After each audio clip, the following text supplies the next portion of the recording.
Off on a Comet. By Jules Verne. Introduction. Among so many effective and artistic tales, it is difficult to give a preference to one over all the rest. Yet, certainly, even amid Verne's remarkable works, his Off on a Comet must be given high rank.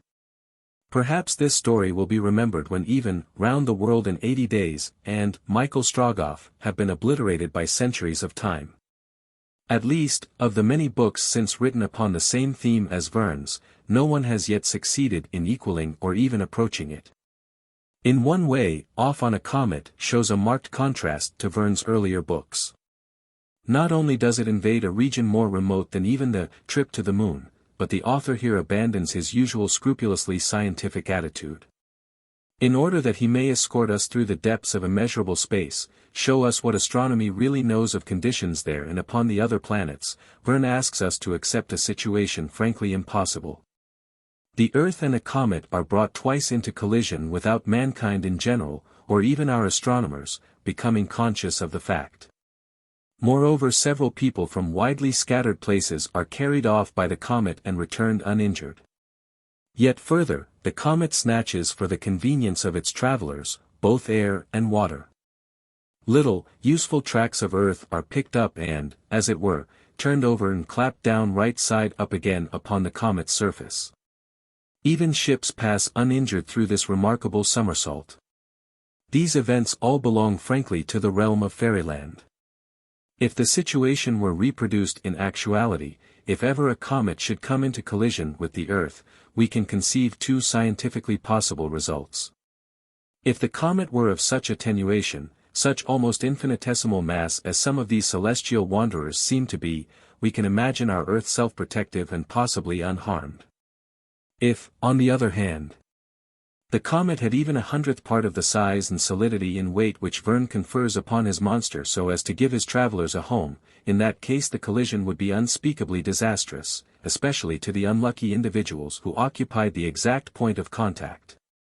But once granted the initial and the closing extravagance, the departure and return of his characters, the alpha and omega of his tale, how closely the author clings to facts between. How closely he follows, and imparts to his readers, the scientific probabilities of the universe beyond our Earth, the actual knowledge so hard won by our astronomers. Other authors who, since Verne, have told of trips through the planetary and stellar universe have given free rein to fancy, to dreams of what might be found.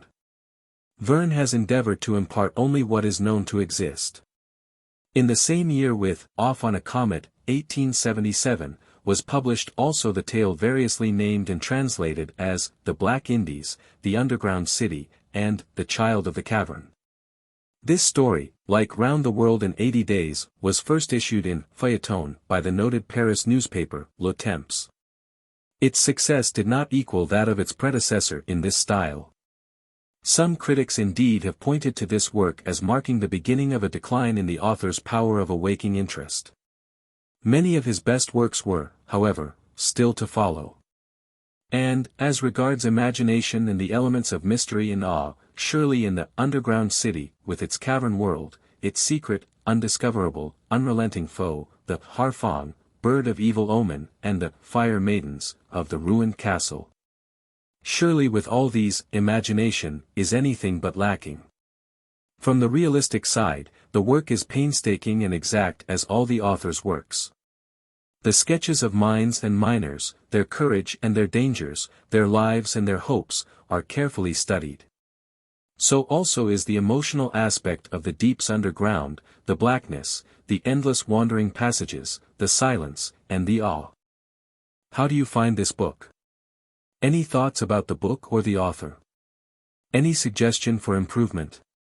Please take a moment to share your thoughts in a comment. If you like it, share it with your friends who might enjoy it as well. Subscribe to keep in touch. Visit CompleteAudiobooks.com for more quality content. Book 1. Chapter 1. A Challenge. Nothing, sir, can induce me to surrender my claim. I am sorry, Count, but in such a matter your views cannot modify mine.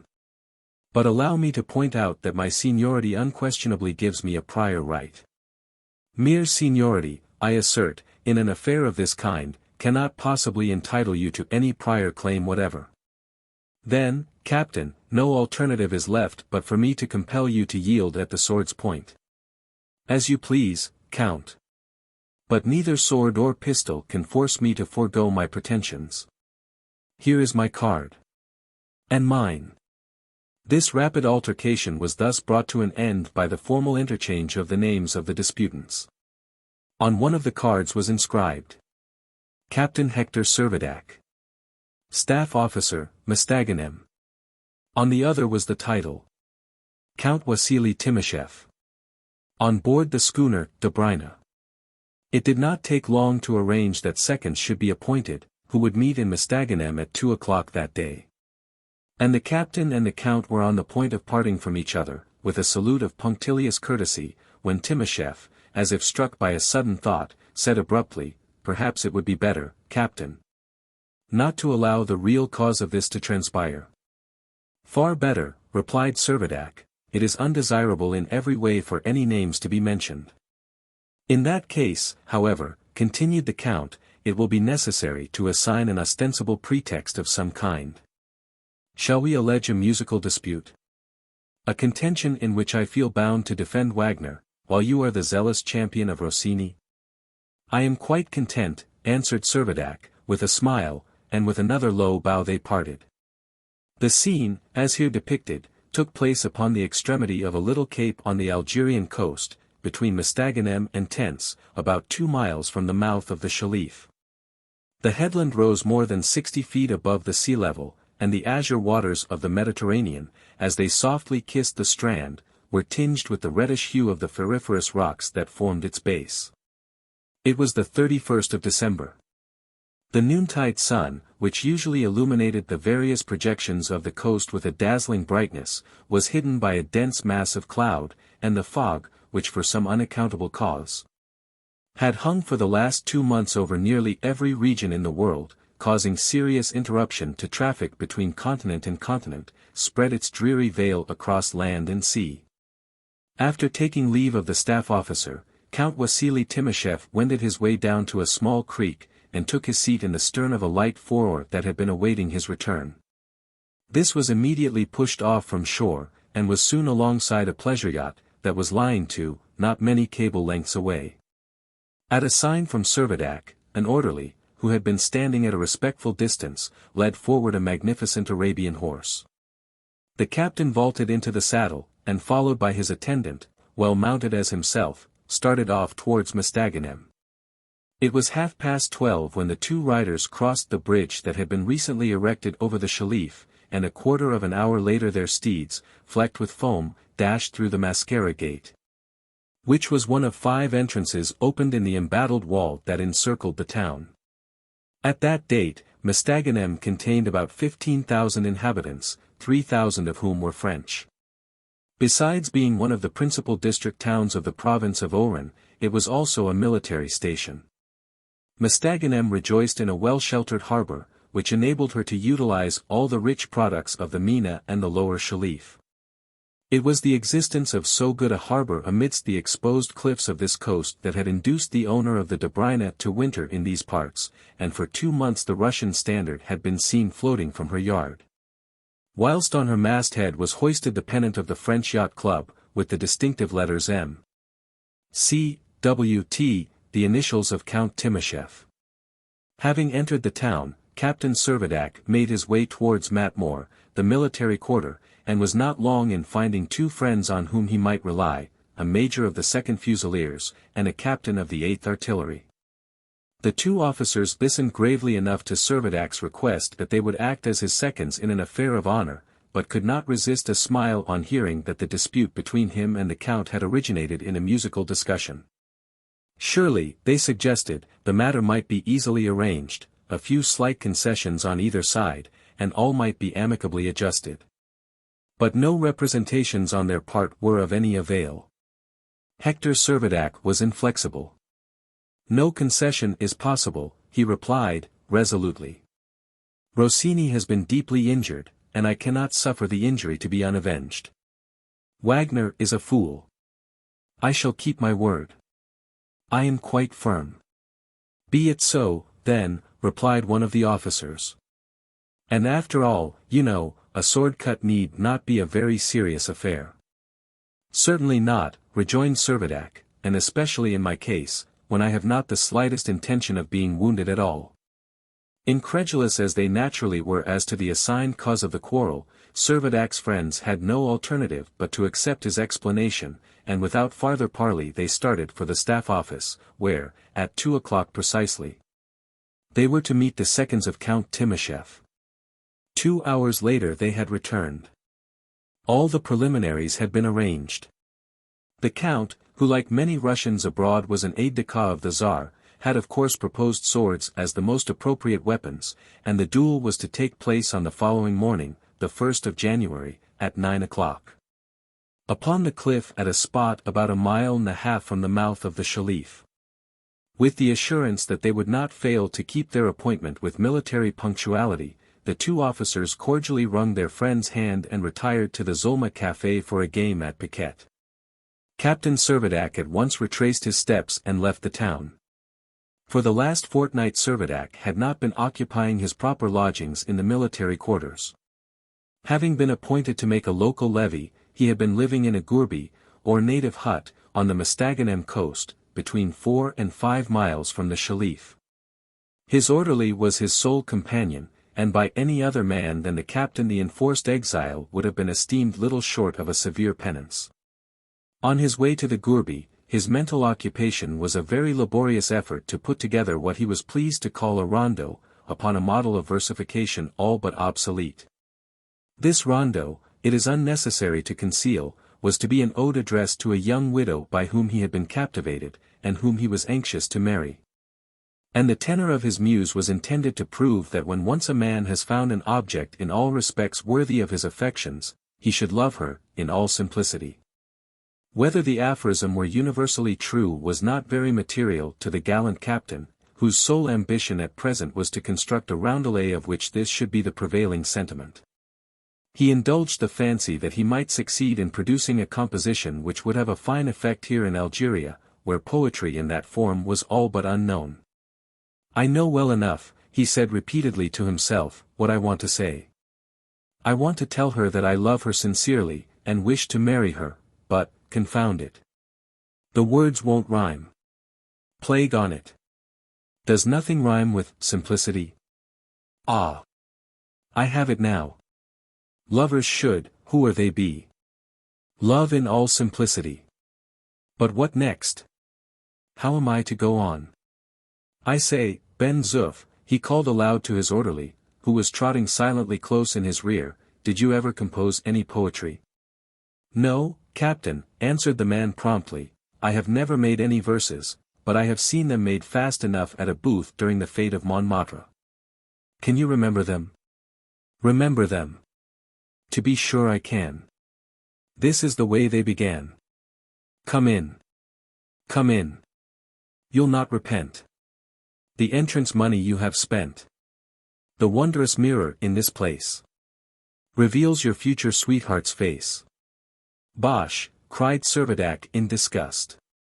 Your verses are detestable trash. As good as any others, Captain, squeaked through a reed pipe. Hold your tongue, man, said Servadac peremptorily, I have made another couplet. Lovers should, who are they be? Love in all simplicity. Lover, loving honestly. Offer I myself to thee.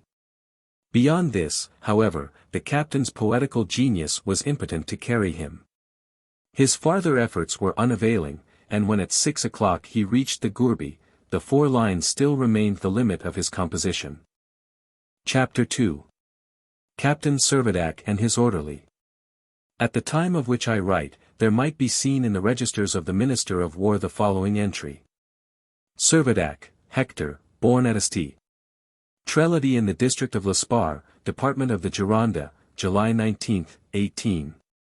Property, 1,200 francs in rent. Length of service, 14 years, 3 months, and 5 days. Service, 2 years at school at Saint-Cyr. 2 years at l'École d'Application, 2 years in the 8th Regiment of the Line, 2 years in the 3rd Light Cavalry, 7 years in Algeria. Campaigns, Sudan and Japan. Rank, Captain on the Staff at Mostaganem. Decorations, Chevalier of the Legion of Honor, March 13, 18. Hector Servadac was 30 years of age, an orphan without lineage and almost without means. Thirsting for glory rather than for gold, slightly scatterbrained, but warm-hearted, generous, and brave, he was eminently formed to be the protégé of the god of battles. For the first year and a half of his existence he had been the foster child of the sturdy wife of a vinedresser of Médoc, a lineal descendant of the heroes of ancient prowess. In a word, he was one of those individuals whom nature seems to have predestined for remarkable things, and around whose cradle have hovered the fairy godmothers of adventure and good luck. In appearance Hector Servadac was quite the type of an officer. He was rather more than 5 feet 6 inches high, slim and graceful, with dark curling hair and mustaches, well-formed hands and feet, and a clear blue eye. He seemed born to please without being conscious of the power he possessed. It must be owned, and no one was more ready to confess it than himself, that his literary attainments were by no means of a high order. "We don't spin tops" is a favorite saying amongst artillery officers, indicating that they do not shirk their duty by frivolous pursuits, but it must be confessed that Servadac, being naturally idle, was very much given to spinning tops. His good abilities, however, and his ready intelligence had carried him successfully through the curriculum of his early career. He was a good draftsman, an excellent writer, having thoroughly mastered the successor to the famous Uncle Tom at the riding school of St. Cyr, and in the records of his military service his name had several times been included in the order of the day. The following episode may suffice, in a certain degree, to illustrate his character. Once, in action, he was leading a detachment of infantry through an entrenchment. They came to a place where the sidework of the trench had been so riddled by shell that a portion of it had actually fallen in, leaving an aperture quite unsheltered from the grape shot that was pouring in thick and fast. The men hesitated. In an instant Servadac mounted the sidework, laid himself down in the gap, and thus filling up the breach by his own body, shouted, "March on!" And through a storm of shot, not one of which touched the prostrate officer, the troop passed in safety. Since leaving the military college, Servadac, with the exception of his 2 campaigns in the Sudan and Japan, had been always stationed in Algeria. He had now a staff appointment at Mostaganem, and had lately been entrusted with some topographical work on the coast between Tence and the Shalif. It was a matter of little consequence to him that the gourbi, in which of necessity he was quartered, was uncomfortable and ill-contrived. He loved the open air, and the independence of his life suited him well. Sometimes he would wander on foot upon the sandy shore, and sometimes he would enjoy a ride along the summit of the cliff, altogether being in no hurry at all to bring his task to an end. His occupation, moreover, was not so engrossing but that he could find leisure for taking a short railway journey once or twice a week. So that he was ever and again putting in an appearance at the general's receptions at Oran, and at the fêtes given by the governor at Algiers. It was on one of these occasions that he had first met Madame de L., the lady to whom he was desirous of dedicating the rondo, the first 4 lines of which had just seen the light.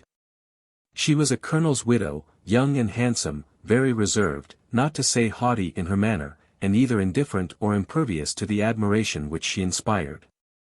Captain Servadac had not yet ventured to declare his attachment. Of rivals he was well aware he had not a few, and amongst these not the least formidable was the Russian Count Timoshev. And although the young widow was all unconscious of the share she had in the matter, it was she, and she alone, who was the cause of the challenge just given and accepted by her 2 ardent admirers. During his residence in the gourbi, Hector Servadac's sole companion was his orderly, Ben Zoof. Ben Zoof was devoted, body and soul, to his superior officer. His own personal ambition was so entirely absorbed in his master's welfare, that it is certain no offer of promotion, even had it been that of aide-de-camp to the Governor-General of Algiers, would have induced him to quit that master's service. His name might seem to imply that he was a native of Algeria, but such was by no means the case. His true name was Laurent. He was a native of Montmartre in Paris, and how or why he had obtained his patronymic was one of those anomalies which the most sagacious of etymologists would find it hard to explain. Born on the hill of Montmartre, between the Solferino Tower and the mill of La Galette, Ben Zoof had ever possessed the most unreserved admiration for his birthplace. And to his eyes the heights and district of Montmartre represented an epitome of all the wonders of the world. In all his travels, and these had been not a few, he had never beheld scenery which could compete with that of his native home. No cathedral, not even Burgos itself, could vie with the church at Montmartre. Its racecourse could well hold its own against that at Pentelik, its reservoir would throw the Mediterranean into the shade. Its forests had flourished long before the invasion of the Celts, and its very mill produced no ordinary flour, but provided material for cakes of worldwide renown. To crown all, Montmartre boasted a mountain, a veritable mountain. Envious tongues indeed might pronounce it little more than a hill, but Ben Zoof would have allowed himself to be hewn in pieces rather than admit that it was anything less than 15,000 feet in height. Ben Zoof's most ambitious desire was to induce the captain to go with him and end his days in his much-loved home. And so incessantly were Servadac's ears besieged with descriptions of the unparalleled beauties and advantages of this 18th arrondissement of Paris, that he could scarcely hear the name of Montmartre without a conscious thrill of aversion. Ben Zoof, however, did not despair of ultimately converting the captain, and meanwhile had resolved never to leave him.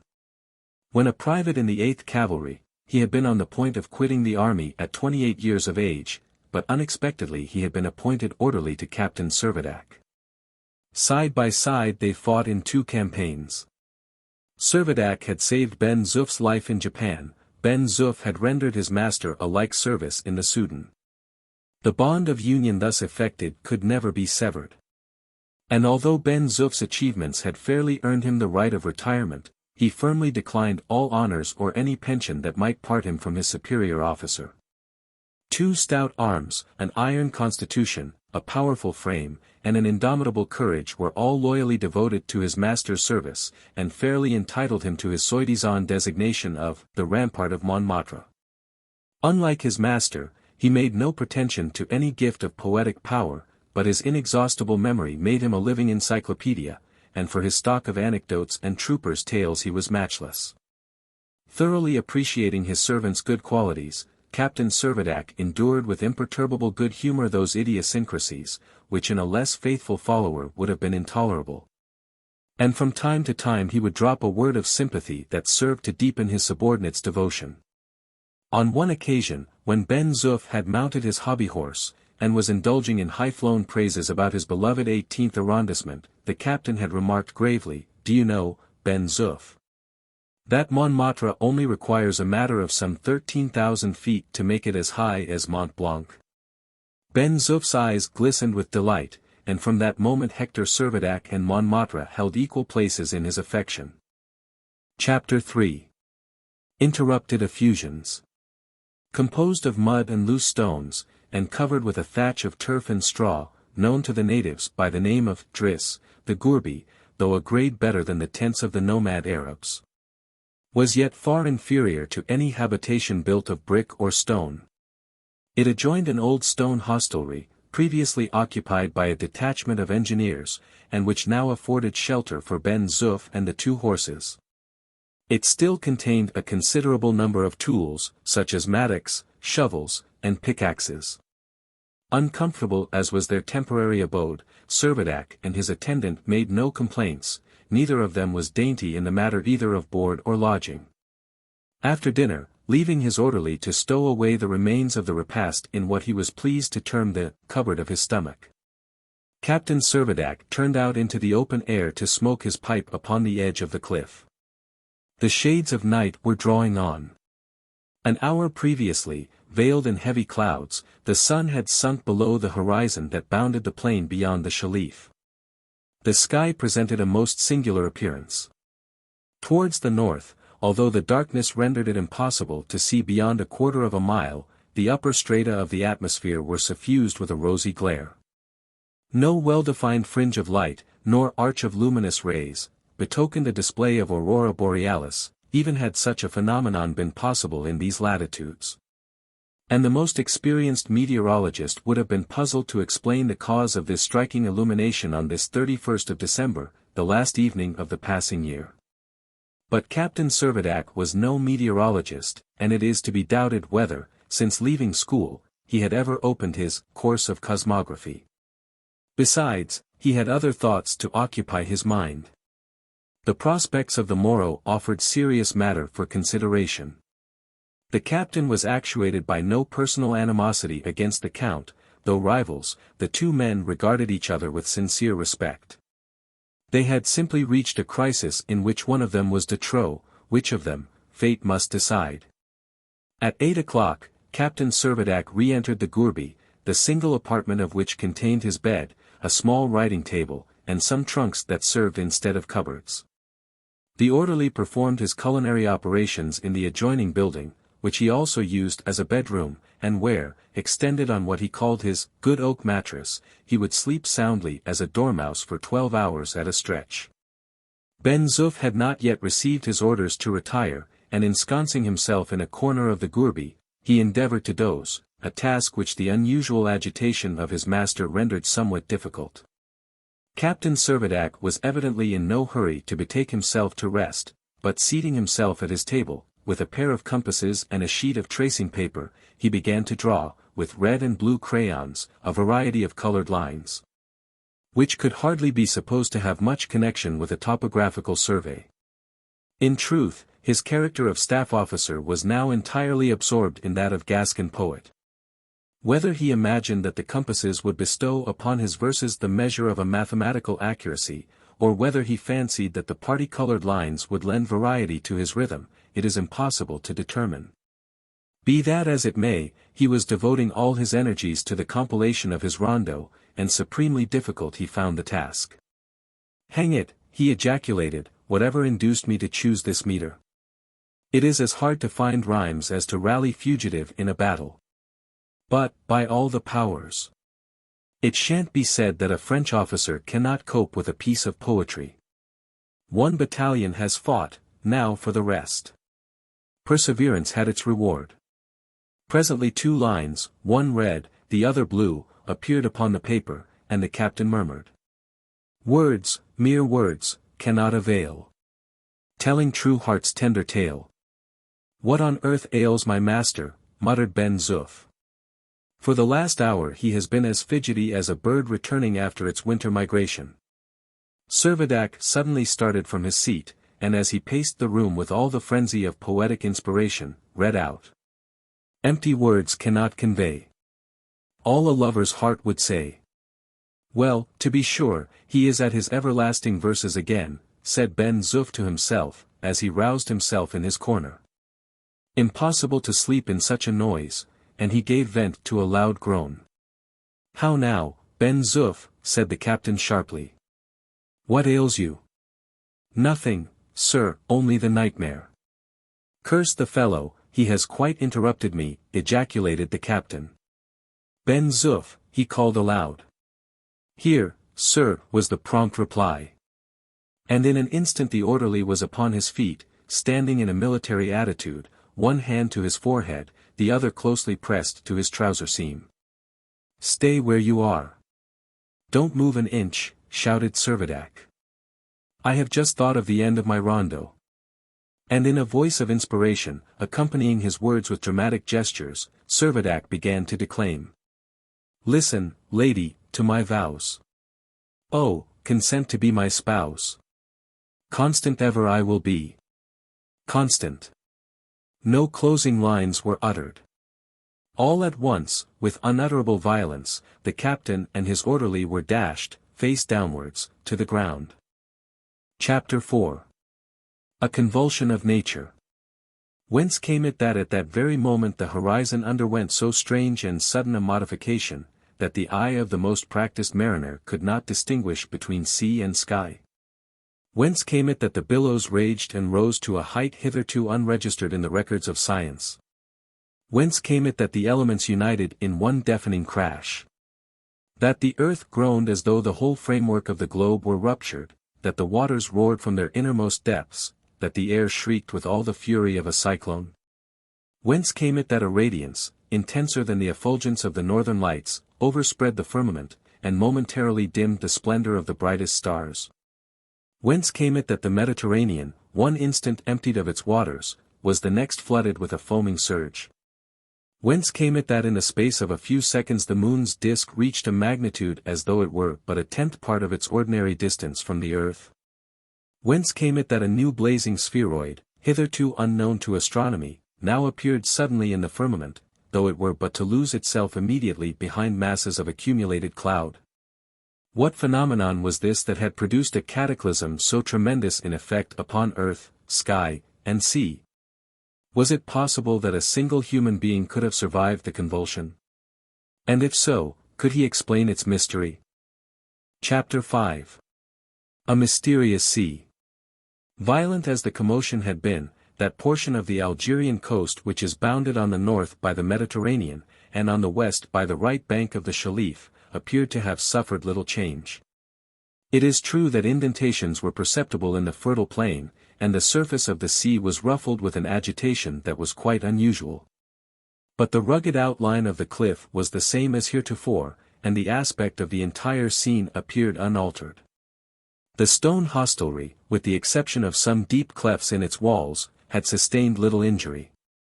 But the gourbi, like a house of cards destroyed by an infant's breath, had completely subsided, and its two inmates lay motionless, buried under the sunken thatch. It was 2 hours after the catastrophe that Captain Servadac regained consciousness.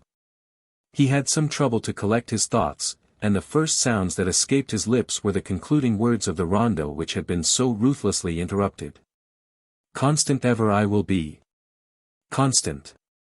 His next thought was to wonder what had happened, and in order to find an answer, he pushed aside the broken thatch, so that his head appeared above the debris. The gourbi leveled to the ground. He exclaimed, "Surely a waterspout has passed along the coast." He felt all over his body to perceive what injuries he had sustained, but not a sprain nor a scratch could he discover. "Where are you, Ben Zoof?" he shouted. "Here, sir." And with military promptitude a second head protruded from the rubbish. "Have you any notion what has happened, Ben Zoof?" "I've a notion, Captain, that it's all up with us." "Nonsense, Ben Zoof, it is nothing but a waterspout."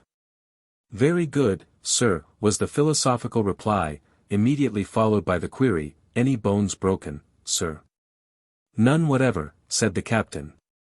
Both men were soon on their feet, and began to make a vigorous clearance of the ruins, beneath which they found that their arms, cooking utensils, and other property, had sustained little injury. "By the by, what o'clock is it?" asked the captain. "It must be 8 o'clock, at least," said Ben Zoof, looking at the sun, which was a considerable height above the horizon. "It is almost time for us to start." "To start? What for?" "To keep your appointment with Count Timosheff." "By Jove! I had forgotten all about it," exclaimed Servadac. Then looking at his watch, he cried, "What are you thinking of, Ben Zoof? It is scarcely 2 o'clock." "2 in the morning, or 2 in the afternoon?" asked Ben Zoof, again regarding the sun. Servadac raised his watch to his ear. "It is going," said he, "but, by all the wines of Medoc, I am puzzled. Don't you see the sun is in the west? It must be near setting." "Setting, Captain." "Why, it is rising finely, like a conscript at the sound of the reveille. It is considerably higher since we have been talking." Incredible as it might appear, the fact was undeniable that the sun was rising over the Shelif from that quarter of the horizon behind which it usually sank for the latter portion of its daily round. They were utterly bewildered.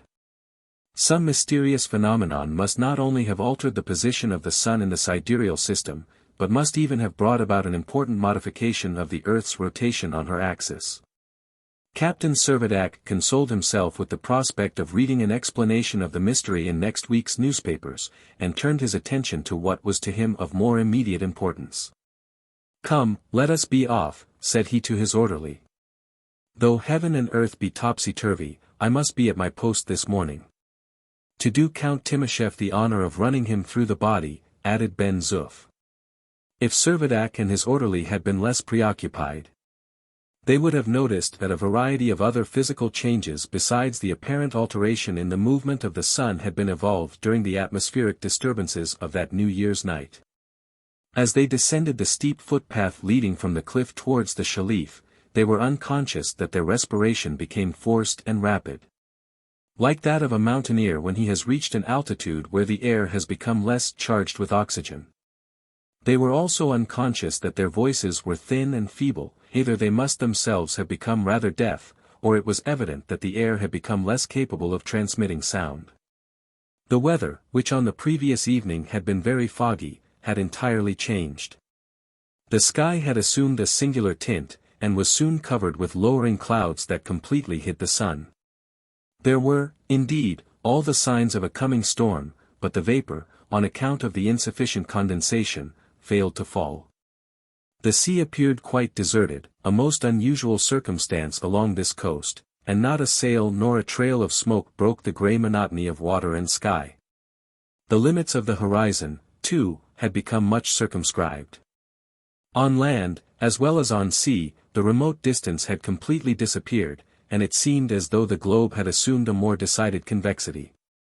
At the pace at which they were walking, it was very evident that the captain and his attendant would not take long to accomplish the 3 miles that lay between the gourbi and the place of rendezvous.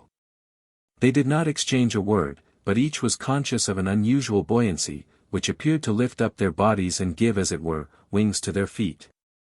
If Ben Zoof had expressed his sensations in words, he would have said that he felt up to anything, and he had even forgotten to taste so much as a crust of bread, a lapse of memory of which the worthy soldier was rarely guilty. As these thoughts were crossing his mind, a harsh bark was heard to the left of the footpath, and a jackal was seen emerging from a large grove of lentisks.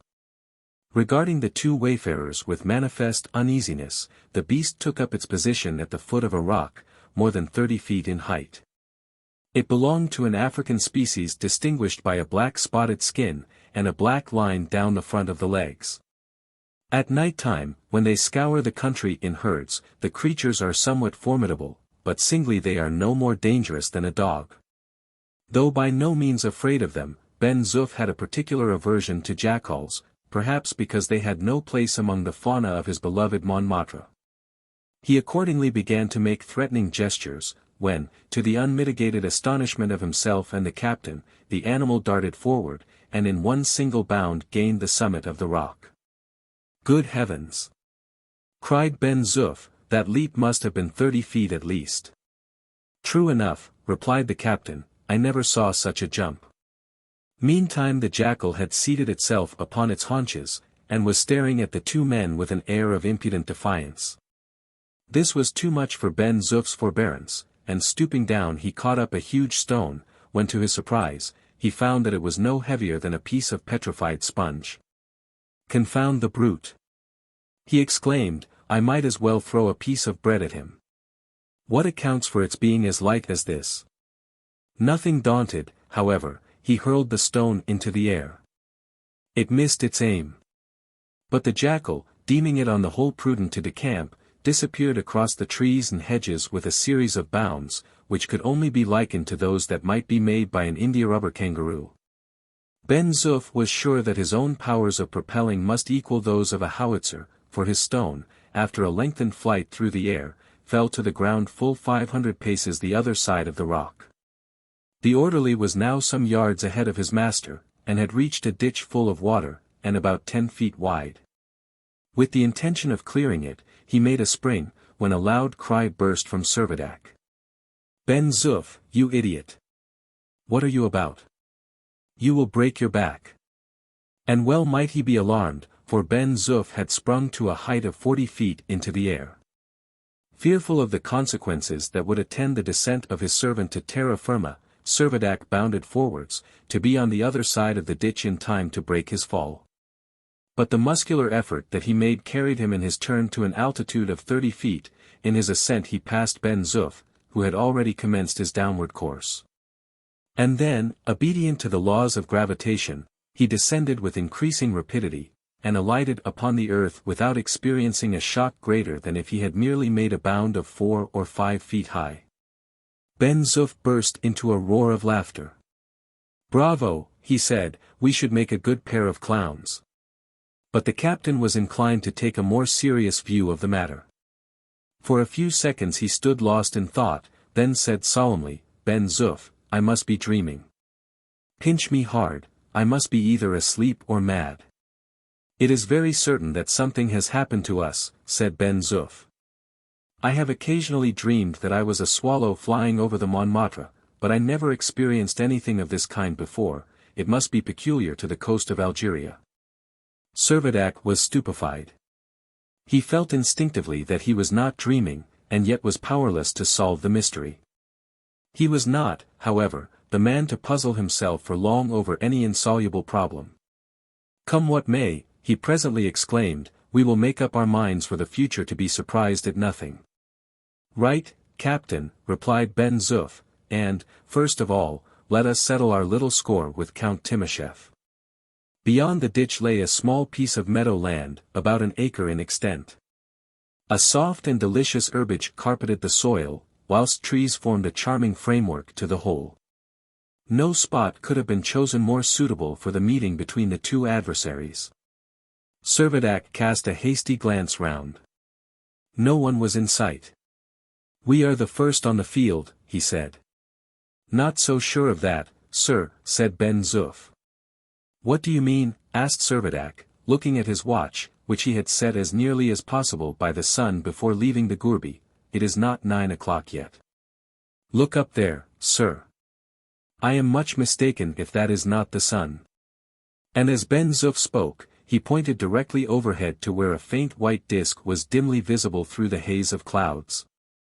"Nonsense," exclaimed Servadac. "How can the sun be in the zenith, in the month of January, in lat. 39 degrees north? "Can't say, sir. I only know the sun is there, and at the rate he has been traveling, I would lay my cap to a dish of couscous that in less than 3 hours he will have set." Hector Servadac, mute and motionless, stood with folded arms. Presently he roused himself, and began to look about again. "What means all this?" he murmured. "Laws of gravity disturbed. Points of the compass reversed. The length of day reduced 1/2. Surely this will indefinitely postpone my meeting with the Count.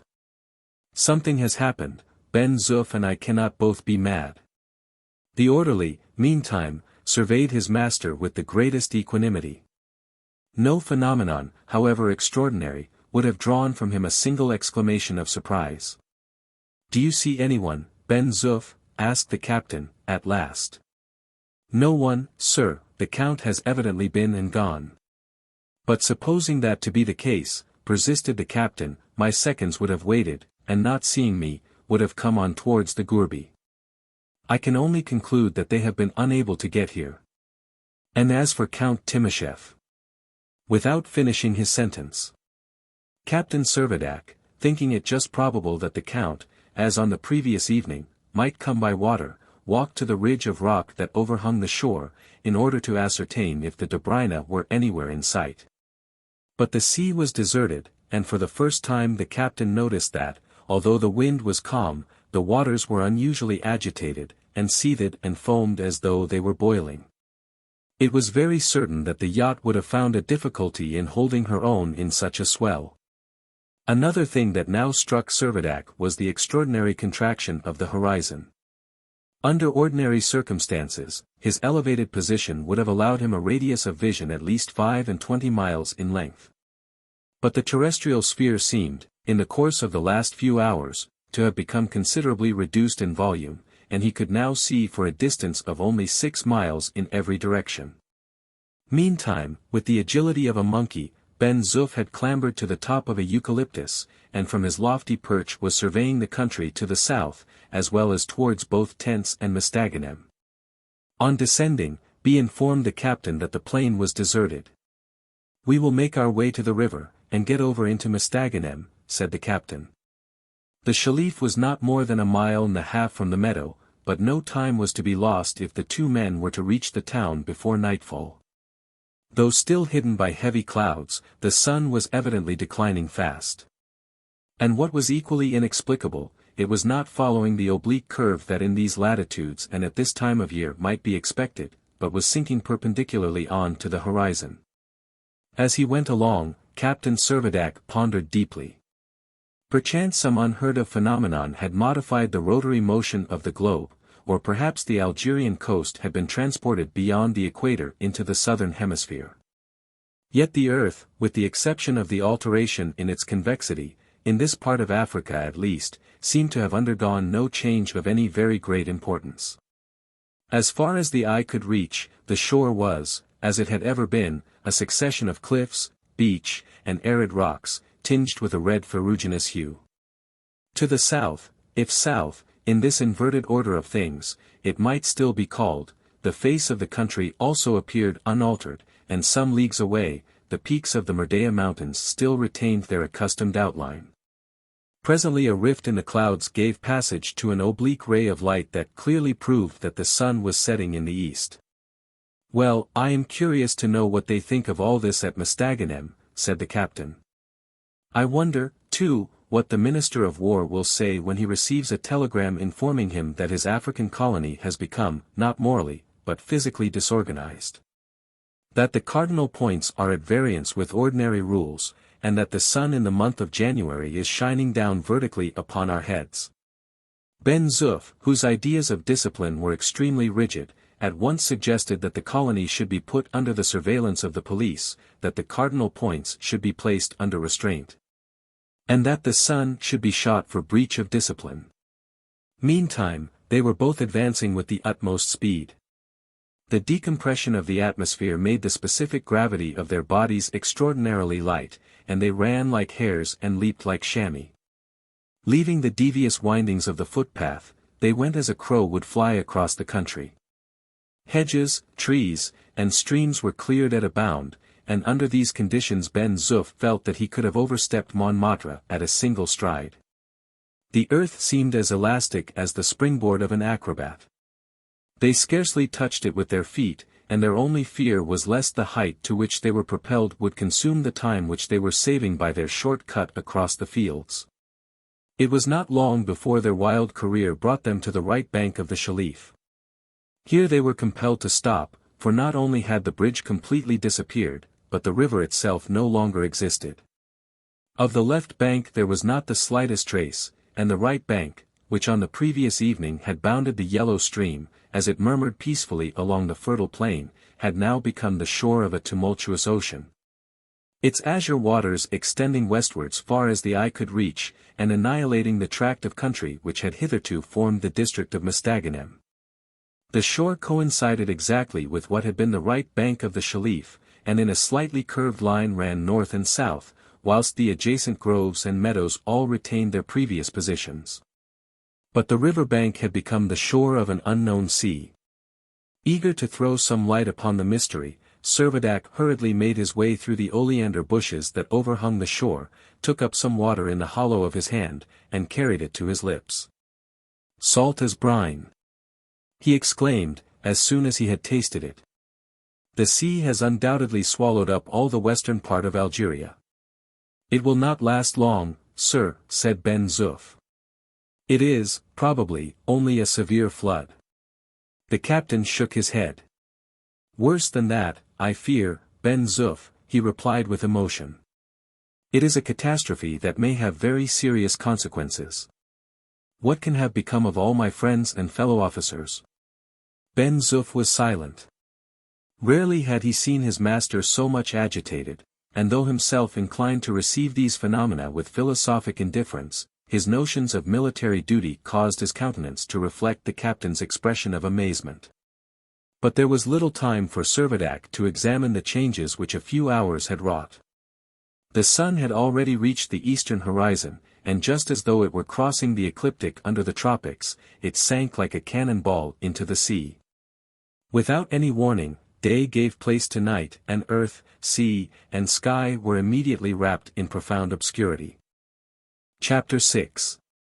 The captain makes an exploration. Hector Servadac was not the man to remain long unnerved by any untoward event.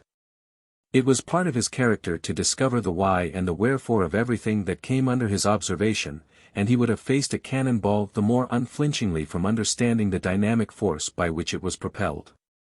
Such being his temperament, it may well be imagined that he was anxious not to remain long in ignorance of the cause of the phenomena which had been so startling in their consequences. "We must inquire into this tomorrow," he exclaimed, as darkness fell suddenly upon him. Then, after a pause, he added, "That is to say, if there is to be a tomorrow. For if I were to be put to the torture, I could not tell what has become of the sun." "May I ask, sir, what we are to do now?" put in Ben Zoof. "Stay where we are for the present. And when daylight appears, if it ever does appear, we will explore the coast to the west and south, and return to the gourbi. If we can find out nothing else, we must at least discover where we are. Meanwhile, sir, may we go to sleep?" "Certainly, if you like, and if you can." Nothing loath to avail himself of his master's permission, Ben Zoof crouched down in an angle of the shore, threw his arms over his eyes, and very soon slept the sleep of the ignorant, which is often sounder than the sleep of the just. Overwhelmed by the questions that crowded upon his brain, Captain Servadac could only wander up and down the shore. Again and again he asked himself what the catastrophe could portend. Had the towns of Algiers, Oran, and Mostaganem escaped the inundation? Could he bring himself to believe that all the inhabitants, his friends, and comrades had perished? Or was it not more probable that the Mediterranean had merely invaded the region of the mouth of the Shelif? But this supposition did not in the least explain the other physical disturbances.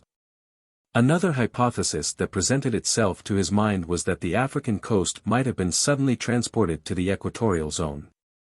But although this might get over the difficulty of the altered altitude of the sun and the absence of twilight, yet it would neither account for the sun setting in the east, nor for the length of the day being reduced to 6 hours. "We must wait till tomorrow," he repeated, adding, for he had become distrustful of the future, that is to say, if tomorrow ever comes. Although not very learned in astronomy, Servadac was acquainted with the position of the principal constellations. It was therefore a considerable disappointment to him that, in consequence of the heavy clouds, not a star was visible in the firmament. To have ascertained that the pole star had become displaced would have been an undeniable proof that the earth was revolving on a new axis, but not a rift appeared in the lowering clouds, which seemed to threaten torrents of rain. It happened that the moon was new on that very day, naturally, therefore, it would have set at the same time as the sun. What, then, was the captain's bewilderment when, after he had been walking for about an hour and a half, he noticed on the western horizon a strong glare that penetrated even the masses of the clouds. "The moon in the west," he cried aloud. But suddenly bethinking himself, he added, "But no, that cannot be the moon, unless she had shifted very much nearer the earth, she could never give a light as intense as this."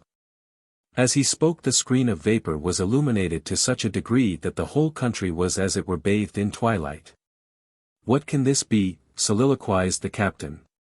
"It cannot be the sun, for the sun set in the east only an hour and a half ago. Would that those clouds would disclose what enormous luminary lies behind them. What a fool I was not to have learnt more astronomy. Perhaps, after all, I am racking my brain over something that is quite in the ordinary course of nature." But, reason as he might, the mysteries of the heavens still remained impenetrable. For about an hour some luminous body, its disk evidently of gigantic dimensions, shed its rays upon the upper strata of the clouds.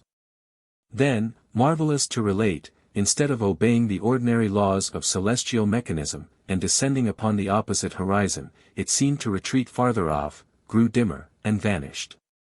The darkness that returned to the face of the earth was not more profound than the gloom which fell upon the captain's soul. Everything was incomprehensible. The simplest mechanical rules seemed falsified. The planets had defied the laws of gravitation, the motions of the celestial spheres were erroneous as those of a watch with a defective mainspring, and there was reason to fear that the sun would never again shed his radiance upon the earth. But these last fears were groundless. In 3 hours' time, without any intervening twilight, the morning sun made its appearance in the west, and day once more had dawned. On consulting his watch, Servadac found that night had lasted precisely 6 hours. Ben Zoof, who was unaccustomed to so brief a period of repose, was still slumbering soundly. "Come, wake up," said Servadac, shaking him by the shoulder. "It is time to start."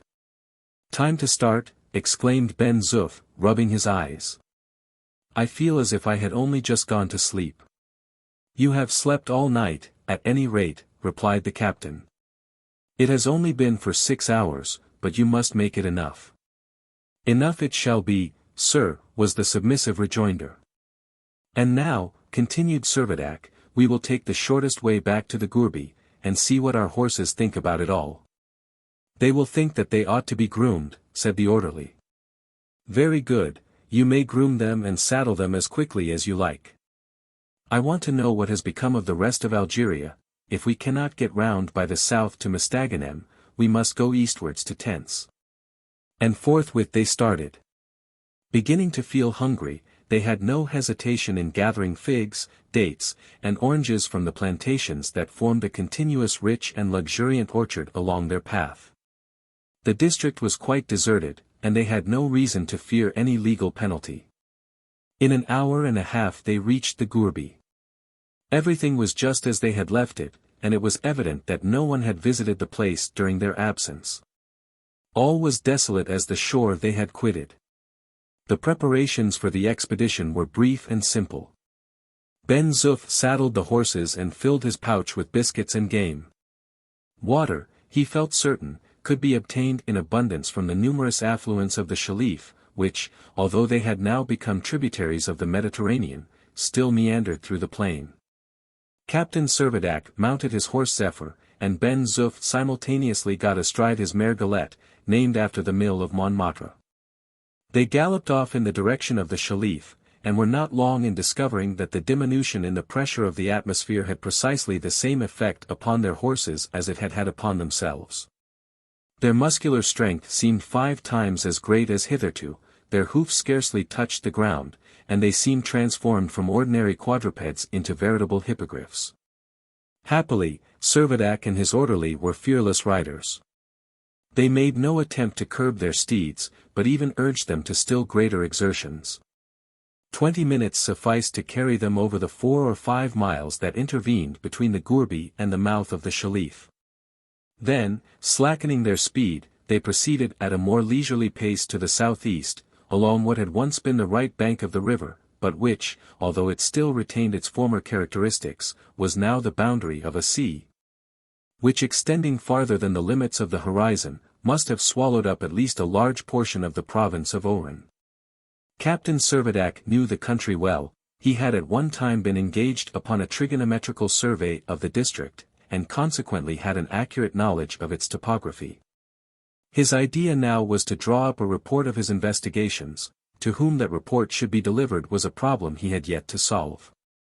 During the 4 hours of daylight that still remained, the travelers rode about 21 miles from the river mouth. To their vast surprise, they did not meet a single human being. At nightfall they again encamped in a slight bend of the shore, at a point which on the previous evening had faced the mouth of the Mina, one of the left-hand affluents of the Shelif, but now absorbed into the newly revealed ocean. Ben Zoof made the sleeping accommodation as comfortable as the circumstances would allow. The horses were clogged and turned out to feed upon the rich pasture that clothed the shore, and the night passed without special incident. At sunrise on the following morning, the 2nd of January, or what, according to the ordinary calendar, would have been the night of the 1st, the captain and his orderly remounted their horses. And during the 6 hours they accomplished a distance of 42 miles.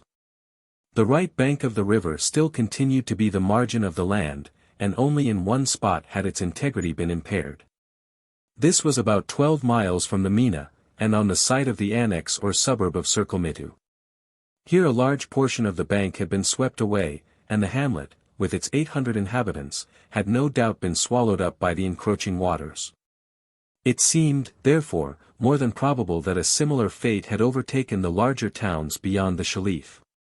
In the evening the explorers encamped, as previously, in a nook of the shore which here abruptly terminated their new domain, not far from where they might have expected to find the important village of Memounturoi. But of this, too, there was now no trace. "I had quite reckoned upon a supper and a bed at Orleansville tonight," said Servadac, as, full of despondency, he surveyed the waste of water. "Quite impossible," replied Ben Zoof, "except you had gone by a boat. But cheer up, sir, cheer up, we will soon devise some means for getting across to Mostaganem. If, as I hope," rejoined the captain, "we are on a peninsula, we are more likely to get to Tents, there we shall hear the news." "Far more likely to carry the news ourselves," answered Ben Zoof, as he threw himself down for his night's rest. 6 hours later, only waiting for sunrise, Captain Servadac set himself in movement again to renew his investigations. At this spot the shore, that hitherto had been running in a southeasterly direction, turned abruptly to the north, being no longer formed by the natural bank of the Shelif, but consisting of an absolutely new coastline. No land was in sight. Nothing could be seen of Orleansville, which ought to have been about 6 miles to the southwest, and Ben Zoof, who had mounted the highest point of view attainable, could distinguish sea, and nothing but sea, to the farthest horizon. Quitting their encampment and riding on, the bewildered explorers kept close to the new shore. This, since it had ceased to be formed by the original river bank, had considerably altered its aspect.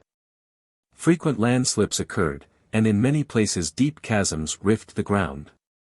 Great gaps furrowed the fields, and trees, half uprooted, overhung the water, remarkable by the fantastic distortions of their gnarled trunks, looking as though they had been chopped by a hatchet. The sinuosities of the coastline, alternately gully and headland, had the effect of making a devious progress for the travelers, and at sunset, although they had accomplished more than 20 miles. They had only just arrived at the foot of the Merdea Mountains, which, before the cataclysm, had formed the extremity of the chain of the Little Atlas. The ridge, however, had been violently ruptured, and now rose perpendicularly from the water. On the following morning Servadac and Ben Zoof traversed one of the mountain gorges.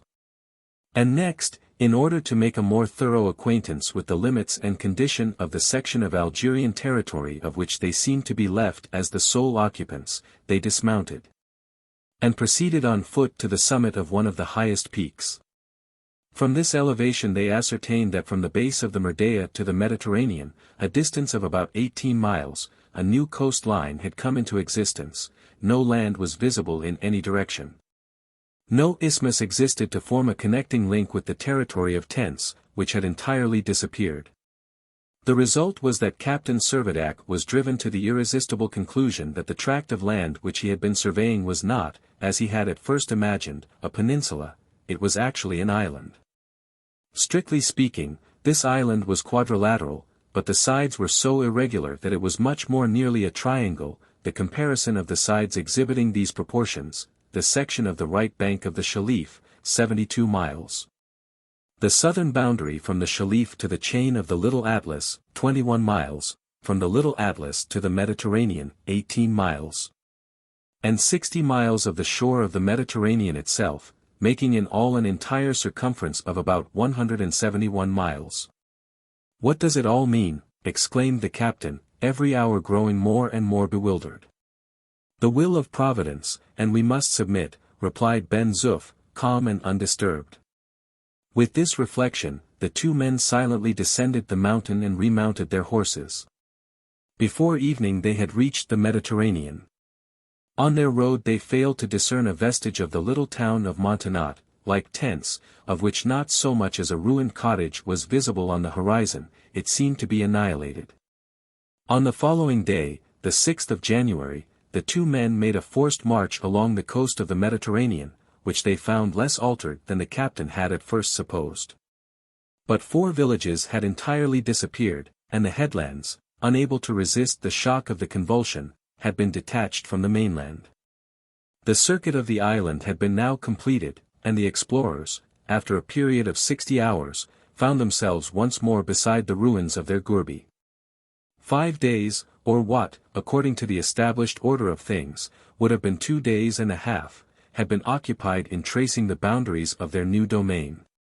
And they had ascertained beyond a doubt that they were the sole human inhabitants left upon the island.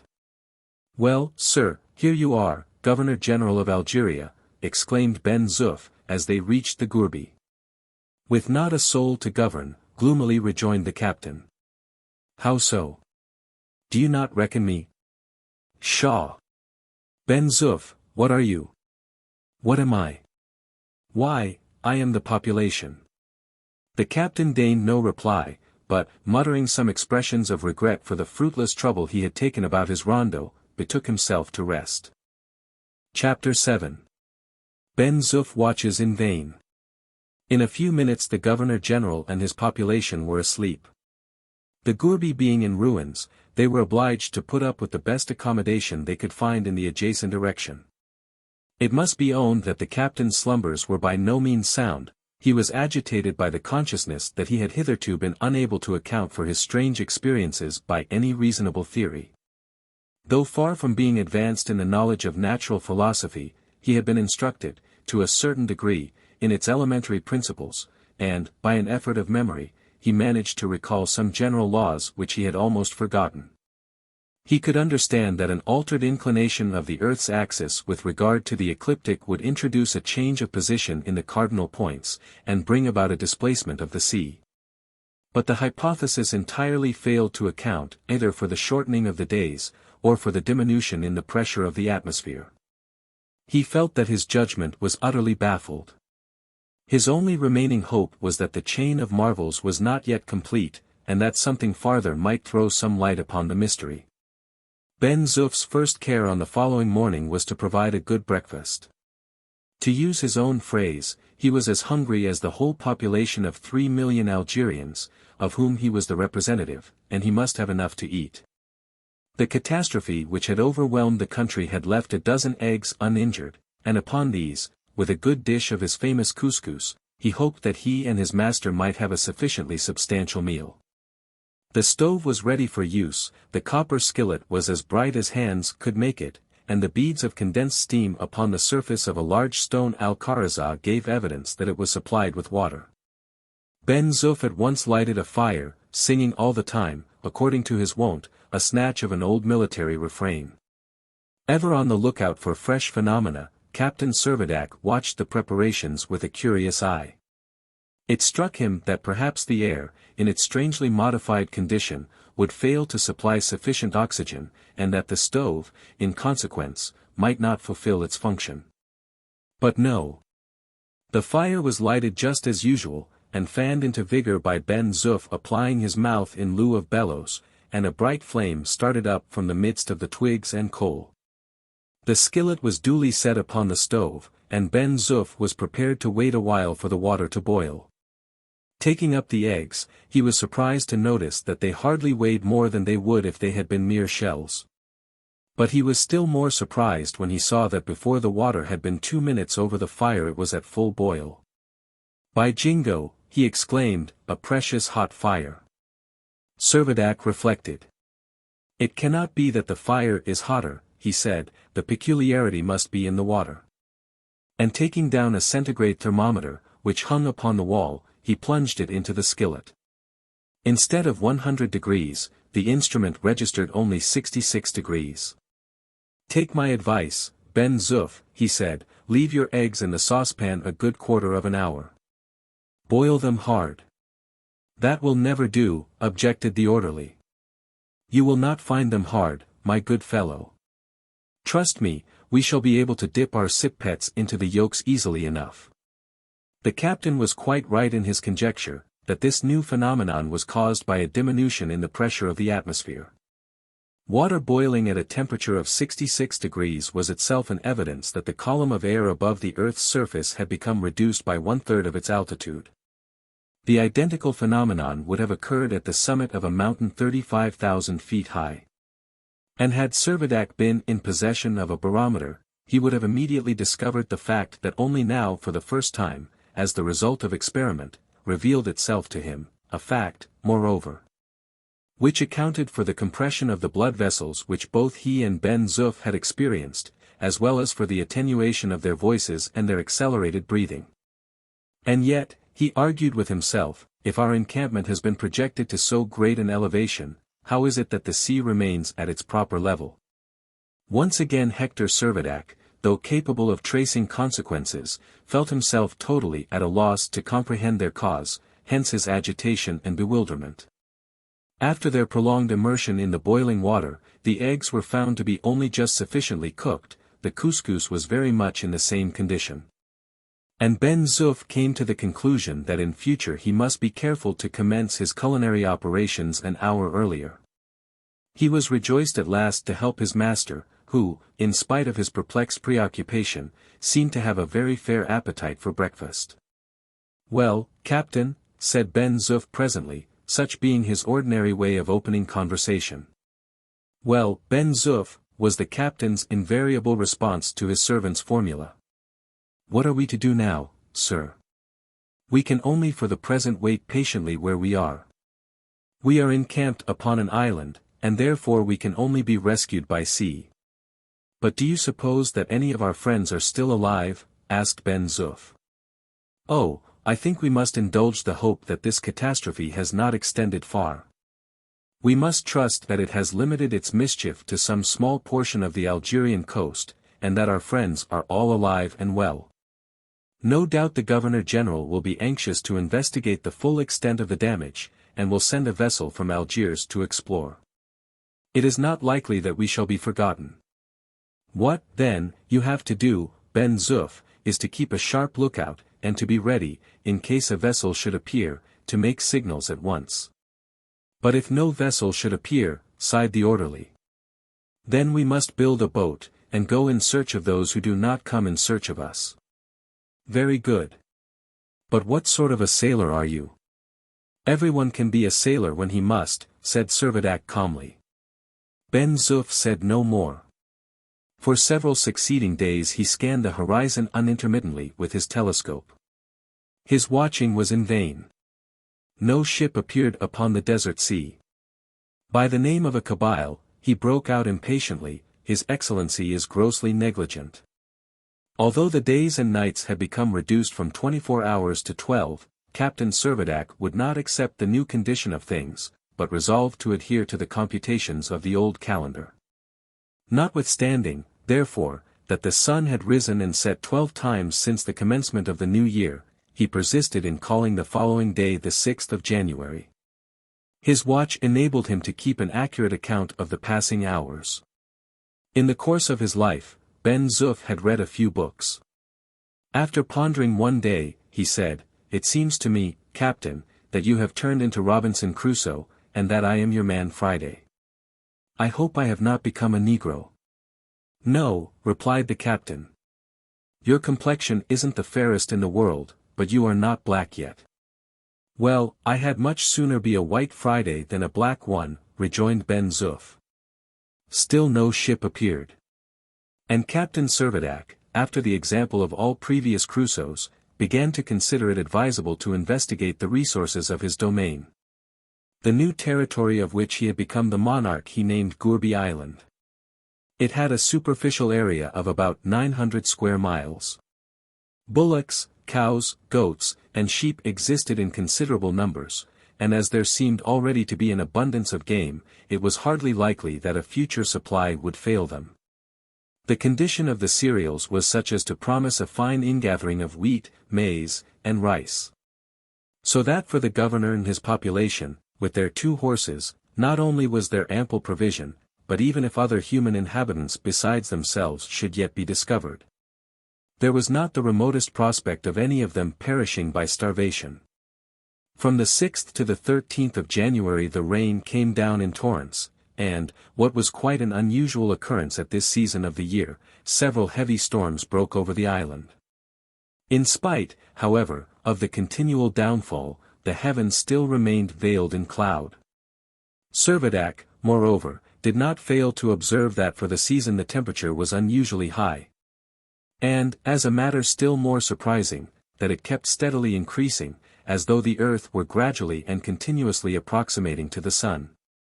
In proportion to the rise of temperature, the light also assumed greater intensity. And if it had not been for the screen of vapor interposed between the sky and the island, the irradiation which would have illumined all terrestrial objects would have been vivid beyond all precedent. But neither sun, moon, nor star ever appeared. And Servadac's irritation and annoyance at being unable to identify any one point of the firmament may be more readily imagined than described. On one occasion Ben Zoof endeavored to mitigate his master's impatience by exhorting him to assume the resignation, even if he did not feel the indifference, which he himself experienced. But his advice was received with so angry a rebuff that he retired in all haste, abashed, to resume his watchman's duty, which he performed with exemplary perseverance. Day and night, with the shortest possible intervals of rest, despite wind, rain, and storm, he mounted guard upon the cliff, but all in vain. Not a speck appeared upon the desolate horizon. To say the truth, no vessel could have stood against the weather. The hurricane raged with tremendous fury, and the waves rose to a height that seemed to defy calculation. Never, even in the second era of creation, when, under the influence of internal heat, the waters rose in vapor to descend in deluge back upon the world, could meteorological phenomena have been developed with more impressive intensity. But by the night of the 13th the tempest appeared to have spent its fury, the wind dropped, the rain ceased as if by a spell. And Servadac, who for the last 6 days had confined himself to the shelter of his roof, hastened to join Ben Zoof at his post upon the cliff. Now, he thought, there might be a chance of solving his perplexity. Perhaps now the huge disk, of which he had had an imperfect glimpse on the night of the 31st of December, might again reveal itself. At any rate, he hoped for an opportunity of observing the constellations in a clear firmament above.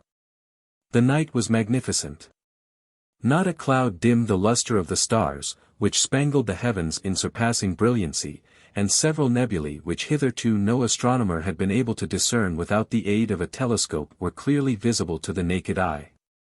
By a natural impulse, Servadac's first thought was to observe the position of the pole star. It was in sight, but so near to the horizon as to suggest the utter impossibility of its being any longer the central pivot of the sidereal system. It occupied a position through which it was out of the question that the axis of the Earth indefinitely prolonged could ever pass. In his impression he was more thoroughly confirmed when, an hour later, he noticed that the star had approached still nearer the horizon, as though it had belonged to one of the zodiacal constellations. The pole star being manifestly thus displaced, it remained to be discovered whether any other of the celestial bodies had become a fixed center around which the constellations made their apparent daily revolutions. To the solution of this problem Servadac applied himself with the most thoughtful diligence. After patient observation, he satisfied himself that the required conditions were answered by a certain star that was stationary not far from the horizon. This was Vega, in the constellation Lyra, a star which, according to the precession of the equinoxes, will take the place of our pole star 12,000 years hence. The most daring imagination could not suppose that a period of 12,000 years had been crowded into the space of a fortnight. And therefore the captain came, as to an easier conclusion, to the opinion that the Earth's axis had been suddenly and immensely shifted. And from the fact that the axis, if produced, would pass through a point so little removed above the horizon, he deduced the inference that the Mediterranean must have been transported to the equator. Lost in bewildering maze of thought, he gazed long and intently upon the heavens. His eyes wandered from where the tail of the Great Bear, now a zodiacal constellation, was scarcely visible above the waters, to where the stars of the southern hemisphere were just breaking on his view. A cry from Ben Zoof recalled him to himself. "The moon!" shouted the orderly, as though overjoyed at once again beholding what the poet has called the kind companion of terrestrial night. And he pointed to a disk that was rising at a spot precisely opposite the place where they would have expected to see the sun. "The moon!" again he cried. But Captain Servadac could not altogether enter into his servant's enthusiasm. If this were actually the moon, her distance from the earth must have been increased by some millions of miles.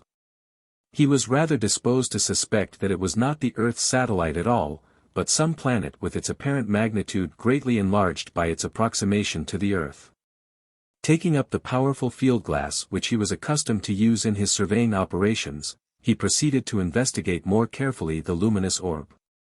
But he failed to trace any of the lineaments, supposed to resemble a human face, that marked the lunar surface. He failed to decipher any indications of hill and plain.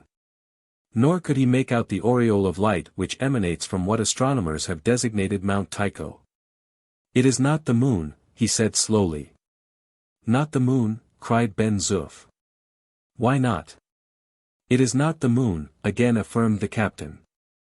"Why not?" repeated Ben Zoof, unwilling to renounce his first impression. "Because there is a small satellite in attendance." And the captain drew his servant's attention to a bright speck, apparently about the size of one of Jupiter's satellites seen through a moderate telescope, that was clearly visible just within the focus of his glass. Here, then, was a fresh mystery. The orbit of this planet was assuredly interior to the orbit of the Earth, because it accompanied the Sun in its apparent motion. Yet it was neither Mercury nor Venus, because neither one nor the other of these has any satellite at all. The captain stamped and stamped again with mingled vexation, agitation, and bewilderment. "Confound it!" he cried, "if this is neither Venus nor Mercury, it must be the moon, but if it is the moon, whence, in the name of all the gods, has she picked up another moon for herself?" The captain was in dire perplexity. Chapter 8. Venus in Perilous Proximity. The light of the returning sun soon extinguished the glory of the stars, and rendered it necessary for the captain to postpone his observations.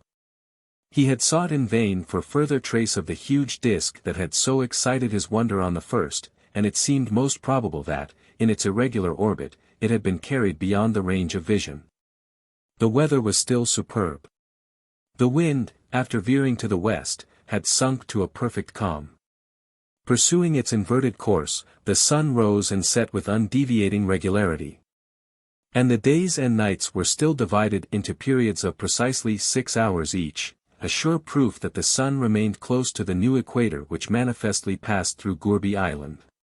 Meanwhile the temperature was steadily increasing. The captain kept his thermometer close at hand where he could repeatedly consult it, and on the 15th he found that it registered 50 degrees centigrade in the shade. No attempt had been made to rebuild the Gourbi, but the captain and Ben Zoof managed to make up quarters sufficiently comfortable in the principal apartment of the adjoining structure, where the stone walls that at first afforded a refuge from the torrents of rain, now formed an equally acceptable shelter from the burning sun. The heat was becoming insufferable, surpassing the heat of Senegal and other equatorial regions. Not a cloud ever tempered the intensity of the solar rays. And unless some modification ensued, it seemed inevitable that all vegetation should become scorched and burnt off from the face of the island. In spite, however, of the profuse perspirations from which he suffered, Ben Zoof, constant to his principles, expressed no surprise at the unwonted heat. No remonstrances from his master could induce him to abandon his watch from the cliff. To withstand the vertical beams of that noontide sun would seem to require a skin of brass and a brain of adamant. But yet, hour after hour, he would remain conscientiously scanning the surface of the Mediterranean, which, calm and deserted, lay outstretched before him. On one occasion, Servadac, in reference to his orderly's indomitable perseverance, happened to remark that he thought he must have been born in the heart of equatorial Africa. To which Ben Zoof replied, with the utmost dignity, that he was born at Montmartre, which was all the same. The worthy fellow was unwilling to own that, even in the matter of heat, the tropics could in any way surpass his own much-loved home. This unprecedented temperature very soon began to take effect upon the products of the soil. The sap rose rapidly in the trees, so that in the course of a few days buds, leaves, flowers, and fruit had come to full maturity. It was the same with the cereals. Wheat and maize sprouted and ripened as if by magic, and for a while a rank and luxuriant pasturage clothed the meadows. Summer and autumn seemed blended into one. If Captain Servadac had been more deeply versed in astronomy, he would perhaps have been able to bring to bear his knowledge that if the axis of the earth, as everything seemed to indicate, now formed a right angle with the plane of the ecliptic, her various seasons, like those of the planet Jupiter, would become limited to certain zones, in which they would remain invariable. But even if he had understood the rationale of the change, the convulsion that had brought it about would have been as much a mystery as ever. The precocity of vegetation caused some embarrassment. The time for the corn and fruit harvest had fallen simultaneously with that of the haymaking. And as the extreme heat precluded any prolonged exertions, it was evident the population of the island would find it difficult to provide the necessary amount of labor. Not that the prospect gave them much concern, the provisions of the gourbi were still far from exhausted, and now that the roughness of the weather had so happily subsided, they had every encouragement to hope that a ship of some sort would soon appear. Not only was that part of the Mediterranean systematically frequented by the government steamers that watched the coast, but vessels of all nations were constantly cruising off the shore. In spite, however, of all their sanguine speculations, no ship appeared. Ben Zoof admitted the necessity of extemporizing a kind of parasol for himself, otherwise he must literally have been roasted to death upon the exposed summit of the cliff. Meanwhile, Servadac was doing his utmost, it must be acknowledged, with indifferent success, to recall the lessons of his school days. He would plunge into the wildest speculations in his endeavors to unravel the difficulties of the new situation, and struggled into a kind of conviction that if there had been a change of manner in the Earth's rotation on her axis, there would be a corresponding change in her revolution round the Sun, which would involve the consequence of the length of the year being either diminished or increased. Independently of the increased and increasing heat, there was another very conclusive demonstration that the Earth had thus suddenly approximated towards the Sun. The diameter of the solar disk was now exactly twice what it ordinarily looks to the naked eye. In fact, it was precisely such as it would appear to an observer on the surface of the planet Venus. The most obvious inference would therefore be that the Earth's distance from the Sun had been diminished from 91 million to 66 million miles. If the just equilibrium of the Earth had thus been destroyed, and should this diminution of distance still continue, would there not be reason to fear that the terrestrial world would be carried onwards to actual contact with the Sun, which must result in its total annihilation? The continuance of the splendid weather afforded Servadac every facility for observing the heavens. Night after night, constellations in their beauty lay stretched before his eyes, an alphabet which, to his mortification, not to say his rage, he was unable to decipher. In the apparent dimensions of the fixed stars, in their distance, in their relative position with regard to each other, he could observe no change. Although it is established that our Sun is approaching the constellation of Hercules at the rate of more than 126 million miles a year, and although Arcturus is traveling through space at the rate of 54 miles a second, 3 times faster than the Earth goes round the Sun, yet such is the remoteness of those stars that no appreciable change is evident to the senses. The fixed stars taught him nothing. Far otherwise was it with the planets. The orbits of Venus and Mercury are within the orbit of the Earth, Venus rotating at an average distance of 66,130,000 miles from the Sun, and Mercury at that of 35,393,000. After pondering long, and as profoundly as he could, upon these figures, Captain Servadac came to the conclusion that, as the Earth was now receiving about double the amount of light and heat that it had been receiving before the catastrophe, it was receiving about the same as the planet Venus. He was driven, therefore, to the estimate of the measure in which the Earth must have approximated to the Sun. A deduction in which he was confirmed when the opportunity came for him to observe Venus herself in the splendid proportions that she now assumed. That magnificent planet which, as Phosphorus or Lucifer, Hesperus or Vesper, the evening star, the morning star, or the shepherd star, has never failed to attract the rapturous admiration of the most indifferent observers, here revealed herself with unprecedented glory, exhibiting all the phases of a lustrous moon in miniature. Various indentations in the outline of its crescent showed that the solar beams were refracted into regions of its surface where the Sun had already set, and proved, beyond a doubt, that the planet had an atmosphere of her own. And certain luminous points projecting from the crescent as plainly marked the existence of mountains. As the result of Servadac's computations, he formed the opinion that Venus could hardly be at a greater distance than 6 million miles from the Earth. And a very safe distance, too, said Ben Zoof, when his master told him the conclusion at which he had arrived. All very well for 2 armies, but for a couple of planets not quite so safe, perhaps, as you may imagine. It is my impression that it is more than likely we may run foul of Venus, said the captain. Plenty of air and water there, sir? Inquired the orderly. Yes, as far as I can tell, plenty, replied Servadac. Then why shouldn't we go and visit Venus? Servadac did his best to explain that as the two planets were of about equal volume, and were traveling with great velocity in opposite directions, any collision between them must be attended with the most disastrous consequences to one or both of them. But Ben Zoof failed to see that, even at the worst, the catastrophe could be much more serious than the collision of two railway trains. The captain became exasperated. "You idiot," he angrily exclaimed. "Cannot you understand that the planets are traveling 1,000 times faster than the fastest express, and that if they meet, either one or the other must be destroyed? What would become of your darling Montmartre then?" The captain had touched a tender chord. For a moment Ben Zoof stood with clenched teeth and contracted muscles, then, in a voice of real concern, he inquired whether anything could be done to avert the calamity. "Nothing whatever. So you may go about your own business," was the captain's brusque rejoinder. All discomfited and bewildered, Ben Zoof retired without a word.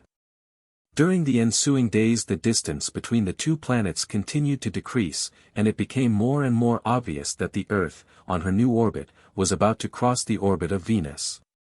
Throughout this time the Earth had been making a perceptible approach towards Mercury, and that planet, which is rarely visible to the naked eye. And then only at what are termed the periods of its greatest eastern and western elongations, now appeared in all its splendor. It amply justified the epithet of sparkling, which the ancients were accustomed to confer upon it, and could scarcely fail to awaken a new interest. The periodic recurrence of its phases. Its reflection of the sun's rays, shedding upon it a light and a heat 7 times greater than that received by the earth, its glacial and its torrid zones, which, on account of the great inclination of the axis, are scarcely separable. Its equatorial bands, its mountains 11 miles high, were all subjects of observation worthy of the most studious regard. But no danger was to be apprehended from Mercury, with Venus only did collision appear imminent. By the 18th of January the distance between that planet and the Earth had become reduced to between 2 and 3 millions of miles, and the intensity of its light cast heavy shadows from all terrestrial objects. It might be observed to turn upon its own axis in 23 hours 21 minutes, an evidence, from the unaltered duration of its days, that the planet had not shared in the disturbance. On its disk the clouds formed from its atmospheric vapor were plainly perceptible, as also were the 7 spots, which, according to Bianchini, are a chain of seas. It was now visible in broad daylight. Bonaparte, when under the Directory, once had his attention called to Venus at noon, and immediately hailed it joyfully, recognizing it as his own peculiar star in the ascendant. Captain Servadac, it may well be imagined, did not experience the same gratifying emotion. On the 20th, the distance between the two bodies had again sensibly diminished. The captain had ceased to be surprised that no vessel had been sent to rescue himself and his companion from their strange imprisonment. The Governor-General and the Minister of War were doubtless far differently occupied, and their interests far otherwise engrossed. What sensational articles, he thought, must now be teeming to the newspapers. What crowds must be flocking to the churches. The end of the world approaching. The great climax close at hand. 2 days more, and the earth, shivered into a myriad atoms, would be lost in boundless space. These dire forebodings, however, were not destined to be realized. Gradually the distance between the two planets began to increase, the planes of their orbits did not coincide, and accordingly the dreaded catastrophe did not ensue. By the 25th, Venus was sufficiently remote to preclude any further fear of collision. Ben Zoof gave a sigh of relief when the captain communicated the glad intelligence. Their proximity to Venus had been close enough to demonstrate that beyond a doubt that planet has no moon or satellite such as Cassini, Short, Montaigne of Limoges, Montbarron, and some other astronomers have imagined to exist. Had there been such a satellite, said Servadac, we might have captured it in passing. But what can be the meaning, he added seriously, of all this displacement of the heavenly bodies? What is that great building at Paris, Captain, with a top like a cap, asked Ben Zoof. Do you mean the observatory? Yes, the observatory. Are there not people living in the observatory who could explain all this? Very likely. But what of that? Let us be philosophers, and wait patiently until we can hear their explanation. Servadac smiled. Do you know what it is to be a philosopher, Ben Zoof? He asked. I am a soldier, sir, was the servant's prompt rejoinder, and I have learnt to know that, what can't be cured must be endured. The captain made no reply, but for a time, at least, he desisted from puzzling himself over matters which he felt he was utterly incompetent to explain. But an event soon afterwards occurred which awakened his keenest interest. About 9 o'clock on the morning of the 27th, Ben Zoof walked deliberately into his master's apartment, and, in reply to a question as to what he wanted, announced with the utmost composure that a ship was in sight. A ship! Exclaimed Servadac, starting to his feet. A ship! Ben Zoof, you donkey! You speak as unconcernedly as though you were telling me that my dinner was ready. Are we not philosophers, Captain? Said the orderly. But the captain was out of hearing. Chapter 9. Inquiries Unsatisfied. Fast as his legs could carry him, Servadac had made his way to the top of the cliff. It was quite true that a vessel was in sight, hardly more than 6 miles from the shore. But owing to the increase in the Earth's convexity, and the consequent limitation of the range of vision, the rigging of the topmasts alone was visible above the water. This was enough, however, to indicate that the ship was a schooner, an impression that was confirmed when, 2 hours later, she came entirely in sight. The De Bruyne, exclaimed Servadac, keeping his eye unmoved at his telescope. Impossible, sir. Rejoined Ben Zoof, there are no signs of smoke. The De Bruyne, repeated the captain, positively. She is under sail, but she is Count Timashev's yacht. He was right. If the Count were on board, a strange fatality was bringing him to the presence of his rival. But no longer now could Servadac regard him in the light of an adversary. Circumstances had changed, and all animosity was absorbed in the eagerness with which he hailed the prospect of obtaining some information about the recent startling and inexplicable events. During the 27 days that she had been absent, the De Bruyne, he conjectured, would have explored the Mediterranean, would very probably have visited Spain, France, or Italy. And accordingly would convey to Gourbi Island some intelligence from one or other of those countries. He reckoned, therefore, not only upon ascertaining the extent of the late catastrophe, but upon learning its cause. Count Timashev was, no doubt, magnanimously coming to the rescue of himself and his orderly. The wind being adverse, the De Bruyne did not make very rapid progress, but as the weather, in spite of a few clouds, remained calm, and the sea was quite smooth, she was enabled to hold a steady course. It seemed unaccountable that she should not use her engine, as whoever was on board, would be naturally impatient to reconnoiter the new island, which must just have come within their view. The probability that suggested itself was that the schooner's fuel was exhausted. Servadac took it for granted that the De Bruyne was endeavoring to put in.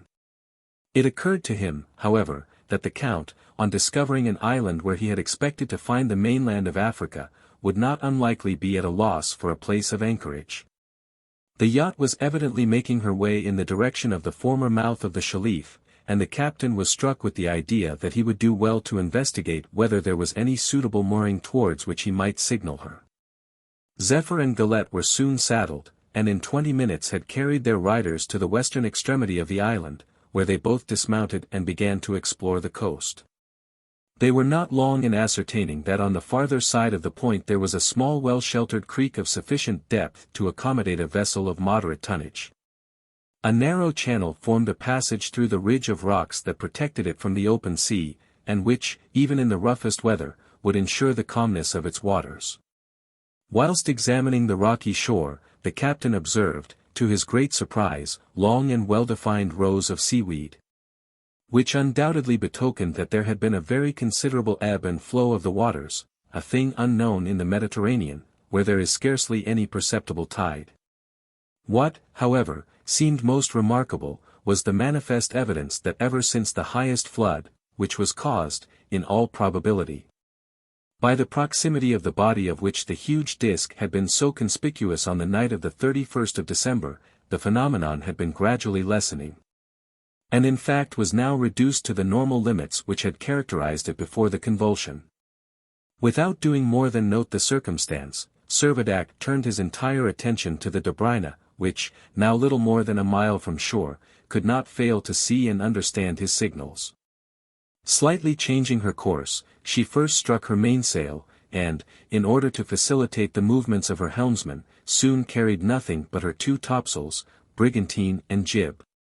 After rounding the peak, she steered direct for the channel to which Servadac by his gestures was pointing her, and was not long in entering the creek. As soon as the anchor, embedded in the sandy bottom, had made good its hold, a boat was lowered.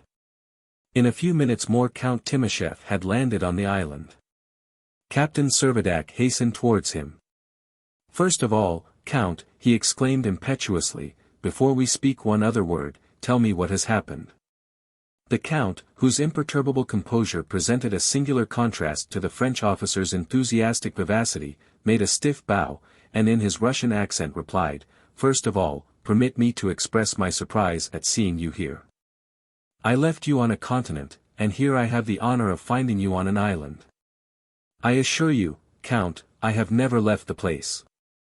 I am quite aware of it, Captain Servadac, and I now beg to offer you my sincere apologies for failing to keep my appointment with you."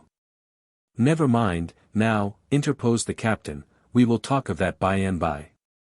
First, tell me what has happened."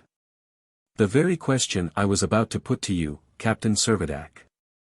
Do you mean to say you know nothing of the cause, and can tell me nothing of the extent, of the catastrophe which has transformed this part of Africa into an island?" "Nothing more than you know yourself."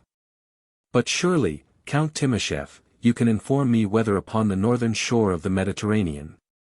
"Are you certain that this is the Mediterranean?" asked the Count significantly, and added, "I have discovered no sign of land." The captain stared in silent bewilderment. For some moments he seemed perfectly stupefied. Then, recovering himself, he began to overwhelm the Count with a torrent of questions. Had he noticed, ever since the 1st of January, that the sun had risen in the west? Had he noticed that the days had been only 6 hours long, and that the weight of the atmosphere was so much diminished? Had he observed that the moon had quite disappeared, and that the earth had been in imminent hazard of running foul of the planet Venus? Was he aware, in short, that the entire motions of the terrestrial sphere had undergone a complete modification?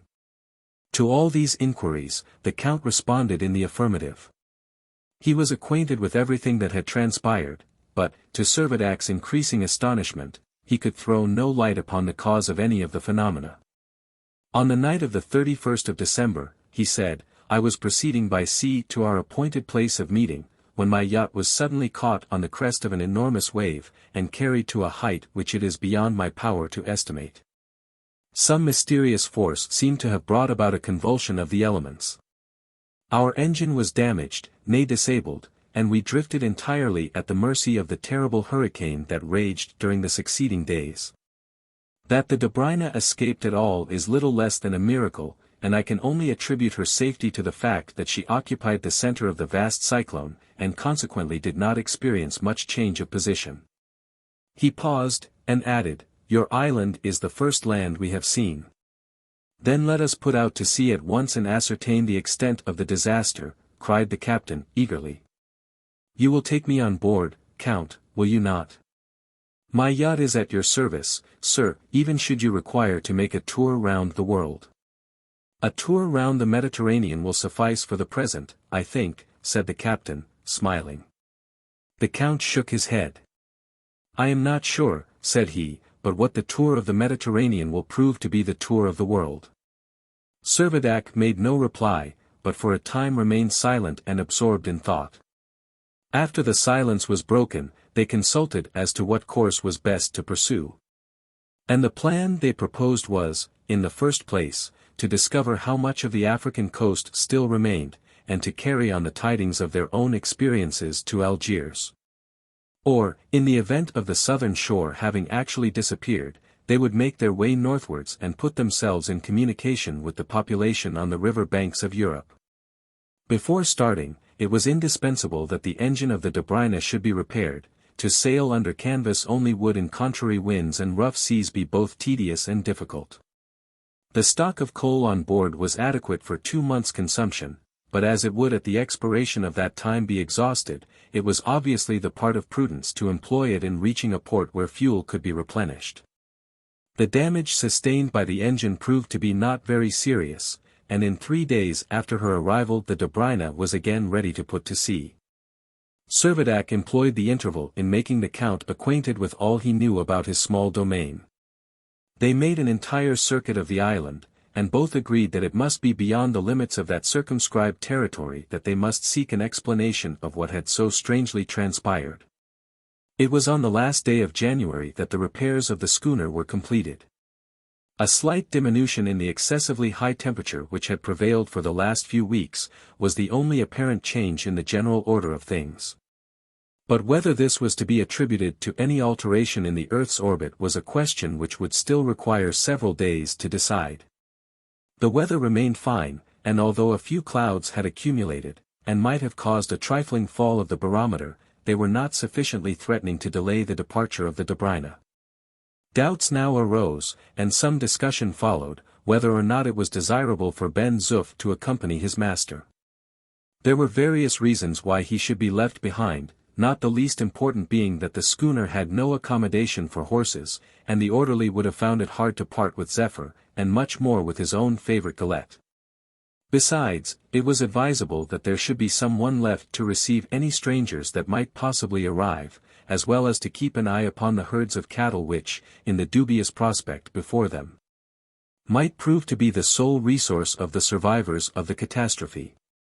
Altogether, taking into consideration that the brave fellow would incur no personal risk by remaining upon the island, the captain was induced with much reluctance to forego the attendance of his servant, hoping very shortly to return and to restore him to his country, when he had ascertained the reason of the mysteries in which they were enveloped.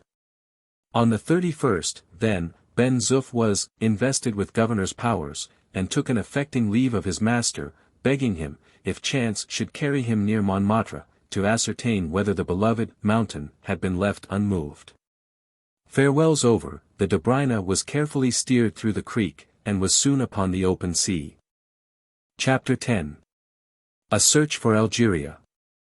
The Dobryna, a strong craft of 200 tons burden, had been built in the famous shipbuilding yards in the Isle of Wight. Her sea-going qualities were excellent, and would have amply sufficed for a circumnavigation of the globe. Count Timoshev was himself no sailor, but had the greatest confidence in leaving the command of his yacht in the hands of Lieutenant Procope, a man of about 30 years of age, and an excellent seaman.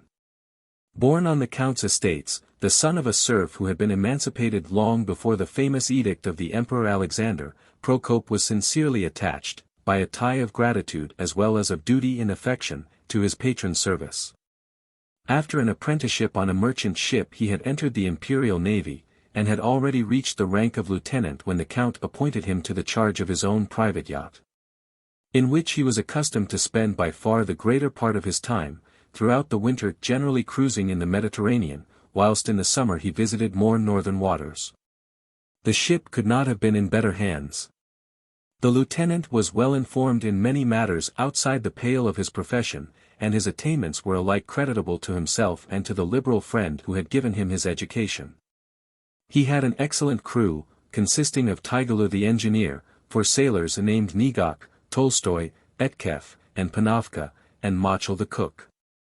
These men, without exception, were all sons of the Count's tenants, and so tenaciously, even out at sea, did they cling to their old traditions, that it mattered little to them what physical disorganization ensued, so long as they felt they were sharing the experiences of their lord and master. The late astounding events, however, had rendered Procope manifestly uneasy, and not the less so from his consciousness that the Count secretly partook of his own anxiety. Steam up and canvas spread, the schooner started eastwards. With a favourable wind she would certainly have made 11 knots an hour had not the high waves somewhat impeded her progress. Although only a moderate breeze was blowing, the sea was rough, a circumstance to be accounted for only by the diminution in the force of the Earth's attraction rendering the liquid particles so buoyant, that by the mere effect of oscillation they were carried to a height that was quite unprecedented. Arago has fixed 25 or 26 feet as the maximum elevation ever attained by the highest waves, and his astonishment would have been very great to see them rising 50 or even 60 feet. Nor did these waves in the usual way partially unfurl themselves and rebound against the sides of the vessel.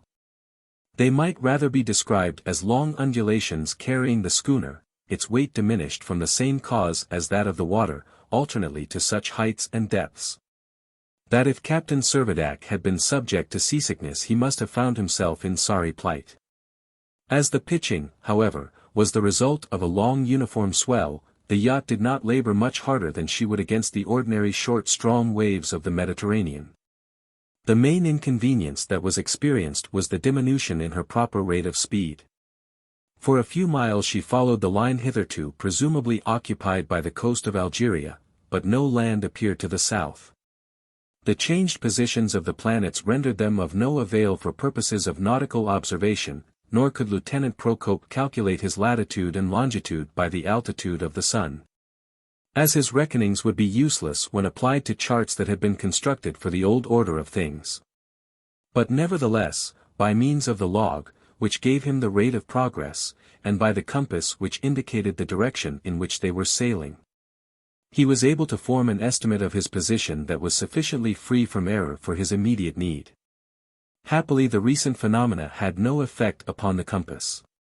The magnetic needle, which in these regions had pointed about 22 degrees from the North Pole, had never deviated in the least, a proof that, although east and west had apparently changed places, north and south continued to retain their normal position as cardinal points. The log and the compass, therefore, were able to be called upon to do the work of the sextant, which had become utterly useless. On the first morning of the cruise Lieutenant Procope, who, like most Russians, spoke French fluently, was explaining these peculiarities to Captain Servadac. The Count was present, and the conversation perpetually recurred, as naturally it would, to the phenomena which remained so inexplicable to them all. "It is very evident," said the lieutenant, "that ever since the 1st of January the Earth has been moving in a new orbit, and from some unknown cause has drawn nearer to the sun." "No doubt about that," said Servadac. "And I suppose that, having crossed the orbit of Venus, we have a good chance of running into the orbit of Mercury." "And finish up by a collision with the sun," added the Count. "There is no fear of that, sir. The Earth has undoubtedly entered upon a new orbit, but she is not incurring any probable risk of being precipitated onto the sun." "Can you satisfy us of that?" asked the Count. "I can, sir. I can give you a proof which I think you will own is conclusive. If, as you suppose, the Earth is being drawn on so as to be precipitated against the sun, the great center of attraction of our system, it could only be because the centrifugal and centripetal forces that cause the planets to rotate in their several orbits had been entirely suspended. In that case, indeed, the Earth would rush onwards towards the sun. And in 64 days and a half the catastrophe you dread would inevitably happen." "And what demonstration do you offer," asked Servadac eagerly, "that it will not happen?" "Simply this, Captain, that since the Earth entered her new orbit half the 64 days has already elapsed, and yet it is only just recently that she has crossed the orbit of Venus. Hardly 1/3 of the distance to be traversed to reach the sun." The lieutenant paused to allow time for reflection, and added, "Moreover, I have every reason to believe that we are not so near the sun as we have been. The temperature has been gradually diminishing. The heat upon Gourbi Island is not greater now than we might ordinarily expect to find in Algeria. At the same time, we have the problem still unsolved that the Mediterranean has evidently been transported to the equatorial zone." Both the Count and the Captain expressed themselves reassured by his representations, and observed that they must now do all in their power to discover what had become of the vast continent of Africa, of which they were hitherto failing so completely to find a vestige. 24 hours after leaving the island, the Dobryna had passed over the sites where tents, Churchill, Colia, and seedy Ferric once had been, but of these towns not one appeared within range of the telescope. Ocean reigned supreme. Lieutenant Procope was absolutely certain that he had not mistaken his direction. The compass showed that the wind had never shifted from the west, and this, with the rate of speed as estimated by the log, combined to assure him that at this date, the 2d of February, the schooner was in lat. 36 degrees 49 minute N and long. 3 degrees 25 minute E, the very spot which ought to have been occupied by the Algerian capital. But Algiers, like all the other coast towns, had apparently been absorbed into the bowels of the earth. Captain Servadac, with clenched teeth and knitted brow, stood sternly, almost fiercely, regarding the boundless waste of water. His pulse beat fast as he recalled the friends and comrades with whom he had spent the last few years in that vanished city. All the images of his past life floated upon his memory.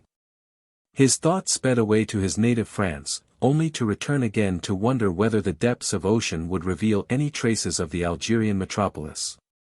"Is it not impossible," he murmured aloud, "that any city should disappear so completely?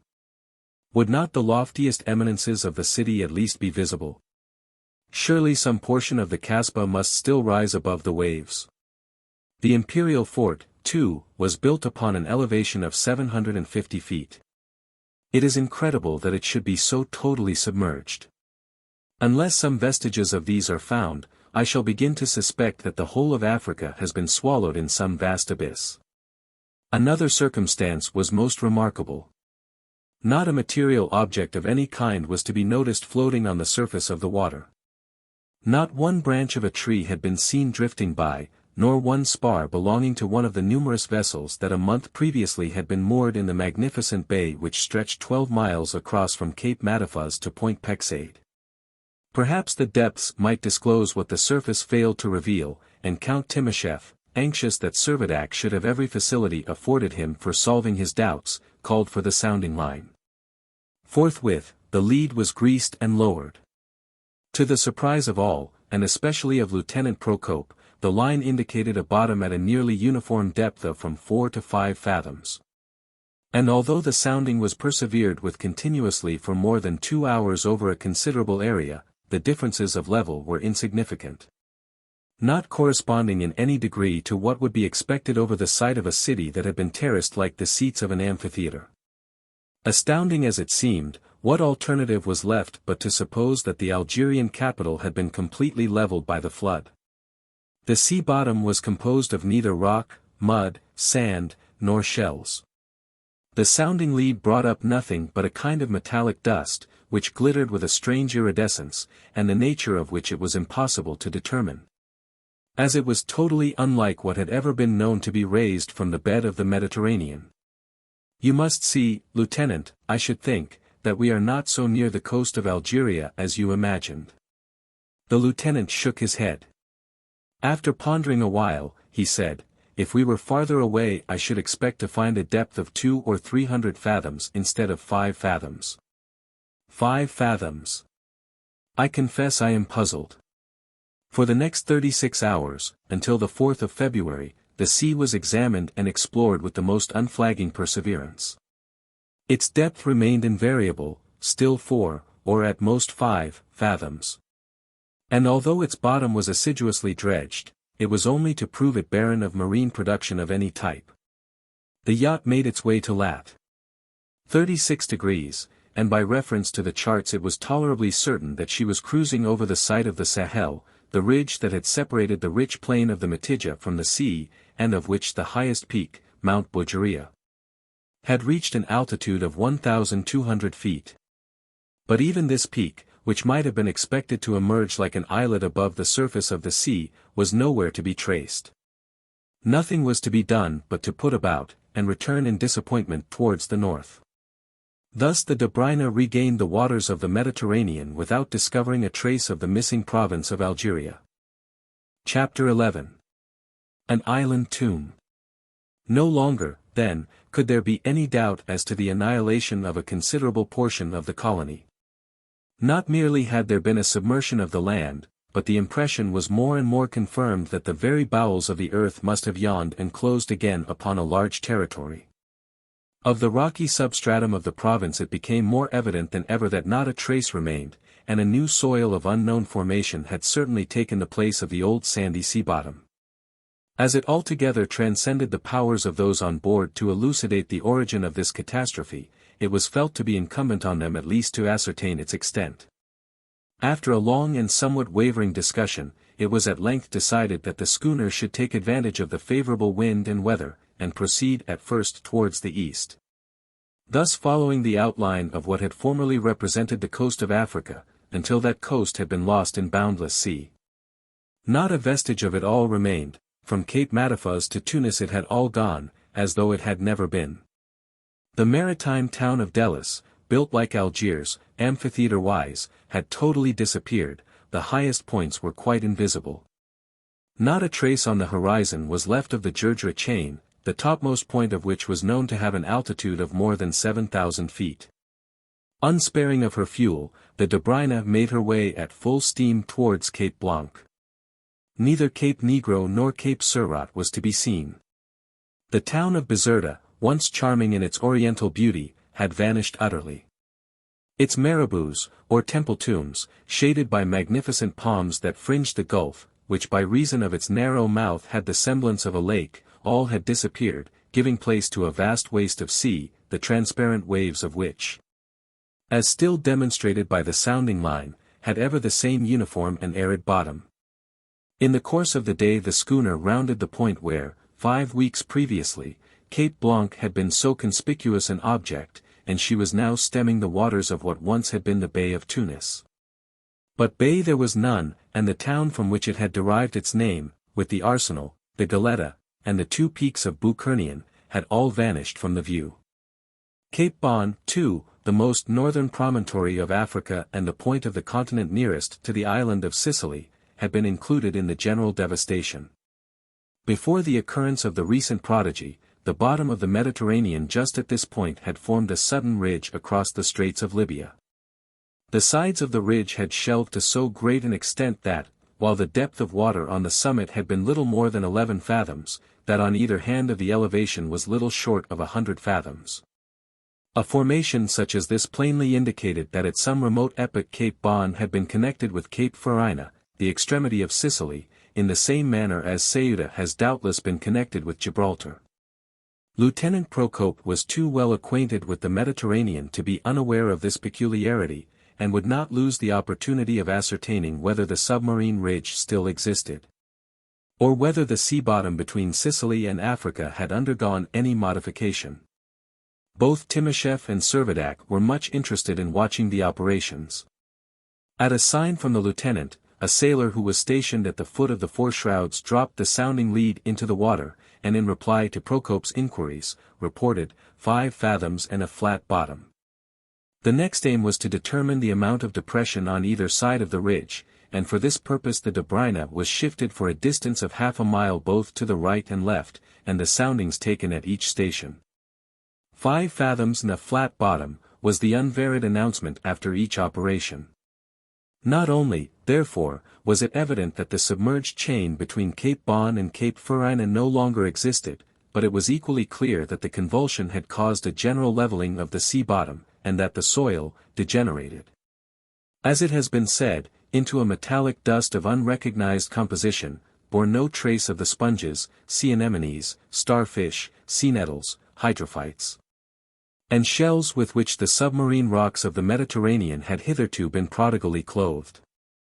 The Dobryna now put about and resumed her explorations in a southerly direction. It remained, however, as remarkable as ever how completely throughout the voyage the sea continued to be deserted. All expectations of hailing a vessel bearing news from Europe were entirely falsified, so that more and more each member of the crew began to be conscious of his isolation, and to believe that the schooner, like a second Noah's Ark, carried the sole survivors of a calamity that had overwhelmed the earth. On the 9th of February the Dobryna passed over the site of the city of Dido, the ancient Bursa, a Carthage, however, which was now more completely destroyed than ever Punic Carthage had been destroyed by Scipio Africanus or Roman Carthage by Hassan the Saracen. In the evening, as the sun was sinking below the eastern horizon, Captain Servadac was lounging moodily against the taffrail. From the heaven above, where stars kept peeping fitfully from behind the moving clouds, his eye wandered mechanically to the waters below, where the long waves were rising and falling with the evening breeze. All at once, his attention was arrested by a luminous speck straight ahead on the southern horizon. At first, imagining that he was the victim of some spectral illusion, he observed it with silent attention. But when, after some minutes, he became convinced that what he saw was actually a distant light, he appealed to one of the sailors, by whom his impression was fully corroborated. The intelligence was immediately imparted to Count Timascheff and the lieutenant. "Is it land, do you suppose?" inquired Servadac, eagerly. "I should be more inclined to think it is a light on board some ship," replied the count. "Whatever it is, in another hour we shall know all about it," said Servadac. "No, Captain," interposed Lieutenant Procope, "we shall know nothing until tomorrow." "What? Not bear down upon it at once?" asked the count in surprise. "No, sir. I should much rather lay to and wait till daylight. If we are really near land, I should be afraid to approach it in the dark." The count expressed his approval of the lieutenant's caution, and thereupon all sail was shortened so as to keep the Dobryna from making any considerable progress all through the hours of night. Few as those hours were, they seemed to those on board as if their end would never come. Fearful lest the faint glimmer should at any moment cease to be visible, Hector Servadac did not quit his post upon the deck, but the light continued unchanged.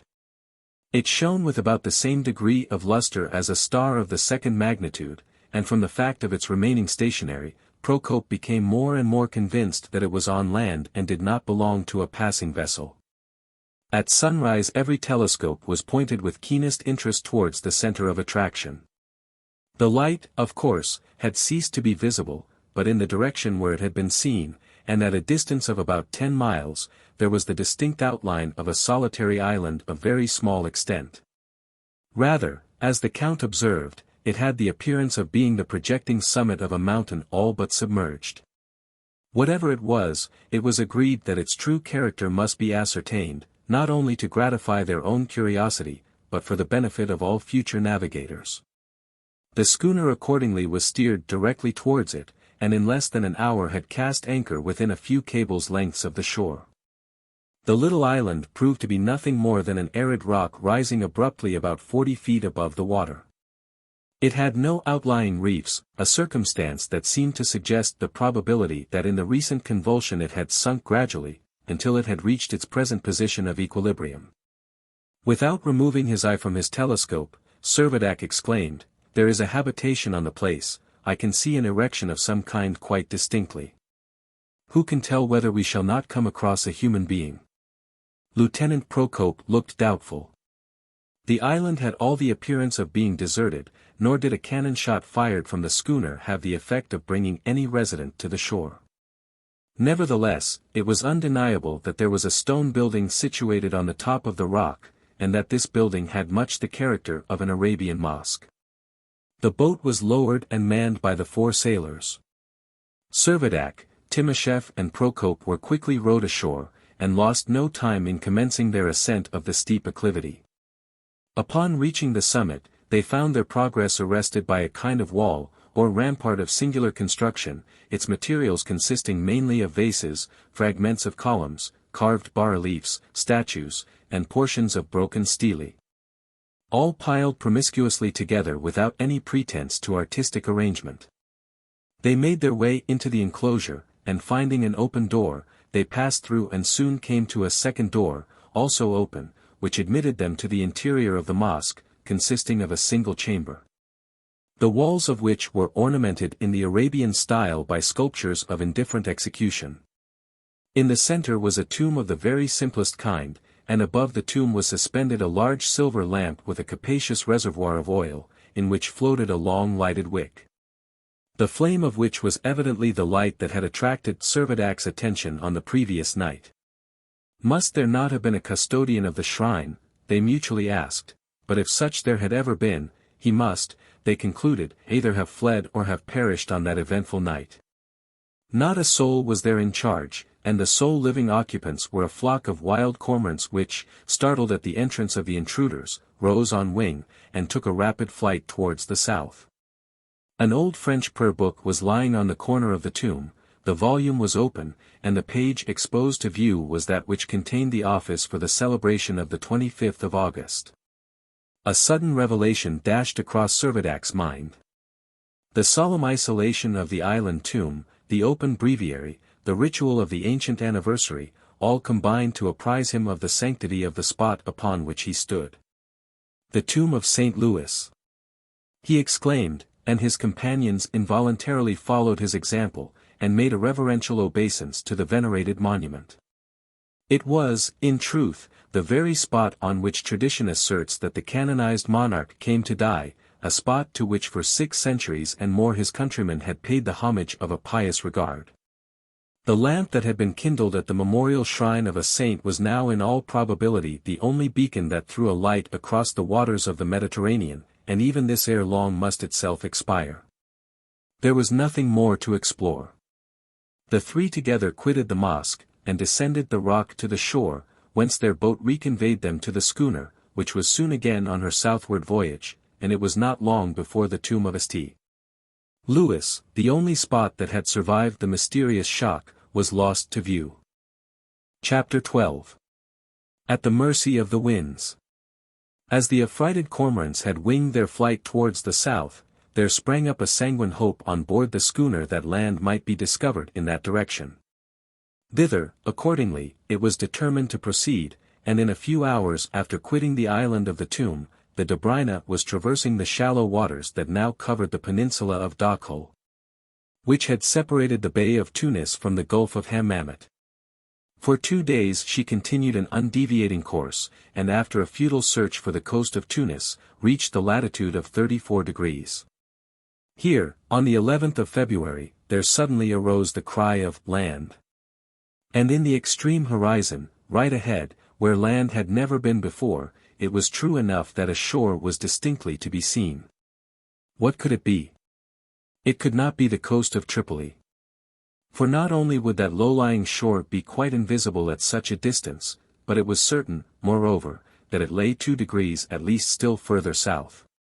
It was soon observed that this newly discovered land was of very irregular elevation, that it extended due east and west across the horizon, thus dividing the gulf into 2 separate sections and completely concealing the island of Jerba, which must lie behind. Its position was duly traced on the Dobryna's chart. "How strange," exclaimed Hector Servadac, "that after sailing all this time over sea where we expected to find land, we have at last come upon land where we thought to find sea." "Strange, indeed," replied Lieutenant Procope, "and what appears to me almost as remarkable is that we have never once caught sight either of one of the Maltese tartans or one of the Levantine xebecs that traffic so regularly on the Mediterranean." "Eastwards or westwards," asked the Count, "which shall be our course?"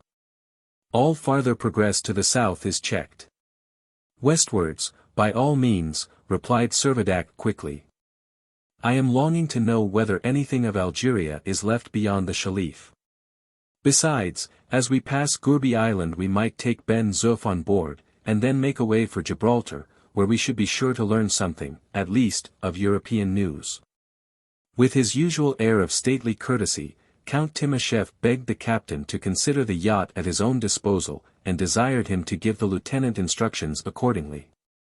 Lieutenant Procope, however, hesitated, and after revolving matters for a few moments in his mind, pointed out that as the wind was blowing directly from the west, and seemed likely to increase, if they went to the west in the teeth of the weather, the schooner would be reduced to the use of her engine only, and would have much difficulty in making any headway.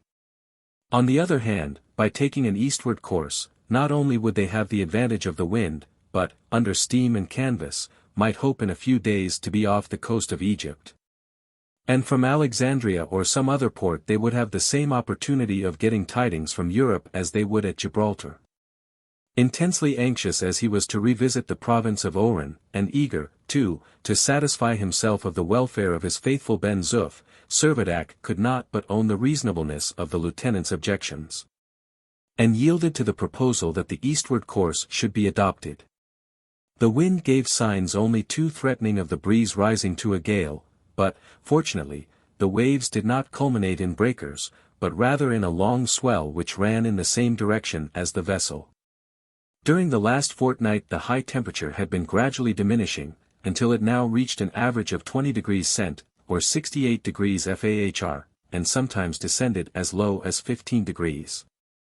That this diminution was to be attributed to the change in the Earth's orbit was a question that admitted of little doubt. After approaching so near to the Sun as to cross the orbit of Venus, the Earth must now have receded so far from the Sun that its normal distance of 91 millions of miles was greatly increased. And the probability was great that it was approximating to the orbit of Mars, that planet which in its physical constitution most nearly resembles our own. Nor was this supposition suggested merely by the lowering of the temperature.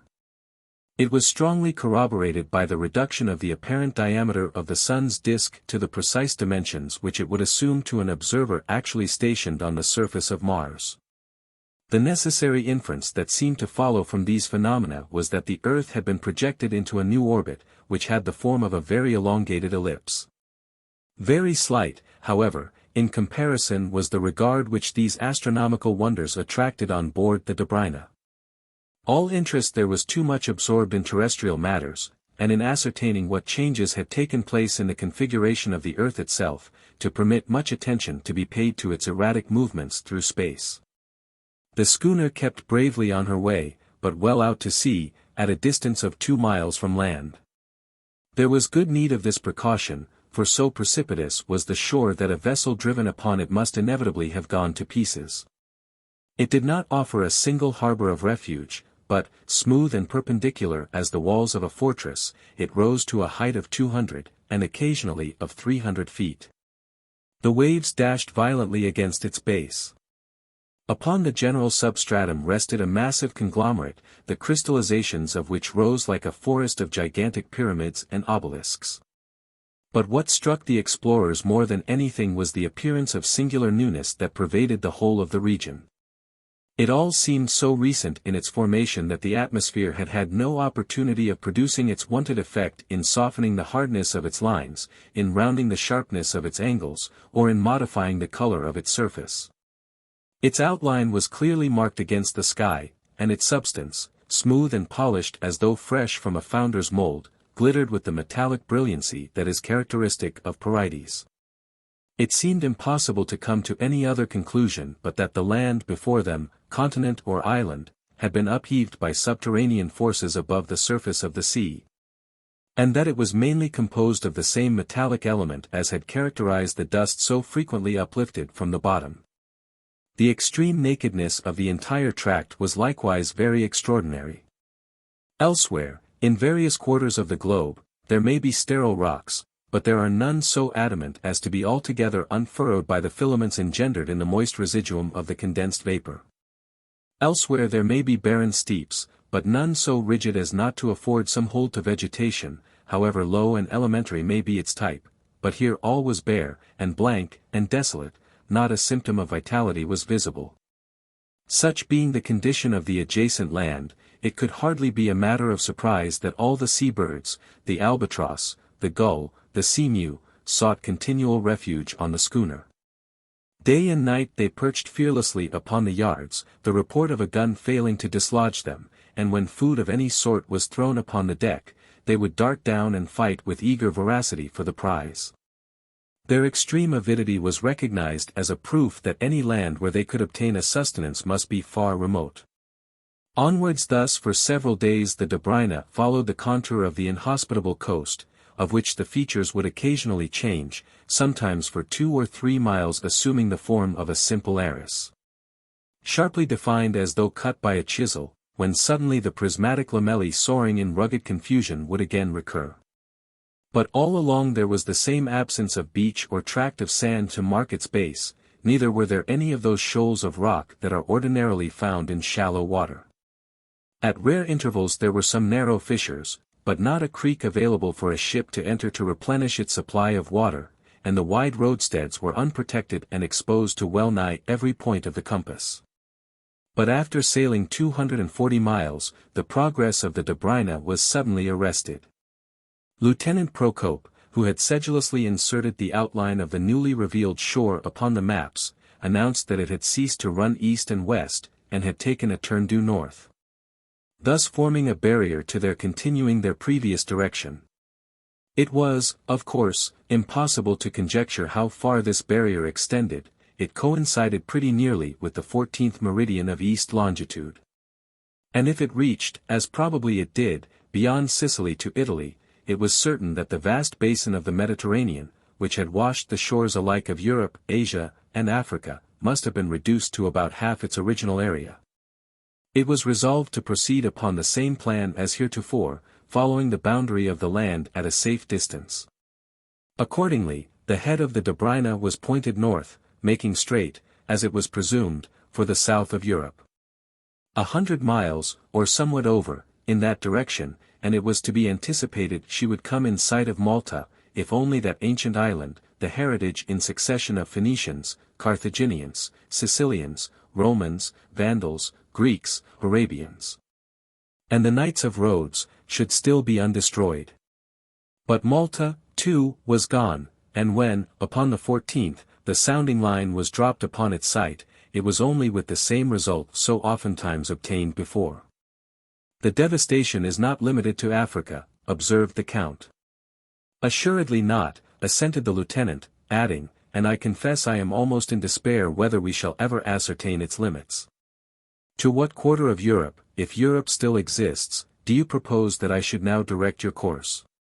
To Sicily, Italy, France, ejaculated Servadac, eagerly, anywhere where we can learn the truth of what has befallen us.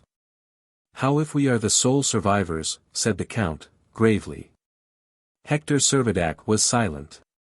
His own secret presentiment so thoroughly coincided with the doubts expressed by the Count, that he refrained from saying another word. The coast, without deviation, still tended towards the north. No alternative, therefore, remained than to take a westerly course and to attempt to reach the northern shores of the Mediterranean. On the 16th the Dobryna essayed to start upon her altered way, but it seemed as if the elements had conspired to obstruct her progress. A furious tempest arose. The wind beat dead in the direction of the coast, and the danger incurred by a vessel of a tonnage so light was necessarily very great. Lieutenant Procope was extremely uneasy. He took in all sail, struck his topmasts, and resolved to rely entirely on his engine. But the peril seemed only to increase. Enormous waves caught the schooner and carried her up to their crests, whence again she was plunged deep into the abysses that they left. The screw failed to keep its hold upon the water, but continually revolved with useless speed in the vacant air. And thus, although the steam was forced on to the extremest limit consistent with safety, the vessel held her way with the utmost difficulty, and recoiled before the hurricane. Still, not a single resort for refuge did the inaccessible shore present. Again and again the lieutenant asked himself what would become of him and his comrades, even if they should survive the peril of shipwreck, and gain a footing upon the cliff. What resources could they expect to find upon that scene of desolation? What hope could they entertain that any portion of the old continent still existed beyond that dreary barrier? It was a trying time, but throughout it all the crew behaved with the greatest courage and composure. Confident in the skill of their commander, and in the stability of their ship, they performed their duties with steadiness and unquestioning obedience. But neither skill, nor courage, nor obedience could avail, all was in vain. Despite the strain put upon her engine, the schooner, bare of canvas, for not even the smallest staysail could have withstood the violence of the storm, was drifting with terrific speed towards the menacing precipices, which were only a few short miles to leeward. Fully alive to the hopelessness of their situation, the crew were all on deck. "All over with us, sir," said Procope to the Count. "I have done everything that man could do, but our case is desperate. Nothing short of a miracle can save us now. Within an hour we must go to pieces upon yonder rocks. Let us, then, commend ourselves to the providence of him to whom nothing is impossible," replied the Count, in a calm, clear voice that could be distinctly heard by all. And as he spoke, he reverently uncovered, an example in which he was followed by all the rest. The destruction of the vessel seeming thus inevitable, Lieutenant Procope took the best measures he could to ensure a few days' supply of food for any who might escape ashore. He ordered several cases of provisions and kegs of water to be brought on deck, and saw that they were securely lashed to some empty barrels, to make them float after the ship had gone down. Less and less grew the distance from the shore, but no creek, no inlet, could be discerned in the towering wall of cliff, which seemed about to topple over and involve them in annihilation. Except a change of wind or, as Procope observed, a supernatural rifting of the rock, nothing could bring deliverance now. But the wind did not veer, and in a few minutes more the schooner was hardly 3 cables distance from the fatal land. All were aware that their last moment had arrived. Servadac and the Count grasped each other's hands for a long farewell. And, tossed by the tremendous waves, the schooner was on the very point of being hurled upon the cliff, when a ringing shout was heard. "Quick, boys, quick! Hoist the jib, and right the tiller!" Sudden and startling as the unexpected orders were, they were executed as if by magic.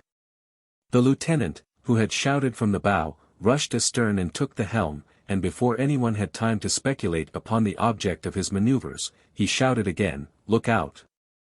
Sharp! Watch the sheets!"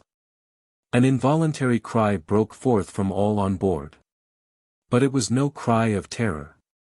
Right ahead was a narrow opening in the solid rock, it was hardly 40 feet wide. Whether it was a passage or no, it mattered little, it was at least a refuge. And, driven by wind and wave, the Dobryna, under the dexterous guidance of the lieutenant, dashed in between its perpendicular walls. Had she not immured herself in a perpetual prison? Chapter 13. A Royal Salute. "Then I take your bishop, Major," said Colonel Murphy, as he made a move that he had taken since the previous evening to consider. "I was afraid you would," replied Major Oliphant, looking intently at the chessboard. Such was the way in which a long silence was broken on the morning of the 17th of February by the old calendar. Another day elapsed before another move was made. It was a protracted game. It had, in fact, already lasted some months, the players being so deliberate, and so fearful of taking a step without the most mature consideration, that even now they were only making the 20th move.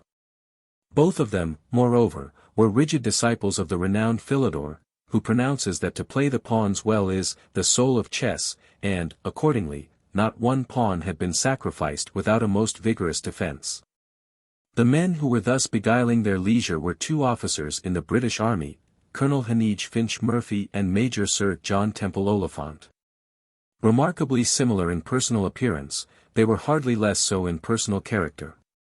Both of them were about 40 years of age, both of them were tall and fair, with bushy whiskers and mustaches, both of them were phlegmatic in temperament, and both much addicted to the wearing of their uniforms. They were proud of their nationality, and exhibited a manifest dislike, verging upon contempt, of everything foreign. Probably they would have felt no surprise if they had been told that Anglo-Saxons were fashioned out of some specific clay, the properties of which surpassed the investigation of chemical analysis. Without any intentional disparagement they might, in a certain way, be compared to 2 scarecrows which, though perfectly harmless in themselves, inspire some measure of respect, and are excellently adapted to protect the territory entrusted to their guardianship. English-like, the 2 officers had made themselves thoroughly at home in the station abroad in which it had been their lot to be quartered. The faculty of colonization seems to be indigenous to the native character. Once let an Englishman plant his national standard on the surface of the moon, and it would not be long before a colony was established round it. The officers had a servant, named Kirk, and a company of 10 soldiers of the line. This party of 13 men were apparently the sole survivors of an overwhelming catastrophe, which on the 1st of January had transformed an enormous rock, garrisoned with well-nigh 2,000 troops, into an insignificant island far out to sea. But although the transformation had been so marvelous, it cannot be said that either Colonel Murphy or Major Oliphant had made much demonstration of astonishment. "This is all very peculiar, Sir John," observed the Colonel. "Yes, Colonel. Very peculiar," replied the Major. "England will be sure to send for us," said one officer. "No doubt she will," answered the other. Accordingly, they came to the mutual resolution that they would stick to their post. To say the truth, it would have been a difficult matter for the gallant officers to do otherwise. They had but one small boat. Therefore, it was well that they made a virtue of necessity, and resigned themselves to patient expectation of the British ship which, in due time, would bring relief. They had no fear of starvation. Their island was mined with subterranean stores, more than ample for 13 men, nay, for 13 Englishmen, for the next 5 years at least. Preserved meat, ale, brandy, all were in abundance. Consequently, as the men expressed it, they were in this respect all right. Of course, the physical changes that had taken place had attracted the notice both of officers and men. But the reversed position of east and west, the diminution of the force of gravity, the altered rotation of the earth, and her projection upon a new orbit, were all things that gave them little concern and no uneasiness. And when the colonel and the major had replaced the pieces on the board which had been disturbed by the convulsion, any surprise they might have felt at the chessmen losing some portion of their weight was quite forgotten in the satisfaction of seeing them retain their equilibrium. One phenomenon, however, did not fail to make its due impression upon the men. This was the diminution in the length of day and night. 3 days after the catastrophe, Corporal Pym, on behalf of himself and his comrades, solicited a formal interview with the officers. The request having been granted, Pym, with the 9 soldiers, all punctiliously wearing the regimental tunic of scarlet and trousers of invisible green, presented themselves at the door of the colonel's room, where he and his brother officer were continuing their game. Raising his hand respectfully to his cap, which he wore poised jauntily over his right ear, and scarcely held on by the strap below his under lip, the corporal waited permission to speak. After a lingering survey of the chessboard, the colonel slowly lifted his eyes, and said with official dignity, "Well, men, what is it?" "First of all, sir," replied the corporal, "we want to speak to you about our pay, and then we wish to have a word with the major about our rations." "Say on, then," said Colonel Murphy. "What is it about your pay?" "Just this, sir. As the days are only half as long as they were, we should like to know whether our pay is to be diminished in proportion." The colonel was taken somewhat aback, and did not reply immediately, though by some significant nods towards the major, he indicated that he thought the question very reasonable. After a few moments' reflection, he replied, "It must, I think, be allowed that your pay was calculated from sunrise to sunrise. There was no specification of what the interval should be. Your pay will continue as before. England can afford it." A buzz of approval burst involuntarily from all the men, but military discipline and the respect due to their officers kept them in check from any boisterous demonstration of their satisfaction. "And now, Corporal, what is your business with me?" asked Major Oliphant. "We want to know whether, as the days are only 6 hours long, we are to have but 2 meals instead of 4. The officers looked at each other, and by their glances agreed that the corporal was a man of sound common sense. "Eccentricities of nature," said the major, "cannot interfere with military regulations. It is true that there will be but an interval of an hour and a half between them, but the rule stands good, 4 meals a day. England is too rich to grudge her soldiers any of her soldiers' due. Yes, 4 meals a day." "Hurrah!" shouted the soldiers, unable this time to keep their delight within the bounds of military decorum. And, turning to the right about, they marched away, leaving the officers to renew the all-absorbing game.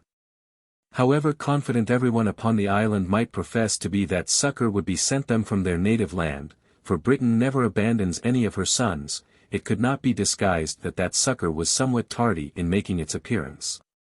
Many and various were the conjectures to account for the delay.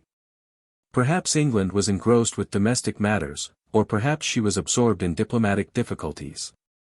Or perchance, more likely than all, Northern Europe had received no tidings of the convulsion that had shattered the South. The whole party throve remarkably well upon the liberal provisions of the commissariat department, and if the officers failed to show the same tendency to embonpoint which was fast becoming characteristic of the men, it was only because they deemed it due to their rank to curtail any indulgences which might compromise the fit of their uniform. On the whole, time passed indifferently well. An Englishman rarely suffers from ennui, and then only in his own country, when required to conform to what he calls the humbug of society. And the two officers, with their similar tastes, ideas, and dispositions, got on together admirably. It is not to be questioned that they were deeply affected by a sense of regret for their lost comrades, and astounded beyond measure at finding themselves the sole survivors of a garrison of 1,895 men, but with true British pluck and self-control. They had done nothing more than draw up a report that 1,882 names were missing from the muster roll. The island itself, the sole surviving fragment of an enormous pile of rock that had reared itself some 1,600 feet above the sea, was not, strictly speaking, the only land that was visible. For about 12 miles to the south there was another island, apparently the very counterpart of what was now occupied by the Englishmen. It was only natural that this should awaken some interest even in the most imperturbable minds, and there was no doubt that the two officers, during one of the rare intervals when they were not absorbed in their game, had decided that it would be desirable at least to ascertain whether the island was deserted, or whether it might not be occupied by some others, like themselves, survivors from the general catastrophe. Certain it is that one morning, when the weather was bright and calm, they had embarked alone in the little boat, and been absent for 7 or 8 hours. Not even to Corporal Pym did they communicate the object of their excursion, nor say one syllable as to its result, and it could only be inferred from their manner that they were quite satisfied with what they had seen. And very shortly afterwards Major Oliphant was observed to draw up a lengthy document, which was no sooner finished than it was formally signed and sealed with the seal of the 33rd Regiment. It was directed to the First Lord of the Admiralty, London, and kept in readiness for transmission by the first ship that should hail in sight. But time elapsed, and here was the 18th of February without an opportunity having been afforded for any communication with the British government. At breakfast that morning, the colonel observed to the major that he was under the most decided impression that the 18th of February was a royal anniversary. And he went on to say that, although he had received no definite instructions on the subject, he did not think that the peculiar circumstances under which they found themselves should prevent them from giving the day its due military honors. The major quite concurred, and it was mutually agreed that the occasion must be honored by a bumper of port, and by a royal salute. Corporal Pym must be sent for. The corporal soon made his appearance, smacking his lips, having, by a ready intuition, found a pretext for a double morning ration of spirits. The 18th of February, you know, Pym, said the colonel, we must have a salute of 21 guns. Very good, replied Pym, a man of few words. And take care that your fellows don't get their arms and legs blown off, added the officer. Very good, sir, said the corporal, and he made his salute and withdrew. Of all the bombs, howitzers, and various species of artillery with which the fortress had been crowded, one solitary piece remained. This was a cumbrous muzzle-loader of 9-inch caliber, and, in default of the smaller ordnance generally employed for the purpose, had to be brought into requisition for the royal salute. A sufficient number of charges having been provided, the corporal brought his men to the reduct, whence the gun's mouth projected over a sloping embrasure. The two officers, in cocked hats and full staff uniform, attended to take charge of the proceedings. The gun was maneuvered in strict accordance with the rules of the artilleryman's manual, and the firing commenced. Not unmindful of the warning he had received, the corporal was most careful between each discharge to see that every vestige of fire was extinguished, so as to prevent an untimely explosion while the men were reloading. And accidents, such as so frequently mar public rejoicings, were all happily avoided. Much to the chagrin of both Colonel Murphy and Major Oliphant, the effect of the salute fell altogether short of their anticipations. The weight of the atmosphere was so reduced that there was comparatively little resistance to the explosive force of the gases, liberated at the cannon's mouth, and there was consequently none of the reverberation, like rolling thunder, that ordinarily follows the discharge of heavy artillery. 20 times had the gun been fired, and it was on the point of being loaded for the last time, when the colonel laid his hand upon the arm of the man who had the ramrod. "Stop," he said, "we will have a ball this time. Let us put the range of the piece to the test." "A good idea," replied the major. "Corporal, you hear the orders." In quick time an artillery wagon was on the spot, and the men lifted out a full-sized shot, weighing 200 pounds. Which, under ordinary circumstances, the cannon would carry about 4 miles. It was proposed, by means of telescopes, to note the place where the ball first touched the water, and thus to obtain an approximation sufficiently accurate as to the true range. Having been duly charged with powder and ball, the gun was raised to an angle of something under 45 degrees, so as to allow proper development to the curve that the projectile would make, and, at a signal from the major, the light was applied to the priming. "Heavens! By all that's good," exclaimed both officers in one breath, as, standing open-mouthed, they hardly knew whether they were to believe the evidence of their own senses. "Is it possible?" The diminution of the force of attraction at the earth's surface was so considerable that the ball had sped beyond the horizon. "Incredible," ejaculated the colonel. "Incredible," echoed the major. 6 miles at least," observed the one. "Aye, more than that," replied the other. A while, they gazed at the sea and at each other in mute amazement. But in the midst of their perplexity, what sound was that which startled them? Was it mere fancy?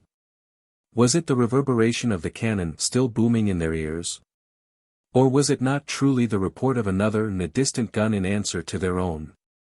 Attentively and eagerly they listened. Twice, thrice did the sound repeat itself. It was quite distinct. There could be no mistake. "I told you so," cried the colonel, triumphantly. "I knew our country would not forsake us. It is an English ship, no doubt." In half an hour 2 masts were visible above the horizon. "See! Was I not right? Our country was sure to send to our relief. Here is the ship." "Yes," replied the major, "she responded to our gun." "It is to be hoped," muttered the corporal, "that our ball has done her no damage." Before long the hull was full in sight. A long trail of smoke betokened her to be a steamer, and very soon, by the aid of the glass, it could be ascertained that she was a schooner yacht, and making straight for the island.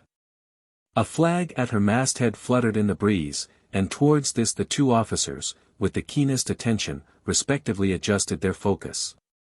Simultaneously the 2 telescopes were lowered. The colonel and the major stared at each other in blank astonishment. "Russian," they gasped. And true it was that the flag that floated at the head of yonder mast was the Blue Cross of Russia. Chapter 14. Sensitive Nationality. When the schooner had approached the island, the Englishmen were able to make out the name, Dobryna, painted on the aft board. A sinuous irregularity of the coast had formed a kind of cove, which, though hardly spacious enough for a few fishing smacks, would afford the yacht a temporary anchorage, so long as the wind did not blow violently from either west or south. Into this cove the Dobryna was duly signalled, and as soon as she was safely moored, she lowered her fore-oar, and Count Timosheff and Captain Servadac made their way at once to land. Colonel Heneage Finch Murphy and Major Sir John Temple Oliphant stood, grave and prim, formally awaiting the arrival of their visitors. Captain Servadac, with the uncontrolled vivacity natural to a Frenchman, was the first to speak. "A joyful sight, gentlemen," he exclaimed. "It will give us unbounded pleasure to shake hands again with some of our fellow creatures. You, no doubt, have escaped the same disaster as ourselves." But the English officers, neither by word nor gesture, made the slightest acknowledgment of this familiar greeting. "What news can you give us of France, England, or Russia?" continued Servadac, perfectly unconscious of the stolid rigidity with which his advances were received. "We are anxious to hear anything you can tell us. Have you had communications with Europe? Have you? To whom have we the honor of speaking?" At last interposed Colonel Murphy, in the coldest and most measured tone, and drawing himself up to his full height. "Ah! How stupid!" "I forgot," said Servadac, with the slightest possible shrug of the shoulders, "we have not been introduced." Then, with a wave of his hand towards his companion, who meanwhile had exhibited a reserve hardly less than that of the British officers, he said, "Allow me to introduce you to Count Wassily Timoshev." "Major Sir John Temple Oliphant," replied the colonel. The Russian and the Englishman mutually exchanged the stiffest of bows. "I have the pleasure of introducing Captain Servadac," said the count in his turn. "And this is Colonel Heneage Finch Murphy," was the major's grave rejoinder. More bows were interchanged and the ceremony brought to its due conclusion. It need hardly be said that the conversation had been carried on in French, a language which is generally known both by Russians and Englishmen, a circumstance that is probably in some measure to be accounted for by the refusal of Frenchmen to learn either Russian or English. The formal preliminaries of etiquette being thus complete, there was no longer any obstacle to a freer intercourse. The colonel, signing to his guests to follow, led the way to the apartment occupied jointly by himself and the major, which, although only a kind of casemate hollowed in the rock, nevertheless wore a general air of comfort. Major Oliphant accompanied them, and all four having taken their seats, the conversation was commenced. Irritated and disgusted at all the cold formalities, Hector Servadac resolved to leave all the talking to the count. And he, quite aware that the Englishmen would adhere to the fiction that they could be supposed to know nothing that had transpired previous to the introduction, felt himself obliged to recapitulate matters from the very beginning.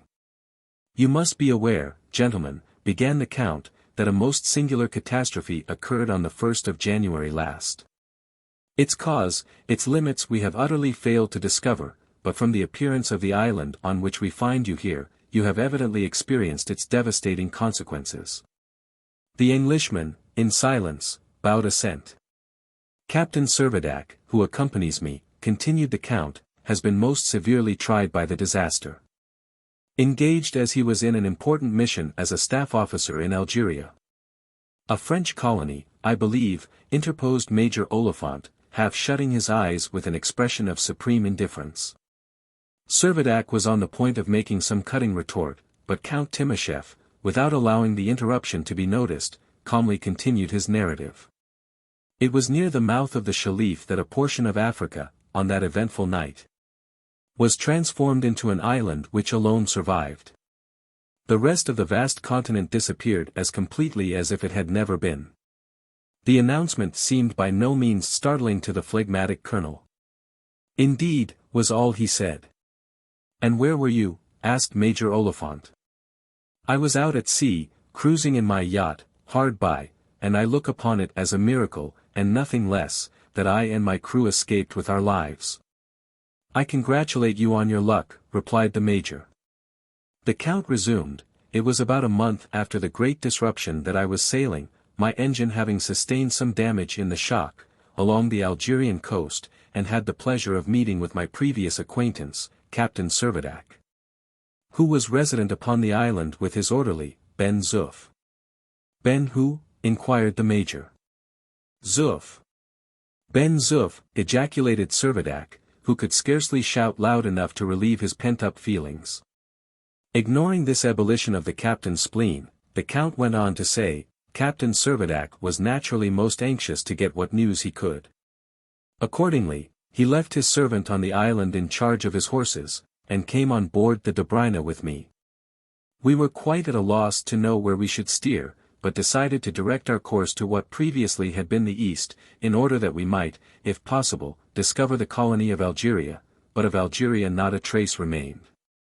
The colonel curled his lip, insinuating only too plainly that to him it was by no means surprising that a French colony should be wanting in the element of stability.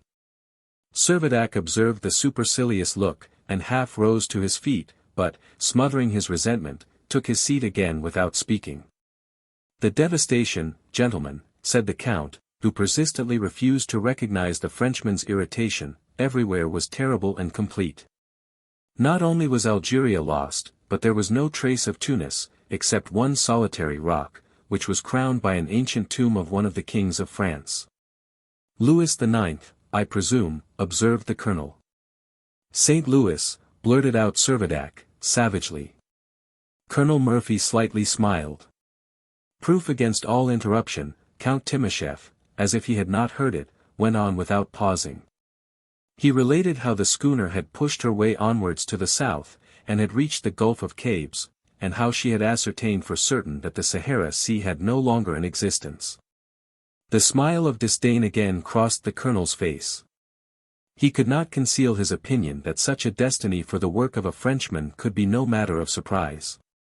Our next discovery, continued the Count, was that a new coast had been upheaved right along in front of the coast of Tripoli, the geological formation of which was altogether strange, and which extended to the north as far as the proper place of Malta. And Malta, cried Servadac, unable to control himself any longer, Malta, town, forts, soldiers, governor, and all, has vanished just like Algeria. For a moment a cloud rested upon the colonel's brow, only to give place to an expression of decided incredulity. The statement seems highly incredible, he said. Incredible, repeated Servadac. Why is it that you doubt my word?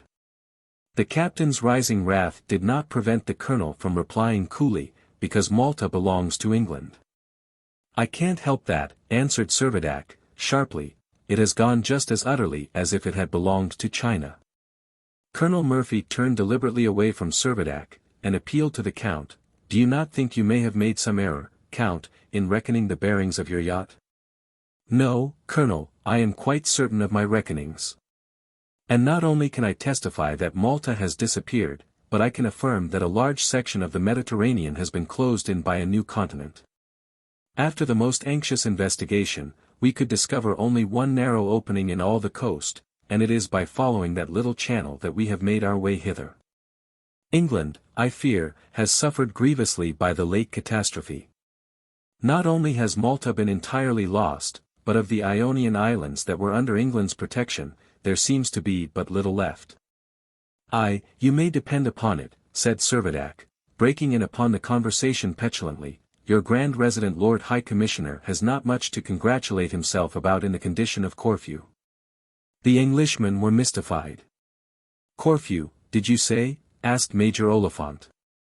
Yes, Corfu, I said Corfu, replied Servadac, with a sort of malicious triumph. The officers were speechless with astonishment. The silence of bewilderment was broken at length by Count Timoshev making inquiry whether nothing had been heard from England, either by telegraph or by any passing ship. No, said the colonel, not a ship has passed, and the cable is broken. But do not the Italian telegraphs assist you, continued the Count. Italian. I do not comprehend you. You must mean the Spanish, surely. How? Demanded Timoshev. Confound it, cried the impatient Servadac. What matters whether it be Spanish or Italian? Tell us, have you had no communication at all from Europe, no news of any sort from London? Hitherto, none whatever, replied the colonel. Adding with a stately emphasis, but we shall be sure to have tidings from England before long. Whether England is still in existence or not, I suppose, said Servadac, in a tone of irony. The Englishmen started simultaneously to their feet. England in existence, the colonel cried. England. 10 times more probable that France. France, shouted Servadac in a passion.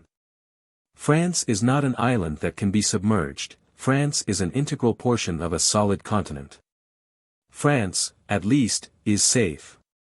A scene appeared inevitable, and Count Timoshev's efforts to conciliate the excited parties were of small avail. You are at home here, said Servadac, with as much calmness as he could command. It will be advisable, I think, for this discussion to be carried on in the open air. And hurriedly he left the room. Followed immediately by the others, he led the way to a level piece of ground, which he considered he might fairly claim as neutral territory.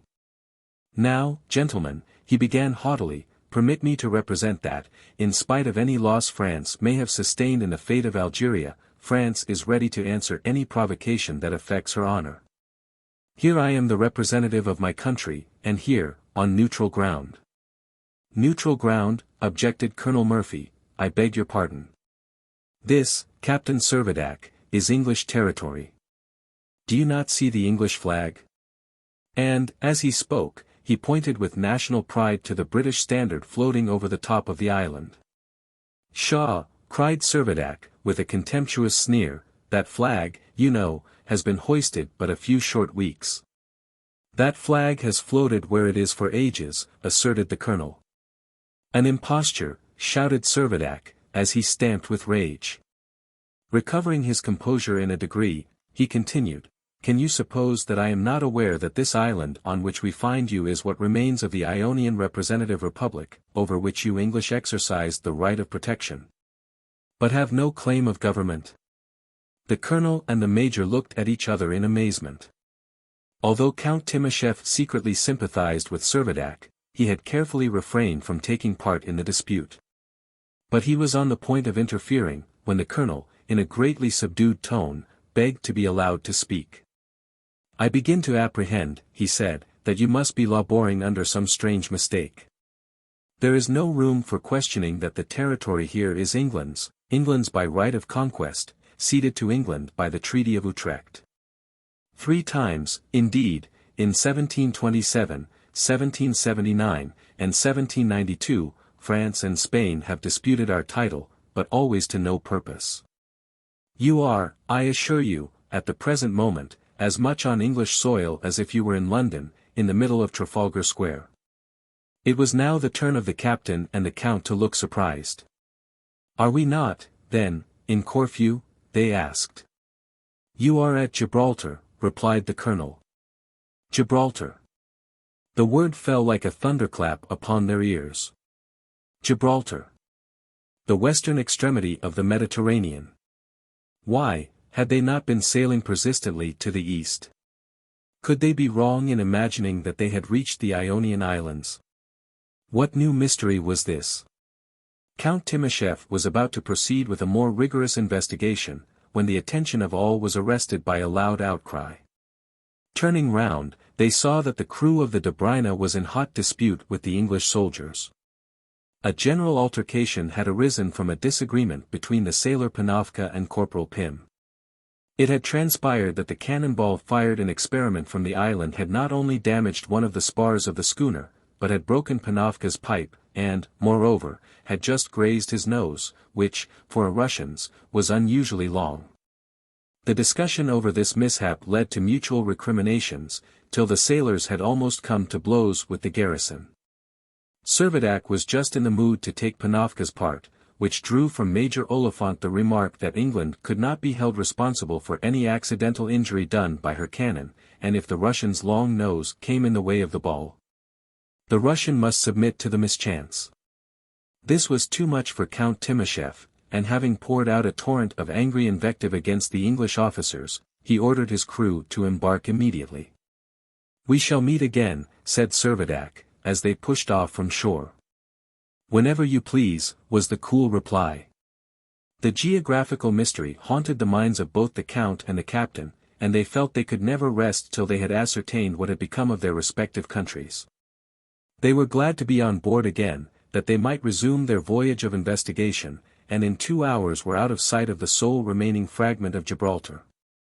Chapter 15. An Enigma from the Sea. Lieutenant Procope had been left on board in charge of the Dobryna, and on resuming the voyage it was a task of some difficulty to make him understand the fact that had just come to light. Some hours were spent in discussion and in attempting to penetrate the mysteries of the situation. There were certain things of which they were perfectly certain. They could be under no misapprehension as to the distance they had positively sailed from Gourbi Island towards the east before their further progress was arrested by the unknown shore, as nearly as possible that was 15 degrees. The length of the narrow strait by which they had made their way across that land to regain the open sea was about 3 miles and a half. Thence onward to the island, which they had been assured, on evidence that they could not disbelieve, to be upon the site of Gibraltar, was 4 degrees, while from Gibraltar to Gourbi Island was 7 degrees or but little more. What was it altogether? Was it not less than 30 degrees? In that latitude, the degree of longitude represents 840 miles. What, then, did it all amount to? Indubitably, to less than 1,400 miles. So brief a voyage would bring the Dobryna once again to her starting point, or, in other words, would enable her to complete the circumnavigation of the globe. How changed the condition of things! Previously, to sail from Malta to Gibraltar by an eastward course would have involved the passage of the Suez Canal, the Red Sea, the Indian Ocean, the Pacific, the Atlantic, but what had happened now? Why, Gibraltar had been reached as if it had been just at Corfu, and some 330 degrees of the Earth's circuit had vanished utterly. After allowing for a certain margin of miscalculation, the main fact remained undeniable. And the necessary inference that Lieutenant Procope drew from the round of the Earth being completed in 1,400 miles, was that the Earth's diameter had been reduced by about 15/16 of its length. If that be so, observed the Count, it accounts for some of the strange phenomena we witness. If our world has become so insignificant a spheroid, not only has its gravity diminished, but its rotary speed has been accelerated. And this affords an adequate explanation of our days and nights being thus curtailed. But how about the new orbit in which we are moving? He paused and pondered, and then looked at Procope as though awaiting from him some further elucidation of the difficulty. The lieutenant hesitated. When, in a few moments, he began to speak, Servadac smiled intelligently, anticipating the answer he was about to hear. "My conjecture is," said Procope, "that a fragment of considerable magnitude has been detached from the Earth. That it has carried with it an envelope of the Earth's atmosphere, and that it is now traveling through the solar system in an orbit that does not correspond at all with the proper orbit of the Earth." The hypothesis was plausible. But what a multitude of bewildering speculations it entailed. If, in truth, a certain mass had been broken off from the terrestrial sphere, whither would it wend its way? What would be the measure of the eccentricity of its path? What would be its period round the sun? Might it not, like a comet, be carried away into the vast infinity of space? Or, on the other hand, might it not be attracted to the great central source of light and heat, and be absorbed in it? Did its orbit correspond with the orbit of the ecliptic? And was there no chance of its ever uniting again with the globe, from which it had been torn off by so sudden and violent a disruption? A thoughtful silence fell upon them all, which Servadac was the first to break. "Lieutenant," he said, "your explanation is ingenious, and accounts for many appearances, but it seems to me that in one point it fails." "How so?" replied Procope. "To my mind the theory meets all objections." "I think not," Servadac answered. "In one point, at least, it appears to me to break down completely." "What is that?" asked the lieutenant. "Stop a moment," said the captain. "Let us see that we understand each other right. Unless I mistake you, your hypothesis is that a fragment of the Earth, comprising the Mediterranean and its shores from Gibraltar to Malta, has been developed into a new asteroid, which is started on an independent orbit in the solar regions. Is not that your meaning?" "Precisely so," the lieutenant acquiesced. "Well, then," continued Servadac, "it seems to me to be at fault in this respect. It fails, and fails completely, to account for the geological character of the land that we have found now encompassing this sea. Why, if the new land is a fragment of the old, why does it not retain its old formation? What has become of the granite and the calcareous deposits? How is it that these should all be changed into a mineral concrete with which we have no acquaintance?" No doubt, it was a serious objection. For, however likely it might be that a mass of the Earth on being detached would be eccentric in its movements, there was no probable reason to be alleged why the material of its substance should undergo so complete a change. There was nothing to account for the fertile shores, rich in vegetation, being transformed into rocks arid and barren beyond precedent. The lieutenant felt the difficulty, and owned himself unprepared to give at once an adequate solution. Nevertheless, he declined to renounce his theory. He asserted that the arguments in favor of it carried conviction to his mind, and that he entertained no doubt but that, in the course of time, All apparently antagonistic circumstances would be explained so as to become consistent with the view he took. He was careful, however, to make it understood that with respect to the original cause of the disruption he had no theory to offer. And although he knew what expansion might be the result of subterranean forces, he did not venture to say that he considered it sufficient to produce so tremendous an effect. The origin of the catastrophe was a problem still to be solved. Ah! Well, said Servadac, I don't know that it matters much where our new little planet comes from, or what it is made of, if only it carries France along with it. And Russia, added the Count. And Russia, of course, said Servadac, with a polite bow.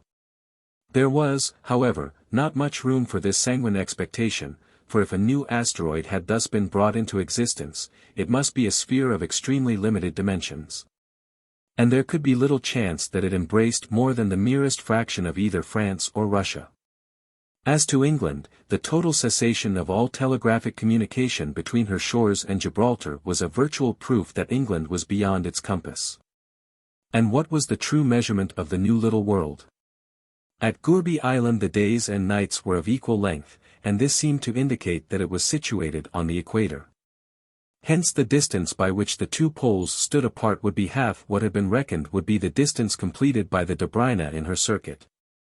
That distance had been already estimated to be something under 1,400 miles, so that the Arctic pole of their recently fashioned world must be about 350 miles to the north, and the Antarctic about 350 miles to the south of the island. Compare these calculations with the map, and it is at once apparent that the northernmost limit barely touched the coast of Provence, while the southernmost reached to about lat. 20 degrees north, and fell in the heart of the desert. The practical test of these conclusions would be made by future investigation, but meanwhile the fact appeared very much to strengthen the presumption that, if Lieutenant Procope had not arrived at the whole truth, he had made a considerable advance towards it.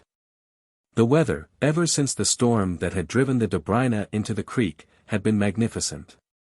The wind continued favorable, and now under both steam and canvas, she made a rapid progress towards the north, a direction in which she was free to go in consequence of the total disappearance of the Spanish coast. From Gibraltar right away to Alicante, Malaga, Almeria, Cape Gata, Carthagena, Cape Palos, all were gone. The sea was rolling over the southern extent of the peninsula, so that the yacht advanced to the latitude of Seville before it sighted any land at all, and then, not shores such as the shores of Andalusia, but a bluff and precipitous cliff. In its geological features resembling exactly the stern and barren rock that she had coasted beyond the site of Malta. Here the sea made a decided indentation on the coast, it ran up in an acute angled triangle till its apex coincided with the very spot upon which Madrid had stood. But as hitherto the sea had encroached upon the land in its turn now encroached upon the sea. For a frowning headland stood out far into the basin of the Mediterranean, and formed a promontory stretching out beyond the proper places of the Balearic Isles. Curiosity was all alive. There was the intensest interest awakened to determine whether no vestige could be traced of Majorca, Minorca, or any of the group, and it was during a deviation from the direct course for the purpose of a more thorough scrutiny that one of the sailors raised a thrill of general excitement by shouting, "A bottle in the sea!" Here, then, at length was a communication from the outer world. Surely now they would find a document which would throw some light upon all the mysteries that had happened. Had not the day now dawned that should set their speculations all at rest? It was the morning of the 21st of February. The Count, the captain, the lieutenant, everybody hurried to the forecastle, the schooner was dexterously put about, and all was eager impatience until the supposed bottle was hauled on deck. It was not, however, a bottle, it proved to be a round leather telescope case, about a foot long, and the first thing to do before investigating its contents was to make a careful examination of its exterior. The lid was fastened on by wax, and so securely that it would take a long immersion before any water could penetrate. There was no maker's name to be deciphered, but impressed very plainly with a seal on the wax were the two initials, P.R.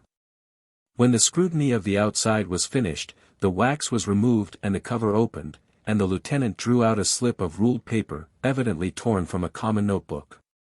The paper had an inscription written in 4 lines, which were remarkable for the profusion of notes of admiration and interrogation with which they were interspersed. Gallia. Up Sol, au 15 Fev. 59 million L. Chemin parcouru de Janv. A Fev. 82 million L. Va ben a. All right. Parfait. There was a general sigh of disappointment. They turned the paper over and over, and handed it from one to another. What does it all mean? Exclaimed the Count. Something mysterious here, said Servadac. But yet, he continued, after a pause, one thing is tolerably certain, on the 15th, 6 days ago, someone was alive to write it. Yes. I presume there is no reason to doubt the accuracy of the date, assented the Count. To this strange conglomeration of French, English, Italian, and Latin, there was no signature attached. Nor was there anything to give a clue as to the locality in which it had been committed to the waves. A telescope case would probably be the property of someone on board a ship. And the figures obviously referred to the astronomical wonders that had been experienced. To these general observations Captain Servadac objected that he thought it unlikely that anyone on board a ship would use a telescope case for this purpose, but would be sure to use a bottle as being more secure. And, accordingly, he should rather be inclined to believe that the message had been set afloat by some savant left alone, perchance, upon some isolated coast. But, however interesting it might be, observed the Count, to know the author of the lines, to us it is of far greater moment to ascertain their meaning. And taking up the paper again, he said, perhaps we might analyze it word by word, and from its detached parts gather some clue to its sense as a whole. What can be the meaning of all that cluster of interrogations after Gallia? Asked Servadac. Lieutenant Procope, who had hitherto not spoken, now broke his silence by saying, I beg, gentlemen, to submit my opinion that this document goes very far to confirm my hypothesis that a fragment of the earth has been precipitated into space. Captain Servadac hesitated, and then replied, even if it does, I do not see how it accounts in the least for the geological character of the new asteroid. But will you allow me for 1 minute to take my supposition for granted, said Procope. If a new little planet has been formed, as I imagine, by disintegration from the old, I should conjecture that Gallia is the name assigned to it by the writer of this paper. The very notes of interrogation are significant that he was in doubt what he should write. You would presume that he was a Frenchman? Asked the Count. I should think so, replied the lieutenant. Not much doubt about that, said Servadac. It is all in French, except a few scattered words of English, Latin, and Italian, inserted to attract attention. He could not tell into whose hands the message would fall first. Well, then, said Count Timascheff, we seem to have found a name for the new world we occupy. But what I was going especially to observe, continued the lieutenant, is that the distance, 59 million leagues, represents precisely the distance we ourselves were from the sun on the 15th. It was on that day we crossed the orbit of Mars. Yes, true, assented the others. And the next line, said the lieutenant, after reading it aloud, apparently registers the distance traversed by Gallia, the new little planet, in her own orbit. Her speed, of course, we know by Kepler's laws, would vary according to her distance from the sun, and if she were, as I conjecture from the temperature at that date, on the 15th of January at her perihelion, she would be traveling twice as fast as the Earth, which moves at the rate of between 50,000 and 60,000 miles an hour. You think, then, said Servadac, with a smile, you have determined the perihelion of our orbit, but how about the aphelion? Can you form a judgment as to what distance we are likely to be carried? You are asking too much, remonstrated the Count. I confess, said the lieutenant, that just at present I am not able to clear away the uncertainty of the future. But I feel confident that by careful observation at various points we shall arrive at conclusions which not only will determine our path, but perhaps may clear up the mystery about our geological structure. Allow me to ask, said Count Timascheff, whether such a new asteroid would not be subject to ordinary mechanical laws, and whether, once started, it would not have an orbit that must be immutable. Decidedly it would, so long as it was undisturbed by the attraction of some considerable body. But we must recollect that, compared to the great planets, Gallia must be almost infinitesimally small, and so might be attracted by a force that is irresistible. Altogether, then, said Servadac, we seem to have settled it to our entire satisfaction that we must be the population of a young little world called Gallia. Perhaps some day we may have the honor of being registered among the minor planets. No chance of that, quickly rejoined Lieutenant Procope. Those minor planets all are known to rotate in a narrow zone between the orbits of Mars and Jupiter. In their perihelia they cannot approximate the Sun as we have done. We shall not be classed with them. Our lack of instruments, said the Count, is much to be deplored, it baffles our investigations in every way. Ah, never mind. Keep up your courage, Count, said Servadac, cheerily. And Lieutenant Procope renewed his assurances that he entertained good hopes that every perplexity would soon be solved. I suppose, remarked the Count, that we cannot attribute much importance to the last line, va bene. All right. Parfait. The captain answered, at least, it shows that whoever wrote it had no murmuring or complaint to make, but was quite content with the new order of things. Chapter 16. The Residuum of a Continent. Almost unconsciously, the voyagers in the Dobryna fell into the habit of using Gallia as the name of the new world in which they became aware they must be making an extraordinary excursion through the realms of space. Nothing, however, was allowed to divert them from their ostensible object of making a survey of the coast of the Mediterranean. And accordingly they persevered in following that singular boundary which had revealed itself to their extreme astonishment. Having rounded the great promontory that had barred her farther progress to the north, the schooner skirted its upper edge. A few more leagues and they ought to be abreast of the shores of France. Yes, of France. But who shall describe the feelings of Hector Servadac when, instead of the charming outline of his native land, he beheld nothing but a solid boundary of savage rock? Who shall paint the look of consternation with which he gazed upon the stony rampart, rising perpendicularly for 1,000 feet, that had replaced the shores of the smiling south? Who shall reveal the burning anxiety with which he throbbed to see beyond that cruel wall? But there seemed no hope. Onwards and onwards the yacht made her way, and still no sign of France.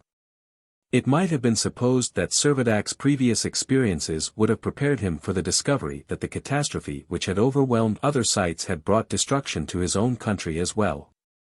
But he had failed to realize how it might extend to France, and when now he was obliged with his own eyes to witness the waves of ocean rolling over what once had been the lovely shores of Provence, he was well-nigh frantic with desperation.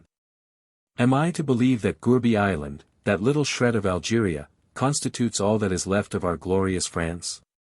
No, no, it cannot be. Not yet have we reached the pole of our new world. There must be, something more behind that frowning rock. Oh, that for a moment we could scale its towering height and look beyond. By heaven, I adjure you, let us disembark, and mount the summit and explore. France lies beyond. Disembarkation, however, was an utter impossibility. There was no semblance of a creek in which the Dobryna could find an anchorage. There was no outlying ridge on which a footing could be gained. The precipice was perpendicular as a wall, its topmost height crowned with the same conglomerate of crystallized lamellae that had all along been so pronounced a feature. With her steam at high pressure, the yacht made rapid progress towards the east. The weather remained perfectly fine, the temperature became gradually cooler, so that there was little prospect of vapors accumulating in the atmosphere. And nothing more than a few cirri, almost transparent, veiled here and there the clear azure of the sky. Throughout the day the pale rays of the sun, apparently lessened in its magnitude, cast only faint and somewhat uncertain shadows. But at night the stars shone with surpassing brilliancy. Of the planets, some, it was observed, seemed to be fading away in remote distance. This was the case with Mars, Venus, and that unknown orb which was moving in the orbit of the minor planets. But Jupiter, on the other hand, had assumed splendid proportions, Saturn was superb in its luster, and Uranus, which hitherto had been imperceptible without a telescope, was pointed out by Lieutenant Procope, plainly visible to the naked eye. The inference was irresistible that Gallia was receding from the sun, and traveling far away across the planetary regions. On the 24th of February, after following the sinuous course of what before the date of the convulsion had been the coastline of the department of Var, and after a fruitless search for Hyères, the peninsula of St. Tropez, the Lerius Islands, and the gulfs of Cannes and Jure, the Dobryna arrived upon the site of the Cape of Antibes. Here, quite unexpectedly, the explorers made the discovery that the massive wall of cliff had been rent from the top to the bottom by a narrow rift, like the dry bed of a mountain torrent, and at the base of the opening, level with the sea, was a little strand upon which there was just space enough for their boat to be hauled up. "Joy! Joy!" shouted Servadac, half beside himself with ecstasy, "we can land at last." Count Timascheff and the lieutenant were scarcely less impatient than the captain, and little needed his urgent and repeated solicitations. "Come on! Quick! Come on! No time to lose!" It was 7:30 in the morning, when they set their foot upon this untried land. The bit of strand was only a few square yards in area, quite a narrow strip. Upon it might have been recognized some fragments of that agglutination of yellow limestone which is characteristic of the coast of Provence.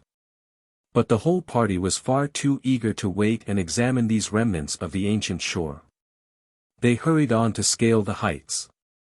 The narrow ravine was not only perfectly dry, but manifestly had never been the bed of any mountain torrent.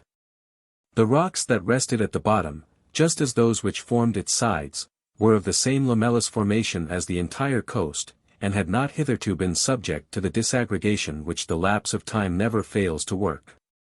A skilled geologist would probably have been able to assign them their proper scientific classification, but neither Servadac, Timascheff, nor the lieutenant could pretend to any acquaintance with their specific character. Although, however, the bottom of the chasm had never as yet been the channel of a stream, indications were not wanting that at some future time it would be the natural outlet of accumulated waters. For already, in many places, thin layers of snow were glittering upon the surface of the fractured rocks, and the higher the elevation that was gained, the more these layers were found to increase in area and in depth. "Here is a trace of fresh water, the first that Gallia has exhibited," said the Count to his companions, as they toiled up the precipitous path. "And probably," replied the lieutenant, "as we ascend we shall find not only snow but ice. We must suppose this Gallia of ours to be a sphere, and if it is so, we must now be very close to her Arctic regions.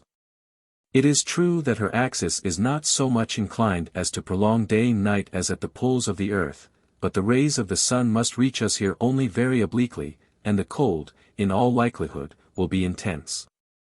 "So cold, do you think," asked Servadac, "that animal life must be extinct?" "I do not say that, Captain," answered the lieutenant. "For, however far our little world may be removed from the sun, I do not see why its temperature should fall below what prevails in those outlying regions beyond our system where sky and air are not." "And what temperature may that be?" inquired the captain with a shudder. "Fourier estimates that even in those vast unfathomable tracts, the temperature never descends lower than 60 degrees, said Procope. 60 degrees below zero, cried the Count. "Why, there's not a Russian could endure it." "I beg your pardon, Count. It is placed on record that the English have survived it, or something quite approximate, upon their Arctic expeditions. When Captain Perry was on Melville Island, he knew the thermometer to fall to 56 degrees, said Procope. As the explorers advanced, they seemed glad to pause from time to time, that they might recover their breath. For the air, becoming more and more rarefied, made respiration somewhat difficult and the ascent fatiguing. Before they had reached an altitude of 600 feet they noticed a sensible diminution of the temperature. But neither cold nor fatigue deterred them, and they were resolved to persevere. Fortunately, the deep striae or furrows in the surface of the rocks that made the bottom of the ravine in some degree facilitated their progress. But it was not until they had been toiling up for 2 hours more that they succeeded in reaching the summit of the cliff. Eagerly and anxiously did they look around. To the south there was nothing but the sea they had traversed, to the north, nothing but one drear, inhospitable stretch. Servadac could not suppress a cry of dismay. Where was his beloved France? Had he gained this arduous height only to behold the rocks carpeted with ice and snow, and reaching interminably to the far-off horizon? His heart sank within him. The whole region appeared to consist of nothing but the same strange, uniform mineral conglomerate, crystallized into regular hexagonal prisms.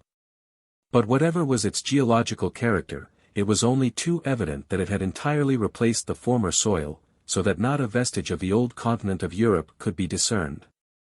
The lovely scenery of Provence, with the grace of its rich and undulating landscape, its gardens of citrons and oranges rising tier upon tier from the deep red soil, all had vanished. Of the vegetable kingdom, there was not a single representative. The most meager of arctic plants, the most insignificant of lichens, could obtain no hold upon that stony waste. Nor did the animal world assert the feeblest sway. The mineral kingdom reigned supreme. Captain Servadac's deep dejection was in strange contrast to his general hilarity. Silent and tearful, he stood upon an icebound rock, straining his eyes across the boundless vista of the mysterious territory. "It cannot be," he exclaimed. "We must somehow have mistaken our bearings. True, we have encountered this barrier, but France is there beyond. Yes, France is there. Come, Count, come. By all that's pitiful, I entreat you, come and explore the farthest verge of the icebound track."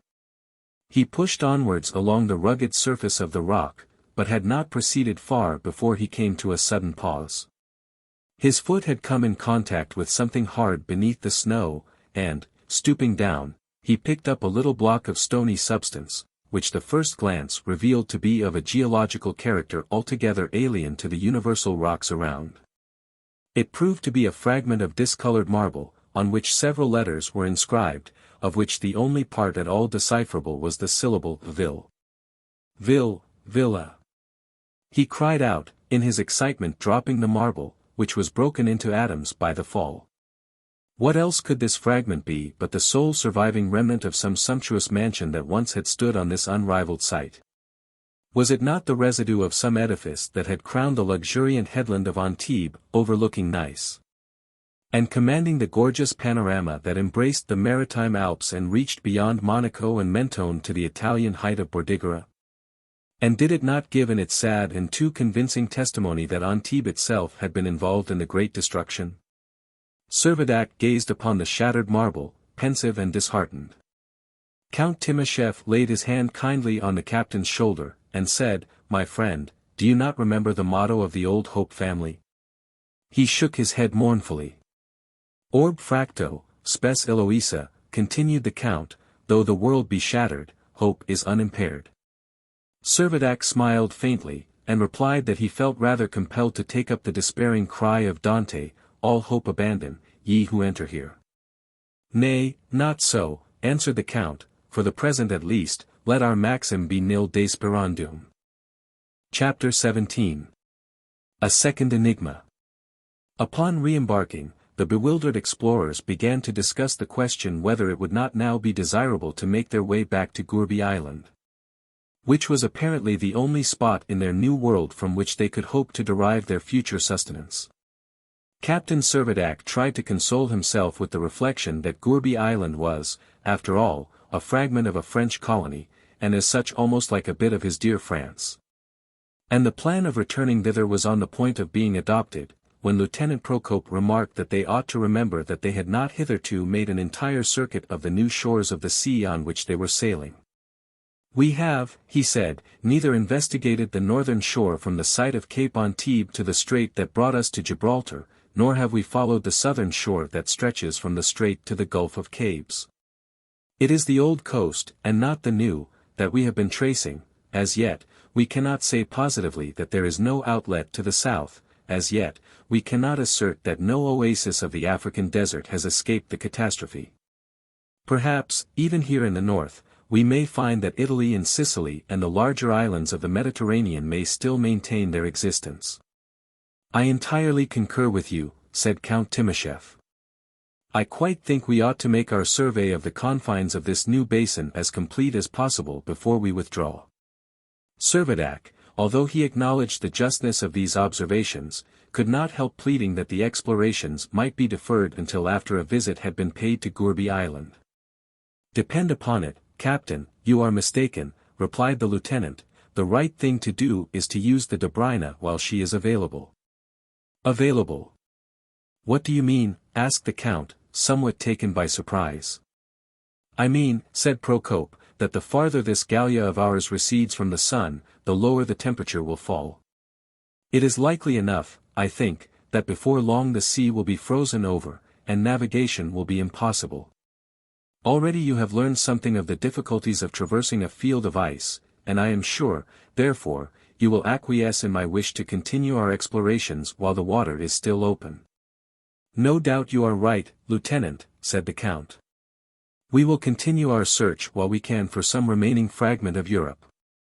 Who shall tell whether we may not meet with some more survivors from the catastrophe, to whom it might be in our power to afford assistance, before we go into our winter quarters?" Generous and altogether unselfish as this sentiment really was, it was obviously to the general interest that they should become acquainted, and if possible establish friendly relations with any human inhabitant who might be sharing their own strange destiny in being rolled away upon a new planet into the infinitude of space. All difference of race, all distinction of nationality, must be merged into the one thought that, few as they were the sole surviving representatives of a world which it seemed exceedingly improbable that they would ever see again. And common sense dictated that they were bound to direct all their energies to ensure that their asteroid should at least have a united and sympathizing population. It was on the 25th of February that the yacht left the little creek in which she had taken refuge, and setting off at full steam eastwards, she continued her way along the northern shore. A brisk breeze tended to increase the keenness of the temperature, the thermometer being, on an average, about 2 degrees below zero. Salt water freezes only at a lower temperature than fresh. The course of the Dobryna was therefore unimpeded by ice, but it could not be concealed that there was the greatest necessity to maintain the utmost possible speed. The nights continued lovely. The chilled condition of the atmosphere prevented the formation of clouds, the constellations gleamed forth with unsullied luster. And, much as Lieutenant Procope, from nautical considerations, might regret the absence of the moon, he could not do otherwise than own that the magnificent nights of Gallia were such as must awaken the enthusiasm of an astronomer. And, as if to compensate for the loss of the moonlight, the heavens were illuminated by a superb shower of falling stars, far exceeding, both in number and in brilliancy, the phenomena which are commonly distinguished as the August and November meteors. In fact, Gallia was passing through that meteoric ring which is known to lie exterior to the Earth's orbit, but almost concentric with it. The rocky coast, its metallic surface reflecting the glow of the dazzling luminaries, appeared literally stippled with light, whilst the sea, as though spattered with burning hailstones, shone with a phosphorescence that was perfectly splendid. So great, however, was the speed at which Gallia was receding from the sun, that this meteoric storm lasted scarcely more than 24 hours. Next day the direct progress of the Dobryna was arrested by a long projection of land, which obliged her to turn southwards, until she reached what formerly would have been the southern extremity of Corsica. Of this, however, there was now no trace. The Strait of Bonifacio had been replaced by a vast expanse of water, which had at first all the appearance of being utterly desert. But on the following morning the explorers unexpectedly sighted a little island, which, unless it should prove, as was only too likely, to be of recent origin they concluded, from its situation, must be a portion of the northernmost territory of Sardinia. The Dobryna approached the land as nearly as was prudent, the boat was lowered, and in a few minutes the Count and Servadac had landed upon the islet, which was a mere plot of meadow land, not much more than 2 acres in extent, dotted here and there with a few myrtle bushes and lentisks, interspersed with some ancient olives. Having ascertained, as they imagined, that the spot was devoid of living creature, they were on the point of returning to their boat, when their attention was arrested by a faint bleating.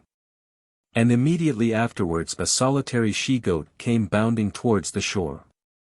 The creature had dark, almost black hair, and small curved horns, and was a specimen of that domestic breed which, with considerable justice, has gained for itself the title of the poor man's cow. So far from being alarmed at the presence of strangers, the goat ran nimbly towards them, and then, by its movements and plaintive cries, seemed to be enticing them to follow it. "Come," said Servadac, "let us see where it will lead us. It is more than probable it is not alone." The count agreed. And the animal, as if comprehending what was said, trotted on gently for about 100 paces, and stopped in front of a kind of cave or burrow that was half concealed by a grove of lentisks.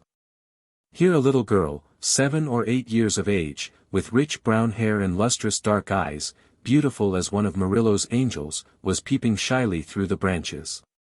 Apparently discovering nothing in the aspect of the strangers to excite her apprehensions, the child suddenly gained confidence, darted forwards with outstretched hands, and in a voice, soft and melodious as the language which she spoke, said in Italian, "I like you. You will not hurt me, will you?" "Hurt you, my child," answered Servadac. "No, indeed, we will be your friends, we will take care of you." And after a few moments' scrutiny of the pretty maiden, he added, "Tell us your name, little one." "Nina," was the child's reply. "Well, then, Nina, can you tell us where we are?" "At Maddalena, I think," said the little girl, "at least, I know I was there when that dreadful shock came and altered everything." The count knew that Maddalena was close to Caprera, to the north of Sardinia, which had entirely disappeared in the disaster. By dint of a series of questions, he gained from the child a very intelligent account of her experiences. She told him that she had no parents, and had been employed in taking care of a flock of goats belonging to one of the landowners, when one day, all of a sudden, everything around her, except this little piece of land, had been swallowed up. And that she and Marzi, her pet goat, had been left quite alone. She went on to say that at first she had been very frightened, but when she found that the earth did not shake any more, she had thanked the great God, and had soon made herself very happy living with Marzi. She had enough food, she said, and had been waiting for a boat to fetch her, and now a boat had come and she was quite ready to go away, only they must let her goat go with her, they would both like so much to get back to the old farm. "Here, at least, is one nice little inhabitant of Gallia," said Captain Servadac, as he caressed the child and conducted her to the boat. Half an hour later, both Nina and Marzi were safely quartered on board the yacht. It is needless to say that they received the heartiest of welcomes. The Russian sailors, ever superstitious, seemed almost to regard the coming of the child as the appearance of an angel. And, incredible as it may seem, more than one of them wondered whether she had wings, and amongst themselves they commonly referred to her as the Little Madonna. Soon out of sight of Maddalena, the Dobryna for some hours held a southeasterly course along the shore, which here was 50 leagues in advance of the former coastline of Italy, demonstrating that a new continent must have been formed. Substituted as it were for the old peninsula, of which not a vestige could be identified. At a latitude corresponding with the latitude of Rome, the sea took the form of a deep gulf, extending back far beyond the site of the Eternal City. The coast making a wide sweep round to the former position of Calabria, and jutting far beyond the outline of the boot, which Italy resembles. But the beacon of Messina was not to be discerned, no trace, indeed, survived of any portion of Sicily. The very peak of Etna, 11,000 feet as it had reared itself above the level of the sea, had vanished utterly. Another 60 leagues to the south, and the Dobryna sighted the entrance of the strait which had afforded her so providential a refuge from the tempest, and had conducted her to the fragmentary relic of Gibraltar. Hence to the Gulf of Cabes had been already explored, and as it was universally allowed that it was unnecessary to renew the search in that direction, the lieutenant started off in a transverse course, towards a point hitherto uninvestigated. That point was reached on the 3rd of March, and thence the coast was continuously followed, as it led through what had been Tunis, across the province of Constantine, away to the oasis of Zeban. Where, taking a sharp turn, it first reached a latitude of 32 degrees, and then returned again, thus forming a sort of irregular gulf, enclosed by the same unvarying border of mineral concrete. This colossal boundary then stretched away for nearly 150 leagues over the Sahara Desert, and, extending to the south of Gourbi Island, occupied what, if Morocco had still existed, would have been its natural frontier. Adapting her course to these deviations of the coastline, the Dobryna was steering northwards, and had barely reached the limit of the bay, when the attention of all on board was arrested by the phenomenon of a volcano, at least 3,000 feet high. Its crater crowned with smoke, which occasionally was streaked by tongues of flame. "A burning mountain," they exclaimed. "Gallia, then, has some internal heat," said Servadac. "And why not, Captain?" rejoined the lieutenant. "If our asteroid has carried with it a portion of the old Earth's atmosphere, why should it not likewise retain something of its central fire?" "Ah, well," said the captain, shrugging his shoulders, "I dare say there is caloric enough in our little world to supply the wants of its population." Count Timascheff interrupted the silence that followed this conversation by saying, "And now, gentlemen, as our course has brought us on our way once more towards Gibraltar, what do you say to our renewing our acquaintance with the Englishmen? They will be interested in the result of our voyage." "For my part," said Servadac, "I have no desire that way. They know where to find Gourbi Island, they can betake themselves thither just when they please. They have plenty of provisions. If the water freezes, 120 leagues is no very great distance. The reception they gave us was not so cordial that we need put ourselves out of the way to repeat our visit." "What you say is too true," replied the count. "I hope we shall show them better manners when they condescend to visit us." "Aye," said Servadac, "we must remember that we are all one people now, no longer Russian, French, or English. Nationality is extinct. I am sadly afraid, however," continued the count, "that an Englishman will be an Englishman ever." "Yes," said the captain, "that is always their failing." And thus all further thought of making their way again to the little garrison of Gibraltar was abandoned. But even if their spirit of courtesy had disposed them to renew their acquaintance with the British officers, there were two circumstances that just then would have rendered such a proposal very unadvisable. In the first place, Lieutenant Procope was convinced that it could not be much longer now before the sea would be entirely frozen. And, besides this, the consumption of their coal, through the speed they had maintained, had been so great that there was only too much reason to fear that fuel would fail them. Anyhow, the strictest economy was necessary, and it was accordingly resolved that the voyage should not be much prolonged.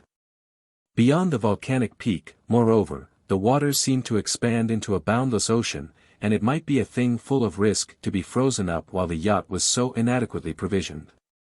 Taking all these things into account, it was agreed that further investigations should be deferred to a more favorable season, and that, without delay, the Dobryna should return to Gourbi Island. This decision was especially welcome to Hector Servadac, who, throughout the whole of the last 5 weeks, had been agitated by much anxious thought on account of the faithful servant he had left behind. The transit from the volcano to the island was not long, and was marked by only one noticeable incident. This was the finding of a second mysterious document, in character precisely similar to what they had found before. The writer of it was evidently engaged upon a calculation, probably continued from day to day, as to the motions of the planet Gallia upon its orbit and committing the results of his reckonings to the waves as the channel of communication. Instead of being enclosed in a telescope case, it was this time secured in a preserved meat tin, hermetically sealed, and stamped with the same initials on the wax that fastened it. The greatest care was used in opening it, and it was found to contain the following message. Gallia ab Sol, O1 Mars, dis T 78 million L. Chemin parcouru de Fève. A Mars, 59 million 1. Va ben a. All right. Nil desperandum. Enchante. Another enigma, exclaimed Servadac, and still no intelligible signature, and no address. No clearing up of the mystery. I have no doubt, in my own mind, said the Count, that it is one of a series. It seems to me probable that they are being sent broadcast upon the sea. I wonder where the hair-brained savant that writes them can be living, observed Servadac. Very likely he may have met with the fate of Aesop's abstracted astronomer, who found himself at the bottom of a well.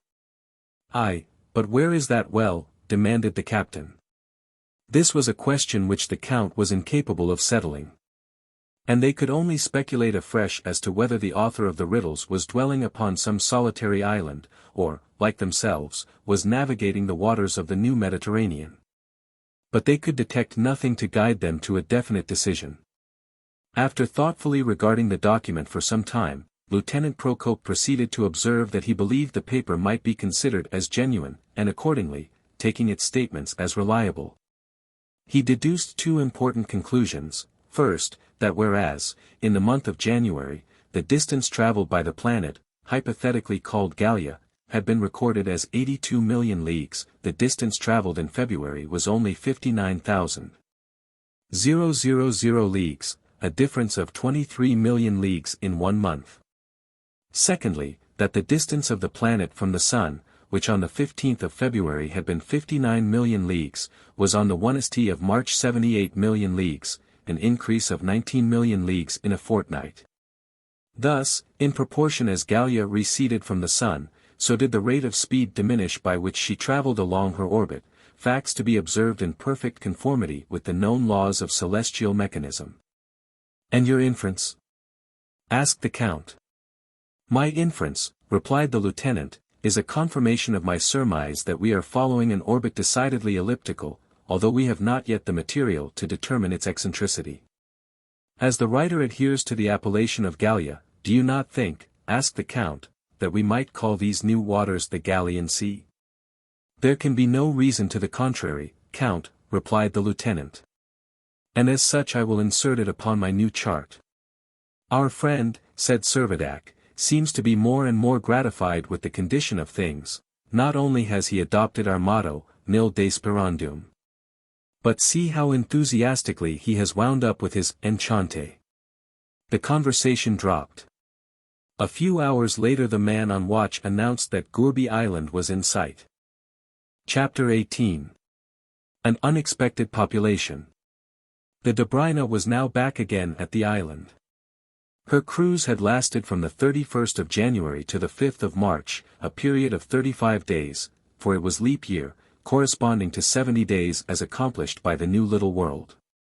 Many a time during his absence Hector Servadac had wondered how his present vicissitudes would end, and he had felt some misgivings as to whether he should ever again set foot upon the island, and see his faithful orderly. So that it was not without emotion that he had approached the coast of the sole remaining fragment of Algerian soil. But his apprehensions were groundless. Gourbi Island was just as he had left it, with nothing unusual in its aspect, except that a very peculiar cloud was hovering over it, at an altitude of little more than 100 feet.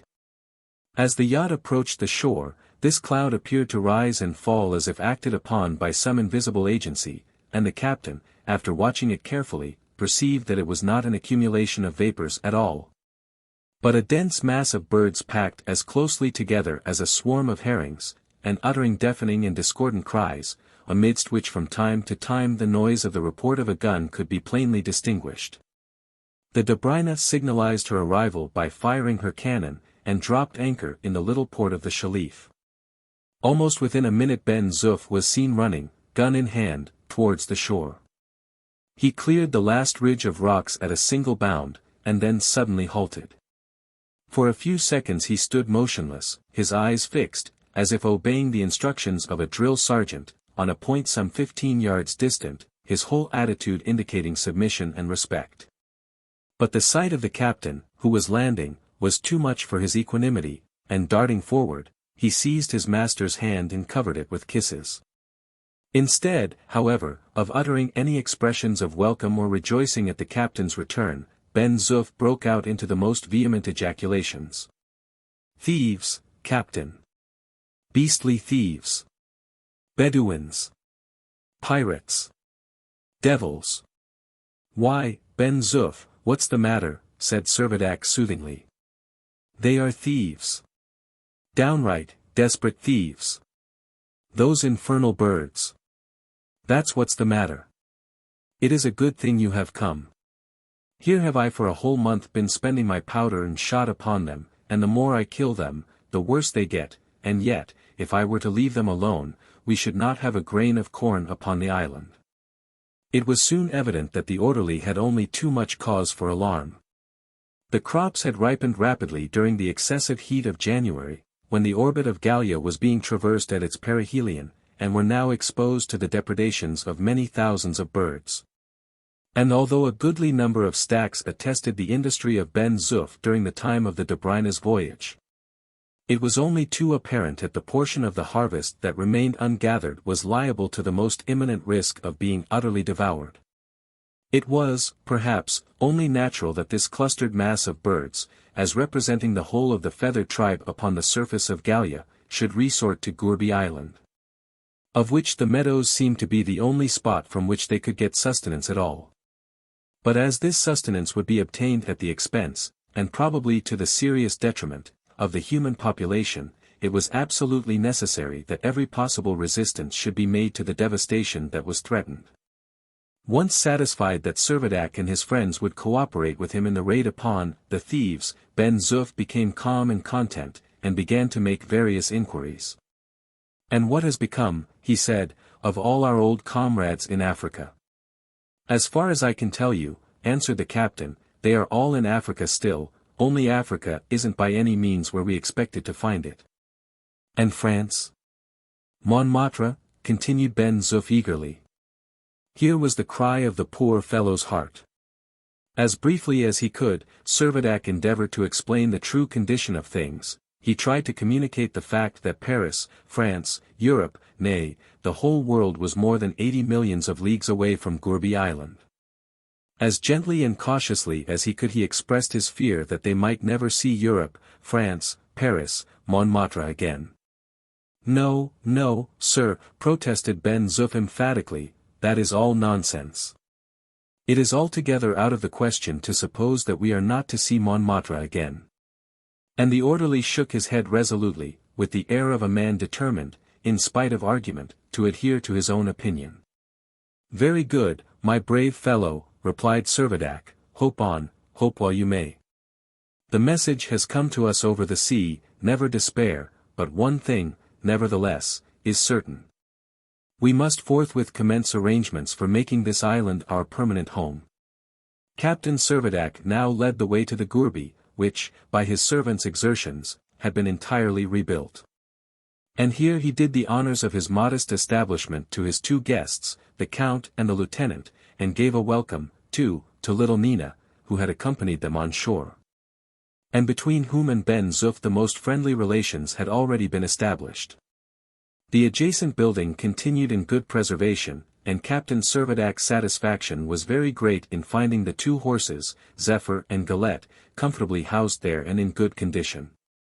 After the enjoyment of some refreshment, the party proceeded to a general consultation as to what steps must be taken for their future welfare. The most pressing matter that came before them was the consideration of the means to be adopted to enable the inhabitants of Gallia to survive the terrible cold, which, in their ignorance of the true eccentricity of their orbit, might, for aught they knew, last for an almost indefinite period. Fuel was far from abundant, of coal there was none, trees and shrubs were few in number, and to cut them down in prospect of the cold seemed a very questionable policy. But there was no doubt some expedient must be devised to prevent disaster, and that without delay. The victualling of the little colony offered no immediate difficulty. Water was abundant, and the cisterns could hardly fail to be replenished by the numerous streams that meandered along the plains. Moreover, the Gallian sea would ere long be frozen over, and the melted ice, water in its congealed state being divested of every particle of salt, would afford a supply of drink that could not be exhausted. The crops that were now ready for the harvest, and the flocks and herds scattered over the island, would form an ample reserve. There was little doubt that throughout the winter the soil would remain unproductive, and no fresh fodder for domestic animals could then be obtained. It would therefore be necessary, if the exact duration of Gallia's year should ever be calculated, to proportion the number of animals to be reserved to the real length of the winter. The next thing requisite was to arrive at a true estimate of the number of the population. Without including the 13 Englishmen at Gibraltar, about whom he was not particularly disposed to give himself much concern at present, Servadac put down the names of the 8 Russians, the 2 Frenchmen, and the little Italian girl. 11 in all, as the entire list of the inhabitants of Gourbi Island. "Oh, pardon me," interposed Ben Zoof, "you are mistaking the state of the case altogether. You will be surprised to learn that the total of people on the island is double that. It is 22. 22, exclaimed the captain. 22 people on this island? What do you mean? The opportunity has not occurred, answered Ben Zoof, for me to tell you before, but I have had company. Explain yourself, Ben Zoof, said Servadac. What company have you had? You could not suppose, replied the orderly, that my own unassisted hands could have accomplished all that harvest work that you see has been done. I confess, said Lieutenant Procope, we do not seem to have noticed that. Well, then, said Ben Zoof, if you will be good enough to come with me for about a mile, I shall be able to show you my companions. But we must take our guns. Why take our guns? Asked Servadac. I hope we are not going to fight. No, not with men, said Ben Zoof, but it does not answer to throw a chance away for giving battle to those thieves of birds. Leaving little Nina and her goat in the Gourbi, Servadac, Count Timascheff, and the lieutenant, greatly mystified, took up their guns and followed the orderly. All along their way they made unsparing slaughter of the birds that hovered over and around them.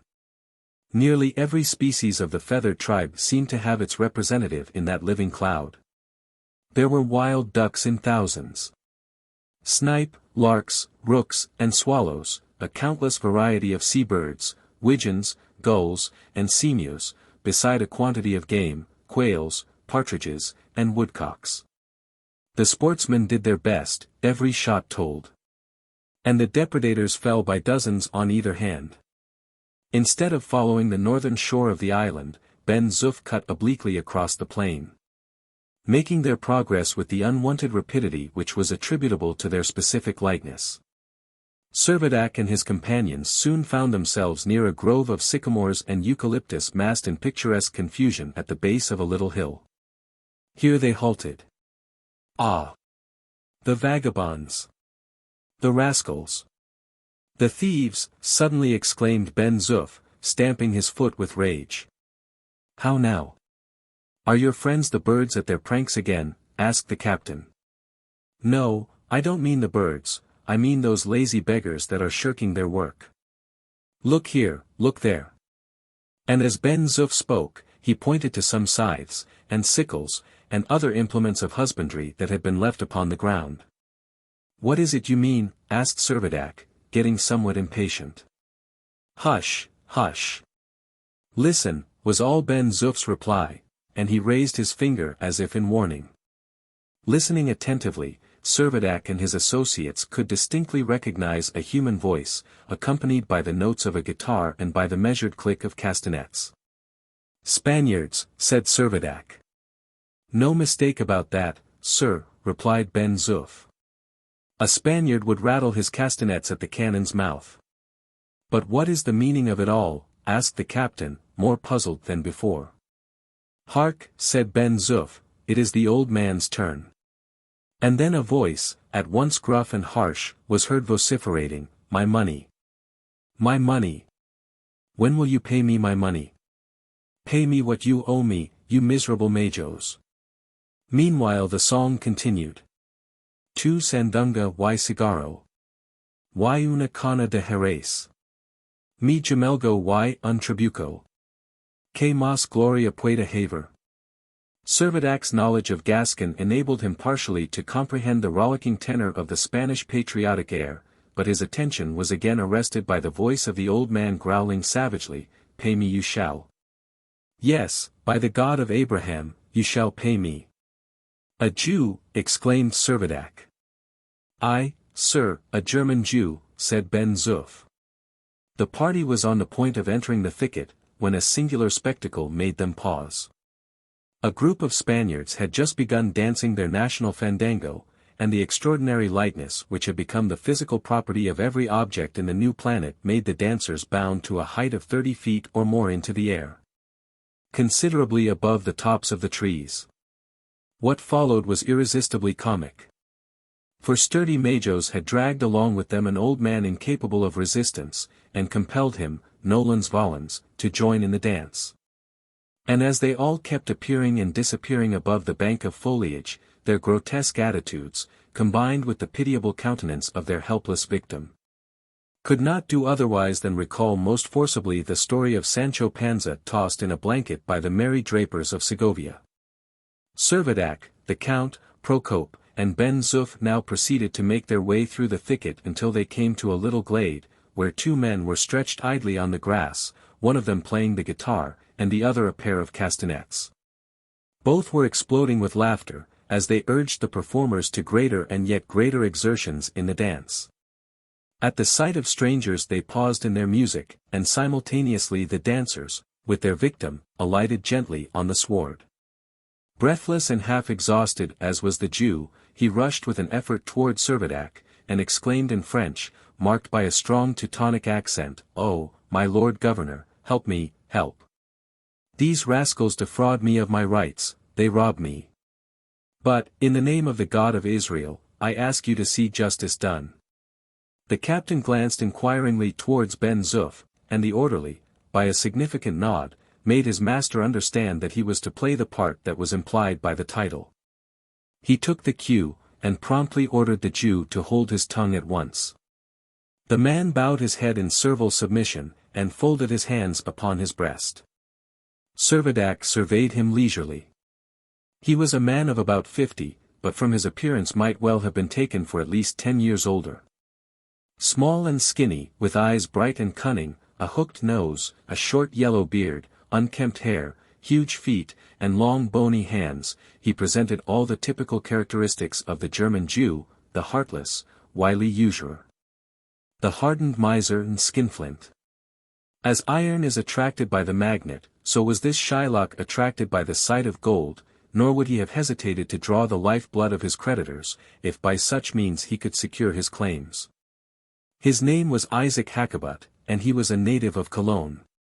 Nearly the whole of his time, however, he informed Captain Servadac, had been spent upon the sea, his real business being that of a merchant trading at all the ports of the Mediterranean. A tartan, a small vessel of 200 tons burden, conveyed his entire stock of merchandise, and, to say the truth, was a sort of floating emporium, conveying nearly every possible article of commerce, from a lucifer match to the radiant fabrics of Frankfurt and Epinal. Without wife or children, and having no settled home, Isaac Hakkabut lived almost entirely on board the Hansa, as he had named his tartan. And engaging a mate, with a crew of 3 men, as being adequate to work so light a craft, he cruised along the coasts of Algeria, Tunis, Egypt, Turkey, and Greece, visiting, moreover, most of the harbors of the Levant. Careful to be always well supplied with the products in most general demand, coffee, sugar, rice, tobacco, cotton stuffs, and gunpowder, and being at all times ready to barter, and prepared to deal in second-hand wares. He had contrived to amass considerable wealth. On the eventful night of the 1st of January the Hansa had been at Ceuta, the point on the coast of Morocco exactly opposite Gibraltar. The mate and 3 sailors had all gone on shore, and, in common with many of their fellow creatures, had entirely disappeared. But the most projecting rock of Ceuta had been undisturbed by the general catastrophe, and half a score of Spaniards, who had happened to be upon it, had escaped with their lives. They were all Andalusian majos, agricultural laborers, and naturally as careless and apathetic as men of their class usually are. But they could not help being very considerably embarrassed when they discovered that they were left in solitude upon a detached and isolated rock. They took what mutual counsel they could, but became only more and more perplexed. One of them was named Negretti, and he, as having travelled somewhat more than the rest, was tacitly recognized as a sort of leader. But although he was by far the most enlightened of them all, he was quite incapable of forming the least conception of the nature of what had occurred.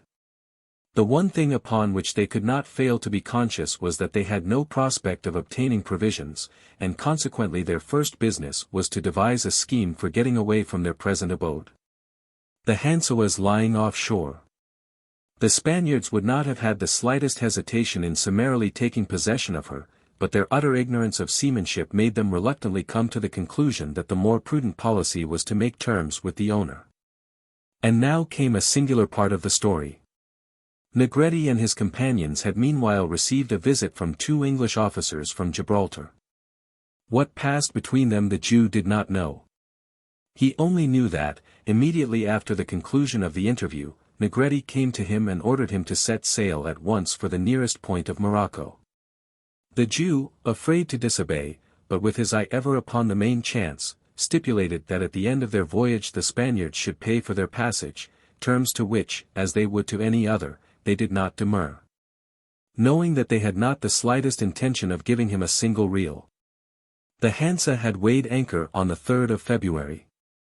The wind blew from the west, and consequently the working of the tartan was easy enough.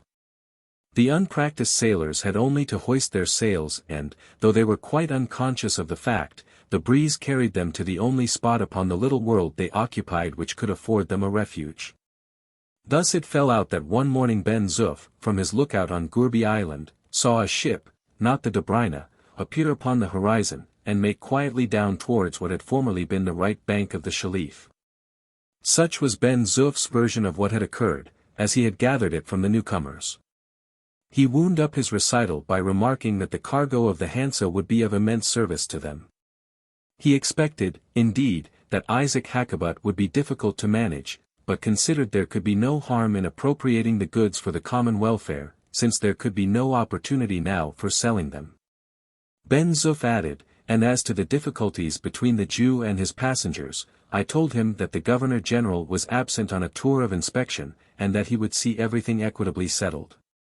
Smiling at his orderly's tactics, Servadac turned to Hakkabut, and told him that he would take care that his claims should be duly investigated and all proper demands should be paid.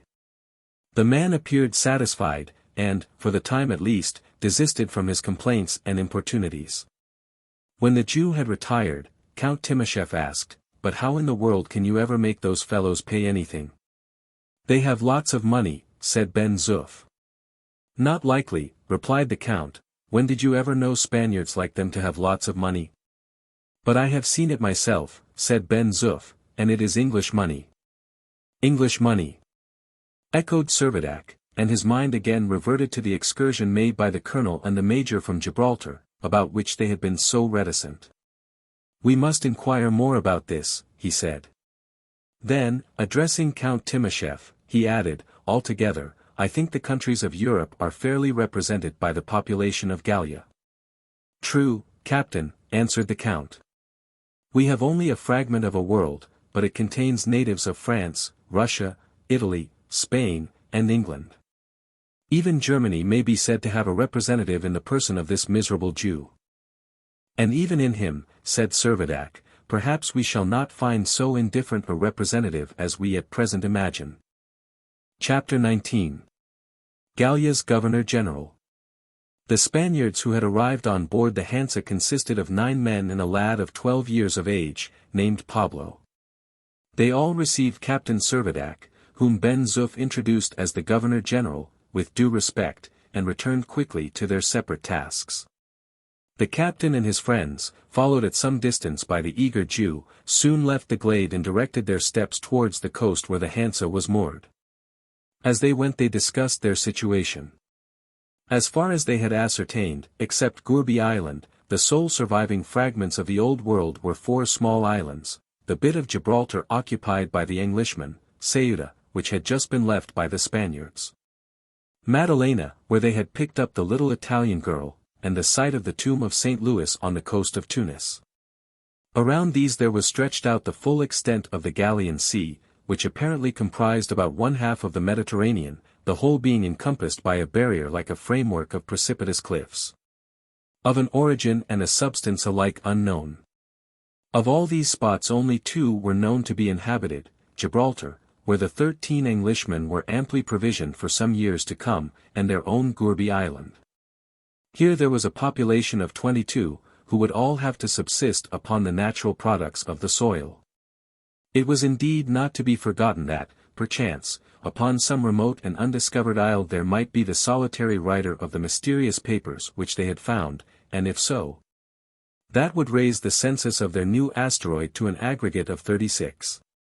Even upon the supposition that at some future date the whole population should be compelled to unite and find a residence upon Gourbi Island, there did not appear any reason to question but that 800 acres of rich soil, under good management, would yield them all an ample sustenance. The only critical matter was how long the cold season would last. Every hope depended upon the land again becoming productive. At present, it seemed impossible to determine, even if Gallia's orbit were really elliptic, when she would reach her aphelion. And it was consequently necessary that the Gallians for the time being should reckon on nothing beyond their actual and present resources. These resources were, first, the provisions of the Dobryna, consisting of preserved meat, sugar, wine, brandy, and other stores sufficient for about 2 months. Secondly, the valuable cargo of the Hansa, which, sooner or later, the owner, whether he would or not, must be compelled to surrender for the common benefit. And lastly, the produce of the island, animal and vegetable, which with proper economy might be made to last for a considerable period. In the course of the conversation, Count Timascheff took an opportunity of saying that, as Captain Servadac had already been presented to the Spaniards as governor of the island, he thought it advisable that he should really assume that position. Every body of men, he observed, must have a head, and you, as a Frenchman, should, I think, take the command of this fragment of a French colony. My men, I can answer for it, are quite prepared to recognize you as their superior officer. Most unhesitatingly, replied Servadac, I accept the post with all its responsibilities. We understand each other so well that I feel sure we shall try and work together for the common good. And even if it be our fate never again to behold our fellow creatures, I have no misgivings but that we shall be able to cope with whatever difficulties may be before us. As he spoke, he held out his hand. The Count took it, at the same time making a slight bow. It was the first time since their meeting that the two men had shaken hands. On the other hand, not a single word about their former rivalry had ever escaped their lips. Perhaps that was all forgotten now. The silence of a few moments was broken by Servadac saying, Do you not think we ought to explain our situation to the Spaniards? No, no, your Excellency, burst in Ben Zoof, emphatically. The fellows are chicken-hearted enough already, only tell them what has happened, and in sheer despondency they will not do another stroke of work. Besides, said Lieutenant Procope, who took very much the same view as the orderly, they are so miserably ignorant they would be sure to misunderstand you. Understand or misunderstand, replied Servadac, I do not think it matters. They would not care. They are all fatalists. Only give them a guitar and their castanets, and they will soon forget all care and anxiety. For my own part, I must adhere to my belief that it will be advisable to tell them everything. Have you any opinion to offer, Count? My own opinion, Captain, coincides entirely with yours. I have followed the plan of explaining all I could to my men on board the Dobryna, and no inconvenience has arisen. Well, then, so let it be, said the captain, adding, it is not likely that these Spaniards are so ignorant as not to have noticed the change in the length of the days, neither can they be unaware of the physical changes that have transpired. They shall certainly be told that we are being carried away into unknown regions of space, and that this island is nearly all that remains of the old world. Ha! Ha! Laughed Ben Zoof, aloud. It will be fine sport to watch the old Jew's face, when he is made to comprehend that he is flying away millions and millions of leagues from all his debtors. Isaac Hakkabut was about 50 yards behind, and was consequently unable to overhear the conversation. He went shambling along, half whimpering and not unfrequently invoking the God of Israel. But every now and then a cunning light gleamed from his eyes, and his lips became compressed with a grim significance. None of the recent phenomena had escaped his notice, and more than once he had attempted to entice Ben Zoof into conversation upon the subject. But the orderly made no secret of his antipathy to him, and generally replied to his advances either by satire or by banter.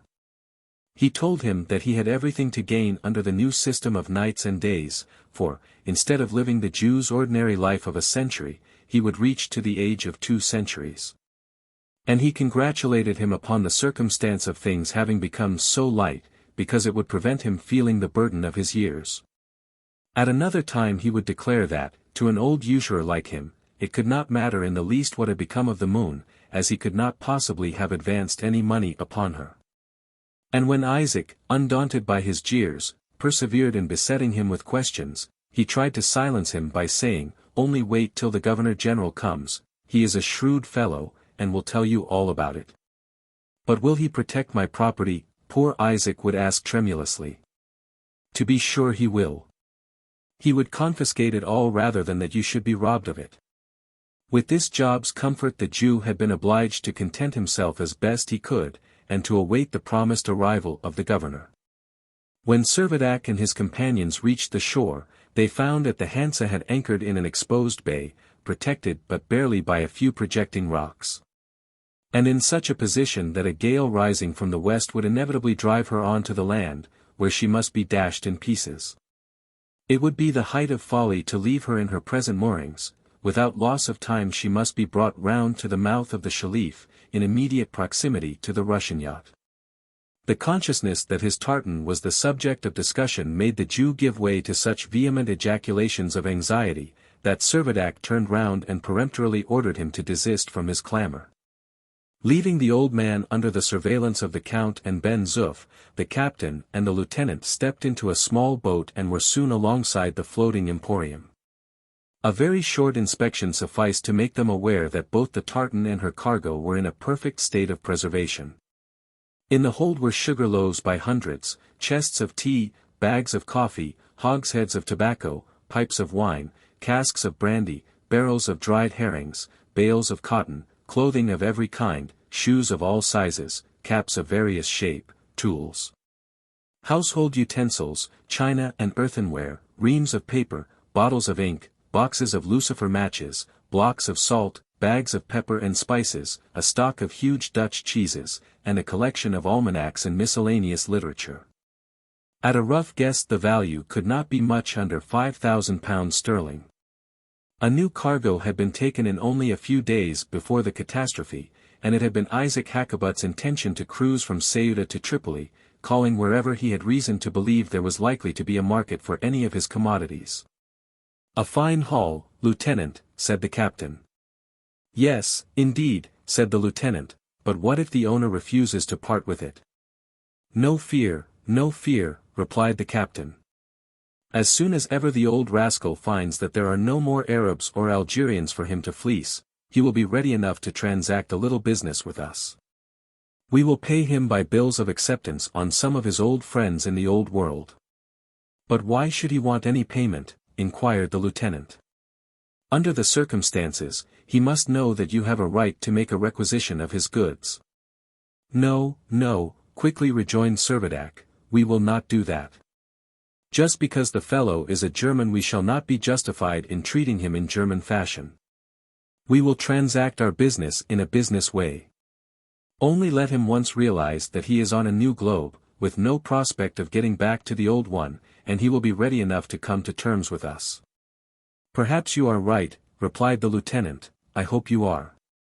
But anyhow, it will not do to leave the tartan here. Not only would she be in danger in the event of a storm, but it is very questionable whether she could resist the pressure of the ice, if the water were to freeze." "Quite true, Procope. And accordingly I give you the commission to see that your crew bring her round to the Shelif as soon as may be." "Tomorrow morning it shall be done," answered the lieutenant, promptly. Upon returning to the shore, it was arranged that the whole of the little colony should forthwith assemble at the Gourbi. The Spaniards were summoned and Isaac, although he could only with reluctance take his wistful gaze from his tartan, obeyed the governor's orders to follow. An hour later and the entire population of 22 had met in the chamber adjoining the Gourbi. Young Pablo made his first acquaintance with little Nina, and the child seemed highly delighted to find a companion so nearly of her own age. Leaving the children to entertain each other, Captain Servadac began his address. Before entering upon further explanation, he said that he counted upon the cordial cooperation of them all for the common welfare. Negretti interrupted him by declaring that no promises or pledges could be given until he and his countrymen knew how soon they could be sent back to Spain. "To Spain, do you say?" asked Servadac. "To Spain," echoed Isaac Hakkabut, with a hideous yell. "Do they expect to go back to Spain till they have paid their debts?" "Your Excellency, they owe me 20 reals apiece for their passage here, they owe me 200 reals. Are they to be allowed?" "Silence, Mordecai, you fool," shouted Ben Zoof, who was accustomed to call the Jew by any Hebrew name that came uppermost to his memory. "Silence." Servadac was disposed to appease the old man's anxiety by promising to see that justice was ultimately done, but, in a fever of frantic excitement, he went on to implore that he might have the loan of a few sailors to carry his ship to Algiers. "I will pay you honestly, I will pay you well," he cried, but his ingrained propensity for making a good bargain prompted him to add, "provided you do not overcharge me." Ben Zoof was about again to interpose some angry exclamation. But Servadac checked him, and continued in Spanish, "Listen to me, my friends. Something very strange has happened.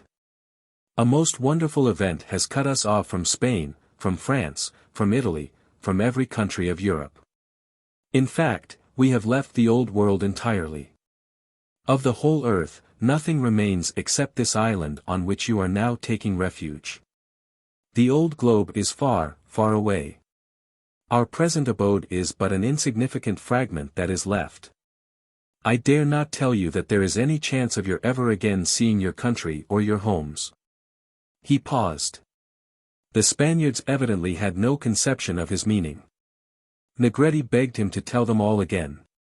He repeated all that he had said, and by introducing some illustrations from familiar things, he succeeded to a certain extent in conveying some faint idea of the convulsion that had happened. The event was precisely what he had foretold. The communication was received by all alike with the most supreme indifference. Hakkabut did not say a word. He had listened with manifest attention, his lips twitching now and then as if suppressing a smile. Servadac turned to him, and asked whether he was still disposed to put out to sea and make for Algiers. The Jew gave a broad grin, which, however, he was careful to conceal from the Spaniards. "Your Excellency jests," he said in French. And turning to Count Timoshev, he added in Russian, "The governor has made up a wonderful tale." The Count turned his back in disgust, while the Jew sidled up to little Nina and muttered in Italian, "A lot of lies, pretty one, a lot of lies." "Confound the knave," exclaimed Ben Zoof, "he gabbles every tongue under the sun." "Yes," said Servadac, "but whether he speaks French, Russian, Spanish, German, or Italian, he is neither more nor less than a Jew." Chapter 20. A light on the horizon. On the following day, without giving himself any further concern about the Jew's incredulity, the captain gave orders for the Hansa to be shifted round to the harbor of the Shalif.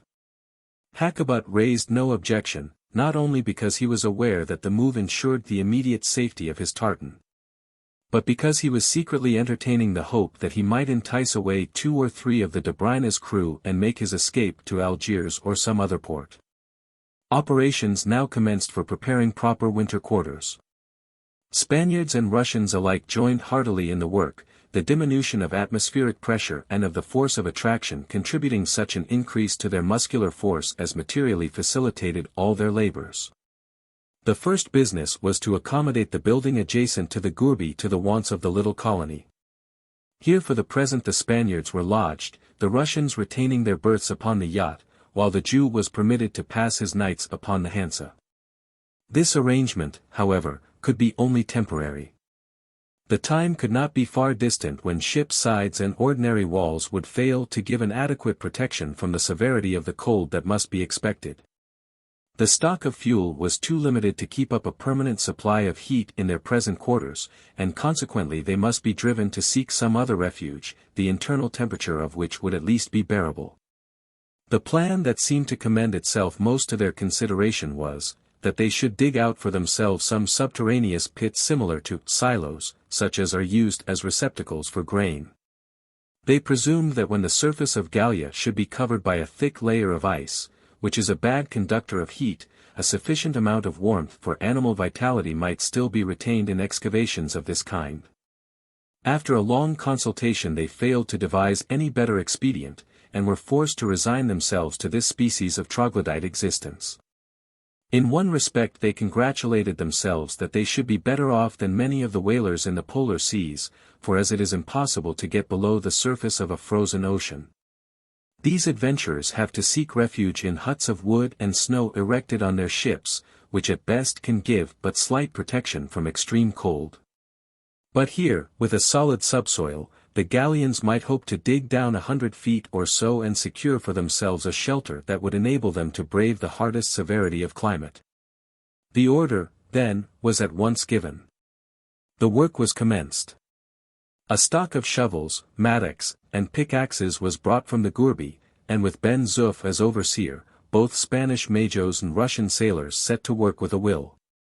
It was not long, however, before a discovery, more unexpected than agreeable, suddenly arrested their labors. The spot chosen for the excavation was a little to the right of the gourbi, on a slight elevation of the soil. For the first day everything went on prosperously enough, but at a depth of 8 feet below the surface, the navvies came in contact with a hard surface, upon which all their tools failed to make the slightest impression.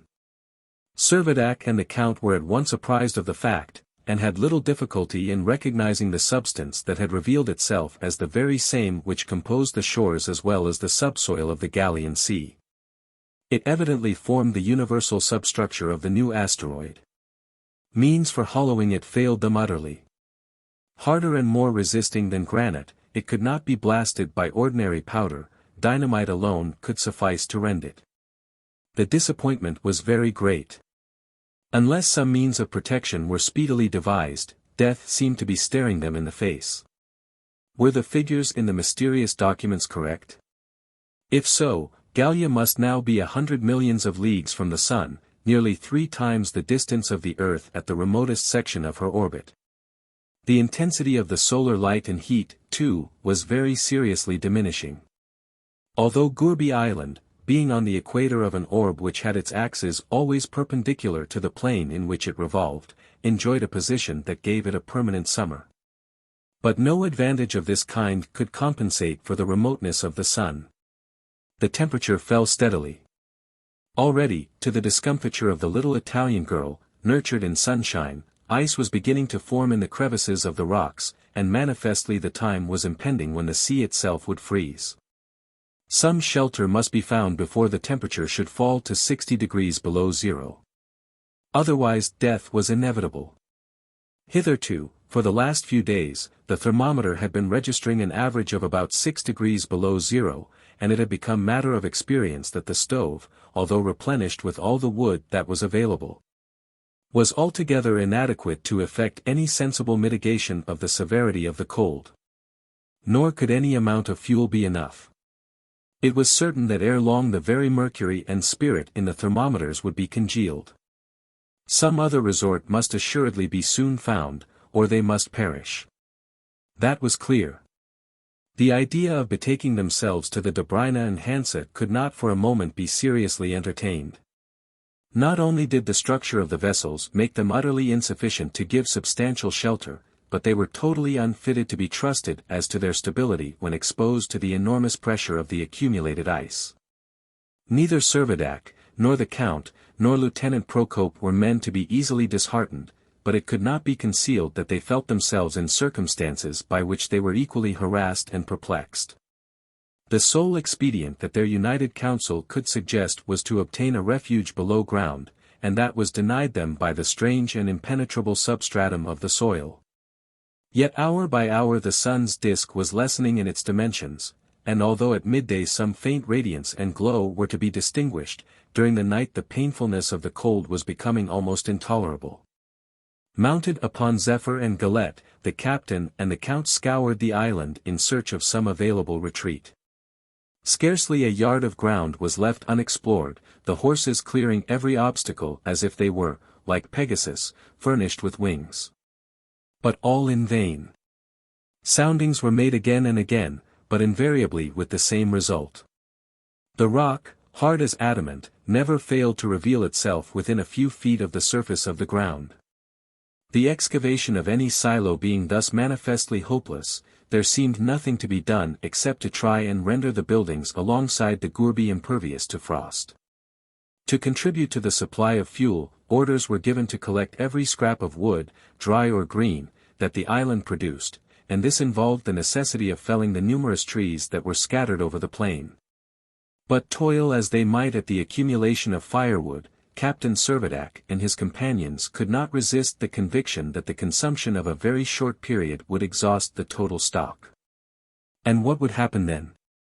Studious if possible to conceal his real misgivings, and anxious that the rest of the party should be affected as little as might be by his own uneasiness, Servadac would wander alone about the island, racking his brain for an idea that would point the way out of the serious difficulty. But still all in vain. One day he suddenly came upon Ben Zoof, and asked him whether he had no plan to propose. The orderly shook his head, but after a few moments pondering, said, "Ah, master, if only we were at Montmartre, we would get shelter in the charming stone quarries." "Idiot," replied the captain, angrily, "if we were at Montmartre, you don't suppose that we should need to live in stone quarries?" But the means of preservation which human ingenuity had failed to secure were at hand from the felicitous provision of nature herself. It was on the 10th of March that the captain and Lieutenant Procope started off once more to investigate the northwest corner of the island. On their way their conversation naturally was engrossed by the subject of the dire necessities which only too manifestly were awaiting them. A discussion more than usually animated arose between them, for the two men were not altogether of the same mind as to the measures that ought to be adopted in order to open the fairest chance of avoiding a fatal climax to their exposure. The captain persisted that an entirely new abode must be sought, while the lieutenant was equally bent upon devising a method of some sort by which their present quarters might be rendered sufficiently warm. All at once, in the very heat of his argument, Procope paused, he passed his hand across his eyes, as if to dispel a mist, and stood, with a fixed gaze centered on a point towards the south. "What is that?" he said, with a kind of hesitation. "No, I am not mistaken," he added, "it is a light on the horizon." "A light," exclaimed Servadac, "show me where." "Look there," answered the lieutenant, and he kept pointing steadily in its direction, until Servadac also distinctly saw the bright speck in the distance. It increased in clearness in the gathering shades of evening. "Can it be a ship?" asked the captain. "If so, it must be in flames, otherwise we should not be able to see it so far off," replied Procope. "It does not move," said Servadac, "and unless I am greatly deceived, I can hear a kind of reverberation in the air." For some seconds the two men stood straining eyes and ears in rapt attention.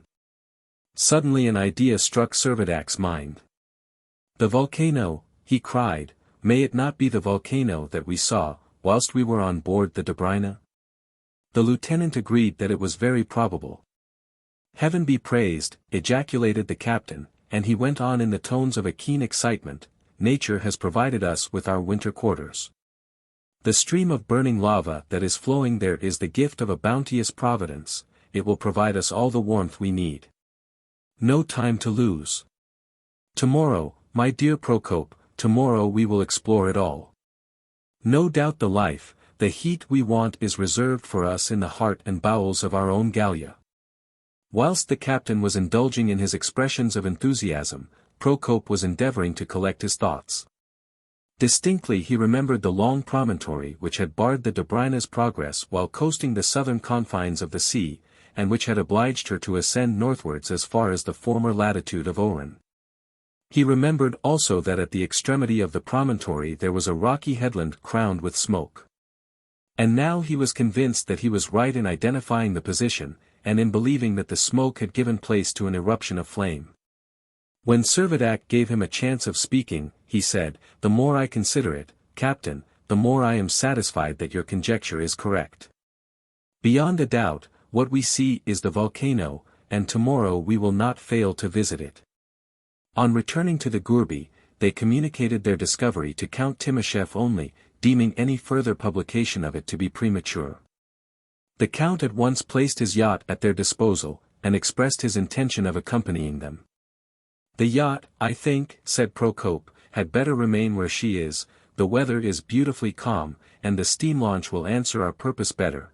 At any rate, it will convey us much closer to shore than the schooner." The Count replied that the lieutenant was by all means to use his own discretion, and they all retired for the night. Like many other modern pleasure yachts, the Dobryna, in addition to her fore-oar, was fitted with a fast-going little steam launch, its screw being propelled, on the Oriole system, by means of a boiler, small but very effective. Early next morning, this handy little craft was sufficiently freighted with coal, of which there was still about 10 tons on board the Dobryna, and manned by nobody except the captain, the Count, and the lieutenant, left the harbor of the Shalif. Much to the bewilderment of Ben Zoof, who had not yet been admitted into the secret. The orderly, however, consoled himself with the reflection that he had been temporarily invested with the full powers of Governor-General, an office of which he was not a little proud. The 18 miles between the island and the headland were made in something less than 3 hours. The volcanic eruption was manifestly very considerable, the entire summit of the promontory being enveloped in flames. To produce so large a combustion, either the oxygen of Gallia's atmosphere had been brought into contact with the explosive gases contained beneath her soil, or perhaps, still more probable, the volcano, like those in the moon, was fed by an internal supply of oxygen of her own. It took more than half an hour to settle on a suitable landing place. At length, a small semicircular creek was discovered among the rocks, which appeared advantageous, because, if circumstances should so require, it would form a safe anchorage for both the Dobryna and the Hansa. The launch securely moored, the passengers landed on the side of the promontory opposite to that on which a torrent of burning lava was descending to the sea. With much satisfaction they experienced, as they approached the mountain, a sensible difference in the temperature, and their spirits could not do otherwise than rise at the prospect of having their hopes confirmed. That a deliverance from the threatened calamity had so opportunely been found. On they went, up the steep acclivity, scrambling over its rugged projections, scaling the irregularities of its gigantic strata, bounding from point to point with the agility of chamois, but never alighting on anything except on the accumulation of the same hexagonal prisms with which they had now become so familiar. Their exertions were happily rewarded. Behind a huge pyramidal rock they found a hole in the mountainside, like the mouth of a great tunnel. Climbing up to this orifice, which was more than 60 feet above the level of the sea, they ascertained that it opened into a long dark gallery. They entered and groped their way cautiously along the sides. A continuous rumbling, that increased as they advanced, made them aware that they must be approaching the central funnel of the volcano. Their only fear was lest some insuperable wall of rock should suddenly bar their further progress. Servadac was some distance ahead. "Come on," he cried cheerily, his voice ringing through the darkness, "come on. Our fire is lighted.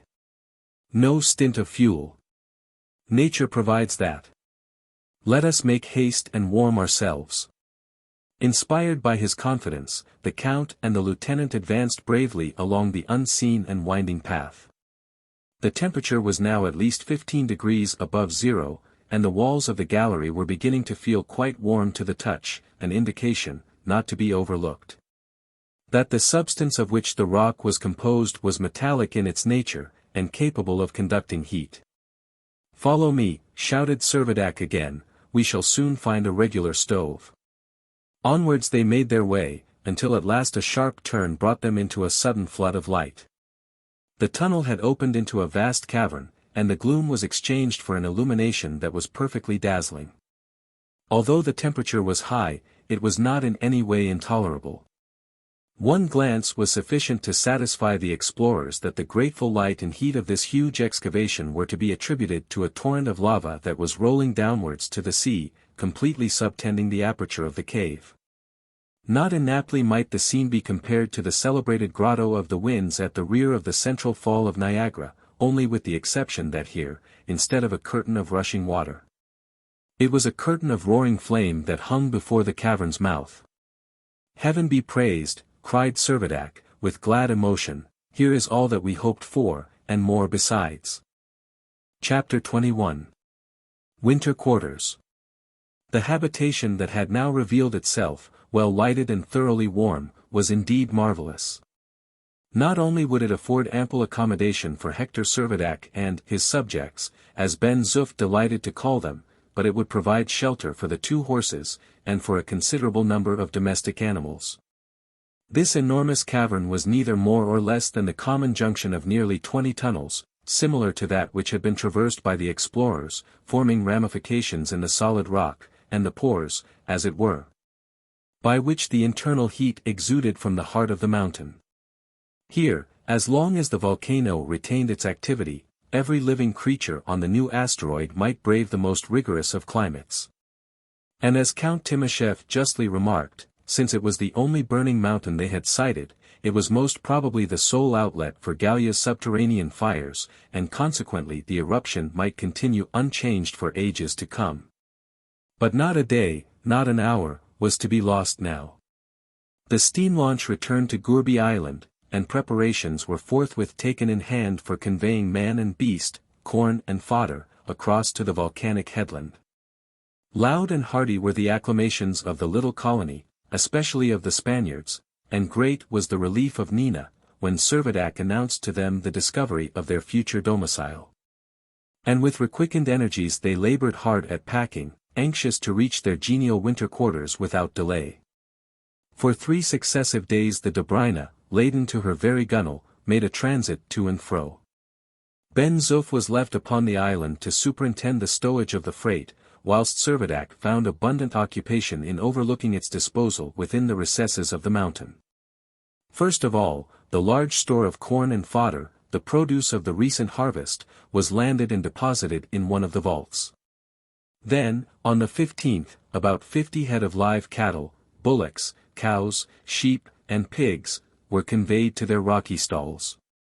These were saved for the sake of preserving the several breeds, the bulk of the island cattle being slaughtered, as the extreme severity of the climate ensured all meat remaining fresh for almost an indefinite period.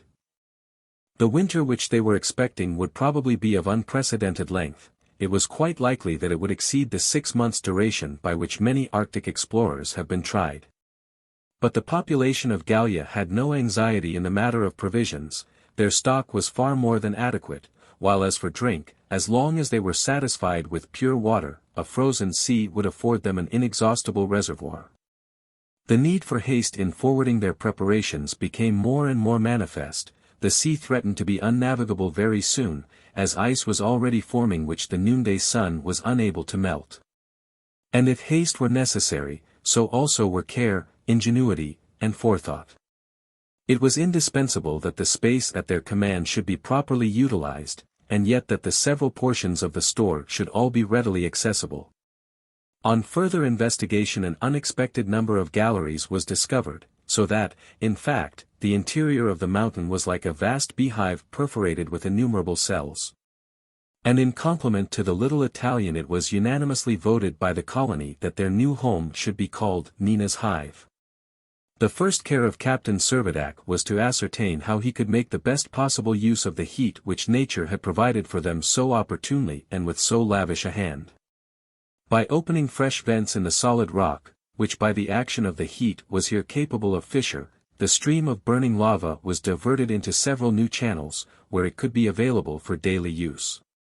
And thus Mochel, the Dobryna's cook, was furnished with an admirable kitchen, provided with a permanent stove, where he was duly installed with all his culinary apparatus.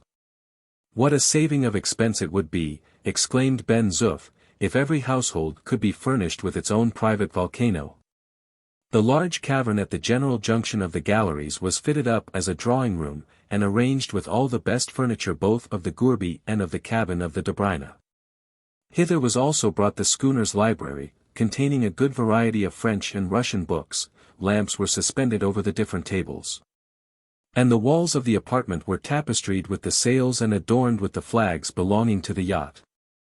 The curtain of fire extending over the opening of the cavern provided it, as already stated, with light and heat. The torrent of lava fell into a small rock-bound basin that had no apparent communication with the sea, and was evidently the aperture of a deep abyss, of which the waters, heated by the descent of the eruptive matter, would no doubt retain their liquid condition long after the Gallian Sea had become a sheet of ice. A small excavation to the left of the common hull was allotted for the special use of Servadac and the Count, another on the right was appropriated to the lieutenant and Ben Zoof. Whilst a third recess, immediately at the back, made a convenient little chamber for Nina. The Spaniards and the Russian sailors took up their sleeping quarters in the adjacent galleries, and found the temperature quite comfortable. Such were the internal arrangements of Nina's hive. The refuge where the little colony were full of hope that they would be able to brave the rigors of the stern winter-time that lay before them, a winter-time during which Gallia might possibly be projected even to the orbit of Jupiter.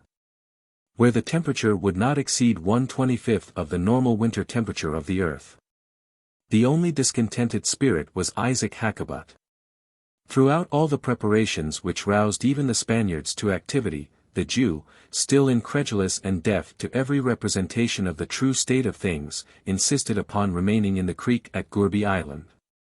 Nothing could induce him to leave his tartan, where, like a miser, he would keep guard over his precious cargo, ever grumbling and growling, but with his weather eye open in the hope of catching sight of some passing sail.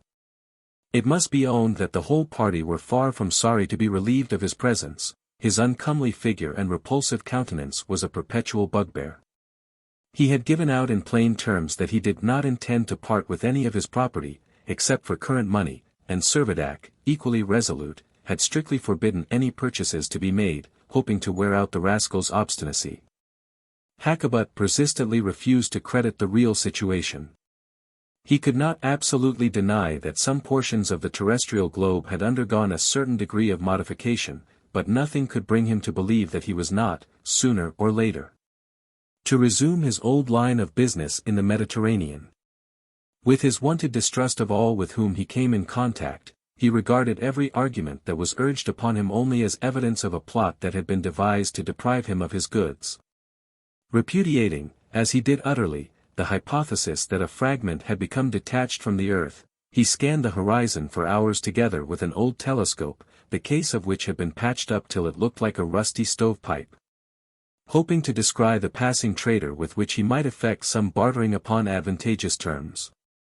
At first he professed to regard the proposed removal into winter quarters as an attempt to impose upon his credulity. But the frequent voyages made by the Dobryna to the south, and the repeated consignments of corn and cattle, soon served to make him aware that Captain Servadac and his companions were really contemplating a departure from Gourbi Island. The movement set him thinking. What, he began to ask himself, what if all that was told him was true? What if this sea was no longer the Mediterranean? What if he should never again behold his German fatherland? What if his marts for business were gone forever? A vague idea of ruin began to take possession of his mind. He must yield to necessity, he must do the best he could. As the result of his cogitations, he occasionally left his tartan and made a visit to the shore. At length he endeavored to mingle with the busy group, who were hurrying on their preparations. But his advances were only met by jeers and scorn, and, ridiculed by all the rest, he was fain to turn his attention to Ben Zoof, to whom he offered a few pinches of tobacco. "No, old Zebulon," said Ben Zoof, steadily refusing the gift, "it is against orders to take anything from you. Keep your cargo to yourself, eat and drink it all if you can, we are not to touch it." Finding the subordinates incorruptible, Isaac determined to go to the fountainhead. He addressed himself to Servadac, and begged him to tell him the whole truth, piteously adding that surely it was unworthy of a French officer to deceive a poor old man like himself. "Tell you the truth, man," cried Servadac. "Confound it, I have told you the truth 20 times. Once for all, I tell you now, you have left yourself barely time enough to make your escape to yonder mountain." "God and Mahomet have mercy on me," muttered the Jew, whose creed frequently assumed a very ambiguous character. "I will tell you what," continued the captain, "you shall have a few men to work the Hansa across, if you like." "But I want to go to Algiers," whimpered Hakkabut. How often am I to tell you that Algiers is no longer in existence? Only say yes or no, are you coming with us into winter quarters?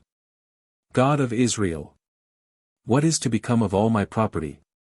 But, mind you, continued the captain, not heeding the interruption, if you do not choose voluntarily to come with us, I shall have the Hansa, by my orders, removed to a place of safety. I am not going to let your cursed obstinacy incur the risk of losing your cargo altogether. Merciful heaven! I shall be ruined, moaned Isaac, in despair. You are going the right way to ruin yourself, and it would serve you right to leave you to your own devices. But be off.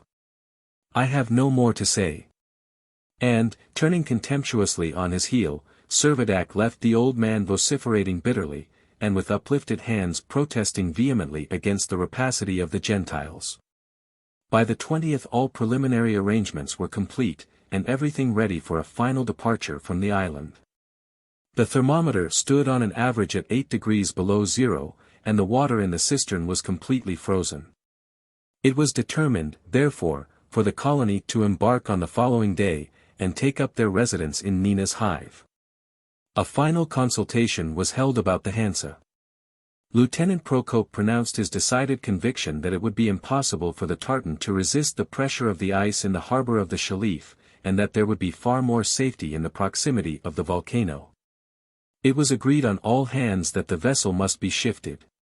And accordingly orders were given, for Russian sailors were sent on board, and only a few minutes elapsed after the Dobryna had weighed anchor, before the great lateen sail of the tartan was unfurled, and the shop ship, as Ben Zoof delighted to call it, was also on her way to the southward. Long and loud were the lamentations of the Jew. He kept exclaiming that he had given no orders, that he was being moved against his will, that he had asked for no assistance, and needed none. But it required no very keen discrimination to observe that all along there was a lurking gleam of satisfaction in his little grey eyes, and when, a few hours later, he found himself securely anchored, and his property in a place of safety, he quite chuckled with glee. God of Israel, he said in an undertone, they have made no charge, the idiots have piloted me here for nothing. For nothing. His whole nature exulted in the consciousness that he was enjoying a service that had been rendered gratuitously. Destitute of human inhabitants, Gourbi Island was now left to the tenancy of such birds and beasts as had escaped the recent promiscuous slaughter. Birds, indeed, that had migrated in search of warmer shores, had returned, proving that this fragment of the French colony was the only shred of land that could yield them any sustenance, but their life must necessarily be short. It was utterly impossible that they could survive the cold that would soon ensue. The colony took possession of their new abode with but few formalities. Everyone, however, approved of all the internal arrangements of Nina's Hive, and were profuse in their expressions of satisfaction at finding themselves located in such comfortable quarters. The only malcontent was Hakkabut. He had no share in the general enthusiasm, refused even to enter or inspect any of the galleries, and insisted on remaining on board his tartan. He is afraid, said Ben Zoof, that he will have to pay for his lodgings. But wait a bit. We shall see how he stands the cold out there. The frost, no doubt, will drive the old fox out of his hole. Towards evening the pots were set boiling, and a bountiful supper, to which all were invited, was spread in the central hall. The stores of the Dobryna contained some excellent wine, some of which was broached to do honor to the occasion. The health of the Governor-General was drunk, as well as the toast, success to his council, to which Ben Zoof was called upon to return thanks. The entertainment passed off merrily. The Spaniards were in the best of spirits. One of them played the guitar, another the castanets, and the rest joined in a ringing chorus. Ben Zoof contributed the famous Zo refrain, well known throughout the French army, but rarely performed in finer style than by this virtuoso. Misty goth dar tire lyre. Flick. Flock. Flack. Liret, lira. Far la rira. Tour tala rire. Tour la ribaude. Riccando. Sans repose, repit, repose, rispot, repet. Si vous attrapez mon refrain. Fameux vous eats. The concert was succeeded by a ball, unquestionably the first that had ever taken place in Gallia. The Russian sailors exhibited some of their national dances, which gained considerable applause, even although they followed upon the marvelous fandangos of the Spaniards. Ben Zoof, in his turn, danced a pas seul, often performed in the Élysée Montmartre, with an elegance and vigor that earned many compliments from Negretti. It was 9 o'clock before the festivities came to an end, and by that time the company, heated by the high temperature of the hall, and by their own exertions, felt the want of a little fresh air. Accordingly the greater portion of the party, escorted by Ben Zoof, made their way into one of the adjacent galleries that led to the shore. Servadac, with the count and lieutenant, did not follow immediately. But shortly afterwards they proceeded to join them, when on their way they were startled by loud cries from those in advance. Their first impression was that they were cries of distress, and they were greatly relieved to find that they were shouts of delight, which the dryness and purity of the atmosphere caused to re-echo like a volley of musketry. Reaching the mouth of the gallery, they found the entire group pointing with eager interest to the sky. "Well, Ben Zoof," asked the captain, "what's the matter now?" "Oh, your excellency," ejaculated the orderly, "look there. Look there. The moon. The moon's come back." And, sure enough, what was apparently the moon was rising above the mists of evening. Chapter 22. A Frozen Ocean. The moon. She had disappeared for weeks, was she now returning? Had she been faithless to the earth? And had she now approached to be a satellite of the newborn world? "Impossible," said Lieutenant Procope. "The earth is millions and millions of leagues away, and it is not probable that the moon has ceased to revolve about her." "Why not?" remonstrated Servadac. "It would not be more strange than the other phenomena which we have lately witnessed. Why should not the moon have fallen within the limits of Gallia's attraction, and become her satellite?" "Upon that supposition," put in the count, "I should think that it would be altogether unlikely that 3 months would elapse without our seeing her." "Quite incredible," continued Procope. "And there is another thing which totally disproves the captain's hypothesis. The magnitude of Gallia is far too insignificant for her power of attraction to carry off the moon." "But," persisted Servadac, "why should not the same convulsion that tore us away from the earth have torn away the moon as well? After wandering about as she would for a while in the solar regions, I do not see why she should not have attached herself to us." The lieutenant repeated his conviction that it was not likely. "But why not?" again asked Servadac impetuously. "Because, I tell you, the mass of Gallia is so inferior to that of the moon, that Gallia would become the moon's satellite, the moon could not possibly become hers. Assuming, however," continued Servadac, "such to be the case." "I am afraid," said the lieutenant, interrupting him, "that I cannot assume anything of the sort even for a moment." Servadac smiled good-humoredly. "I confess you seem to have the best of the argument, and if Gallia had become a satellite of the moon, it would not have taken 3 months to catch sight of her." "I suppose you are right." While this discussion had been going on, the satellite, or whatever it might be, had been rising steadily above the horizon, and had reached a position favorable for observation. Telescopes were brought, and it was very soon ascertained, beyond a question, that the new luminary was not the well-known Phoebe of terrestrial nights. It had no feature in common with the moon. Although it was apparently much nearer to Gallia than the moon to the earth, its superficies was hardly 1/10 as large, and so feebly did it reflect the light of the remote sun, that it scarcely emitted radiance enough to extinguish the dim luster of stars of the 8th magnitude. Like the sun, it had risen in the west, and was now at its full. To mistake its identity with the moon was absolutely impossible. Not even Servadac could discover a trace of the seas, chasms, craters, and mountains which have been so minutely delineated in lunar charts. And it could not be denied that any transient hope that had been excited as to their once again being about to enjoy the peaceful smiles of the Queen of Night, must all be resigned. Count Timascheff finally suggested, though somewhat doubtfully, the question of the probability that Gallia, in her course across the zone of the minor planets, had carried off one of them. But whether it was one of the 169 asteroids already included in the astronomical catalogues, or one previously unknown, he did not presume to determine. The idea to a certain extent was plausible, inasmuch as it has been ascertained that several of the telescopic planets are of such small dimensions that a good walker might make a circuit of them in 24 hours. Consequently Gallia, being of superior volume, might be supposed capable of exercising a power of attraction upon any of these miniature microcosms. The first night in Nina's hive passed without special incident. And next morning a regular scheme of life was definitely laid down. My Lord Governor, as Ben Zoof until he was peremptorily forbidden delighted to call Servadac, had a wholesome dread of idleness and its consequences, and insisted upon each member of the party undertaking some special duty to fulfill. There was plenty to do. The domestic animals required a great deal of attention, a supply of food had to be secured and preserved, fishing had to be carried on while the condition of the sea would allow it. And in several places the galleries had to be further excavated to render them more available for use.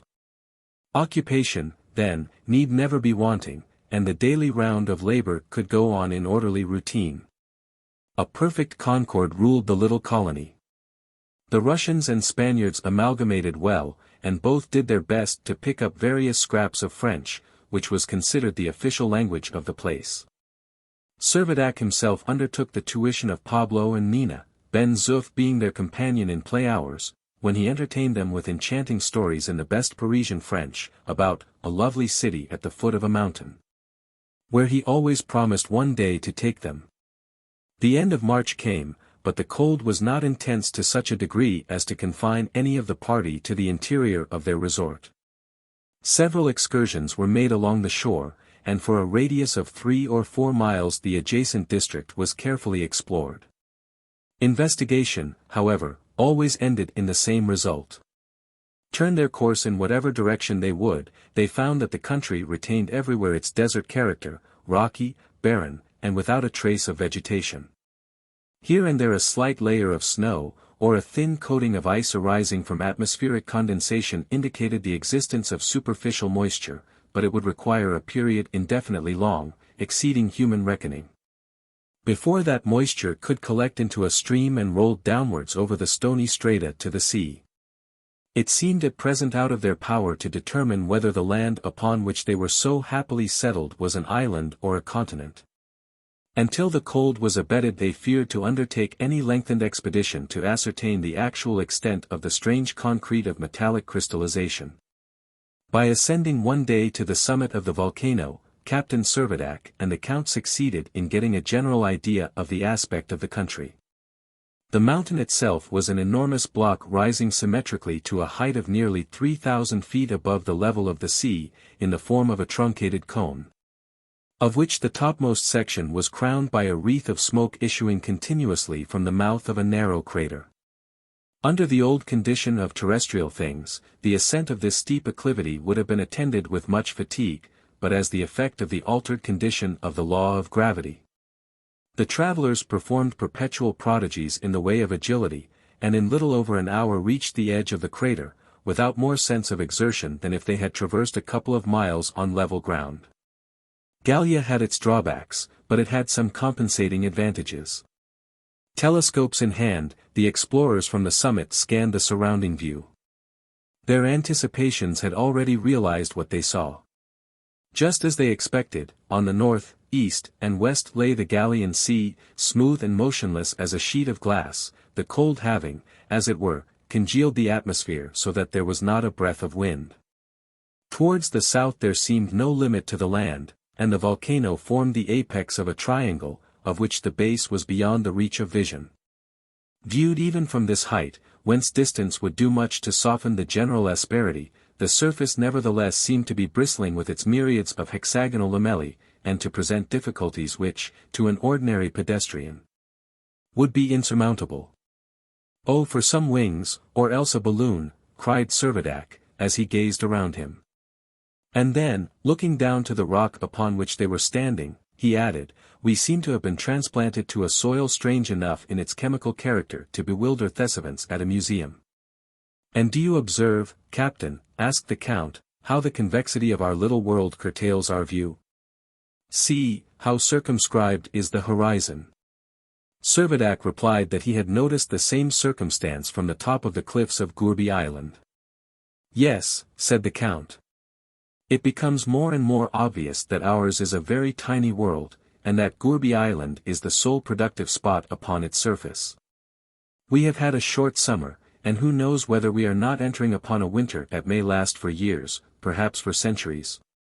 But we must not mind, Count, said Servadac, smiling. We have agreed, you know, that, come what may, we are to be philosophers. Aye, true, my friend, rejoined the Count, we must be philosophers and something more. We must be grateful to the good protector who has hitherto befriended us, and we must trust his mercy to the end. For a few moments they both stood in silence, and contemplated land and sea.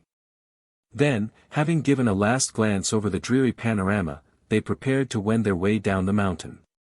Before, however, they commenced their descent, they resolved to make a closer examination of the crater. They were particularly struck by what seemed to them almost the mysterious calmness with which the eruption was effected. There was none of the wild disorder and deafening tumult that usually accompany the discharge of volcanic matter, but the heated lava, rising with a uniform gentleness, quietly overran the limits of the crater. Like the flow of water from the bosom of a peaceful lake. Instead of a boiler exposed to the action of an angry fire, the crater rather resembled a brimming basin, of which the contents were noiselessly escaping. Nor were there any igneous stones or red-hot cinders mingled with the smoke that crowned the summit. A circumstance that quite accorded with the absence of the pumice stones, obsidians, and other minerals of volcanic origin with which the base of a burning mountain is generally strewn. Captain Servadac was of opinion that this peculiarity augured favorably for the continuance of the eruption. Extreme violence in physical, as well as in moral nature, is never of long duration. The most terrible storms, like the most violent fits of passion, are not lasting. But here the calm flow of the liquid fire appeared to be supplied from a source that was inexhaustible, in the same way as the waters of Niagara, gliding unsteadily to their final plunge, would defy all effort to arrest their course. Before the evening of this day closed in, a most important change was effected in the condition of the Gallian Sea by the intervention of human agency. Notwithstanding the increasing cold, the sea, unruffled as it was by a breath of wind, still retained its liquid state.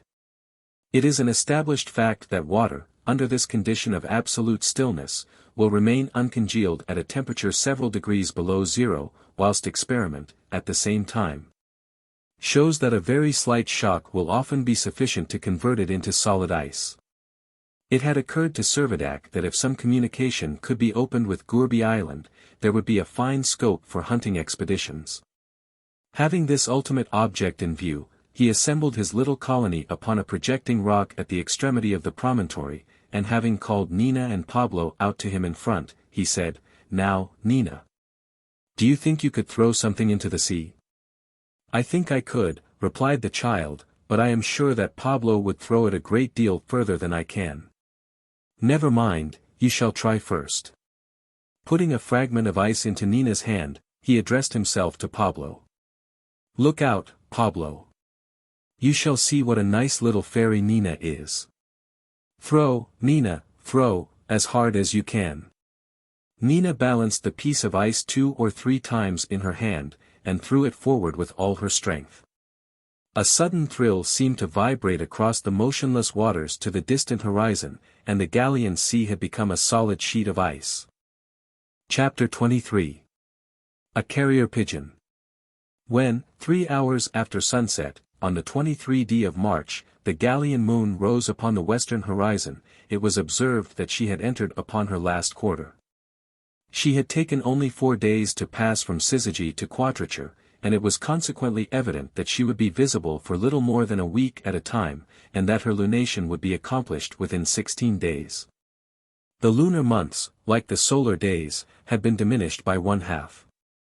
3 days later the moon was in conjunction with the sun, and was consequently lost to view. Ben Zoof, as the first observer of the satellite, was extremely interested in its movements, and wondered whether it would ever reappear. On the 26th, under an atmosphere perfectly clear and dry, the thermometer fell to 12 degrees Fahrenheit, below zero. Of the present distance of Gallia from the Sun, and the number of leagues she had traversed since the receipt of the last mysterious document, there were no means of judging. The extent of diminution in the apparent disk of the Sun did not afford sufficient basis even for an approximate calculation. And Captain Servadac was perpetually regretting that they could receive no further tidings from the anonymous correspondent, whom he persisted in regarding as a fellow countryman. The solidity of the ice was perfect. The utter stillness of the air at the time when the final congelation of the waters had taken place had resulted in the formation of a surface that for smoothness would rival a skating rink. Without a crack or flaw it extended far beyond the range of vision. The contrast to the ordinary aspect of polar seas was very remarkable. There, the ice fields are an agglomeration of hummocks and icebergs, massed in wild confusion, often towering higher than the masts of the largest whalers, and from the instability of their foundations liable to an instantaneous loss of equilibrium. A breath of wind, a slight modification of the temperature, not unfrequently serving to bring about a series of changes outrivaling the most elaborate transformation scenes of a pantomime. Here, on the contrary, the vast white plain was level as the desert of Sahara or the Russian steppes. The waters of the Gallian Sea were imprisoned beneath the solid sheet, which became continually stouter in the increasing cold. Accustomed to the uneven crystallizations of their own frozen seas, the Russians could not be otherwise than delighted with the polished surface that afforded them such excellent opportunity for enjoying their favorite pastime of skating. A supply of skates, found hidden away amongst the Dobryna's stores, was speedily brought into use. The Russians undertook the instruction of the Spaniards, and at the end of a few days, during which the temperature was only endurable through the absence of wind, there was not a Gallian who could not skate tolerably well, while many of them could describe figures involving the most complicated curves. Nina and Pablo earned loud applause by their rapid proficiency. Captain Servadac, an adept in athletics, almost outvied his instructor, the Count. And Ben Zoof, who had upon some rare occasions skated upon the lake of Montmartre, in his eyes, of course, a sea, performed prodigies in the art. This exercise was not only healthful in itself, but it was acknowledged that, in case of necessity, it might become a very useful means of locomotion. As Captain Servadac remarked, it was almost a substitute for railways, and as if to illustrate this proposition, Lieutenant Procope, perhaps the greatest expert in the party, accomplished the 20 miles to Gourbi Island and back in considerably less than 4 hours. The temperature, meanwhile, continued to decrease, and the average reading of the thermometer was about 16 degrees Fahrenheit, below zero. The light also diminished in proportion, and all objects appeared to be enveloped in a half-defined shadow, as though the sun were undergoing a perpetual eclipse. It was not surprising that the effect of this continuously overhanging gloom should be to induce a frequent depression of spirits amongst the majority of the little population, exiles as they were from their mother earth, and not unlikely, as it seemed, to be swept far away into the regions of another planetary sphere.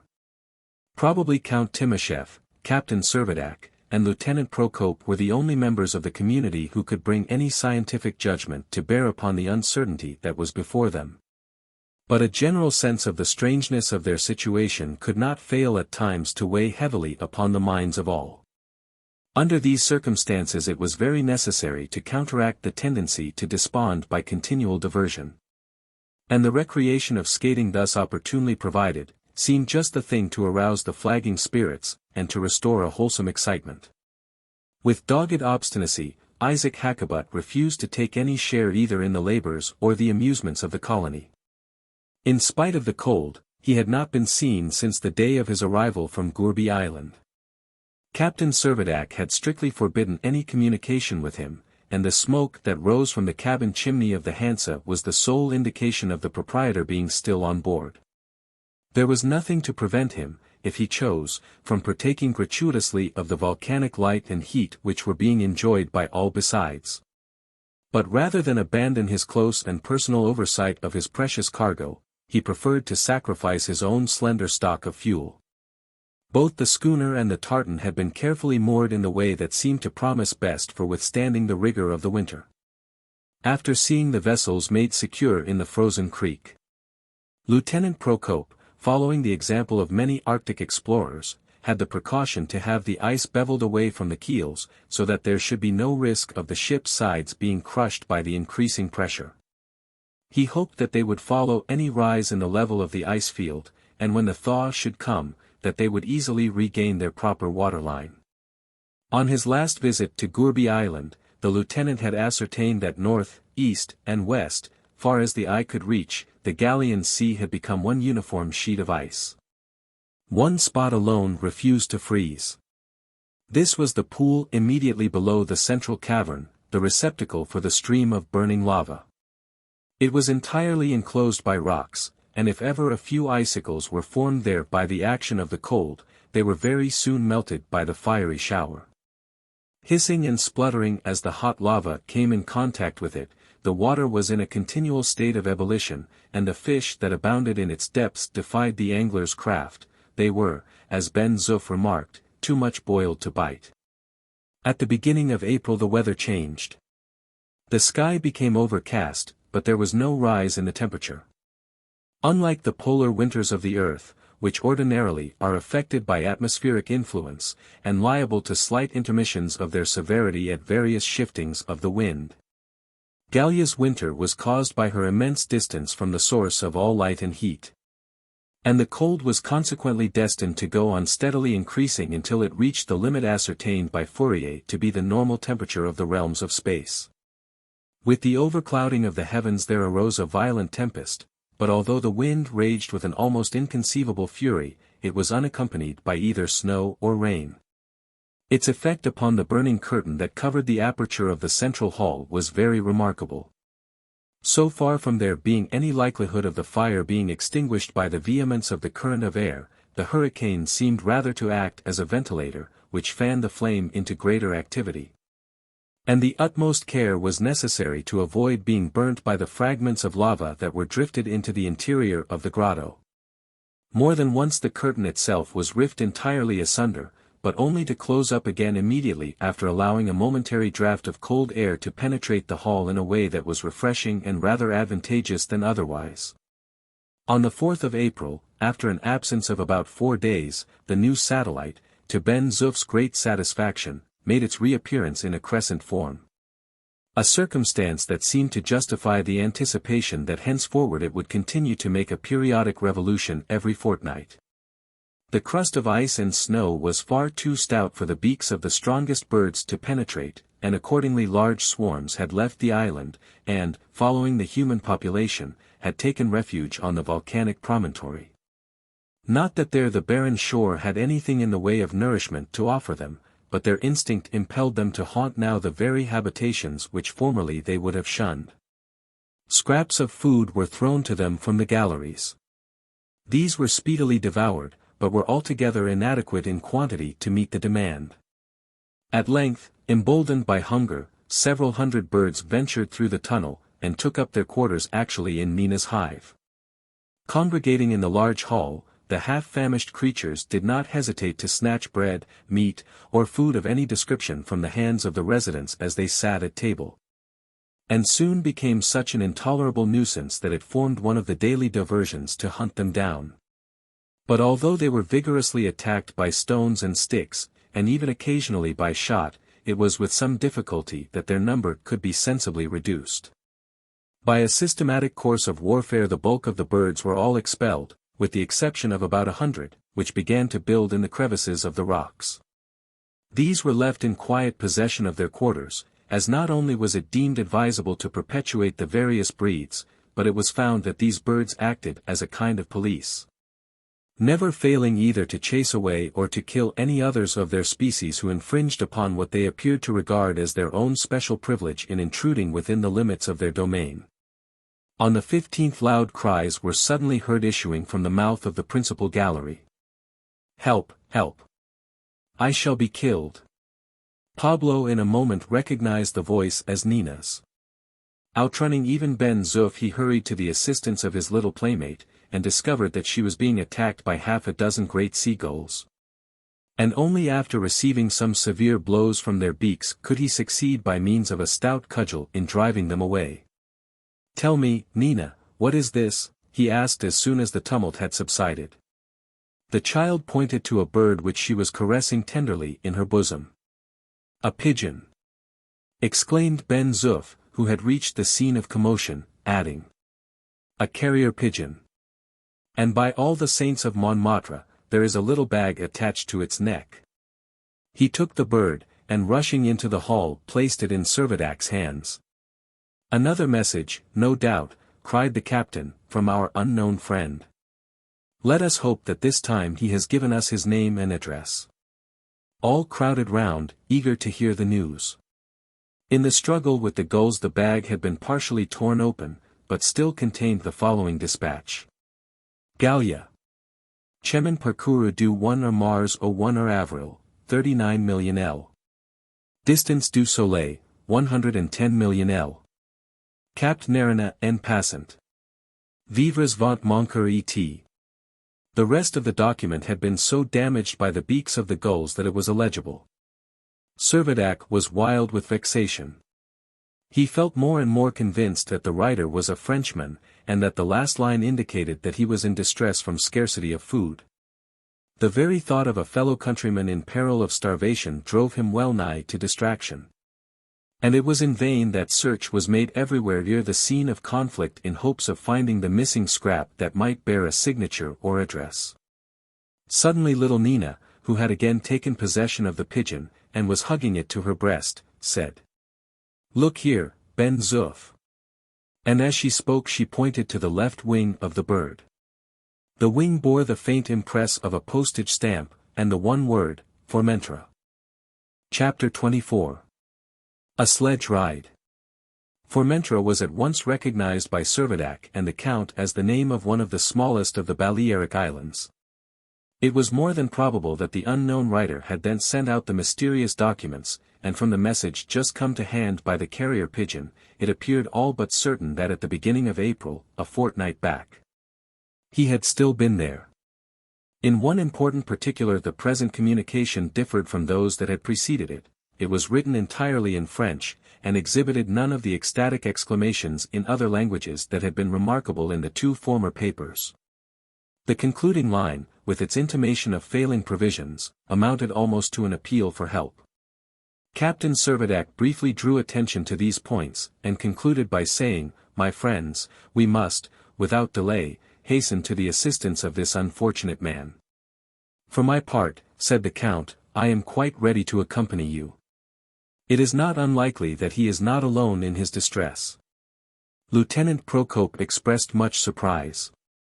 "We must have passed close to Formentera," he said, "when we explored the site of the Balearic Isles. This fragment must be very small. It must be smaller than the remaining splinter of Gibraltar or Ceuta, otherwise, surely it would never have escaped our observation." "However small it may be," replied Servadac, "we must find it." "How far off do you suppose it is?" "It must be 120 leagues away," said the lieutenant, thoughtfully, "and I do not quite understand how you would propose to get there." "Why, on skates of course." "No difficulty in that, I should imagine," answered Servadac, and he appealed to the Count for confirmation of his opinion. The Count assented, but Procope looked doubtful. "Your enterprise is generous," he said, "and I should be most unwilling to throw any unnecessary obstacle in the way of its execution, but, pardon me, if I submit to you a few considerations which to my mind are very important. First of all, the thermometer is already down to 22 degrees below zero, and the keen wind from the south is making the temperature absolutely unendurable. In the second place, supposing you travel at the rate of 20 leagues a day, you would be exposed for at least 6 consecutive days. And thirdly, your expedition will be of small avail unless you convey provisions not only for yourselves, but for those whom you hope to relieve." "We can carry our own provisions on our backs in knapsacks," interposed Servadac, quickly, unwilling to recognize any difficulty in the way. "Granted that you can," answered the lieutenant, quietly. But where, on this level ice field, will you find shelter in your periods of rest? You must perish with cold, you will not have the chance of digging out ice huts like the Eskimo. As to rest, said Servadac, we shall take none. We shall keep on our way continuously, by traveling day and night without intermission, we shall not be more than 3 days in reaching Formentera. Believe me, persisted the lieutenant, calmly, your enthusiasm is carrying you too far. The feat you propose is impossible. But even conceding the possibility of your success in reaching your destination, what service do you imagine that you, half-starved and half-frozen yourself, could render to those who are already perishing by want and exposure? You would only bring them away to die. The obvious and dispassionate reasoning of the lieutenant could not fail to impress the minds of those who listened to him. The impracticability of the journey became more and more apparent. Unprotected on that drear expanse, any traveler must assuredly succumb to the snowdrifts that were continually being whirled across it. But Hector Servadac, animated by the generous desire of rescuing a suffering fellow creature, could scarcely be brought within the bounds of common sense. Against his better judgment he was still bent upon the expedition, and Ben Zoof declared himself ready to accompany his master in the event of Count Timascheff hesitating to encounter the peril which the undertaking involved. But the Count entirely repudiated all idea of shrinking from what, quite as much as the captain, he regarded as a sacred duty, and turning to Lieutenant Procope, told him that unless some better plan could be devised, he was prepared to start off at once and make the attempt to skate across to Formentera. The lieutenant, who was lost in thought, made no immediate reply. I wish we had a sledge, said Ben Zoof. I dare say that a sledge of some sort could be contrived, said the Count, but then we should have no dogs or reindeers to draw it. Why not rough-shoe the 2 horses? They would never be able to endure the cold, objected the Count. Never mind, said Servadac, let us get our sledge and put them to the test. Something must be done. I think, said Lieutenant Procope, breaking his thoughtful silence, that I can tell you of a sledge already provided for your hand, and I can suggest a motive power surer and swifter than horses. What do you mean? Was the eager inquiry. I mean the Dobryna's yawl, answered the lieutenant, and I have no doubt that the wind would carry her rapidly along the ice. The idea seemed admirable. Lieutenant Procope was well aware to what marvelous perfection the Americans had brought their sail sledges, and had heard how in the vast prairies of the United States they had been known to outvie the speed of an express train, occasionally attaining a rate of more than 100 miles an hour. The wind was still blowing hard from the south, and assuming that the yawl could be propelled with a velocity of about 15 or at least 12 leagues an hour, he reckoned that it was quite possible to reach Formentera within 12 hours. That is to say, in a single day between the intervals of sunrise and sunrise. The yawl was about 12 feet long, and capable of holding 5 or 6 people. The addition of a couple of iron runners would be all that was requisite to convert it into an excellent sledge, which, if a sail were hoisted, might be deemed certain to make a rapid progress over the smooth surface of the ice. For the protection of the passengers it was proposed to erect a kind of wooden roof lined with strong cloth. Beneath this could be packed a supply of provisions, some warm furs, some cordials, and a portable stove to be heated by spirits of wine. For the outward journey the wind was as favorable as could be desired, but it was to be apprehended that, unless the direction of the wind should change, the return would be a matter of some difficulty. A system of tacking might be carried out to a certain degree, but it was not likely that the yawl would answer her helm in any way corresponding to what would occur in the open sea. Captain Servadac, however, would not listen to any representation of probable difficulties. The future, he said, must provide for itself. The engineer and several of the sailors set vigorously to work, and before the close of the day the yawl was furnished with a pair of stout iron runners, curved upwards in front, and fitted with a metal scull designed to assist in maintaining the directness of her course. The roof was put on, and beneath it were stored the provisions, the wraps, and the cooking utensils. A strong desire was expressed by Lieutenant Procope that he should be allowed to accompany Captain Servadac instead of Count Timascheff. It was unadvisable for all 3 of them to go, as, in case of there being several persons to be rescued, the space at their command would be quite inadequate. The lieutenant urged that he was the most experienced seaman, and as such was best qualified to take command of the sledge and the management of the sails. And as it was not to be expected that Servadac would resign his intention of going in person to relieve his fellow countrymen, Procope submitted his own wishes to the Count. The Count was himself very anxious to have his share in the philanthropic enterprise, and demurred considerably to the proposal.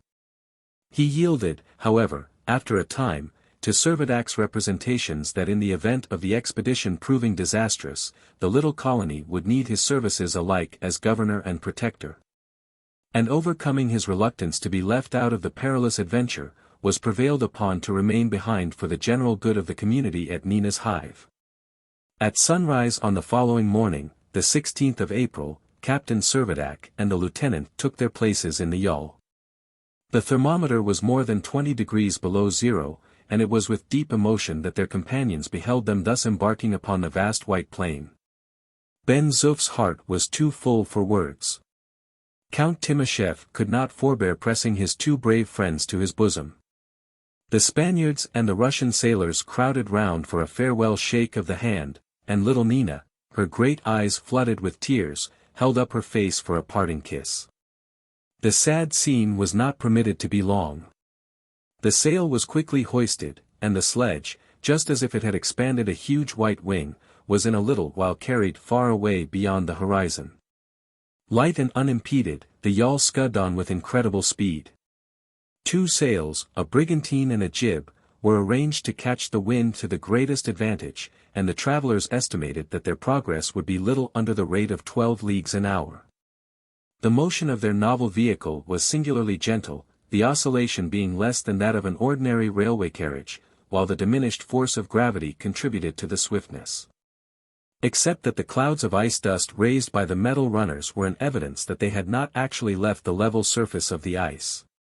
The captain and lieutenant might again and again have imagined that they were being conveyed through the air in a balloon. Lieutenant Procope, with his head all muffled up for fear of frostbite, took an occasional peep through an aperture that had been intentionally left in the roof, and by the help of a compass, maintained a proper and straight course for Formentera. Nothing could be more dejected than the aspect of that frozen sea, not a single living creature relieved the solitude. Both the travelers, Procope from a scientific point of view, Servadac from an aesthetic, were alike impressed by the solemnity of the scene. And where the lengthened shadow of the sail cast upon the ice by the oblique rays of the setting sun had disappeared, and day had given place to night, the two men, drawn together as by an involuntary impulse, mutually held each other's hands in silence. There had been a new moon on the previous evening, but, in the absence of moonlight, the constellations shone with remarkable brilliancy. The new pole star close upon the horizon was resplendent, and even had Lieutenant Procope been destitute of a compass, he would have had no difficulty in holding his course by the guidance of that alone. However great was the distance that separated Gallia from the sun, it was after all manifestly insignificant in comparison with the remoteness of the nearest of the fixed stars. Observing that Servadac was completely absorbed in his own thoughts, Lieutenant Procope had leisure to contemplate some of the present perplexing problems, and to ponder over the true astronomical position. The last of the 3 mysterious documents had represented that Gallia, in conformity with Kepler's second law, had traveled along her orbit during the month of March 20 millions of leagues less than she had done in the previous month. Yet, in the same time, her distance from the sun had nevertheless been increased by 32 millions of leagues. She was now, therefore, in the center of the zone of telescopic planets that revolved between the orbits of Mars and Jupiter, and had captured for herself a satellite which, according to the document, was Nerina, one of the asteroids most recently identified. If thus, then, it was within the power of the unknown writer to estimate with such apparent certainty Gallia's exact position. Was it not likely that his mathematical calculations would enable him to arrive at some definite conclusion as to the date at which she would begin again to approach the sun? Nay, was it not to be expected that he had already estimated, with sufficient approximation to truth, what was to be the true length of the Gallian year? So intently had they each separately been following their own train of thought, that daylight reappeared almost before the travelers were aware of it. On consulting their instruments, they found that they must have travelled close upon 100 leagues since they started, and they resolved to slacken their speed. The sails were accordingly taken in a little, and in spite of the intensity of the cold, the explorers ventured out of their shelter, in order that they might reconnoitre the plain, which was apparently as boundless as ever. It was completely desert, not so much as a single point of rock relieved the bare uniformity of its surface. "Are we not considerably to the west of Formentera?" asked Servadac, after examining the chart. "Most likely," replied Procope. "I have taken the same course as I should have done at sea, and I have kept some distance to windward of the island. We can bear straight down upon it whenever we like." "Bear down then, now, and as quickly as you can." The yawl was at once put with her head to the northeast, and Captain Servadac, in defiance of the icy blast, remained standing at the bow, his gaze fixed on the horizon. All at once his eye brightened. "Look! Look!" he exclaimed, pointing to a faint outline that broke the monotony of the circle that divided the plain from the sky. In an instant the lieutenant had seized his telescope. "I see what you mean," said he. "It is a pylone that has been used for some geodesic survey." The next moment the sail was filled, and the yawl was bearing down upon the object with inconceivable swiftness, both Captain Servadac and the lieutenant too excited to utter a word. Mile after mile the distance rapidly grew less, and as they drew nearer the pylone they could see that it was erected on a low mass of rocks that was the sole interruption to the dull level of the field of ice. No wreath of smoke rose above the little island. It was manifestly impossible, they conceived, that any human being could there have survived the cold. The sad presentiment forced itself upon their minds that it was a mere cairn to which they had been hurrying. 10 minutes later, and they were so near the rock that the lieutenant took in his sail, convinced that the impetus already attained would be sufficient to carry him to the land. Servadac's heart bounded as he caught sight of a fragment of blue canvas fluttering in the wind from the top of the pylone. It was all that now remained of the French national standard. At the foot of the pylone stood a miserable shed, its shutters tightly closed. No other habitation was to be seen. The entire island was less than a quarter of a mile in circumference. And the conclusion was irresistible that it was the sole surviving remnant of Formentera, once a member of the Balearic archipelago. To leap on shore, to clamber over the slippery stones, and to reach the cabin was but the work of a few moments. The worm-eaten door was bolted on the inside. Servadac began to knock with all his might. No answer. Neither shouting nor knocking could draw forth a reply. "Let us force it open, Procope," he said. The two men put their shoulders to the door, which soon yielded to their vigorous efforts, and they found themselves inside the shed, and in almost total darkness. By opening a shutter they admitted what daylight they could. At first sight the wretched place seemed to be deserted. The little grate contained the ashes of a fire long since extinguished. All looked black and desolate. Another instant's investigation, however, revealed a bed in the extreme corner, and extended on the bed a human form. "Dead," sighed Servadac, "dead of cold and hunger." Lieutenant Procope bent down and anxiously contemplated the body. "No. He is alive," he said, and drawing a small flask from his pocket he poured a few drops of brandy between the lips of the senseless man. There was a faint sigh, followed by a feeble voice, which uttered the one word, "Gallia." "Yes, yes. Gallia," echoed Servadac, eagerly. My Comet," said the voice, so low as to be almost inaudible, and the unfortunate man relapsed again into unconsciousness. "Where have I seen this man?" thought Servadac to himself. "His face is strangely familiar to me." But it was no time for deliberation. Not a moment was to be lost in getting the unconscious astronomer away from his desolate quarters. He was soon conveyed to the yawl. His books, his scanty wardrobe, his papers, his instruments, and the blackboard which had served for his calculations, were quickly collected. The wind, by a fortuitous providence, had shifted into a favorable quarter. They set their sail with all speed, and ere long were on their journey back from Formentera. 36 hours later, the brave travelers were greeted by the acclamations of their fellow colonists, who had been most anxiously awaiting their reappearance, and the still senseless savant, who had neither opened his eyes nor spoken a word throughout the journey, was safely deposited in the warmth and security of the great hall of Nina's hive. Book 2. Chapter 1. The Astronomer. By the return of the expedition, conveying its contribution from Formentera, the known population of Gallia was raised to a total of 36. On learning the details of his friend's discoveries, Count Timoshev did not hesitate in believing that the exhausted individual who was lying before him was the author alike of the 2 unsigned documents picked up at sea, and of the 3rd statement so recently brought to hand by the Carrier-Pigeon. Manifestly, he had arrived at some knowledge of Gallia's movements, he had estimated her distance from the sun, he had calculated the diminution of her tangential speed.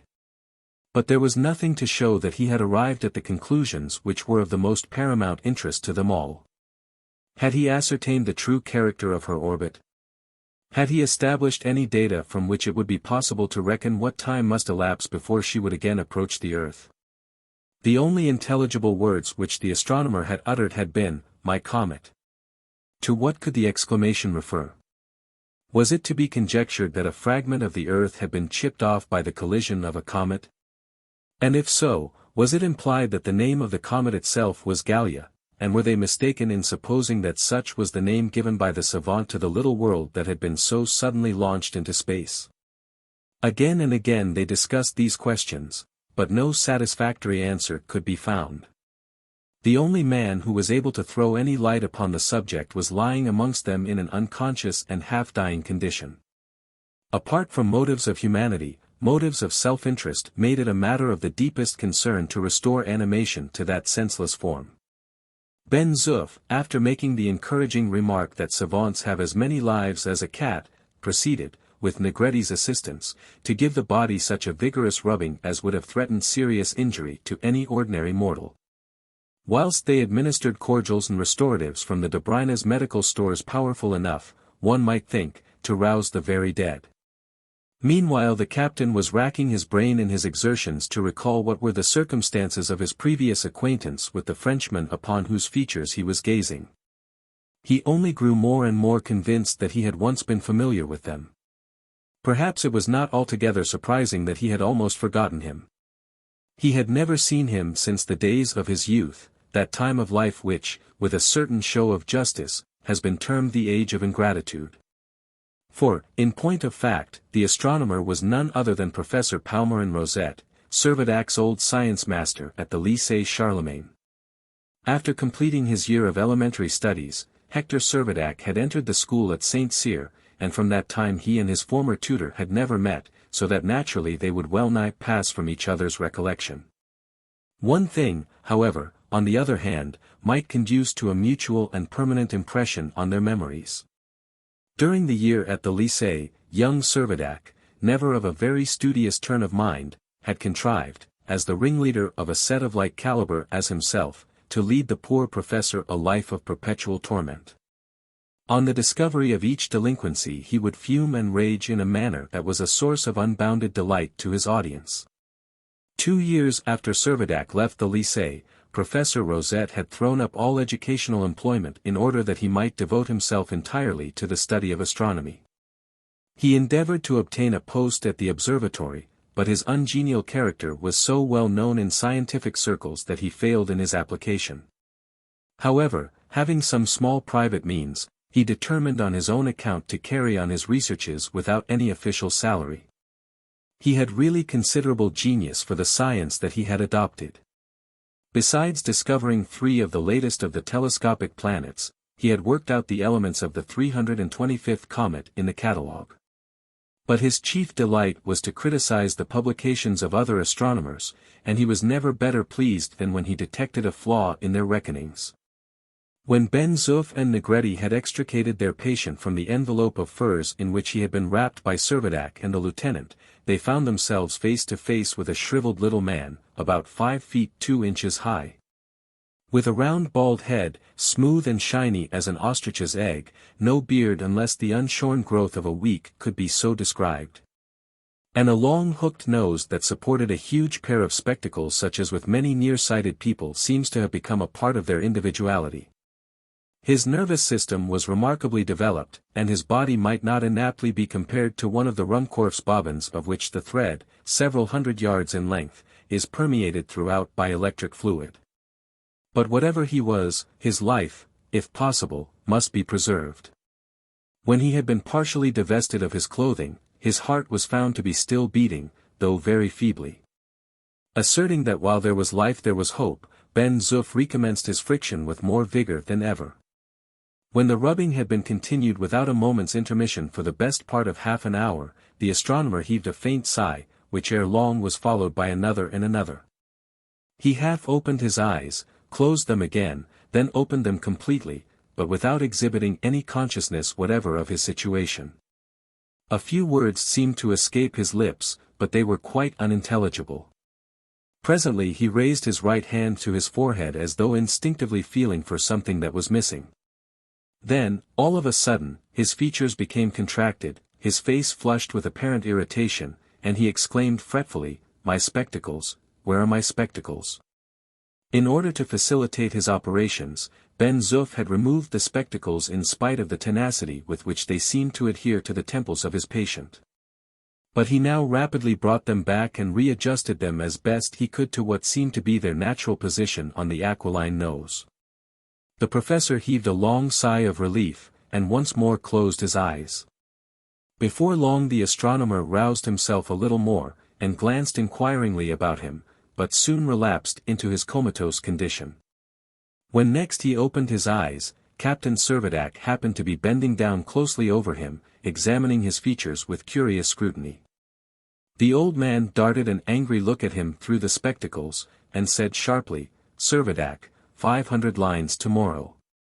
It was an echo of days of old. The words were few, but they were enough to recall the identity which Servadac was trying to make out. "Is it possible?" he exclaimed. "Here is my old tutor, Mr. Rosette, in very flesh and blood." "Can't say much for the flesh," muttered Ben Zoof. The old man had again fallen back into a torpid slumber. Ben Zoof continued, "His sleep is getting more composed. Let him alone, he will come round yet. Haven't I heard of men more dried up than he is, being brought all the way from Egypt in cases covered with pictures? You idiot, those were mummies, they had been dead for ages." Ben Zoof did not answer a word.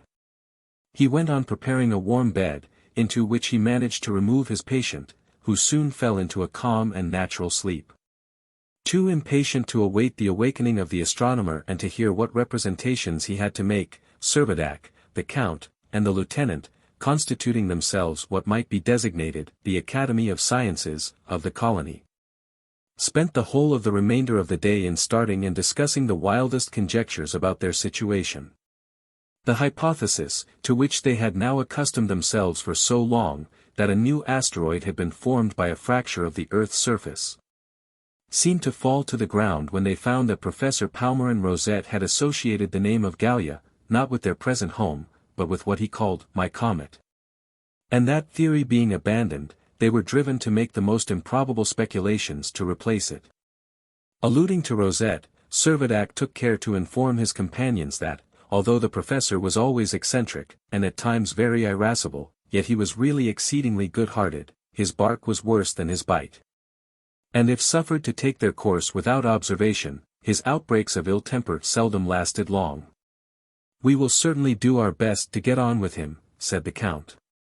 "He is no doubt the author of the papers, and we must hope that he will be able to give us some valuable information." "Beyond a question the documents have originated with him," assented the lieutenant. "Gallia was the word written at the top of every one of them, and Gallia was the first word uttered by him in our hearing." The astronomer slept on. Meanwhile, the three together had no hesitation in examining his papers, and scrutinizing the figures on his extemporized blackboard. The handwriting corresponded with that of the papers already received. The blackboard was covered with algebraical symbols traced in chalk, which they were careful not to obliterate. And the papers, which consisted for the most part of detached scraps, presented a perfect wilderness of geometrical figures, conic sections of every variety being repeated in countless profusion.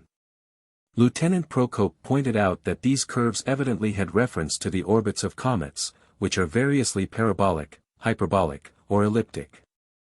If either of the first two, the comet, after once appearing within the range of terrestrial vision, would vanish forever in the outlying regions of space, if the last, it would be sure, sooner or later, after some periodic interval, to return. From the prima facie appearance of his papers, then, it seemed probable that the astronomer, during his sojourn at Formentera, had been devoting himself to the study of cometary orbits. And as calculations of this kind are ordinarily based upon the assumption that the orbit is a parabola, it was not unlikely that he had been endeavoring to trace the path of some particular comet. I wonder whether these calculations were made before or after the 1st of January. It makes all the difference, said Lieutenant Procope. We must bide our time and hear, replied the Count. Servadac paced restlessly up and down. I would give a month of my life, he cried, impetuously, for every hour that the old fellow goes sleeping on. You might be making a bad bargain, said Procope, smiling. Perhaps after all the comet has had nothing to do with the convulsion that we have experienced. Nonsense, exclaimed the captain, I know better than that, and so do you. Is it not as clear as daylight that the Earth and this comet have been in collision, and the result has been that our little world has been split off and sent flying far into space? Count Timoshev and the lieutenant looked at each other in silence. I do not deny your theory, said Procope after a while. If it be correct, I suppose we must conclude that the enormous disk we observed on the night of the catastrophe was the comet itself. And the velocity with which it was traveling must have been so great that it was hardly arrested at all by the attraction of the Earth. Plausible enough, answered Count Timoshev. And it is to this comet that our scientific friend here has given the name of Gallia. It still remained a puzzle to them all why the astronomer should apparently be interested in the comet so much more than in the new little world in which their strange lot was cast. Can you explain this? Asked the Count. There is no accounting for the freaks of philosophers, you know, said Servadac, and have I not told you that this philosopher in particular is one of the most eccentric beings in creation? Besides, added the lieutenant, it is exceedingly likely that his observations had been going on for some considerable period before the convulsion happened. Thus, the general conclusion arrived at by the Gallian Academy of Science was this. That on the night of the 31st of December, a comet, crossing the ecliptic, had come into collision with the Earth. And that the violence of the shock had separated a huge fragment from the globe, which fragment from that date had been traversing the remote interplanetary regions. Palmyrin Rosette would doubtless confirm their solution of the phenomenon. Chapter 2. A Revelation. To the general population of the colony the arrival of the stranger was a matter of small interest. The Spaniards were naturally too indolent to be affected in any way by an incident that concerned themselves so remotely. While the Russians felt themselves simply reliant on their master, and as long as they were with him were careless as to where or how they spent their days. Everything went on with them in an accustomed routine. And they lay down night after night, and awoke to their avocations morning after morning, just as if nothing extraordinary had occurred. All night long Ben Zoof would not leave the professor's bedside. He had constituted himself sick nurse, and considered his reputation at stake if he failed to set his patient on his feet again. He watched every movement, listened to every breath, and never failed to administer the strongest cordials upon the slightest pretext. Even in his sleep Rosette's irritable nature revealed itself. Ever and again, sometimes in a tone of uneasiness, and sometimes with the expression of positive anger, the name of Gallia escaped his lips, as though he were dreaming that his claim to the discovery of the comet was being contested or denied. But although his attendant was on the alert to gather all he could, he was able to catch nothing in the incoherent sentences that served to throw any real light upon the problem that they were all eager to solve. When the sun reappeared on the western horizon the professor was still sound asleep. And Ben Zoof, who was especially anxious that the repose which promised to be so beneficial should not be disturbed, felt considerable annoyance at hearing a loud knocking. Evidently of some blunt heavy instrument against a door that had been placed at the entrance of the gallery, more for the purpose of retaining internal warmth than for guarding against intrusion from without. "Confound it," said Ben Zoof. "I must put a stop to this," and he made his way towards the door. "Who's there?" he cried, in no very amiable tone. "I," replied the quavering voice. "Who are you?" "Isaac Hakkabut." "Let me in. Do, please, let me in." "Oh, it is you, old Ashtaroth, is it? What do you want? Can't you get anybody to buy your stuffs?" "Nobody will pay me a proper price." "Well, old Shimmy, you won't find a customer here. You had better be off." "No. But do, please, let me in," supplicated the Jew. "I want to speak to His Excellency, the Governor. The Governor is in bed, and asleep. I can wait until he awakes." "Then wait where you are." And with this inhospitable rejoinder the orderly was about to return to his place at the side of his patient, when Servadac, who had been roused by the sound of voices, called out, "What's the matter, Ben Zoof?" "Oh, nothing, sir. Only that hound of a Hakkabut says he wants to speak to you." "Let him in, then." Ben Zoof hesitated. "Let him in, I say," repeated the captain, peremptorily. However reluctantly, Ben Zoof obeyed. The door was unfastened, and Isaac Hakkabut, enveloped in an old overcoat, shuffled into the gallery. In a few moments Servadac approached, and the Jew began to overwhelm him with the most obsequious epithets. Without vouchsafing any reply, the captain beckoned to the old man to follow him, and leading the way to the central hall, stopped, and turning so as to look him steadily in the face, said, "Now is your opportunity. Tell me what you want." "Oh, my lord," whined Isaac, "you must have some news to tell me." "News? What do you mean?" "From my little tartan yonder, I saw the yawl go out from the rock here on a journey, and I saw it come back, and it brought a stranger. And I thought. Well, you thought, what did you think?" "Why, that perhaps the stranger had come from the northern shores of the Mediterranean, and that I might ask him." He paused again, and gave a glance at the captain. "Ask him what? Speak out, man." "Ask him if he brings any tidings of Europe," Hakkabut blurted out at last. Servadac shrugged his shoulders in contempt and turned away. Here was a man who had been resident 3 months in Gallia, a living witness of all the abnormal phenomena that had occurred, and yet refusing to believe that his hope of making good bargains with European traders was at an end. Surely nothing, thought the captain, will convince the old rascal now, and he moved off in disgust. The orderly, however, who had listened with much amusement, was by no means disinclined for the conversation to be continued. "Are you satisfied, old Ezekiel?" he asked. "Isn't it so? Am I not right? Didn't a stranger arrive here last night?" inquired the Jew. "Yes, quite true." "Where from?" "From the Balearic Isles." "The Balearic Isles?" echoed Isaac. "Yes. Fine quarters for trade. Hardly 20 leagues from Spain. He must have brought news from Europe." "Well, old Manasseh, what if he has? I should like to see him." "Can't be." The Jew sidled close up to Ben Zoof, and laying his hand on his arm, said in a low and insinuating tone, "I am poor, you know, but I would give you a few reals if you would let me talk to this stranger." But as if he thought he was making too liberal an offer, he added, "Only it must be at once." "He is too tired, he is worn out, he is fast asleep," answered Ben Zoof. "But I would pay you to wake him."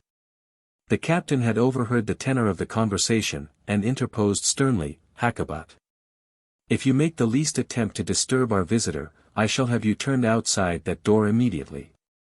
"No offense, my lord, I hope," stammered out the Jew.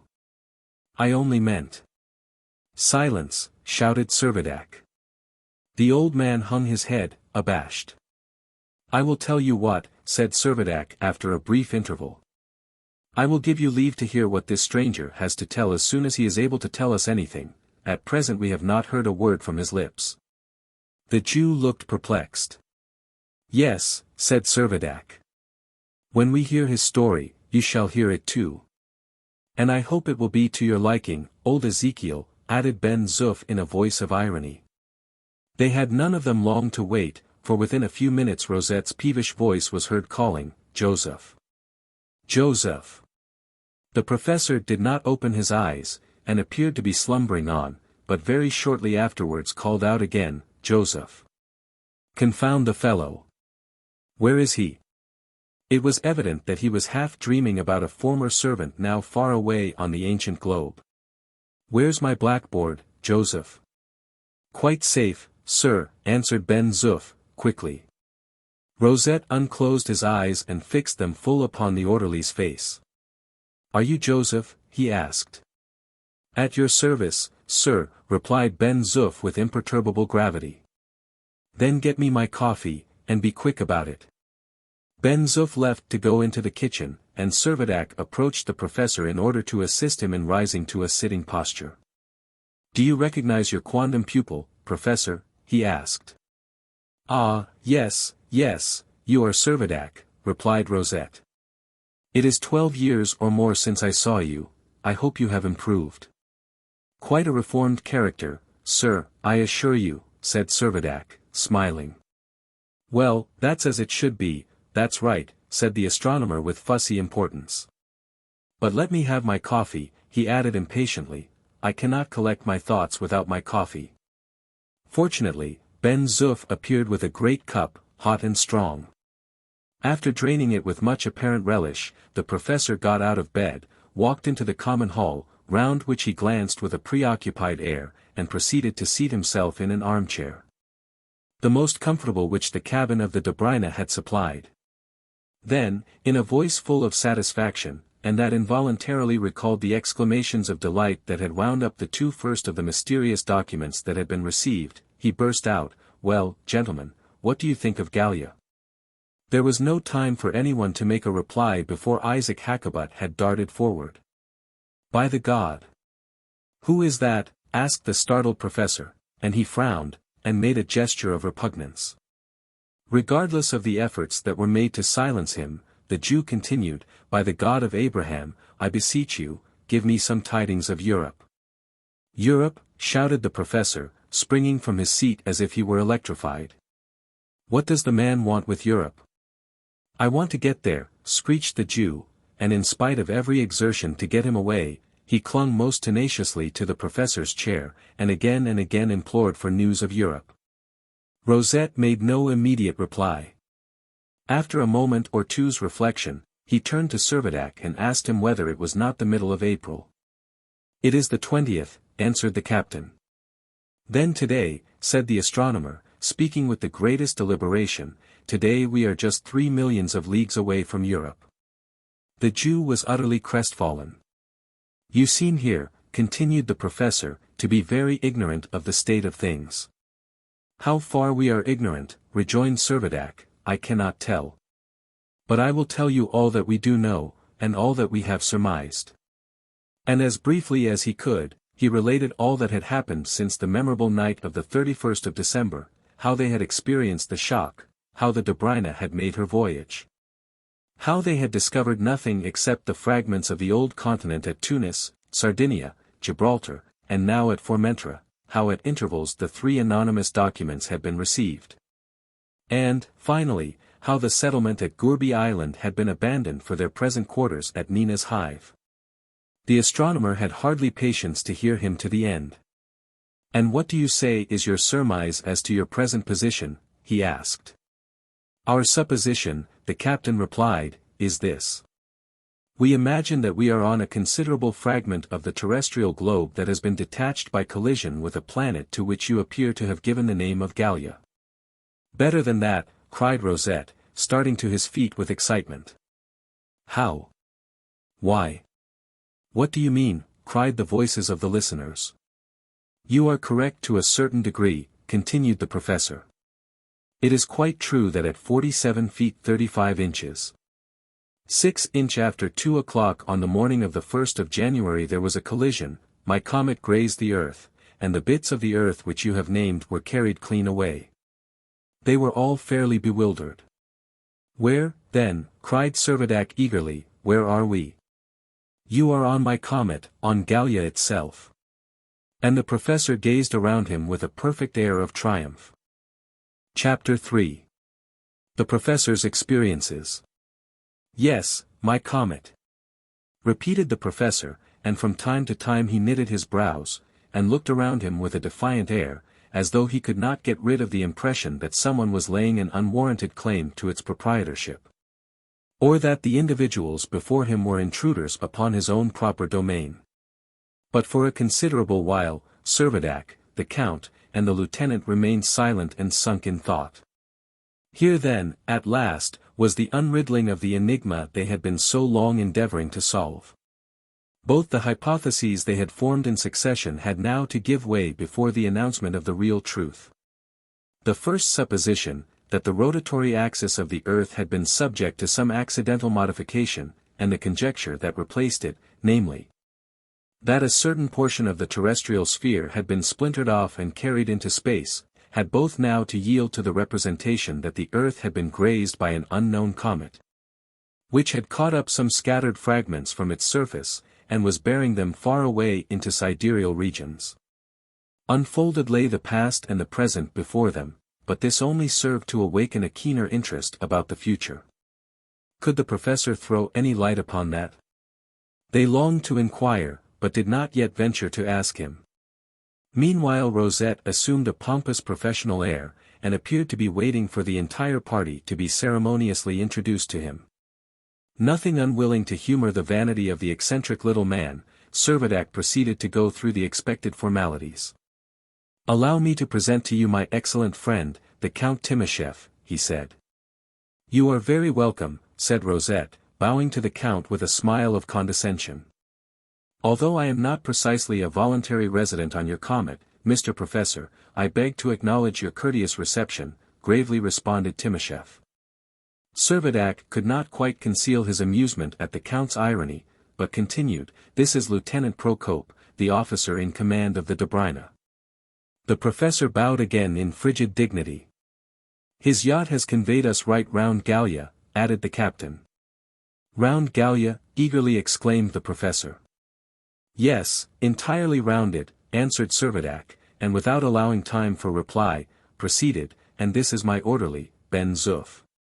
"Aide-de-camp to His Excellency the Governor of Gallia," interposed Ben Zoof himself, anxious to maintain his master's honor as well as his own. Rosette scarcely bent his head. The rest of the population of the hive were all presented in succession, the Russian sailors, the Spaniards, young Pablo, and little Nina, on whom the professor, evidently no lover of children, glared fiercely through his formidable spectacles. Isaac Hakkabut, after his introduction, begged to be allowed to ask one question. "How soon may we hope to get back?" he inquired. "Get back," rejoined Rosette, sharply, "who talks of getting back? We have hardly started yet." Seeing that the professor was inclined to get angry, Captain Servadac adroitly gave a new turn to the conversation by asking him whether he would gratify them by relating his own recent experiences. The astronomer seemed pleased with the proposal, and at once commenced a verbose and somewhat circumlocutory address, of which the following summary presents the main features. The French government, being desirous of verifying the measurement already made of the arc of the meridian of Paris, appointed a scientific commission for that purpose. From that commission the name of Palmyrin Rosette was omitted, apparently for no other reason than his personal unpopularity. Furious at the slight, the professor resolved to set to work independently on his own account, and declaring that there were inaccuracies in the previous geodesic operations. He determined to re-examine the results of the last triangulation which had united Formentera to the Spanish coast by a triangle, one of the sides of which measured over 100 miles. The very operation which had already been so successfully accomplished by Arago and Biot. Accordingly, leaving Paris for the Balearic Isles, he placed his observatory on the highest point of Formentera, and accompanied as he was only by his servant, Joseph, led the life of a recluse. He secured the services of a former assistant, and dispatched him to a high peak on the coast of Spain, where he had to superintend a reverberator, which, with the aid of a glass, could be seen from Formentera. A few books and instruments, and 2 months' victuals, was all the baggage he took with him, except an excellent astronomical telescope, which was, indeed, almost part and parcel of himself, and with which he assiduously scanned the heavens, in the sanguine anticipation of making some discovery which would immortalize his name. The task he had undertaken demanded the utmost patience.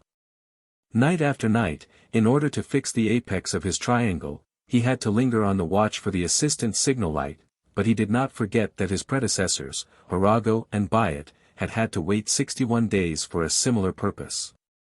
What retarded the work was the dense fog which, it has been already mentioned, at that time enveloped not only that part of Europe, but almost the entire world. Never failing to turn to the best advantage the few intervals when the mist lifted a little, the astronomer would at the same time cast an inquiring glance at the firmament, as he was greatly interested in the revision of the chart of the heavens, in the region contiguous to the constellation Gemini. To the naked eye this constellation consists of only 6 stars, but through a telescope 10 inches in diameter, as many as 6,000 are visible. Rosette, however, did not possess a reflector of this magnitude, and was obliged to content himself with the good but comparatively small instrument he had. On one of these occasions, whilst carefully gauging the recesses of Gemini, he espied a bright speck which was unregistered in the chart, and which at first he took for a small star that had escaped being entered in the catalogue. But the observation of a few separate nights soon made it manifest that the star was rapidly changing its position with regard to the adjacent stars. And the astronomer's heart began to leap at the thought that the renown of the discovery of a new planet would be associated with his name. Redoubling his attention, he soon satisfied himself that what he saw was not a planet. The rapidity of its displacement rather forced him to the conjecture that it must be a comet, and this opinion was soon strengthened by the appearance of a coma, and subsequently confirmed, as the body approached the sun, by the development of a tail. A comet. The discovery was fatal to all further progress in the triangulation. However conscientiously the assistant on the Spanish coast might look to the kindling of the beacon, Rosette had no glances to spare for that direction. He had no eyes except for the one object of his notice, no thoughts apart from that one quarter of the firmament. A comet. No time must be lost in calculating its elements. Now, in order to calculate the elements of a comet, it is always deemed the safest mode of procedure to assume the orbit to be a parabola. Ordinarily, comets are conspicuous at their perihelia, as being their shortest distances from the Sun, which is the focus of their orbit, and inasmuch as a parabola is but an ellipse with its axis indefinitely produced. For some short portion of its pathway the orbit may be indifferently considered either one or the other. But in this particular case the professor was right in adopting the supposition of its being parabolic. Just as in a circle, it is necessary to know 3 points to determine the circumference. So in ascertaining the elements of a comet, 3 different positions must be observed before what astronomers call its ephemeris can be established. But Professor Rosette did not content himself with 3 positions. Taking advantage of every rift in the fog he made 10, 20, 30 observations both in right ascension and in declination, and succeeded in working out with the most minute accuracy the 5 elements of the comet which was evidently advancing with astounding rapidity towards the earth. These elements were: 1. The inclination of the plane of the cometary orbit to the plane of the ecliptic, an angle which is generally considerable, but in this case the planes were proved to coincide. 2. The position of the ascending node, or the point where the comet crossed the terrestrial orbit. These 2 elements being obtained, the position in space of the comet's orbit was determined. 3. The direction of the axis major of the orbit, which was found by calculating the longitude of the comet's perihelion. 4. The perihelion distance from the Sun, which settled the precise form of the parabola. 5. The motion of the comet, as being retrograde, or, unlike the planets, from east to west. Rosette thus found himself able to calculate the date at which the comet would reach its perihelion, and, overjoyed at his discovery, without thinking of calling it Palmyra or Rosette, after his own name, he resolved that it should be known as Gallia. His next business was to draw up a formal report. Not only did he at once recognize that a collision with the Earth was possible, but he soon foresaw that it was inevitable, and that it must happen on the night of the 31st of December. Moreover, as the bodies were moving in opposite directions, the shock could hardly fail to be violent. To say that he was elated at the prospect was far below the truth, his delight amounted almost to delirium. Anyone else would have hurried from the solitude of Formentera in sheer fright, but, without communicating a word of his startling discovery, he remained resolutely at his post. From occasional newspapers which he had received, he had learnt that fogs, dense as ever, continued to envelop both hemispheres, so that he was assured that the existence of the comet was utterly unknown elsewhere. And the ignorance of the world as to the peril that threatened it averted the panic that would have followed the publication of the facts, and left the philosopher of Formentera in sole possession of the great secret. He clung to his post with the greater persistency, because his calculations had led him to the conclusion that the comet would strike the Earth somewhere to the south of Algeria, and as it had a solid nucleus, he felt sure that, as he expressed it, the effect would be unique, and he was anxious to be in the vicinity. The shock came, and with it the results already recorded. Palmyrin Rosette was suddenly separated from his servant Joseph, and when, after a long period of unconsciousness, he came to himself, he found that he was the solitary occupant of the only fragment that survived of the Balearic archipelago. Such was the substance of the narrative which the professor gave with sundry repetitions and digressions. While he was giving it, he frequently paused and frowned as if irritated in a way that seemed by no means justified by the patient and good-humored demeanor of his audience. "But now, gentlemen," added the professor, "I must tell you something more. Important changes have resulted from the collision, the cardinal points have been displaced. Gravity has been diminished, not that I ever supposed for a minute, as you did, that I was still upon the Earth. No. The Earth, attended by her moon, continued to rotate along her proper orbit. But we, gentlemen, have nothing to complain of. Our destiny might have been far worse, we might all have been crushed to death, or the comet might have remained in adhesion to the Earth. And in neither of these cases should we have had the satisfaction of making this marvelous excursion through untraversed solar regions. No, gentlemen, I repeat it, we have nothing to regret." And as the professor spoke, he seemed to kindle with the emotion of such supreme contentment that no one had the heart to gainsay his assertion. Ben Zoof alone ventured an unlucky remark to the effect that if the comet had happened to strike against Montmartre, instead of a bit of Africa, it would have met with some resistance. "Pshaw," said Rosette, disdainfully. "A molehill like Montmartre would have been ground to powder in a moment." "Molehill," exclaimed Ben Zoof, stung to the quick. "I can tell you it would have caught up your bit of a comet and worn it like a feather in a cap." The professor looked angry, and Servadac, having imposed silence upon his orderly, explained the worthy soldier's sensitiveness on all that concerned Montmartre. Always obedient to his master, Ben Zoof held his tongue.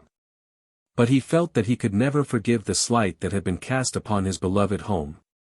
It was now all important to learn whether the astronomer had been able to continue his observations, and whether he had learned sufficient of Gallia's path through space to make him competent to determine, at least approximately, the period of its revolution round the sun. With as much tact and caution as he could, Lieutenant Procope endeavored to intimate the general desire for some information on this point. "Before the shock, sir," answered the professor, "I had conclusively demonstrated the path of the comet. But, in consequence of the modifications which that shock has entailed upon my comet's orbit, I have been compelled entirely to recommence my calculations." The lieutenant looked disappointed. "Although the orbit of the Earth was unaltered," continued the professor, "the result of the collision was the projection of the comet into a new orbit altogether." "And may I ask," said Procope, deferentially, "whether you have got the elements of the fresh orbit?" "Yes." "Then perhaps you know."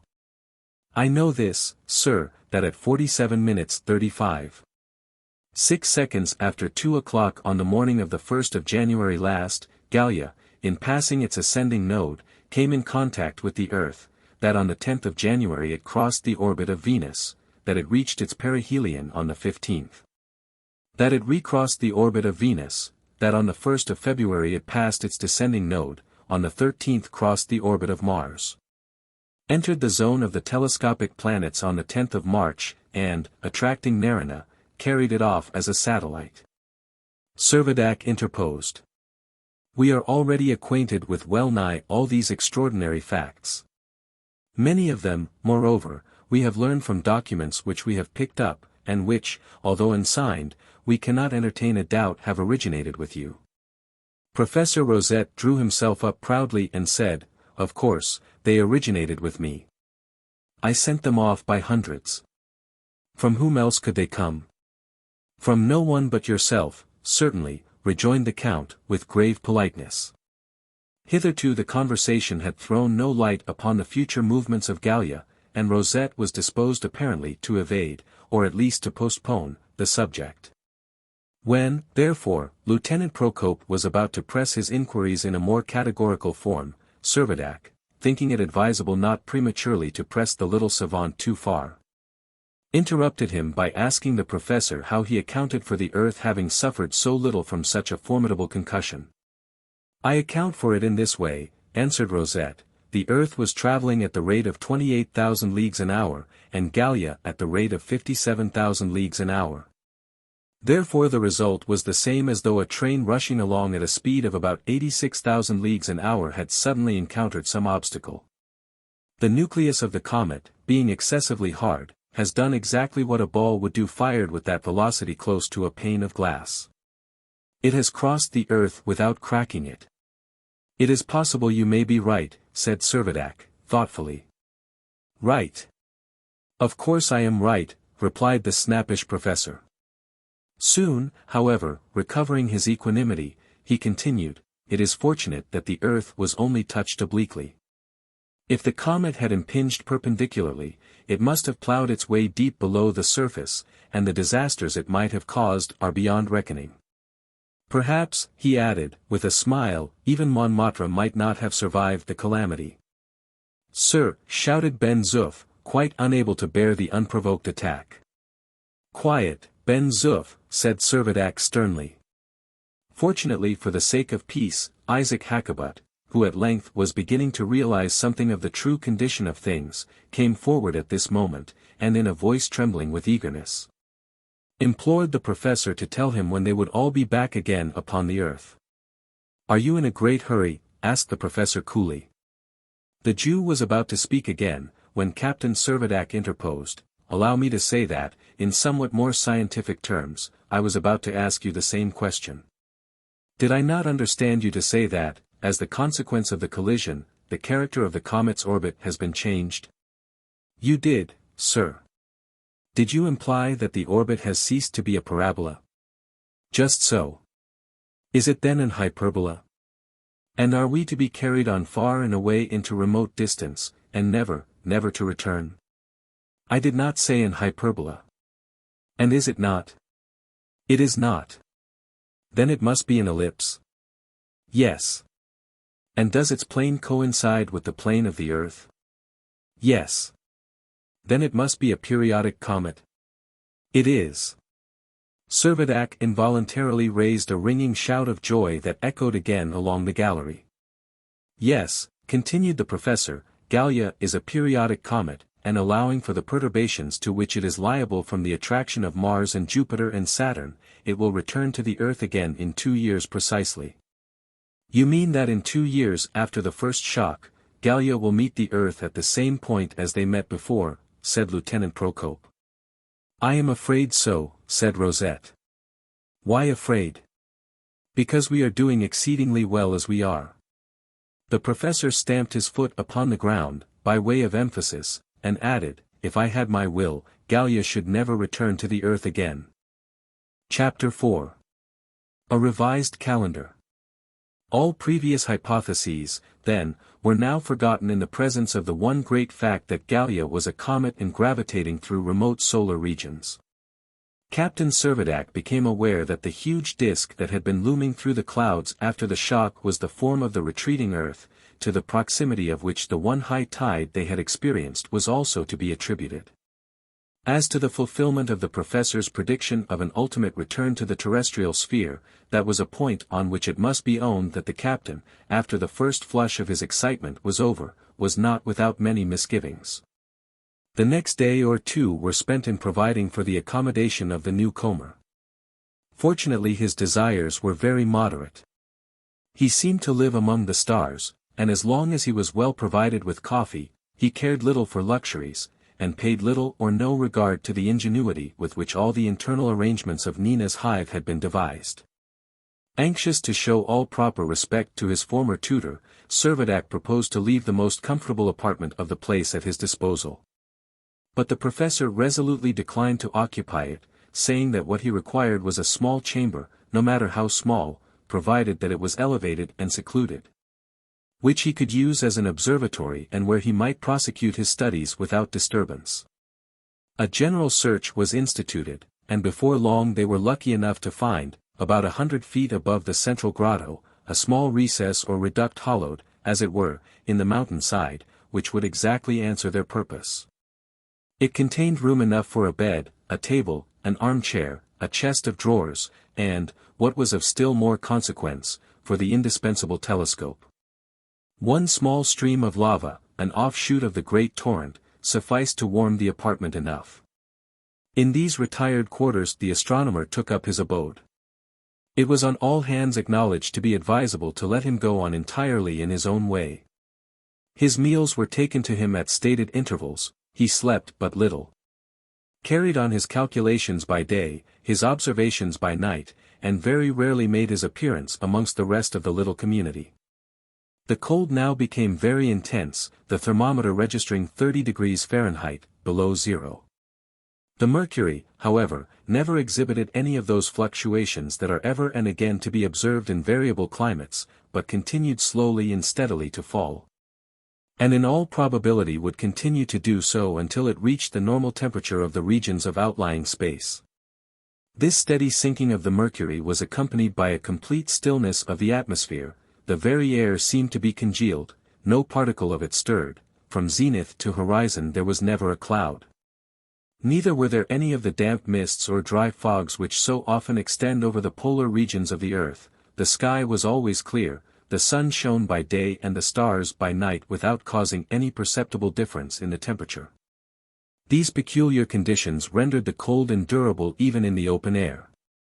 The cause of so many of the diseases that prove fatal to Arctic explorers resides in the cutting winds, unwholesome fogs, or terrible snow drifts, which, by drying up, relaxing, or otherwise affecting the lungs, make them incapable of fulfilling their proper functions. But during periods of calm weather, when the air has been absolutely still, many polar navigators, well-clothed and properly fed, have been known to withstand a temperature when the thermometer has fallen to 60 degrees below zero. It was the experience of Perry upon Melville Island, of Kane beyond latitude 81 degrees north, and of Hall and the crew of the Polaris, that, however intense the cold, in the absence of the wind they could always brave its rigor. Notwithstanding, then, the extreme lowness of the temperature, the little population found that they were able to move about in the open air with perfect immunity. The Governor-General made it his special care to see that his people were all well fed and warmly clad. Food was both wholesome and abundant, and besides the furs brought from the Dobryna's stores, fresh skins could very easily be procured and made up into wearing apparel. A daily course of outdoor exercise was enforced upon everyone. Not even Pablo and Nina were exempted from the general rule. The two children, muffled up in furs, looking like little Eskimos, skated along together, Pablo ever at his companion's side, ready to give her a helping hand whenever she was weary with her exertions. After his interview with the newly arrived astronomer, Isaac Hakkabut slunk back again to his tartan. A change had come over his ideas. He could no longer resist the conviction that he was indeed millions and millions of miles away from the earth, where he had carried on so varied and remunerative a traffic. It might be imagined that this realization of his true position would have led him to a better mind, and that, in some degree at least, he would have been induced to regard the few fellow creatures with whom his lot had been so strangely cast, otherwise than as mere instruments to be turned to his own personal and pecuniary advantage.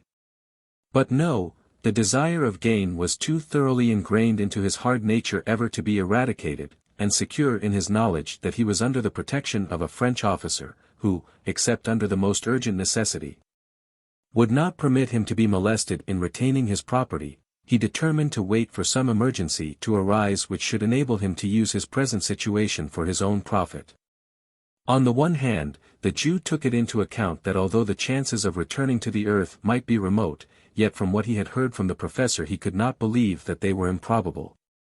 On the other, he knew that a considerable sum of money, in English and Russian coinage, was in the possession of various members of the little colony, and this, although valueless now, would be worth as much as ever if the proper condition of things should be restored.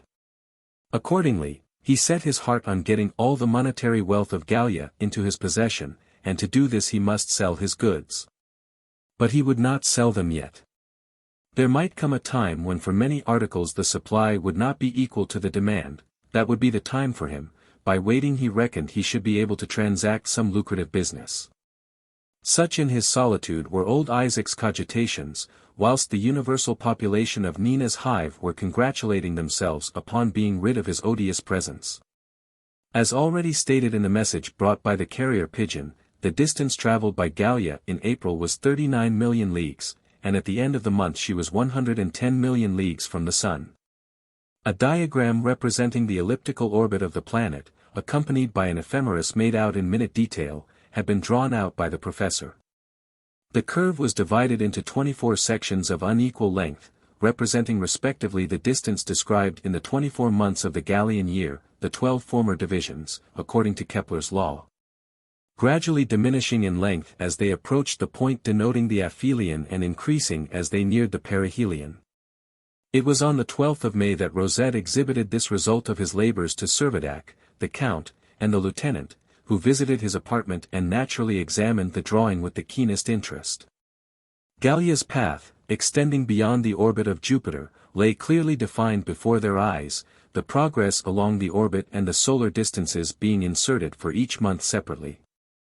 Nothing could look plainer, and if the professor's calculations were correct, a point upon which they dared not, if they would, express the semblance of a doubt, Gallia would accomplish her revolution in precisely 2 years.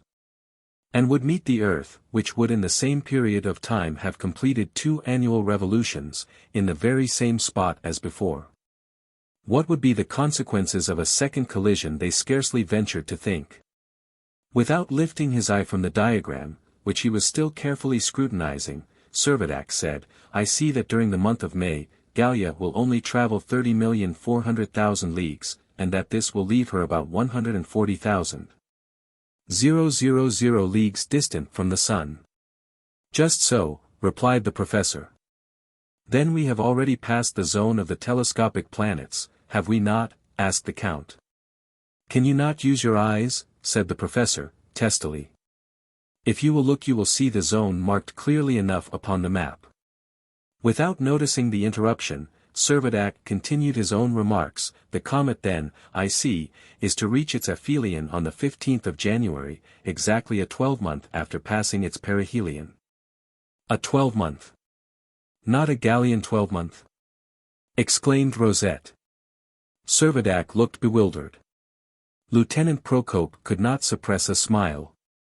"What are you laughing at?" demanded the professor, turning round upon him angrily. "Nothing, sir. Only it amuses me to see how you want to revise the terrestrial calendar. I want to be logical, that's all.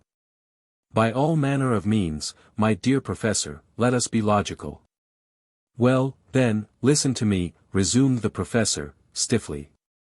"I presume you are taking it for granted that the Gallian year, by which I mean the time in which Gallia makes 1 revolution round the Sun, is equal in length to 2 terrestrial years." They signified their assent. "And that year, like every other year, ought to be divided into 12 months." "Yes, certainly, if you wish it," said the captain, acquiescing. "If I wish it," exclaimed Rosette. "Nothing of the sort. Of course a year must have 12 months. Of course, said the captain. And how many days will make a month? Asked the professor. I suppose 60 or 62, as the case may be. The days now are only half as long as they used to be, answered the captain. Servadac, don't be thoughtless, cried Rosette, with all the petulant impatience of the old pedagogue.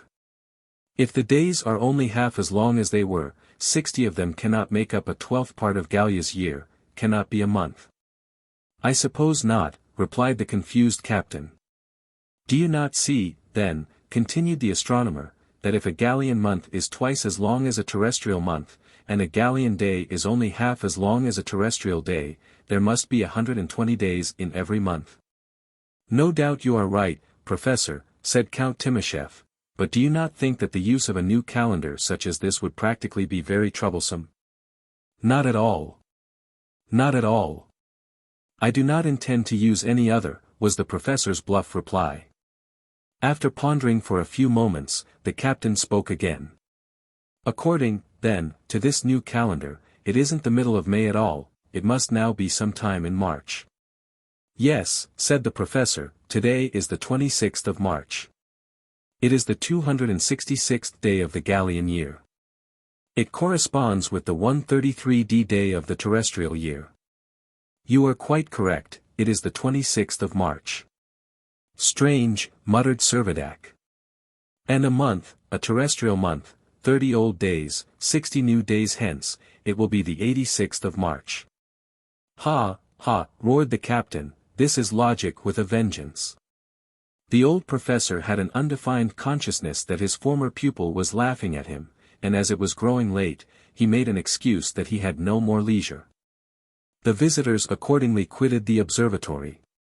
It must be owned that the revised calendar was left to the professor's sole use, and the colony was fairly puzzled whenever he referred to such unheard-of dates as the 47th of April or the 118th of May. According to the old calendar, June had now arrived. Illustration omitted, page intentionally blank, and by the professor's tables Gallia during the month would have advanced 27,500,000 leagues farther along its orbit, and would have attained a distance of 155 million leagues from the sun. The thermometer continued to fall, the atmosphere remained clear as heretofore. The population performed their daily avocations with systematic routine.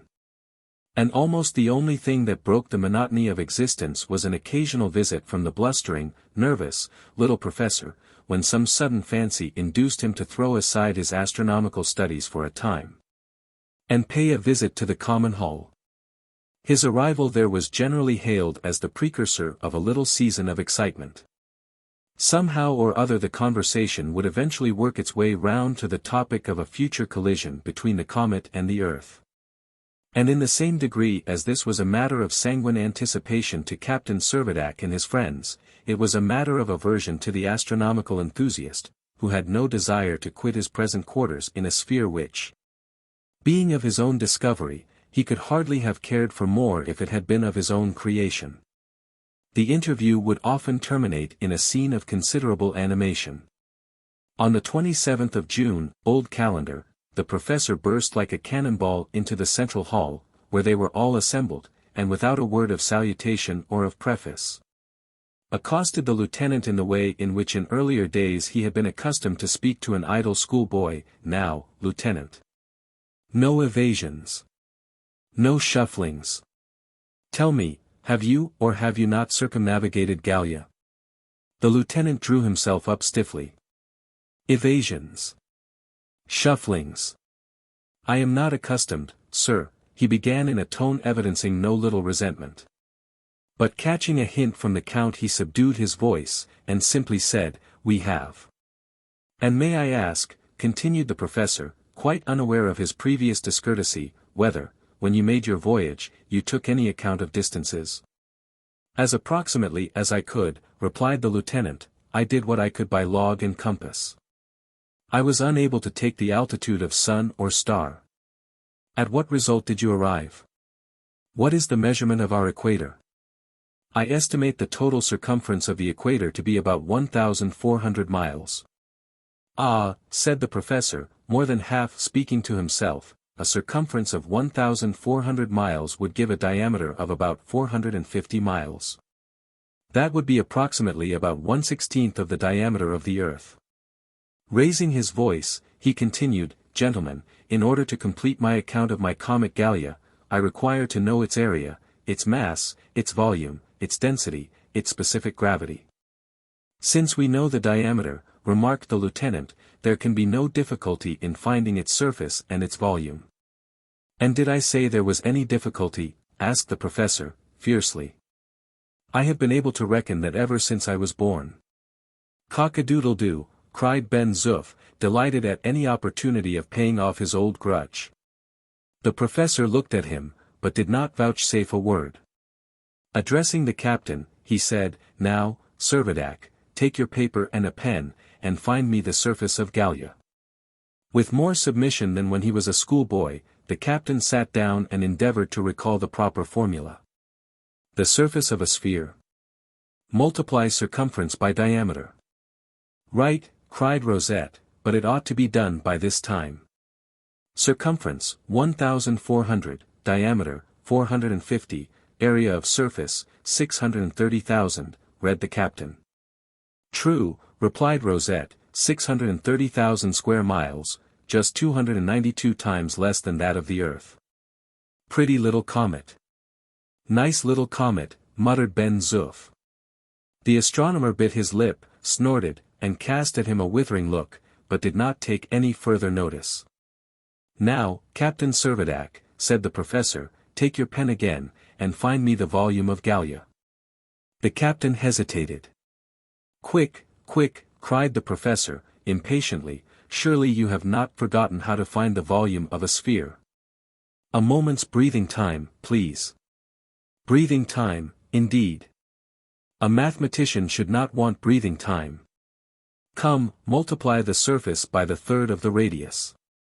Don't you recollect?" Captain Servadac applied himself to his task while the bystanders waited, with some difficulty suppressing their inclination to laugh. There was a short silence, at the end of which Servadac announced that the volume of the comet was 47,880,000 cubic miles. "Just about 5,000 times less than the Earth," observed the lieutenant. "Nice little comet."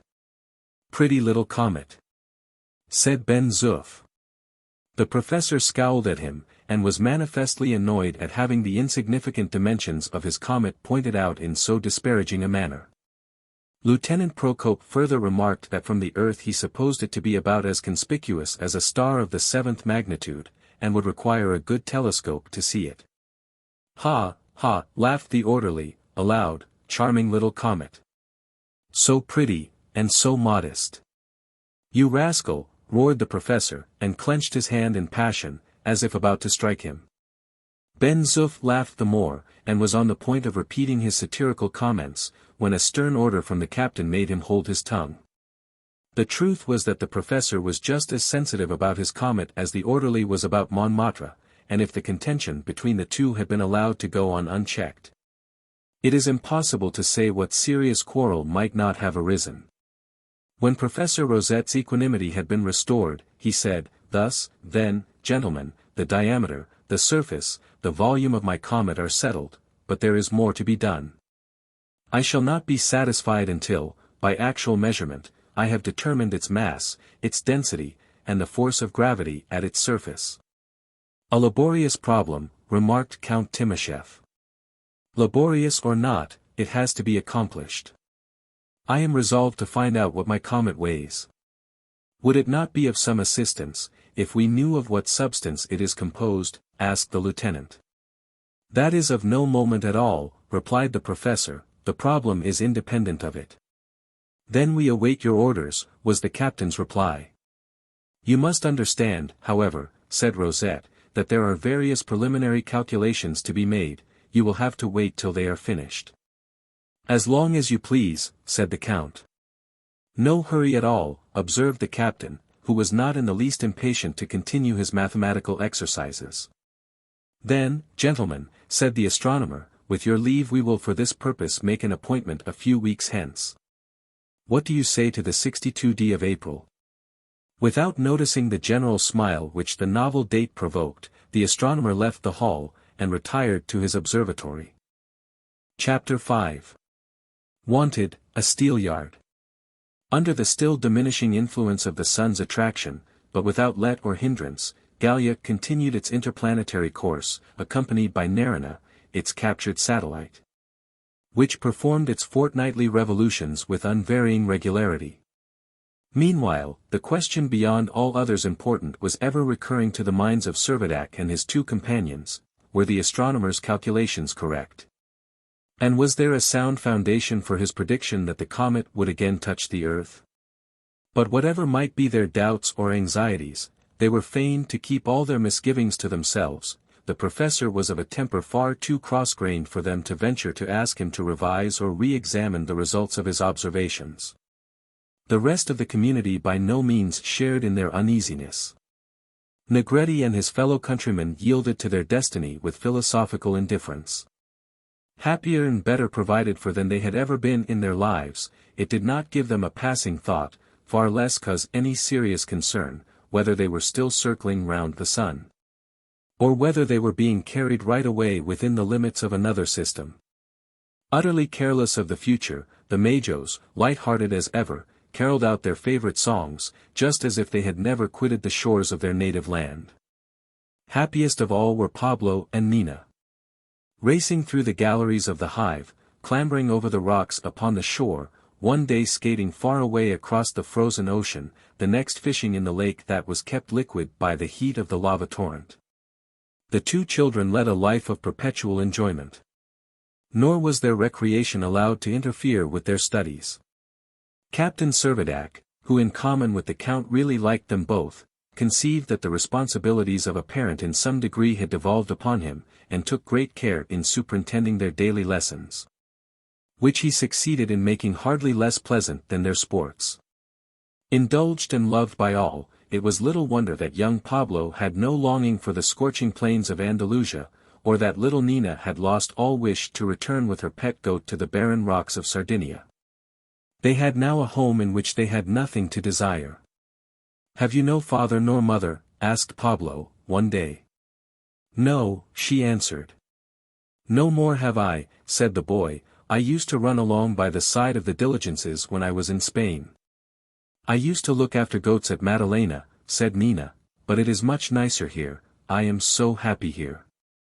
I have you for a brother, and everybody is so kind. I am afraid they will spoil us, Pablo," she added, smiling. "Oh, no, Nina. You are too good to be spoiled, and when I am with you, you make me good too," said Pablo, gravely. July had now arrived. During the month Gallia's advance along its orbit would be reduced to 22 million leagues, the distance from the Sun at the end being 172 million leagues, about 4.5 times as great as the average distance of the Earth from the Sun. It was traveling now at about the same speed as the Earth, which traverses the ecliptic at a rate of 21 million leagues a month, or 28,800 leagues an hour. In due time the 62d April, according to the revised Gallian calendar, dawned. And in punctual fulfillment of the professor's appointment, a note was delivered to Servadac to say that he was ready, and hoped that day to commence operations for calculating the mass and density of his comet, as well as the force of gravity at its surface. A point of far greater interest to Captain Servadac and his friends would have been to ascertain the nature of the substance of which the comet was composed. But they felt pledged to render the professor any aid they could in the researches upon which he had set his heart. Without delay, therefore, they assembled in the central hall, where they were soon joined by Rosette, who seemed to be in fairly good temper. "Gentlemen," he began, "I propose today to endeavor to complete our observations of the elements of my comet. 3 matters of investigation are before us. First, the measure of gravity at its surface. This attractive force we know, by the increase of our own muscular force, must of course be considerably less than that at the surface of the Earth. Secondly, its mass, that is, the quality of its matter. And thirdly, its density or quantity of matter in a unit of its volume. We will proceed, gentlemen, if you please, to weigh Gallia. Ben Zoof, who had just entered the hall, caught the professor's last sentence, and without saying a word, went out again and was absent for some minutes. When he returned, he said, "If you want to weigh this comet of yours, I suppose you want a pair of scales, but I have been to look, and I cannot find a pair anywhere. And what's more," he added mischievously, "you won't get them anywhere." A frown came over the professor's countenance. Servadac saw it, and gave his orderly a sign that he should desist entirely from his bantering. "I require, gentlemen," resumed Rosette, "first of all to know by how much the weight of a kilogram here differs from its weight upon the earth. The attraction, as we have said, being less, the weight will proportionately be less also. Then an ordinary pair of scales, being under the influence of attraction, I suppose, would not answer your purpose," submitted the lieutenant. "And the very kilogram weight you used would have become lighter," put in the count, deferentially. "Pray, gentlemen, do not interrupt me," said the professor, authoritatively, as if ex cathedra. "I need no instruction on these points." Procope and Timoshev demurely bowed their heads. The professor resumed. "Upon a steelyard, or spring balance, dependent upon mere tension or flexibility, the attraction will have no influence. If I suspend a weight equivalent to the weight of a kilogram, the index will register the proper weight on the surface of Gallia. Thus I shall arrive at the difference I want, the difference between the Earth's attraction and the comet's. Will you, therefore, have the goodness to provide me at once with a steelyard and a tested kilogram?" The audience looked at one another, and then at Ben Zoof, who was thoroughly acquainted with all their resources. "We have neither one nor the other," said the orderly. The professor stamped with vexation. "I believe old Hackabut has a steelyard on board his tartan," said Ben Zoof, presently. "Then why didn't you say so before, you idiot?" roared the excitable little man. Anxious to pacify him, Servadac assured him that every exertion should be made to procure the instrument, and directed Ben Zoof to go to the Jew and borrow it.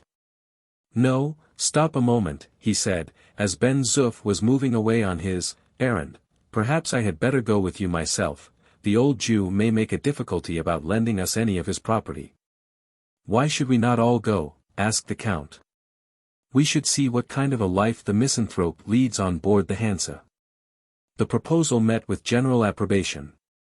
Before they started, Professor Rosette requested that one of the men might be ordered to cut him a cubic decimeter out of the solid substance of Gallia. "My engineer is the man for that," said the Count. "He will do it well for you if you will give him the precise measurement." "What? You don't mean," exclaimed the professor, again going off into a passion, "that you haven't a proper measure of length?" Ben Zoof was sent off to ransack the stores for the article in question, but no measure was forthcoming.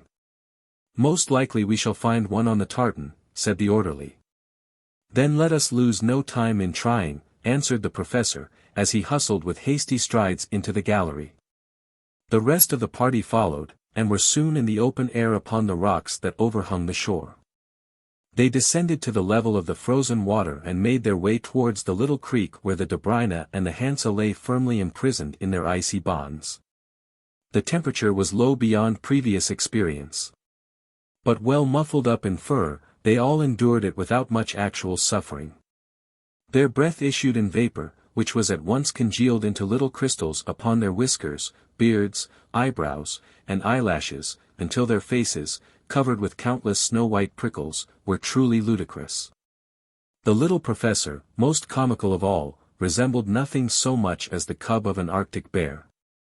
It was 8 o'clock in the morning. The sun was rapidly approaching the zenith. But its disk, from the extreme remoteness, was proportionately dwarfed, its beams being all but destitute of their proper warmth and radiance. The volcano to its very summit and the surrounding rocks were still covered with the unsullied mantle of snow that had fallen while the atmosphere was still to some extent charged with vapor. But on the north side the snow had given place to the cascade of fiery lava, which, making its way down the sloping rocks as far as the vaulted opening of the central cavern, fell thence perpendicularly into the sea. Above the cavern, 130 feet up the mountain, was a dark hole, above which the stream of lava made a bifurcation in its course. From this hole projected the case of an astronomer's telescope. It was the opening of Palmyrin Rosette's observatory. Sea and land seemed blended into one dreary whiteness, to which the pale blue sky offered scarcely any contrast. The shore was indented with the marks of many footsteps left by the colonists either on their way to collect ice for drinking purposes, or as the result of their skating expeditions. The edges of the skates had cut out a labyrinth of curves complicated as the figures traced by aquatic insects upon the surface of a pool. Across the quarter of a mile of level ground that lay between the mountain and the creek, a series of footprints, frozen hard into the snow, marked the course taken by Isaac Hakkabut on his last return from Nina's hive. On approaching the creek, Lieutenant Procope drew his companion's attention to the elevation of the Dobryna's and Hansa's waterline, both vessels being now some 15 feet above the level of the sea. "What a strange phenomenon!" exclaimed the captain. "It makes me very uneasy," rejoined the lieutenant. "In shallow places like this, as the crust of ice thickens, it forces everything upwards with irresistible force." "But surely this process of congelation must have a limit," said the count. "But who can say what that limit will be?" "Remember that we have not yet reached our maximum of cold," replied Procope. "Indeed, I hope not," exclaimed the professor.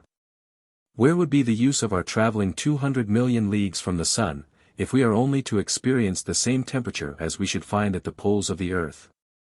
"Fortunately for us, however, Professor," said the lieutenant, with a smile, "the temperature of the remotest space never descends beyond 70 degrees below zero. And as long as there is no wind," added Servadac, "we may pass comfortably through the winter, without a single attack of catarrh." Lieutenant Procope proceeded to impart to the count his anxiety about the situation of his yacht. He pointed out that by the constant superposition of new deposits of ice, the vessel would be elevated to a great height, and consequently in the event of a thaw, it must be exposed to a calamity similar to those which in polar seas cause destruction to so many whalers. There was no time now for concerting measures offhand to prevent the disaster, for the other members of the party had already reached the spot where the Hansa lay bound in her icy trammels. A flight of steps, recently hewn by Hakkabut himself, gave access for the present to the gangway, but it was evident that some different contrivance would have to be resorted to when the tartan should be elevated perhaps to 100 feet. A thin curl of blue smoke issued from the copper funnel that projected above the mass of snow which had accumulated upon the deck of the Hansa. The owner was sparing of his fuel, and it was only the non-conducting layer of ice enveloping the tartan that rendered the internal temperature endurable.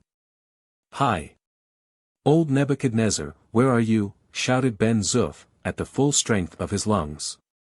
At the sound of his voice, the cabin door opened, and the Jew's head and shoulders protruded onto the deck. Chapter 6. Money at a premium. "Who's there?" "I have nothing here for anyone. Go away." Such was the inhospitable greeting with which Isaac Hakkabut received his visitors. "Hakkabut! Do you take us for thieves?" asked Servadac, in tones of stern displeasure. "Oh, your Excellency, my lord, I did not know that it was you," whined the Jew, but without emerging any farther from his cabin. "Now, old Hakkabut, come out of your shell. Come and show the governor proper respect, when he gives you the honor of his company," cried Ben Zoof, who by this time had clambered onto the deck. After considerable hesitation, but still keeping his hold upon the cabin door, the Jew made up his mind to step outside. "What do you want?" he inquired, timorously. "I want a word with you," said Servadac, "but I do not want to stand talking out here in the cold." Followed by the rest of the party, he proceeded to mount the steps. The Jew trembled from head to foot. "But I cannot let you into my cabin. I am a poor man, I have nothing to give you," he moaned piteously. "Here he is," laughed Ben Zoof, contemptuously, "he is beginning his chapter of lamentations over again. But standing out here will never do. Out of the way, old Hakkabut, I say. Out of the way," and, without more ado, he thrust the astonished Jew on one side and opened the door of the cabin. Servadac, however, declined to enter until he had taken the pains to explain to the owner of the tartan that he had no intention of laying violent hands upon his property, and that if the time should ever come that his cargo was in requisition for the common use, he should receive a proper price for his goods, the same as he would in Europe. Europe, indeed, muttered the Jew maliciously between his teeth. European prices will not do for me. I must have Gallian prices, and of my own fixing, too. So large a portion of the vessel had been appropriated to the cargo that the space reserved for the cabin was of most meager dimensions. In one corner of the compartment stood a small iron stove, in which smouldered a bare handful of coals. In another was a trestle board which served as a bed, 2 or 3 stools and a rickety deal table, together with a few cooking utensils, completed a stock of furniture which was worthy of its proprietor. On entering the cabin, Ben Zoof's first proceeding was to throw on the fire a liberal supply of coals, utterly regardless of the groans of poor Isaac, who would almost as soon have parted with his own bones as submit to such reckless expenditure of his fuel. The perishing temperature of the cabin, however, was sufficient justification for the orderly's conduct, and by a little skillful manipulation he soon succeeded in getting up a tolerable fire. The visitors having taken what seats they could, Hakkabut closed the door, and, like a prisoner awaiting his sentence, stood with folded hands, expecting the captain to speak. "Listen," said Servadac, "we have come to ask a favor." Imagining that at least half his property was to be confiscated, the Jew began to break out into his usual formula about being a poor man and having nothing to spare. But Servadac, without heeding his complainings, went on, "We are not going to ruin you, you know." Hakkabut looked keenly into the captain's face. "We have only come to know whether you can lend us a steelyard." So far from showing any symptom of relief, the old miser exclaimed, with a stare of astonishment, as if he had been asked for some 1,000 francs, "A steelyard?" "Yes," echoed the professor, impatiently, "a steelyard." "Have you not one?" asked Servadac. "To be sure he has," said Ben Zoof. Old Isaac stammered and stuttered, but at last confessed that perhaps there might be one amongst the stores. "Then, surely, you will not object to lend it to us," said the captain. "Only for one day," added the professor. The Jew stammered again, and began to object. "It is a very delicate instrument, your Excellency. The cold, you know, the cold may do injury to the spring. And perhaps you are going to use it to weigh something very heavy." "Why, old Ephraim, do you suppose we are going to weigh a mountain with it?" said Ben Zoof. "Better than that," cried out the professor, triumphantly. "We are going to weigh Gallia with it, my comet." "Merciful heaven," shrieked Isaac, feigning consternation at the bare suggestion. Servadac knew well enough that the Jew was holding out only for a good bargain, and assured him that the steelyard was required for no other purpose than to weigh a kilogram. Which, considering how much lighter everything had become, could not possibly put the slightest strain upon the instrument. The Jew still spluttered, and moaned, and hesitated. "Well, then," said Servadac, "if you do not like to lend us your steelyard, do you object to sell it to us?" Isaac fairly shrieked aloud. "God of Israel," he ejaculated, "sell my steelyard? Would you deprive me of one of the most indispensable of my means of livelihood? How should I weigh my merchandise without my steelyard, my solitary steelyard, so delicate and so correct?" The orderly wondered how his master could refrain from strangling the old miser upon the spot, but Servadac, rather amused than otherwise, determined to try another form of persuasion. "Come, Hakkabut, I see that you are not disposed either to lend or to sell your steelyard. What do you say to letting us hire it?" The Jew's eyes twinkled with a satisfaction that he was unable to conceal. "But what security would you give? The instrument is very valuable," and he looked more cunning than ever. "What is it worth?" "If it is worth 20 francs, I will leave a deposit of 100. Will that satisfy you?" He shook his head doubtfully. "It is very little." "Indeed, it is too little, your Excellency. Consider, it is the only steelyard in all this new world of ours, it is worth more, much more. If I take your deposit it must be in gold, all gold. But how much do you agree to give me for the hire, 1 day? You shall have 20 francs, said Servadac. Oh, it is dirt cheap, but never mind, for 1 day, you shall have it. Deposit in gold money 100 francs, and 20 francs for the hire. The old man folded his hands in meek resignation. The fellow knows how to make a good bargain, said Servadac, as Isaac, after casting a distrustful look around, went out of the cabin. Detestable old wretch, replied the Count, full of disgust. Hardly a minute elapsed before the Jew was back again, carrying his precious steelyard with ostentatious care. It was of an ordinary kind. A spring balance, fitted with a hook, held the article to be weighed. A pointer, revolving on a disc, indicated the weight of the article.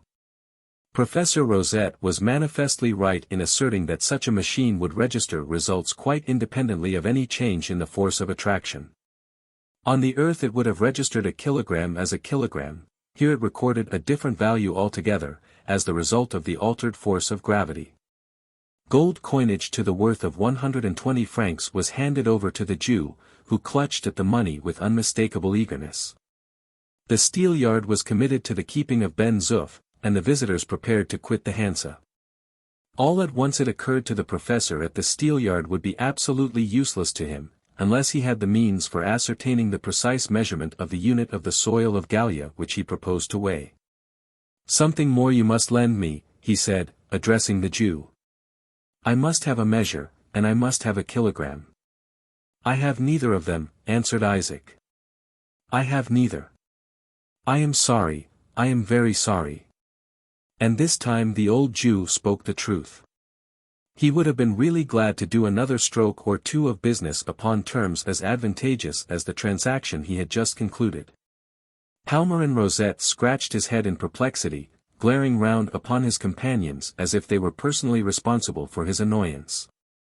He muttered something about finding a way out of his difficulty, and hastily mounted the cabin ladder. The rest followed, but they had hardly reached the deck when the chink of money was heard in the room below. Hackabut was locking away the gold in one of the drawers. Back again, down the ladder, scrambled the little professor, and before the Jew was aware of his presence he had seized him by the tail of his slouchy overcoat. Some of your money. I must have money, he said. Money, gasped Hackabut. I have no money. He was pale with fright, and hardly knew what he was saying. Falsehood, roared Rosette. Do you think I cannot see? And peering down into the drawer which the Jew was vainly trying to close, he cried, heaps of money. French money. 5-franc pieces.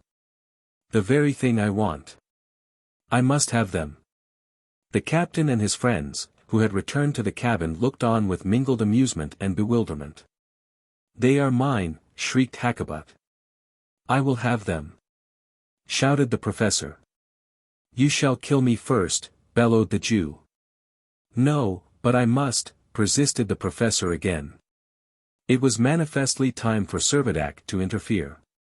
My dear professor, he said, smiling, allow me to settle this little matter for you. Ah! Your Excellency, moaned the agitated Jew, protect me. I am but a poor man. None of that, Hackabut. Hold your tongue. And, turning to Rosette, the captain said, if, sir, I understand right, you require some silver 5-franc pieces for your operation. 40, said Rosette, surlily. 200 francs, whined Hackabut. Silence, cried the captain. I must have more than that, the professor continued. I want 10 2-franc pieces, and 20 half-francs.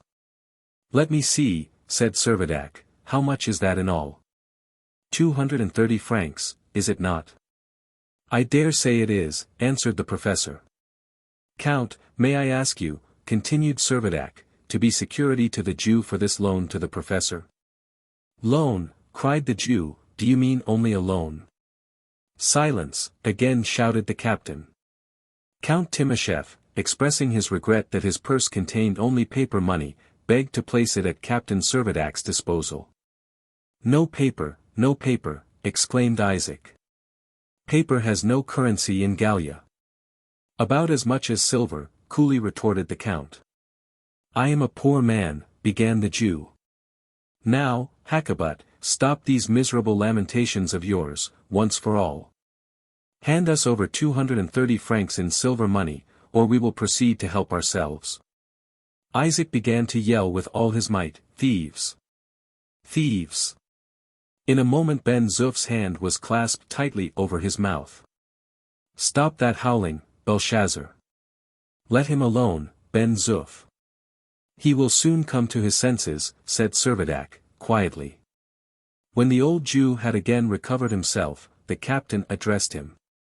Now, tell us, what interest do you expect? Nothing could overcome the Jew's anxiety to make another good bargain.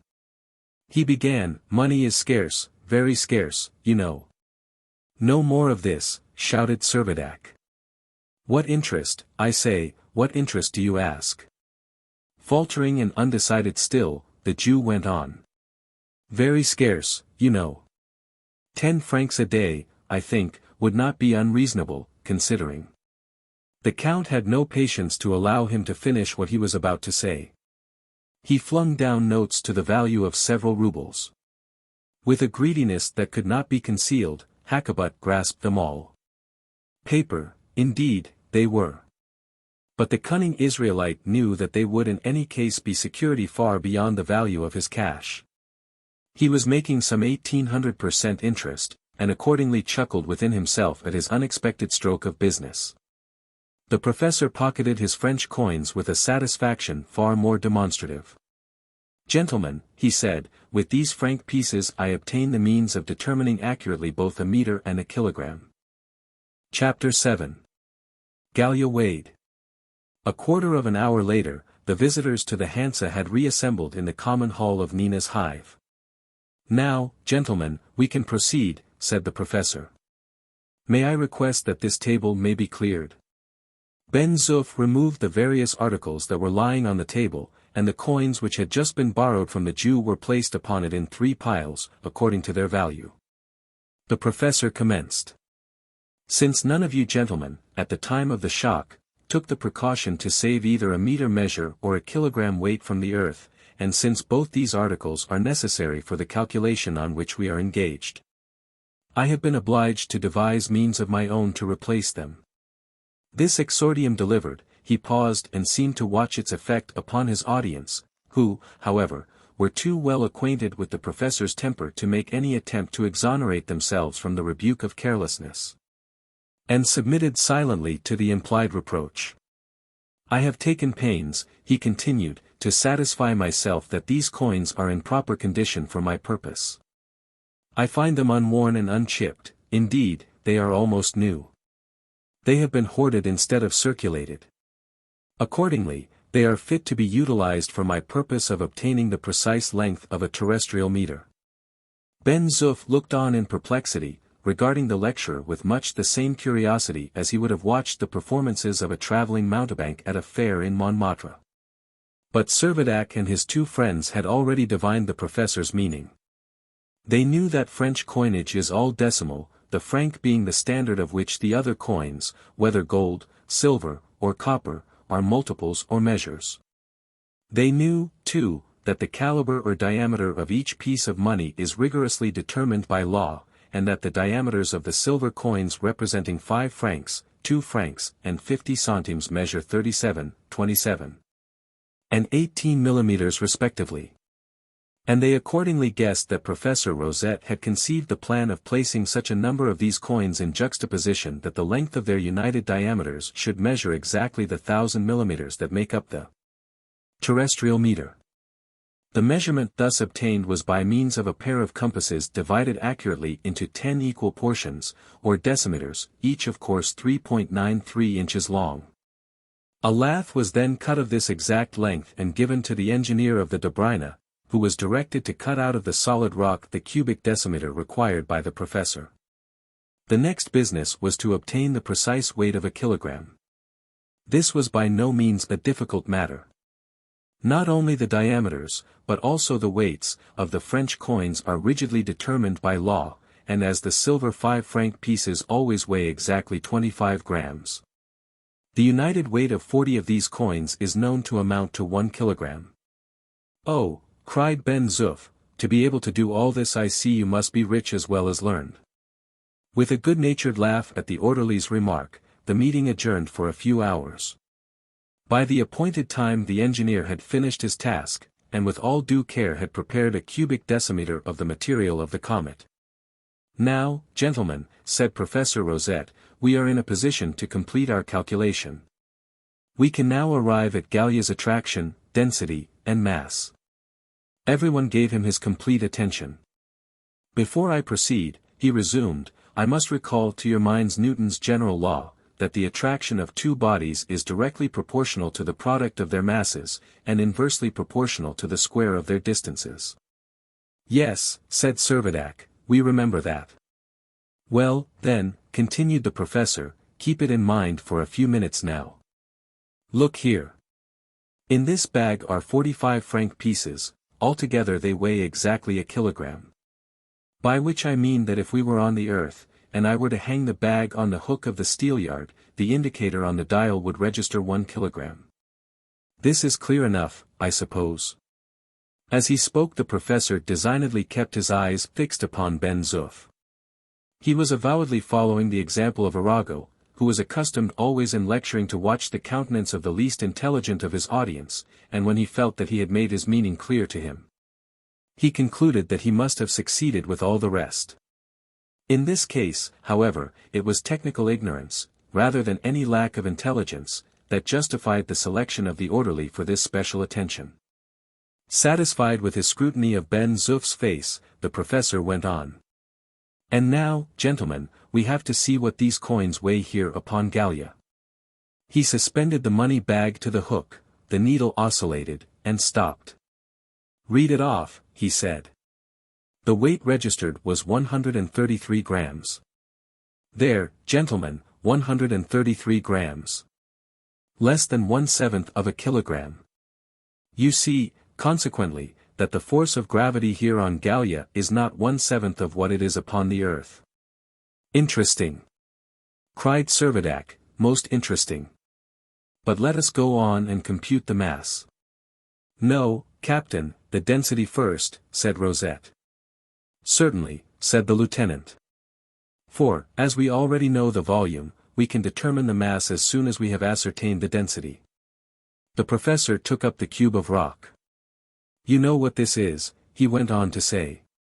"You know, gentlemen, that this block is a cube hewn from the substance of which everywhere, all throughout your voyage of circumnavigation, you found Gallia to be composed, a substance to which your geological attainments did not suffice to assign a name.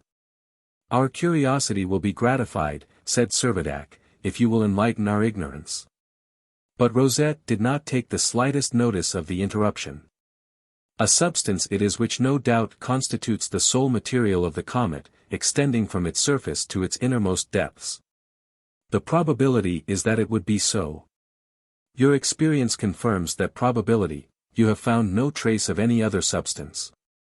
Of this rock here is a solid decimeter, let us get at its weight, and we shall have the key which will unlock the problem of the whole weight of Gallia.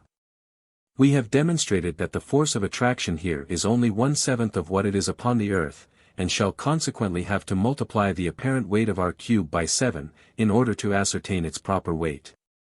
Do you understand me, Goggle Eyes?" This was addressed to Ben Zoof, who was staring hard at him. "No," said Ben Zoof. "I thought not. It is of no use waiting for your puzzle brains to make it out.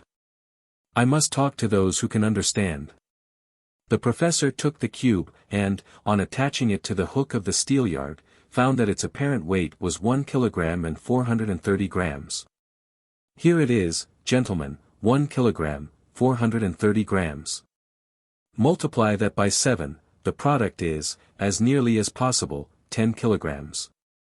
What, therefore, is our conclusion? Why, that the density of Gallia is just about double the density of the Earth, which we know is only 5 kilograms to a cubic decimeter. Had it not been for this greater density, the attraction of Gallia would only have been 1/15 instead of 1/7 of the terrestrial attraction. The professor could not refrain from exhibiting his gratification that, however inferior in volume, in density, at least, his comet had the advantage over the Earth. Nothing further now remained than to apply the investigations thus finished to the determining of the mass or weight. This was a matter of little labor. "Let me see," said the captain, "what is the force of gravity upon the various planets?"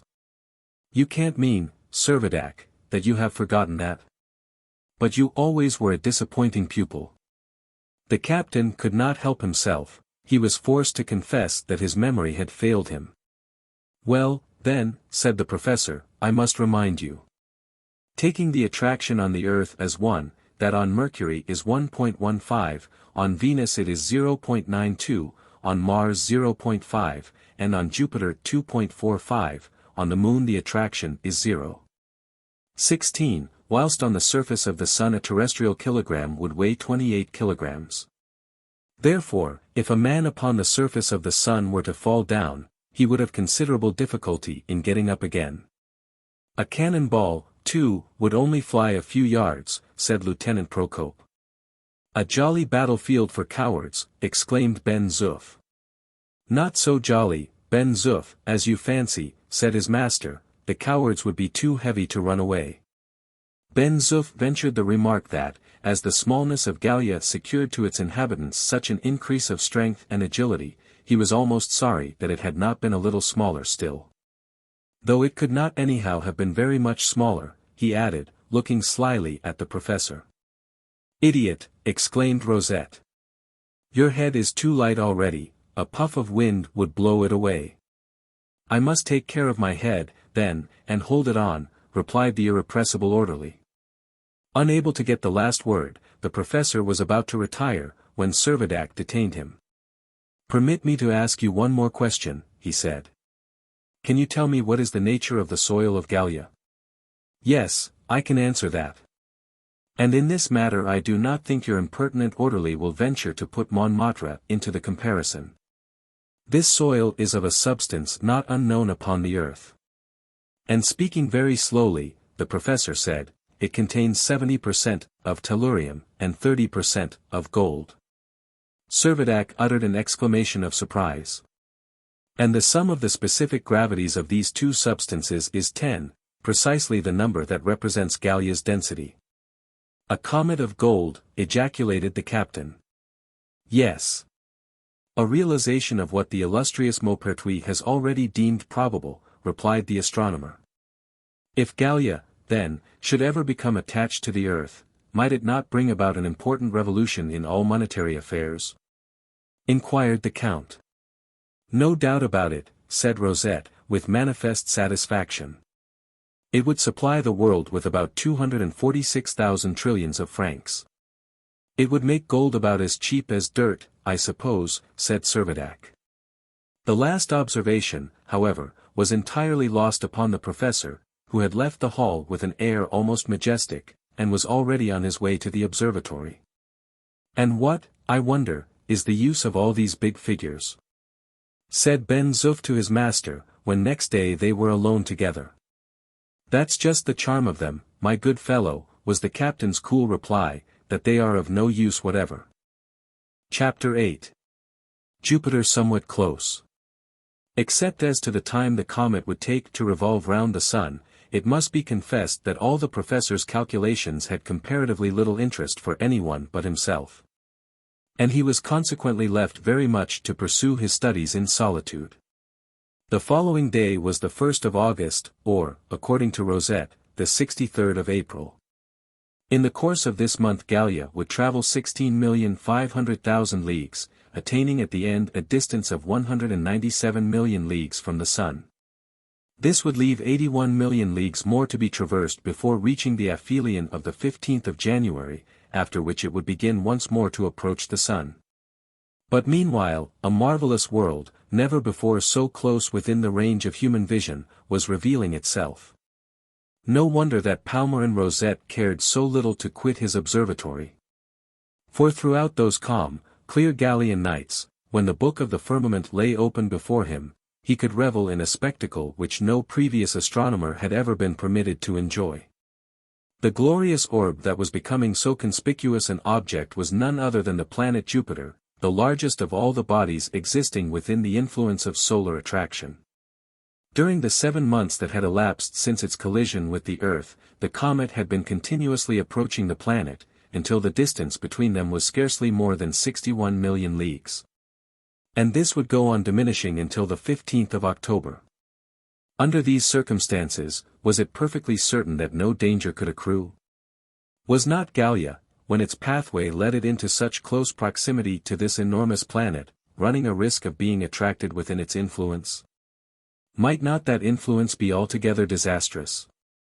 The professor, it is true, in his estimate of the duration of his comet's revolution, had represented that he had made all proper allowances for any perturbations that would be caused either by Jupiter, by Saturn, or by Mars. But what if there were any errors in his calculations? What if there should be any elements of disturbance on which he had not reckoned? Speculations of this kind became more and more frequent, and Lieutenant Procope pointed out that the danger incurred might be of a fourfold character. First, that the comet, being irresistibly attracted, might be drawn on to the very surface of the planet, and there annihilated. Secondly, that as the result of being brought under that attraction, it might be transformed into a satellite, or even a sub-satellite, of that mighty world. Thirdly, that it might be diverted into a new orbit, which would never be coincident with the ecliptic, or, lastly, its course might be so retarded that it would only reach the ecliptic too late to permit any junction with the Earth. The occurrence of any one of these contingencies would be fatal to their hopes of reunion with the globe, from which they had been so strangely severed. To Rosette, who, without family ties which he had never found leisure or inclination to contract, had no shadow of desire to return to the Earth, it would be only the first of these probabilities that could give him any concern. Total annihilation might not accord with his views, but he would be quite content for Gallia to miss its mark with regard to the Earth, indifferent whether it revolved as a new satellite around Jupiter, or whether it wended its course through the untraversed regions of the Milky Way. The rest of the community, however, by no means sympathized with the professor's sentiments, and the following month was a period of considerable doubt and anxiety. On the 1st of September the distance between Gallia and Jupiter was precisely the same as the mean distance between the Earth and the Sun. On the 16th, the distance was further reduced to 26 million leagues. The planet began to assume enormous dimensions, and it almost seemed as if the comet had already been deflected from its elliptical orbit, and was rushing on in a straight line towards the overwhelming luminary. The more they contemplated the character of this gigantic planet, the more they became impressed with the likelihood of a serious perturbation in their own course. The diameter of Jupiter is 85,390 miles, nearly 11 times as great as that of the Earth. His volume is 1,387 times, and his mass 300 times greater. And although the mean density is only about a quarter of that of the Earth, and only a third of that of water, whence it has been supposed that the superficies of Jupiter is liquid, yet his other proportions were large enough to warrant the apprehension that important disturbances might result from his proximity. "I forget my astronomy, Lieutenant," said Servadac. "Tell me all you can about this formidable neighbor." The lieutenant, having refreshed his memory by reference to Flammariot's Requêtes de l'Infini, of which he had a Russian translation, and some other books, proceeded to recapitulate that Jupiter accomplishes his revolution round the Sun in 332 days 14 hours and 2 minutes. That he travels at the rate of 467 miles a minute along an orbit measuring 2,976 millions of miles, and that his rotation on his axis occupies only 9 hours and 55 minutes. "His days, then, are shorter than ours," interrupted the captain. "Considerably," answered the lieutenant, who went on to describe how the displacement of a point at the equator of Jupiter was 27 times as rapid as on the Earth, causing the polar compression to be about 2,378 miles.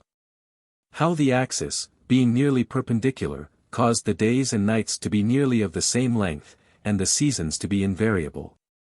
And how the amount of light and heat received by the planet is only a 25th part of that received by the Earth, the average distance from the Sun being 475,693,000 miles. And how about these satellites? Sometimes, I suppose, Jupiter has the benefit of 4 moons all shining at once, asked Servadac. Of the satellites, Lieutenant Procope went on to say that one is rather smaller than our own moon. That another moves round its primary at an interval about equal to the moon's distance from ourselves, but that they all revolve in considerably less time. The first takes only day 18 hours 27 minutes, the second takes 3 days 13 hours 14 minutes. The third, 7 days 3 hours 42 minutes, whilst the largest of all takes but 16 days 16 hours 32 minutes. The most remote revolves round the planet at a distance of 1,192,820 miles. They have been enlisted into the service of science, said Procope. It is by their movements that the velocity of light has been calculated, and they have been made available for the determination of terrestrial longitudes. It must be a wonderful sight, said the captain. Yes, answered Procope. I often think Jupiter is like a prodigious clock with 4 hands. I only hope that we are not destined to make a 5th hand, answered Servadac. Such was the style of the conversation that was day by day reiterated during the whole month of suspense. Whatever topic might be started, it seemed soon to settle down upon the huge orb that was looming upon them with such threatening aspect. The more remote that these planets are from the Sun, said Procope, the more venerable and advanced in formation are they found to be. Neptune, situated 2,746,271,000 miles from the Sun, issued from the solar nebulosity, thousands of millions of centuries back. Uranus, revolving 1,753,851,000 miles from the center of the planetary system, is of an age amounting to many hundred millions of centuries.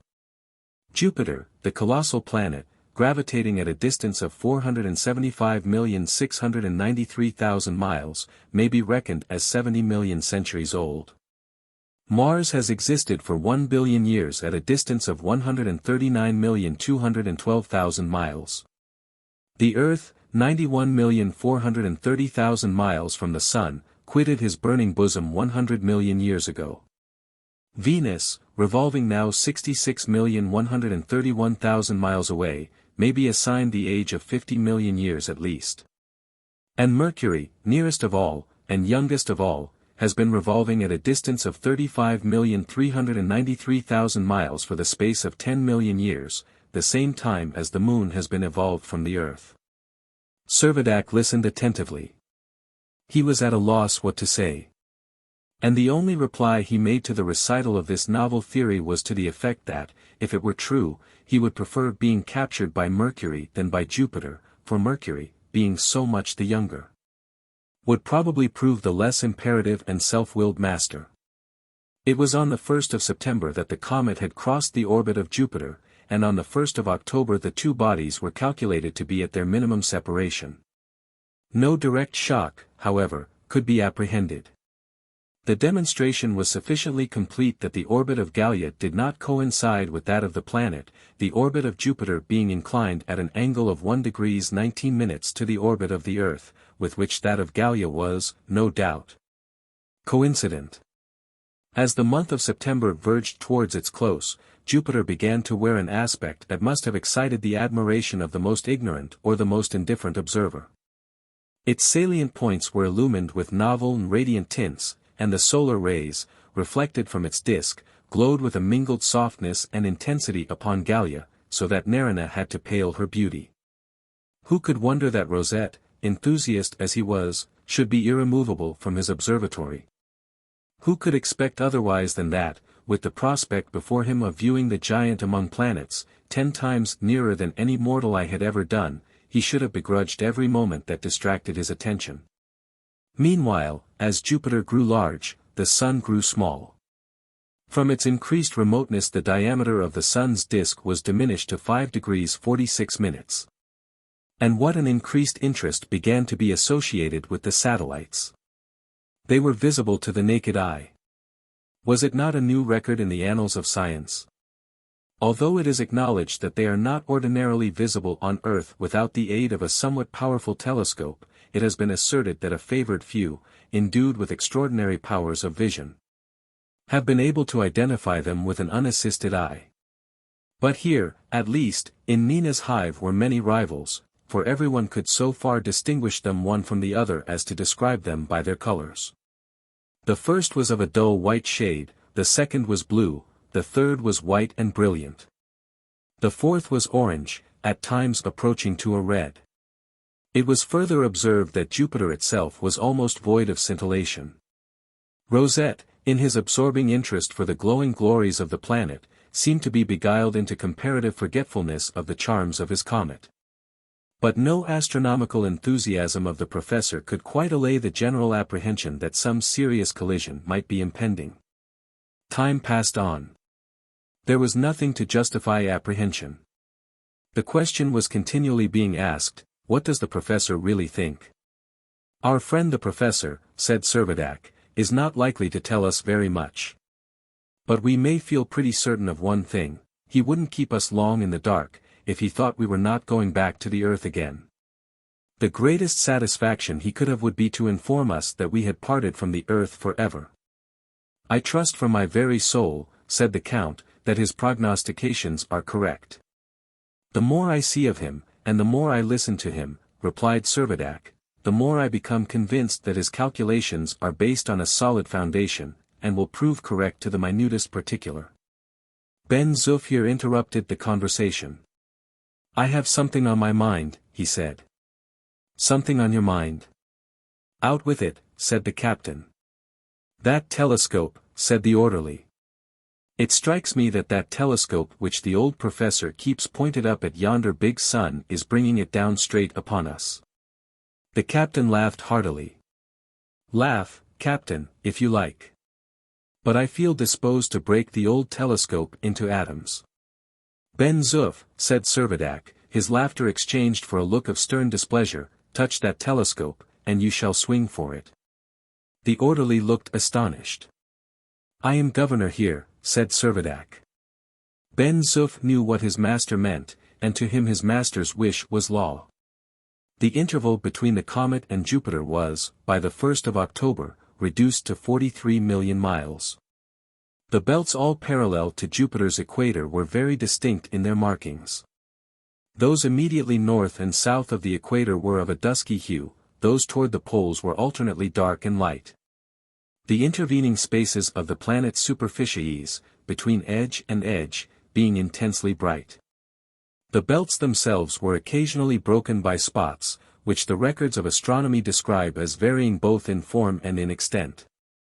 The physiology of belts and spots alike was beyond the astronomer's power to ascertain. And even if he should be destined once again to take his place in an astronomical congress on the earth, he would be just as incapable as ever of determining whether or no they owed their existence to the external accumulation of vapor, or to some internal agency. It would not be Professor Rosette's lot to enlighten his brother savants to any great degree as to the mysteries that are associated with this, which must ever rank as one of the most magnificent amongst the heavenly orbs.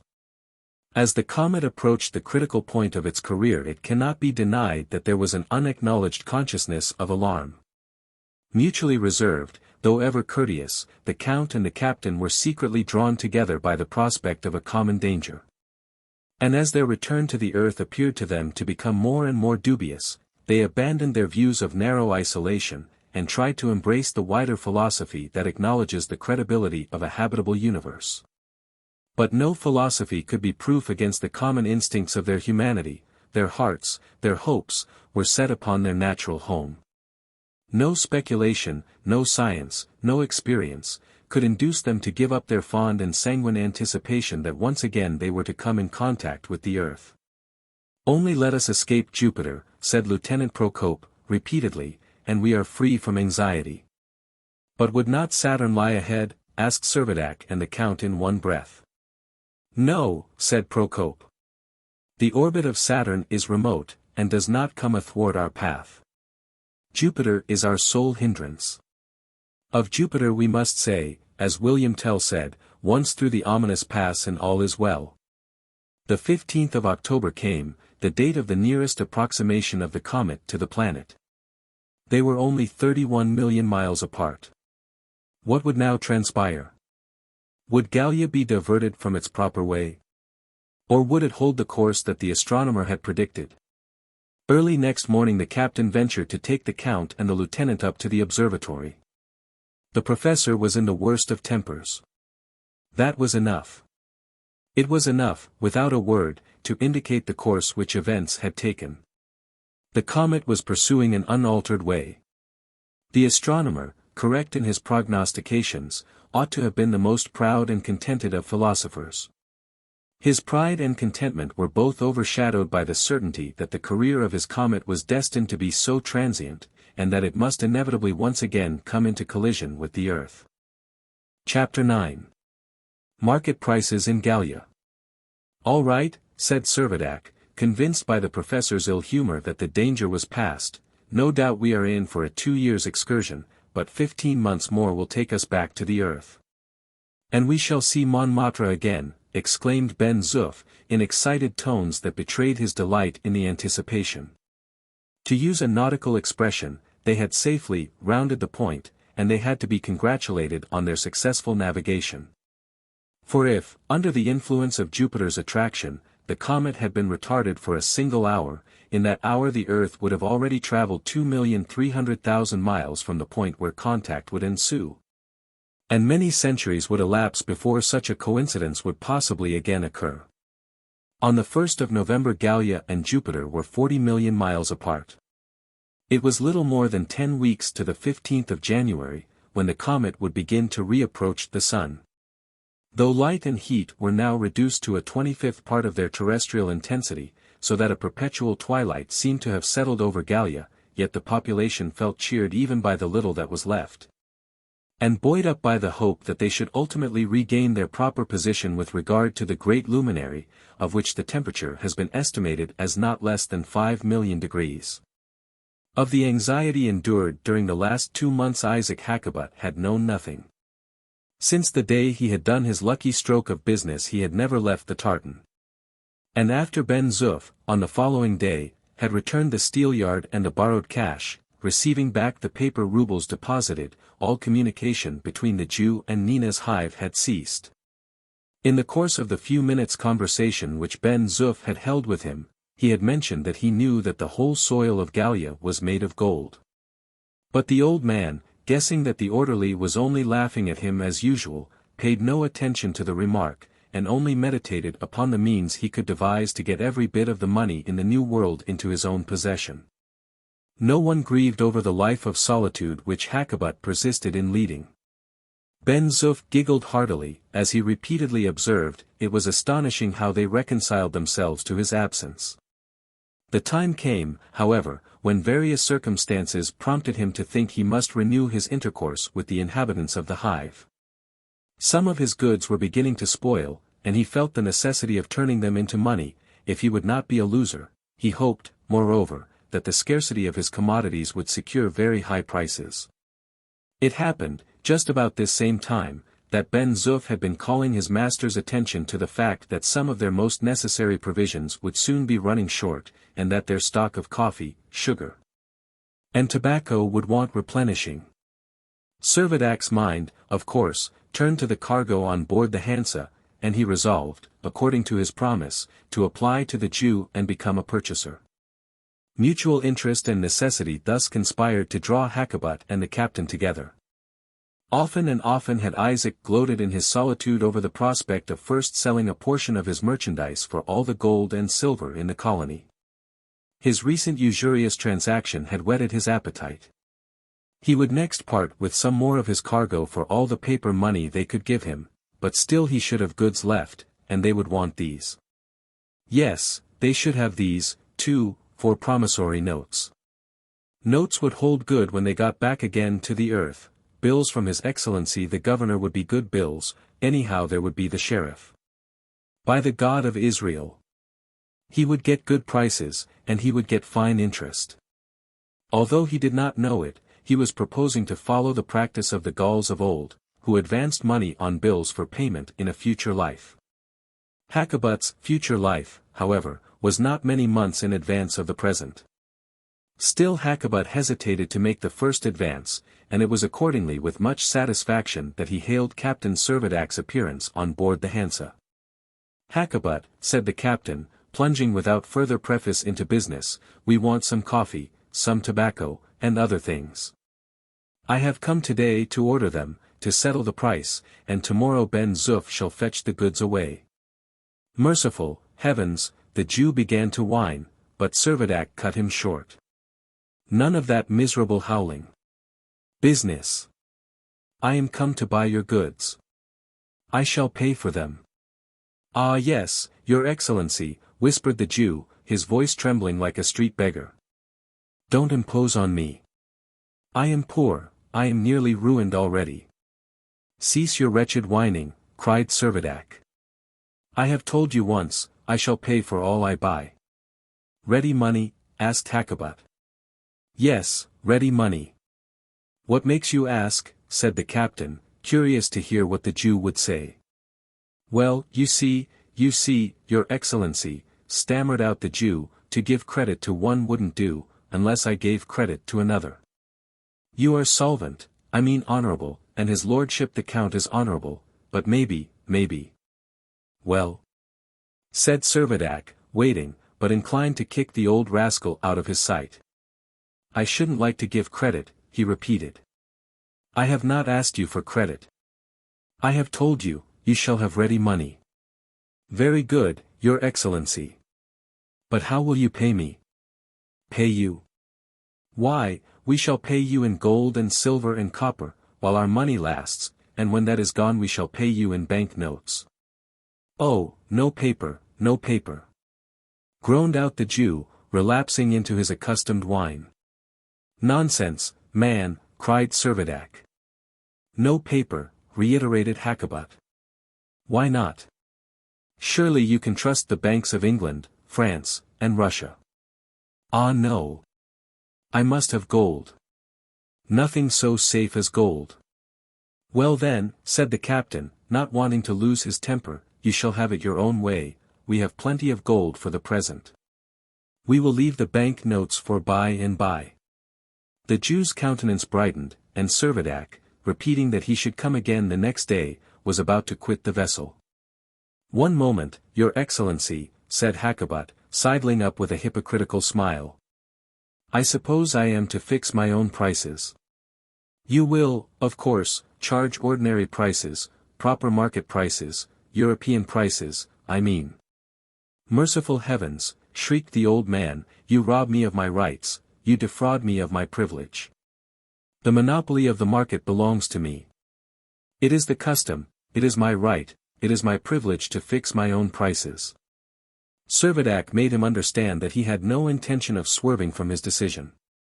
"Merciful heavens!" again howled the Jew, "it is sheer ruin. The time of monopoly is the time for profit, it is the time for speculation. The very thing, Hakkabut, that I am anxious to prevent. Just stop now, and think a minute. You seem to forget my rights. You are forgetting that, if I please, I can confiscate all your cargo for the common use. You ought to think yourself lucky in getting any price at all. Be contented with European prices, you will get no more.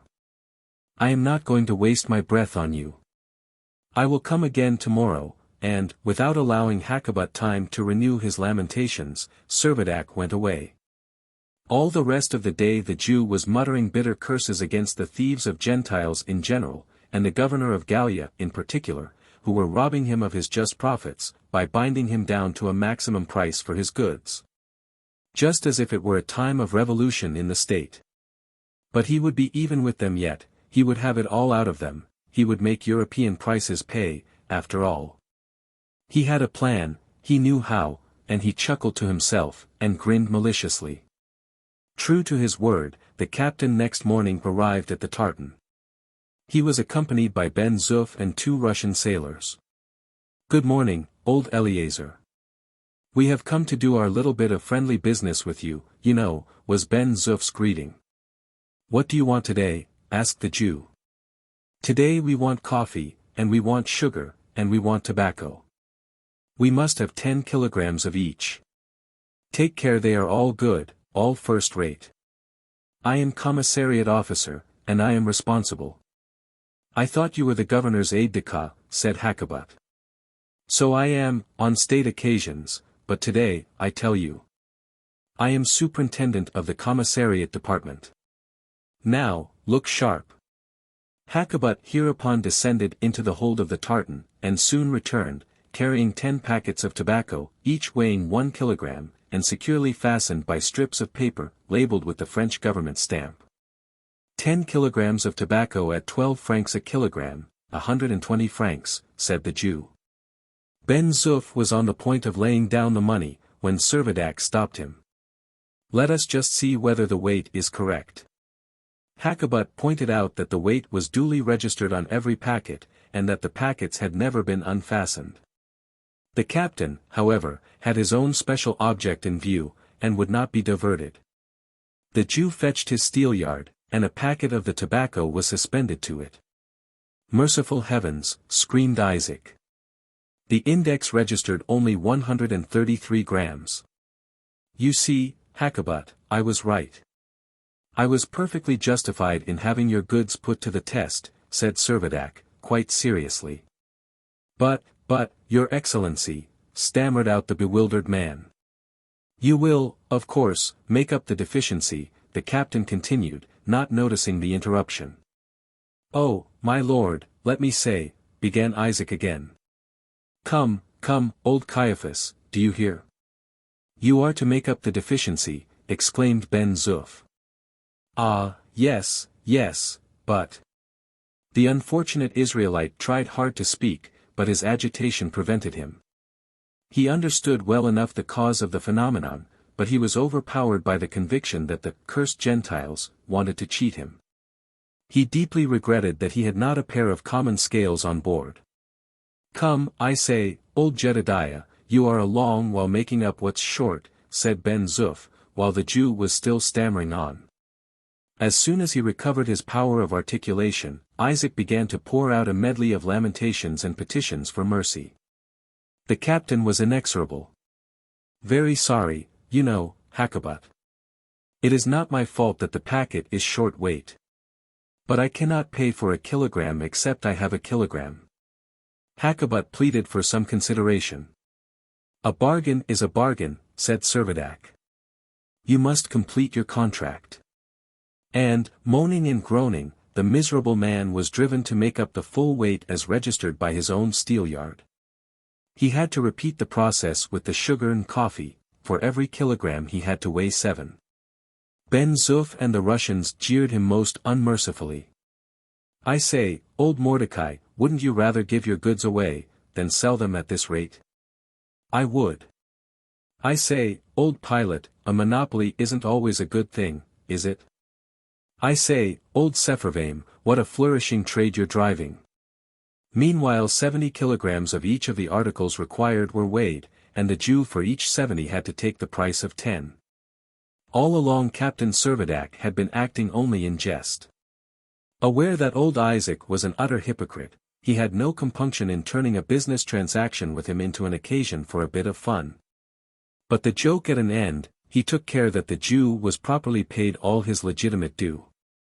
Chapter 10. Far into space. A month passed away. Gallia continued its course, bearing its little population onwards.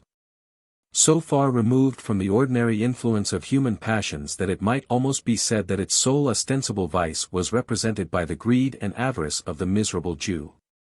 After all, they were but making a voyage, a strange, yet a transient, excursion through solar regions hitherto untraversed, but if the professor's calculations were correct, and why should they be doubted? Their little vessel was destined, after a 2 years' absence, once more to return to port. The landing, indeed, might be a matter of difficulty. But with the good prospect before them of once again standing on terrestrial shores, they had nothing to do at present except to make themselves as comfortable as they could in their present quarters. Thus confident in their anticipations, neither the captain, the count, nor the lieutenant felt under any serious obligation to make any extensive provisions for the future. They saw no necessity for expending the strength of the people, during the short summer that would intervene upon the long severity of winter, in the cultivation or the preservation of their agricultural resources. Nevertheless, they often found themselves talking over the measures they would have been driven to adopt, if they had found themselves permanently attached to their present home. Even after the turning point in their career, they knew that at least 9 months would have to elapse before the sea would be open to navigation. But at the very first arrival of summer they would be bound to arrange for the Dobryna and the Hansa to retransport themselves and all their animals to the shores of Gourbi Island, where they would have to commence their agricultural labors to secure the crops that must form their winter store. During 4 months or thereabouts, they would lead the lives of farmers and of sportsmen. But no sooner would their haymaking and their corn harvest have been accomplished, than they would be compelled again, like a swarm of bees, to retire to their semi-troglodyte existence in the cells of Nina's hive. Now and then the captain and his friends found themselves speculating whether, in the event of their having to spend another winter upon Gallia, some means could not be devised by which the dreariness of a second residence in the recesses of the volcano might be escaped. Would not another exploring expedition possibly result in the discovery of a vein of coal or other combustible matter, which could be turned to account in warming some erection which they might hope to put up? A prolonged existence in their underground quarters was felt to be monotonous and depressing, and although it might be all very well for a man like Professor Rosette, absorbed in astronomical studies, it was ill-suited to the temperaments of any of themselves for any longer period than was absolutely indispensable. One contingency there was, almost too terrible to be taken into account. Was it not to be expected that the time might come when the internal fires of Gallia would lose their activity, and the stream of lava would consequently cease to flow? Why should Gallia be exempt from the destiny that seemed to await every other heavenly body? Why should it not roll onwards, like the moon, a dark cold mass in space? In the event of such a cessation of the volcanic eruption, whilst the comet was still at so great a distance from the sun, they would indeed be at a loss to find a substitute for what alone had served to render life endurable at a temperature of 60 degrees below zero. Happily, however, there was at present no symptom of the subsidence of the lava stream. The volcano continued its regular and unchanging discharge, and Servadac, ever sanguine, declared that it was useless to give themselves any anxiety upon the matter. On the 15th of December, Gallia was 276 million leagues from the sun, and, as it was approximately to the extremity of its axis major, would travel only some 11 million or 12 million leagues during the month. Another world was now becoming a conspicuous object in the heavens, and Palmyrin Rosette, after rejoicing in an approach nearer to Jupiter than any other mortal man had ever attained, was now to be privileged to enjoy a similar opportunity of contemplating the planet Saturn. Not that the circumstances were altogether so favorable. Scarcely 31 million miles had separated Gallia from Jupiter, the minimum distance of Saturn would not be less than 415 million miles.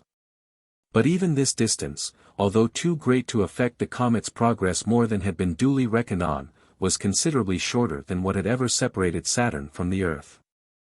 To get any information about the planet from Rosette appeared quite impossible. Although equally by night and by day he never seemed to quit his telescope, he did not evince the slightest inclination to impart the result of his observations.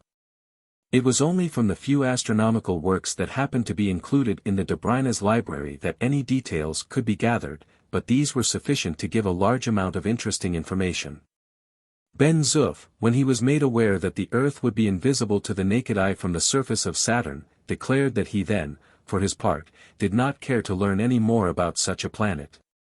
To him it was indispensable that the Earth should remain in sight, and it was his great consolation that hitherto his native sphere had never vanished from his gaze. At this date Saturn was revolving at a distance of 420 million miles from Gallia, and consequently 874,440,000 miles from the Sun, receiving only 1/100th part of the light and heat which that luminary bestows upon the Earth.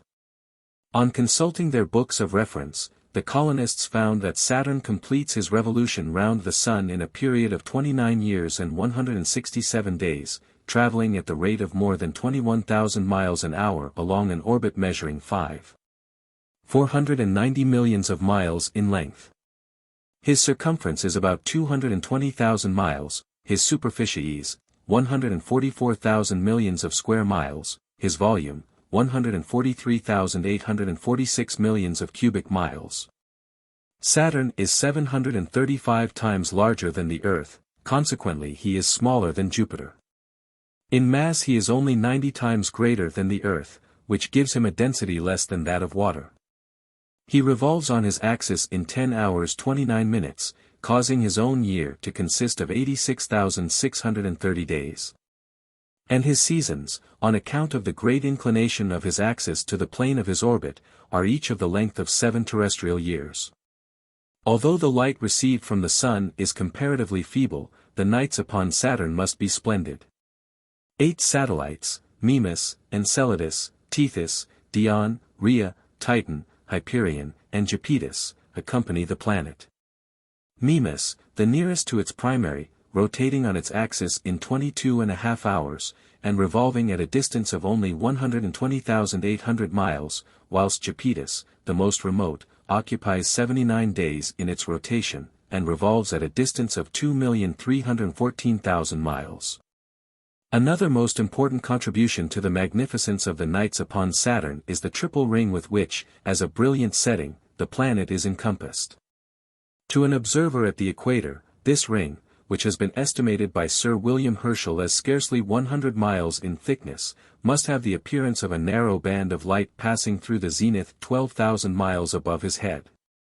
As the observer, however, increases his latitude either north or south, the band will gradually widen out into 3 detached and concentric rings, of which the innermost, dark though transparent, is 9,625 miles in breadth.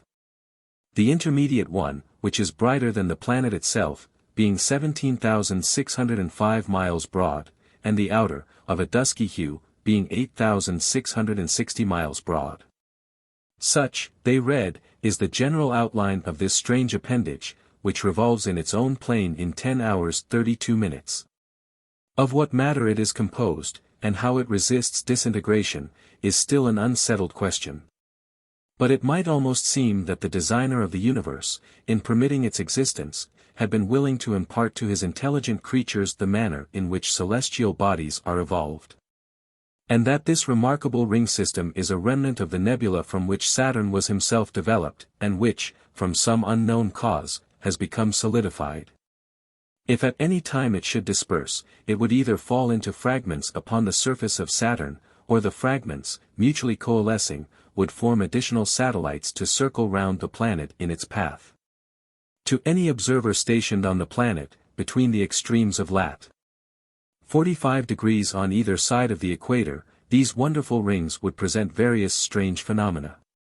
Sometimes they would appear as an illuminated arch, with the shadow of Saturn passing over it like the hour hand over a dial, at other times they would be like a semi-aureole of light. Very often, too, for periods of several years, daily eclipses of the sun must occur through the interposition of this triple ring.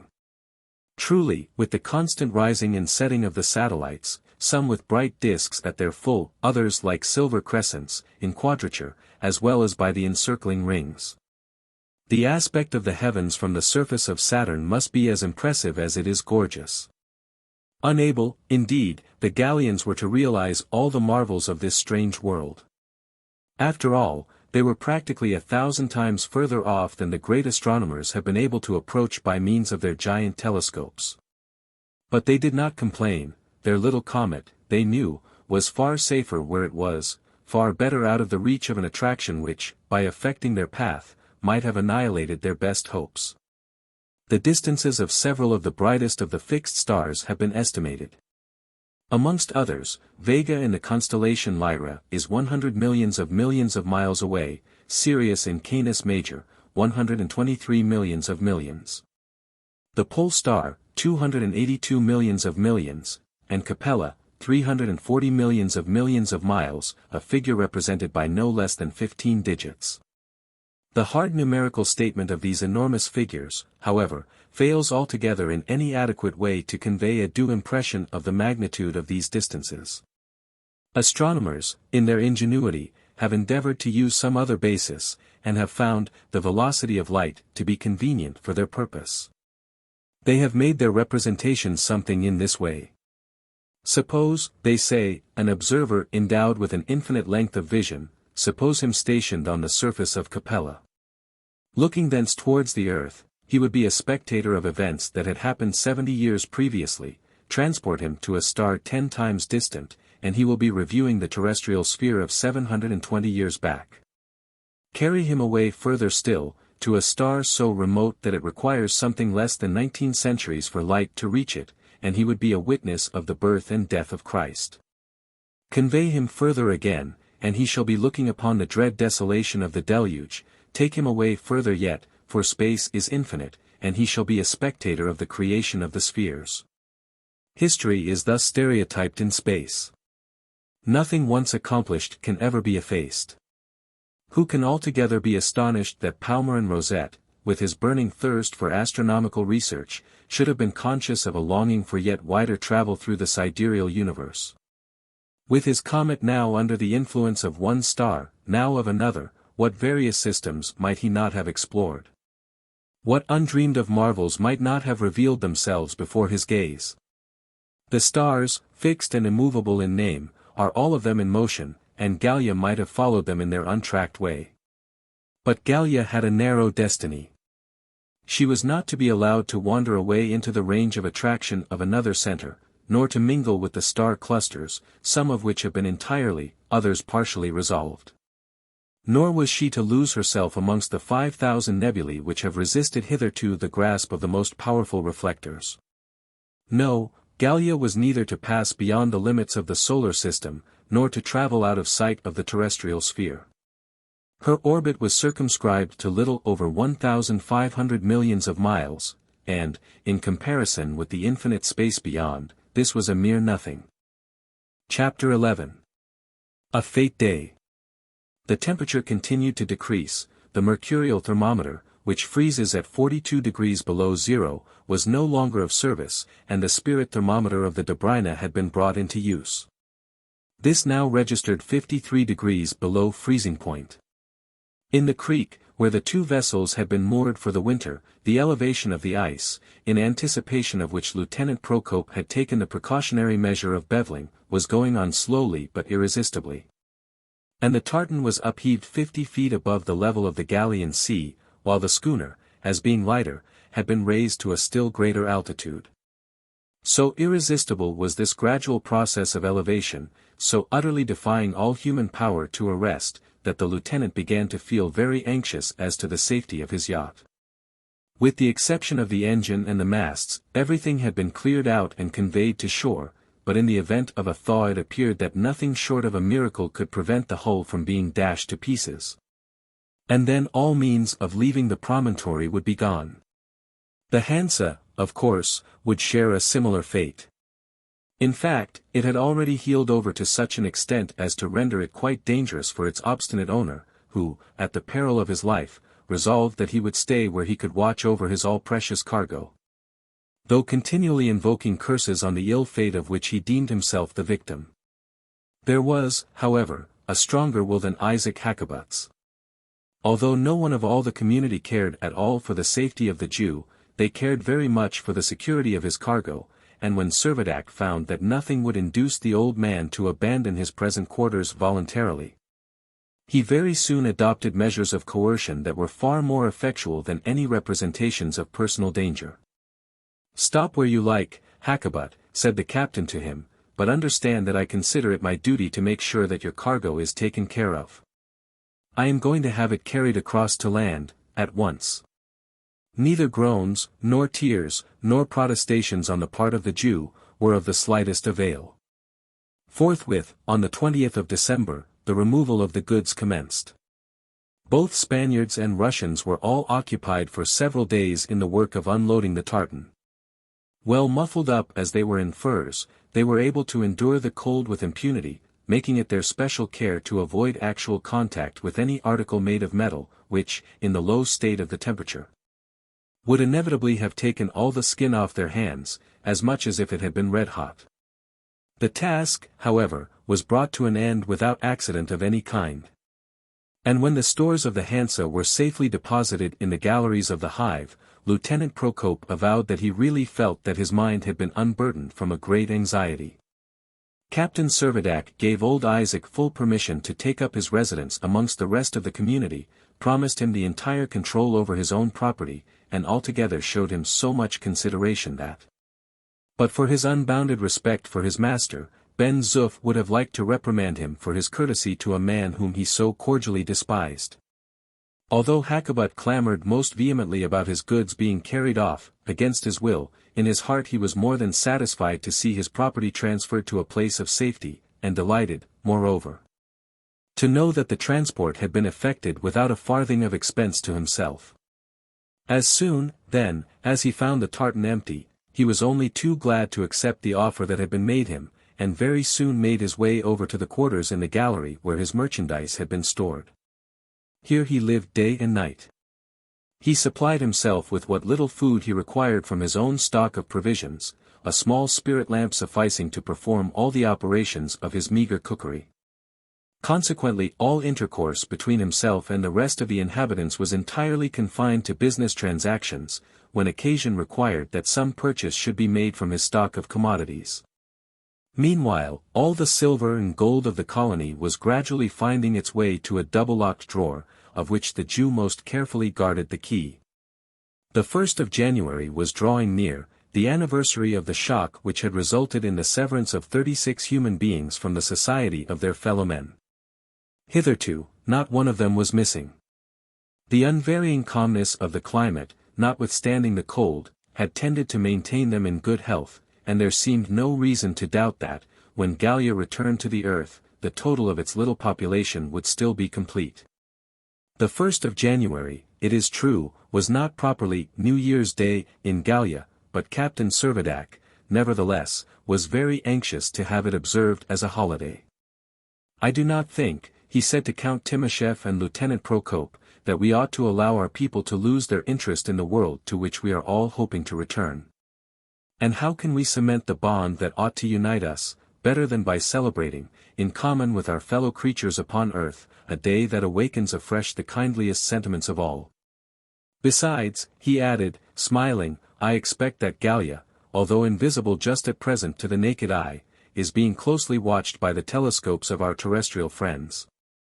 And I have no doubt that the newspapers and scientific journals of both hemispheres are full of accounts detailing the movements of the new comet." "True," asserted the Count.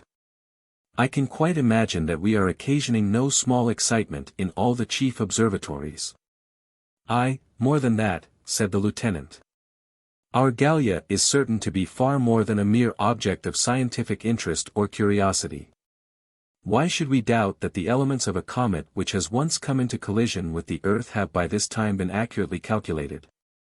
What our friend the professor has done here, has been done likewise on the earth, where, beyond a question, all manner of expedients are being discussed as to the best way of mitigating the violence of a concussion that must occur." The lieutenant's conjectures were so reasonable that they commanded assent. Gallia could scarcely be otherwise than an object of terror to the inhabitants of the earth, who could by no means be certain that a second collision would be comparatively so harmless as the first.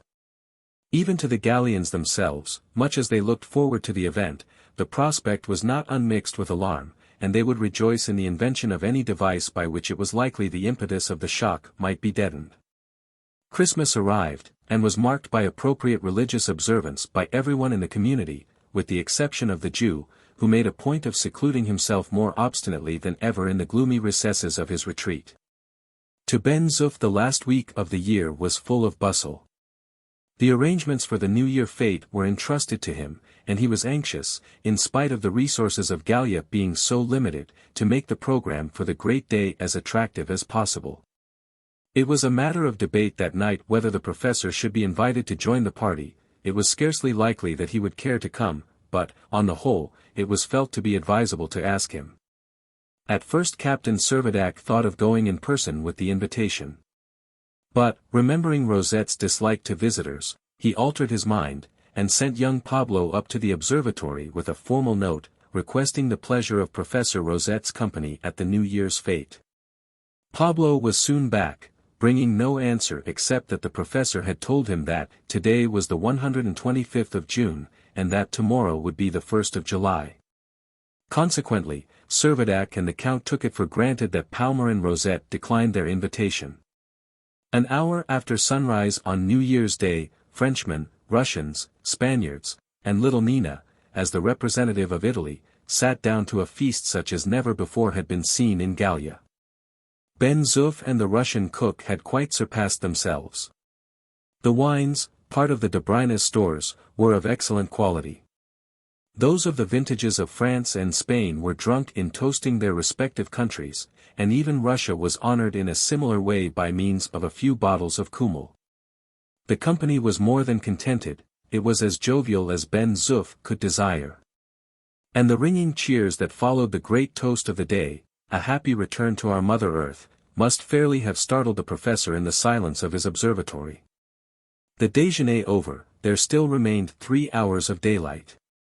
The sun was approaching the zenith, but so dim and enfeebled were his rays that they were very unlike what had produced the wines of Bordeaux and Burgundy which they had just been enjoying, and it was necessary for all, before starting upon an excursion that would last over nightfall, to envelop themselves in the thickest of clothing. Full of spirits, the party left the hive, and chattering and singing as they went, made their way down to the frozen shore, where they fastened on their skates. Once upon the ice, everyone followed his own fancy, and some singly, some in groups, scattered themselves in all directions. Captain Servadac, the Count, and the Lieutenant were generally seen together. Negretti and the Spaniards, now masters of their novel exercise, wandered fleetly and gracefully hither and thither, occasionally being out of sight completely. The Russian sailors, following a northern custom, skated in file, maintaining their rank by means of a long pole passed under their right arms, and in this way they described a trackway of singular regularity. The two children, blithe as birds, flitted about, now singly, now arm in arm, now joining the captain's party, now making a short peregrination by themselves, but always full of life and spirit. As for Ben Zoof, he was here, there, and everywhere, his imperturbable good temper ensuring him a smile of welcome whenever he appeared. Thus coursing rapidly over the icy plain, the whole party had soon exceeded the line that made the horizon from the shore. First, the rocks of the coast were lost to view, then the white crests of the cliffs were no longer to be seen. And at last, the summit of the volcano, with its corona of vapor, was entirely out of sight. Occasionally the skaters were obliged to stop to recover their breath, but, fearful of frostbite, they almost instantly resumed their exercise, and proceeded nearly as far as Gourbi Island before they thought about retracing their course. But night was coming on, and the sun was already sinking in the east with the rapidity to which the residents on Gallia were by this time well accustomed. The sunset upon this contracted horizon was very remarkable. There was not a cloud nor a vapor to catch the tints of the declining beams, the surface of the ice did not, as a liquid sea would, reflect the last green ray of light. But the radiant orb, enlarged by the effect of refraction, its circumference sharply defined against the sky, sank abruptly, as though a trap had been opened in the ice for its reception. Before the daylight ended, Captain Servadac had cautioned the party to collect themselves betimes into one group. "Unless you are sure of your whereabouts before dark," he said, "you will not find it after. We have come out like a party of skirmishers. Let us go back in full force." The night would be dark, their moon was in conjunction, and would not be seen, the stars would only give something of that pale radiance which the poet Corneille has described. Immediately after sunset the torches were lighted, and the long series of flames, fanned by the rapid motion of their bearers, had much the appearance of an enormous fiery banner. An hour later, and the volcano appeared like a dim shadow on the horizon, the light from the crater shedding a lurid glare upon the surrounding gloom. In time the glow of the burning lava, reflected in the icy mirror, fell upon the troop of skaters, and cast their lengthened shadows grotesquely on the surface of the frozen sea. Later still, half an hour or more afterwards, the torches were all but dying out. The shore was close at hand. All at once, Ben Zoof uttered a startled cry, and pointed with bewildered excitement towards the mountain. Involuntarily, one and all, they ploughed their heels into the ice and came to a halt. Exclamations of surprise and horror burst from every lip. The volcano was extinguished. The stream of burning lava had suddenly ceased to flow. Speechless with amazement, they stood still for some moments. There was not one of them that did not realize, more or less, how critical was their position. The sole source of the heat that had enabled them to brave the rigor of the cold had failed them. Death, in the cruelest of all shapes, seemed staring them in the face, death from cold. Meanwhile, the last torch had flickered out. It was quite dark. "Forward," cried Servadac, firmly. At the word of command they advanced to the shore, clambered with no little difficulty up the slippery rocks, gained the mouth of the gallery, groped their way into the common hall. How dreary! How chill it seemed! The fiery cataract no longer spread its glowing covering over the mouth of the grotto. Lieutenant Procope leaned through the aperture. The pool, hitherto kept fluid by its proximity to the lava, was already encrusted with a layer of ice. Such was the end of the New Year's Day so happily begun. Chapter 12. The Bowels of the Comet. The whole night was spent in speculating, with gloomy forebodings, upon the chances of the future.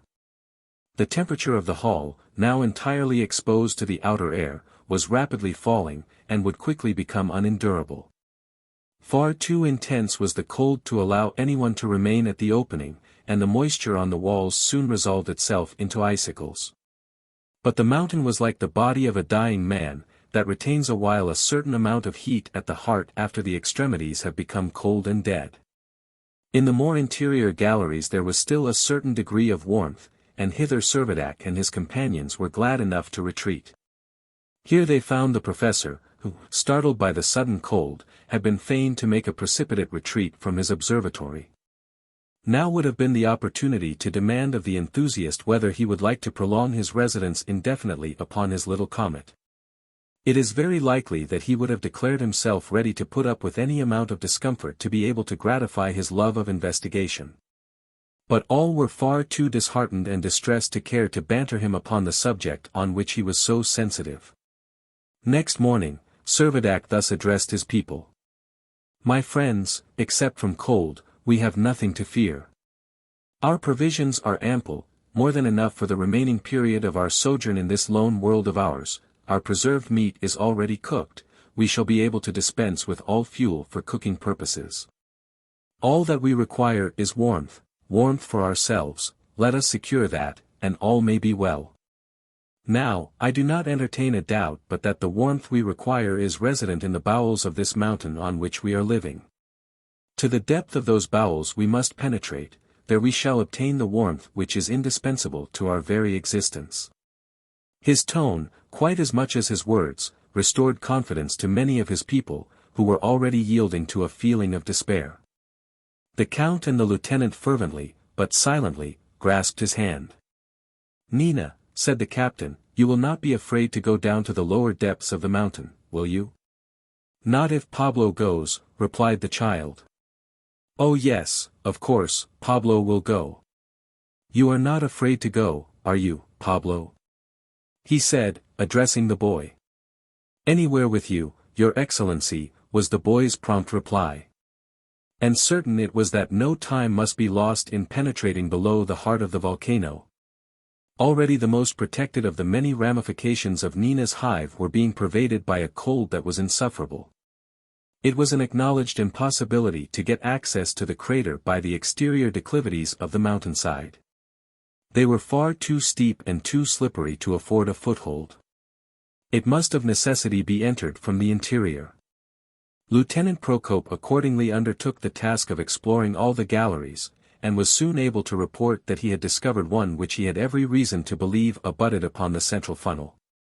His reason for coming to this conclusion was that the caloric emitted by the rising vapors of the hot lava seemed to be oozing, as it were, out of the tellurium, which had been demonstrated already to be a conductor of heat. Only succeed in piercing through this rock for 7 or 8 yards, and the lieutenant did not doubt that his way would be opened into the old lava course, by following which he hoped descent would be easy. Under the lieutenant's direction the Russian sailors were immediately set to work. Their former experience had convinced them that spades and pickaxes were of no avail, and their sole resource was to proceed by blasting with gunpowder. However skillfully the operation might be carried on, it must necessarily occupy several days, and during that time the sufferings from cold must be very severe. If we fail in our object, and cannot get to the depths of the mountain, our little colony is doomed, said Count Timoshev. That speech is not like yourself, answered Servadac, smiling. What has become of the faith which has hitherto carried you so bravely through all our difficulties?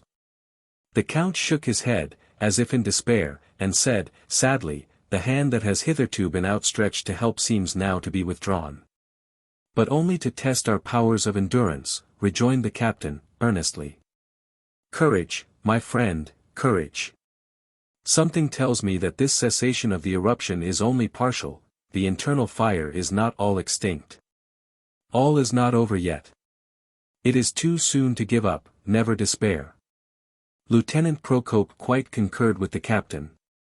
Many causes, he knew, besides the interruption of the influence of the oxygen upon the mineral substances in Gallia's interior, might account for the stoppage of the lava flow in this one particular spot.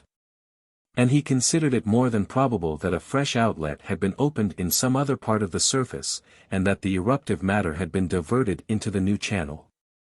But at present his business was to prosecute his labors so that a retreat might be immediately effected from their now untenable position. Restless and agitated, Professor Rosette, if he took any interest in these discussions, certainly took no share in them. He had brought his telescope down from the observatory into the common hall, and there at frequent intervals, by night and by day, he would endeavor to continue his observations. But the intense cold perpetually compelled him to desist, or he would literally have been frozen to death. No sooner, however, did he find himself obliged to retreat from his study of the heavens, than he would begin overwhelming everybody about him with bitter complaints, pouring out his regrets that he had ever quitted his quarters at Formentera. On the 4th of January, by persevering industry, the process of boring was completed, and the lieutenant could hear that fragments of the blasted rock, as the sailors cleared them away with their spades, were rolling into the funnel of the crater. He noticed, too, that they did not fall perpendicularly, but seemed to slide along, from which he inferred that the sides of the crater were sloping. He had therefore reason to hope that a descent would be found practicable. Larger and larger grew the orifice, at length it would admit a man's body, and Ben Zoof, carrying a torch, pushed himself through it, followed by the lieutenant and Servadac. Procope's conjecture proved correct. On entering the crater, they found that the sides slanted at the angle of about 4 degrees. Moreover, the eruption had evidently been of recent origin, dating probably only from the shock which had invested Gallia with a proportion of the atmosphere of the earth, and beneath the coating of ashes with which they were covered. There were various irregularities in the rock, not yet worn away by the action of the lava, and these afforded a tolerably safe footing. Rather a bad staircase, said Ben Zoof, as they began to make their way down. In about half an hour, proceeding in a southerly direction, they had descended nearly 500 feet. From time to time they came upon large excavations that at first sight had all the appearance of galleries, but by waving his torch, Ben Zoof could always see their extreme limits. And it was evident that the lower strata of the mountain did not present the same system of ramification that rendered the hive above so commodious a residence. It was not a time to be fastidious, they must be satisfied with such accommodation as they could get, provided it was warm. Captain Servadac was only too glad to find that his hopes about the temperature were to a certain extent realized. The lower they went, the greater was the diminution in the cold, a diminution that was far more rapid than that which is experienced in making the descent of terrestrial mines. In this case it was a volcano, not a colliery, that was the object of exploration, and thankful enough they were to find that it had not become extinct. Although the lava, from some unknown cause, had ceased to rise in the crater, yet plainly it existed somewhere in an incandescent state, and was still transmitting considerable heat to inferior strata.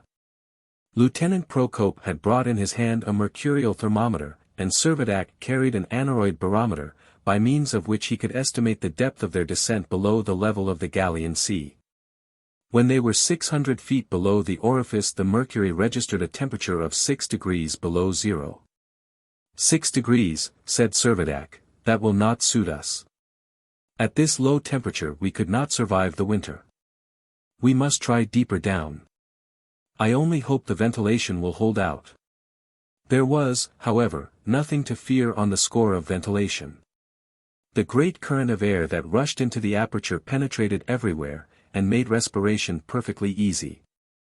The descent was continued for about another 300 feet, which brought the explorers to a total depth of 900 feet from their old quarters. Here the thermometer registered 12 degrees above zero, a temperature which, if only it were permanent, was all they wanted. There was no advantage in proceeding any further along the lava course. They could already hear the dull rumblings that indicated that they were at no great distance from the central focus. "Quite near enough for me," exclaimed Ben Zoof. "Those who are chilly are welcome to go as much lower as they like. For my part, I shall be quite warm enough here." After throwing the gleams of torchlight in all directions, the explorers seated themselves on a jutting rock, and began to debate whether it was practicable for the colony to make an abode in these lower depths of the mountain. The prospect, it must be owned, was not inviting. The crater, it is true, widened out into a cavern sufficiently large, but here its accommodation ended. Above and below were a few ledges in the rock that would serve as receptacles for provisions. But, with the exception of a small recess that must be reserved for Nina, it was clear that henceforth they must all renounce the idea of having separate apartments. The single cave must be their dining room, drawing room, and dormitory, all in one. From living the life of rabbits in a warren, they were reduced to the existence of moles, with the difference that they could not, like them, forget their troubles in a long winter's sleep. The cavern, however, was quite capable of being lighted by means of lamps and lanterns. Among the stores were several barrels of oil and a considerable quantity of spirits of wine, which might be burned when required for cooking purposes. Moreover, it would be unnecessary for them to confine themselves entirely to the seclusion of their gloomy residence. Well wrapped up, there would be nothing to prevent them making occasional excursions both to the hive and to the seashore. A supply of fresh water would be constantly required. Ice for this purpose must be perpetually carried in from the coast, and it would be necessary to arrange that everyone in turn should perform this office, as it would be no sinecure to clamber up the sides of the crater for 900 feet. And descend the same distance with a heavy burden. But the emergency was great, and it was accordingly soon decided that the little colony should forthwith take up its quarters in the cave. After all, they said, they should hardly be much worse off than thousands who annually winter in Arctic regions. On board the whaling vessels, and in the establishments of the Hudson's Bay Company, such luxuries as separate cabins or sleeping chambers are never thought of. One large apartment, well heated and ventilated, with as few corners as possible, is considered far more healthy, and on board ship the entire hold, and in forts a single floor, is appropriated to this purpose. The recollection of this fact served to reconcile them, in a great degree, to the change to which they felt it requisite to submit. Having remounted the ascent, they made the result of their exploration known to the mass of the community, who received the tidings with a sense of relief, and cordially accepted the scheme of the migration. The first step was to clear the cavern of its accumulation of ashes, and then the labor of removal commenced in earnest. Never was a task undertaken with greater zest. The fear of being to a certainty frozen to death if they remained where they were, was a stimulus that made everyone put forth all his energies. Beds, furniture, cooking utensils, first the stores of the Dobryna, then the cargo of the tartan, all were carried down with the greatest alacrity. And the diminished weight combined with the downhill route to make the labor proceed with incredible briskness. Although Professor Rosette yielded to the pressure of circumstances, and allowed himself to be conducted to the lower regions, nothing would induce him to allow his telescope to be carried underground.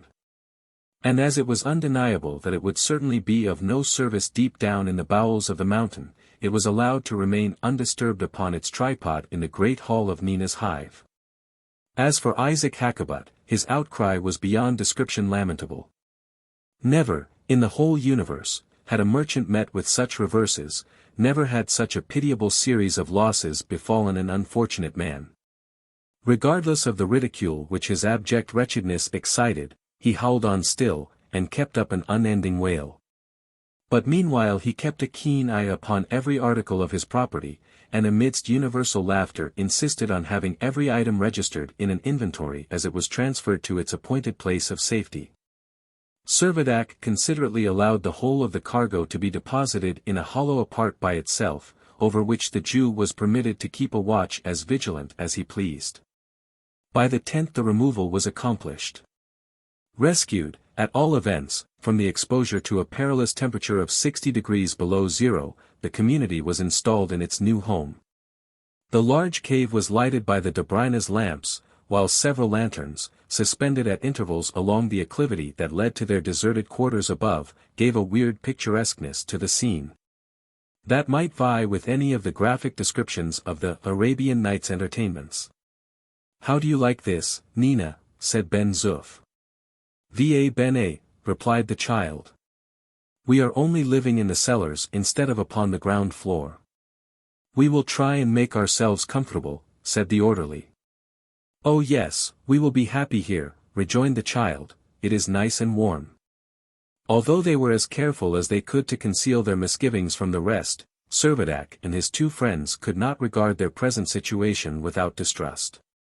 When alone, they would frequently ask each other what would become of them all, if the volcanic heat should really be subsiding, or if some unexpected perturbation should retard the course of the comet, and compel them to an indefinitely prolonged residence in their grim abode. It was scarcely likely that the comet could supply the fuel of which ere long they would be in urgent need.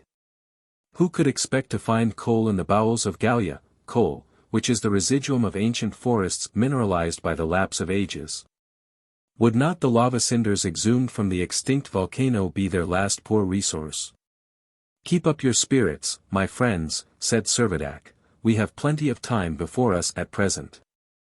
Let us hope that as fresh difficulties arise, fresh ways of escape will open. Never despair." "True," said the Count, "it is an old saying that, necessity is the mother of invention. Besides, I should think it very unlikely that the internal heat will fail us now before the summer." The lieutenant declared that he entertained the same hope. As the reason of his opinion he alleged that the combustion of the eruptive matter was most probably of quite recent origin, because the comet before its collision with the earth had possessed no atmosphere, and that consequently no oxygen could have penetrated to its interior.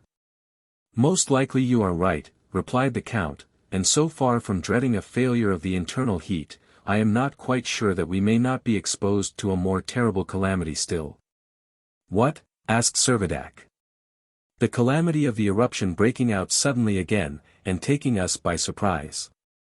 "Heavens!" cried the captain, "we will not think of that."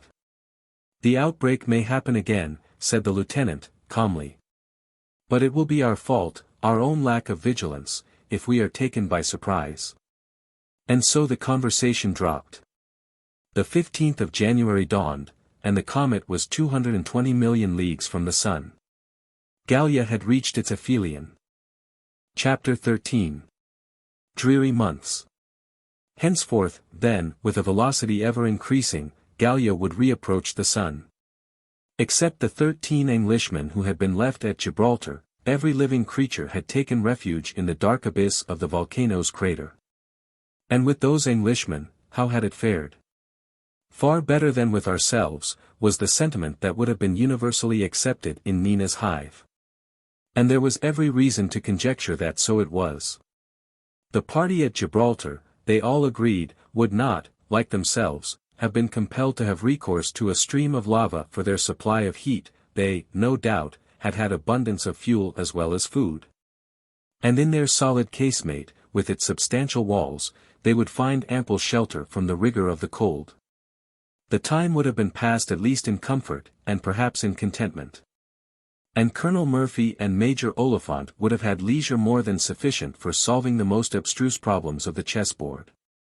All of them, too, would be happy in the confidence that when the time should come, England would have full meed of praise to award to the gallant soldiers who had adhered so well and so manfully to their post.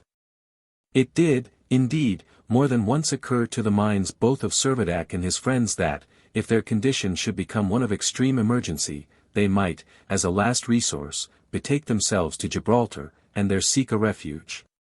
But their former reception had not been of the kindest, and they were little disposed to renew an acquaintanceship that was marked by so little cordiality. Not in the least that they would expect to meet with any inhospitable rebuff. Far from that. They knew well enough that Englishmen, whatever their faults, would be the last to abandon their fellow creatures in the hour of distress. Nevertheless, except the necessity became far more urgent than it had hitherto proved, they resolved to endeavor to remain in their present quarters. Up till this time no casualties had diminished their original number, but to undertake so long a journey across that unsheltered expanse of ice could scarcely fail to result in the loss of some of their party. However great was the desire to find a retreat for every living thing in the deep hollow of the crater, it was found necessary to slaughter almost all the domestic animals before the removal of the community from Nina's hive. To have stabled them all in the cavern below would have been quite impossible, whilst to have left them in the upper galleries would only have been to abandon them to a cruel death. And since meat could be preserved for an indefinite time in the original storeplaces, now colder than ever, the expedient of killing the animals seemed to recommend itself as equally prudent and humane. Naturally the captain and Ben Zoof were most anxious that their favorite horses should be saved, and accordingly, by dint of the greatest care, all difficulties in the way were overcome, and Zephyr and Galette were conducted down the crater, where they were installed in a large hole and provided with forage, which was still abundant. Birds, subsisting only on scraps thrown out to them, did not cease to follow the population in its migration, and so numerous did they become that multitudes of them had repeatedly to be destroyed. The general rearrangement of the new residence was no easy business, and occupied so much time that the end of January arrived before they could be said to be fairly settled. And then began a life of dreary monotony. Then seemed to creep over everyone a kind of moral torpor as well as physical lassitude, which Servadac, the Count, and the Lieutenant did their best not only to combat in themselves, but to counteract in the general community. They provided a variety of intellectual pursuits, they instituted debates in which everybody was encouraged to take part. They read aloud, and explained extracts from the elementary manuals of science, or from the books of adventurous travel which their library supplied. And Russians and Spaniards, day after day, might be seen gathered round the large table, giving their best attention to instruction which should send them back to Mother Earth less ignorant than they had left her. Selfish and morose, Hakkabut could never be induced to be present at these social gatherings. He was far too much occupied in his own appropriated corner, either in conning his accounts, or in counting his money.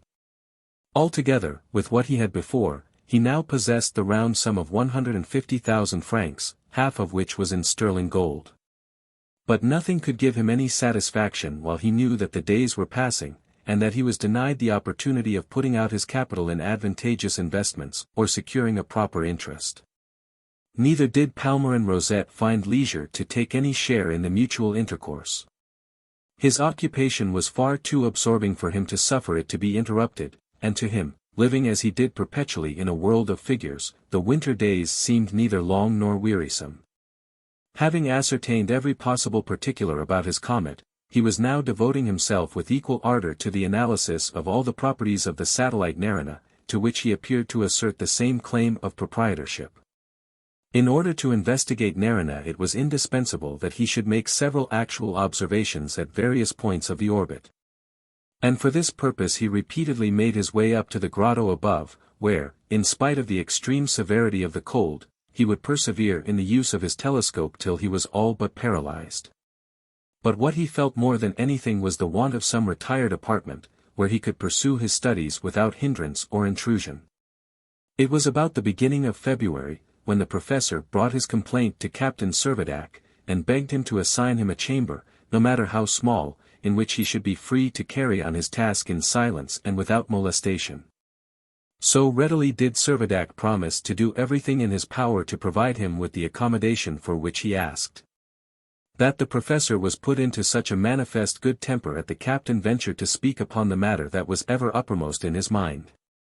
"I do not mean," he began timidly, "to cast the least imputation of inaccuracy upon any of your calculations, but would you allow me, my dear professor, to suggest that you should revise your estimate of the duration of Gallia's period of revolution? It is so important, you know, so all-important. The difference of 1/2 minute, you know, would so certainly mar the expectation of reunion with the earth." And seeing a cloud gathering on Rosette's face, he added, "I am sure Lieutenant Procope would be only too happy to render you any assistance in the revision." "Sir," said the professor, bridling up, "I want no assistant, my calculations want no revision. I never make an error. I have made my reckoning as far as Gallia is concerned. I am now making a like estimate of the elements of Nerina." Conscious how impolitic it would be to press this matter further, the captain casually remarked that he should have supposed that all the elements of Nerina had been calculated long since by astronomers on the earth. It was about as unlucky a speech as he could possibly have made. The professor glared at him fiercely. "Astounding, sir," he exclaimed. "Yes. Nerina was a planet then, everything that appertained to the planet was determined. But Nerina is a moon now. And do you not think, sir, that we have a right to know as much about our moon as those terrestrials," and he curled his lip as he spoke with a contemptuous emphasis, "know of theirs?" "I beg pardon," said the corrected captain.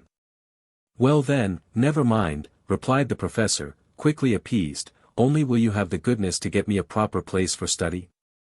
"I will, as I promised, do all I can," answered Servadac. "Very good," said the professor. "No immediate hurry, an hour hence will do." But in spite of this condescension on the part of the man of science, some hours had to elapse before any place of retreat could be discovered likely to suit his requirements. But at length a little nook was found in the side of the cavern just large enough to hold an armchair and a table, and in this the astronomer was soon ensconced to his entire satisfaction. Buried thus, nearly 900 feet below ground, the Gallians ought to have had unbounded mental energy to furnish an adequate reaction to the depressing monotony of their existence. But many days would often elapse without any one of them ascending to the surface of the soil, and had it not been for the necessity of obtaining fresh water, it seemed almost probable that there would never have been an effort made to leave the cavern at all. A few excursions, it is true, were made in the downward direction. The three leaders, with Ben Zoof, made their way to the lower depths of the crater, not with the design of making any further examination as to the nature of the rock, for although it might be true enough that it contained 30% of gold, it was as valueless to them as granite, but with the intention of ascertaining whether the subterranean fire still retained its activity. Satisfied upon this point, they came to the conclusion that the eruption which had so suddenly ceased in one spot had certainly broken out in another. February, March, April, May, passed wearily by. But day succeeded to day with such gloomy sameness that it was little wonder that no notice was taken of the lapse of time. The people seemed rather to vegetate than to live, and their want of vigor became at times almost alarming. The readings around the long table ceased to be attractive, and the debates, sustained by few, became utterly wanting in animation. The Spaniards could hardly be roused to quit their beds, and seemed to have scarcely energy enough to eat. The Russians, constitutionally of more enduring temperament, did not give way to the same extent, but the long and drear confinement was beginning to tell upon them all. Servadac, the Count, and the Lieutenant all knew well enough that it was the want of air and exercise that was the cause of much of this mental depression, but what could they do? The most serious remonstrances on their part were entirely in vain. In fact, they themselves occasionally fell a prey to the same lassitude both of body and mind. Long fits of drowsiness, combined with an utter aversion to food, would come over them. It almost seemed as if their entire nature had become degenerate, and that, like tortoises, they could sleep and fast till the return of summer.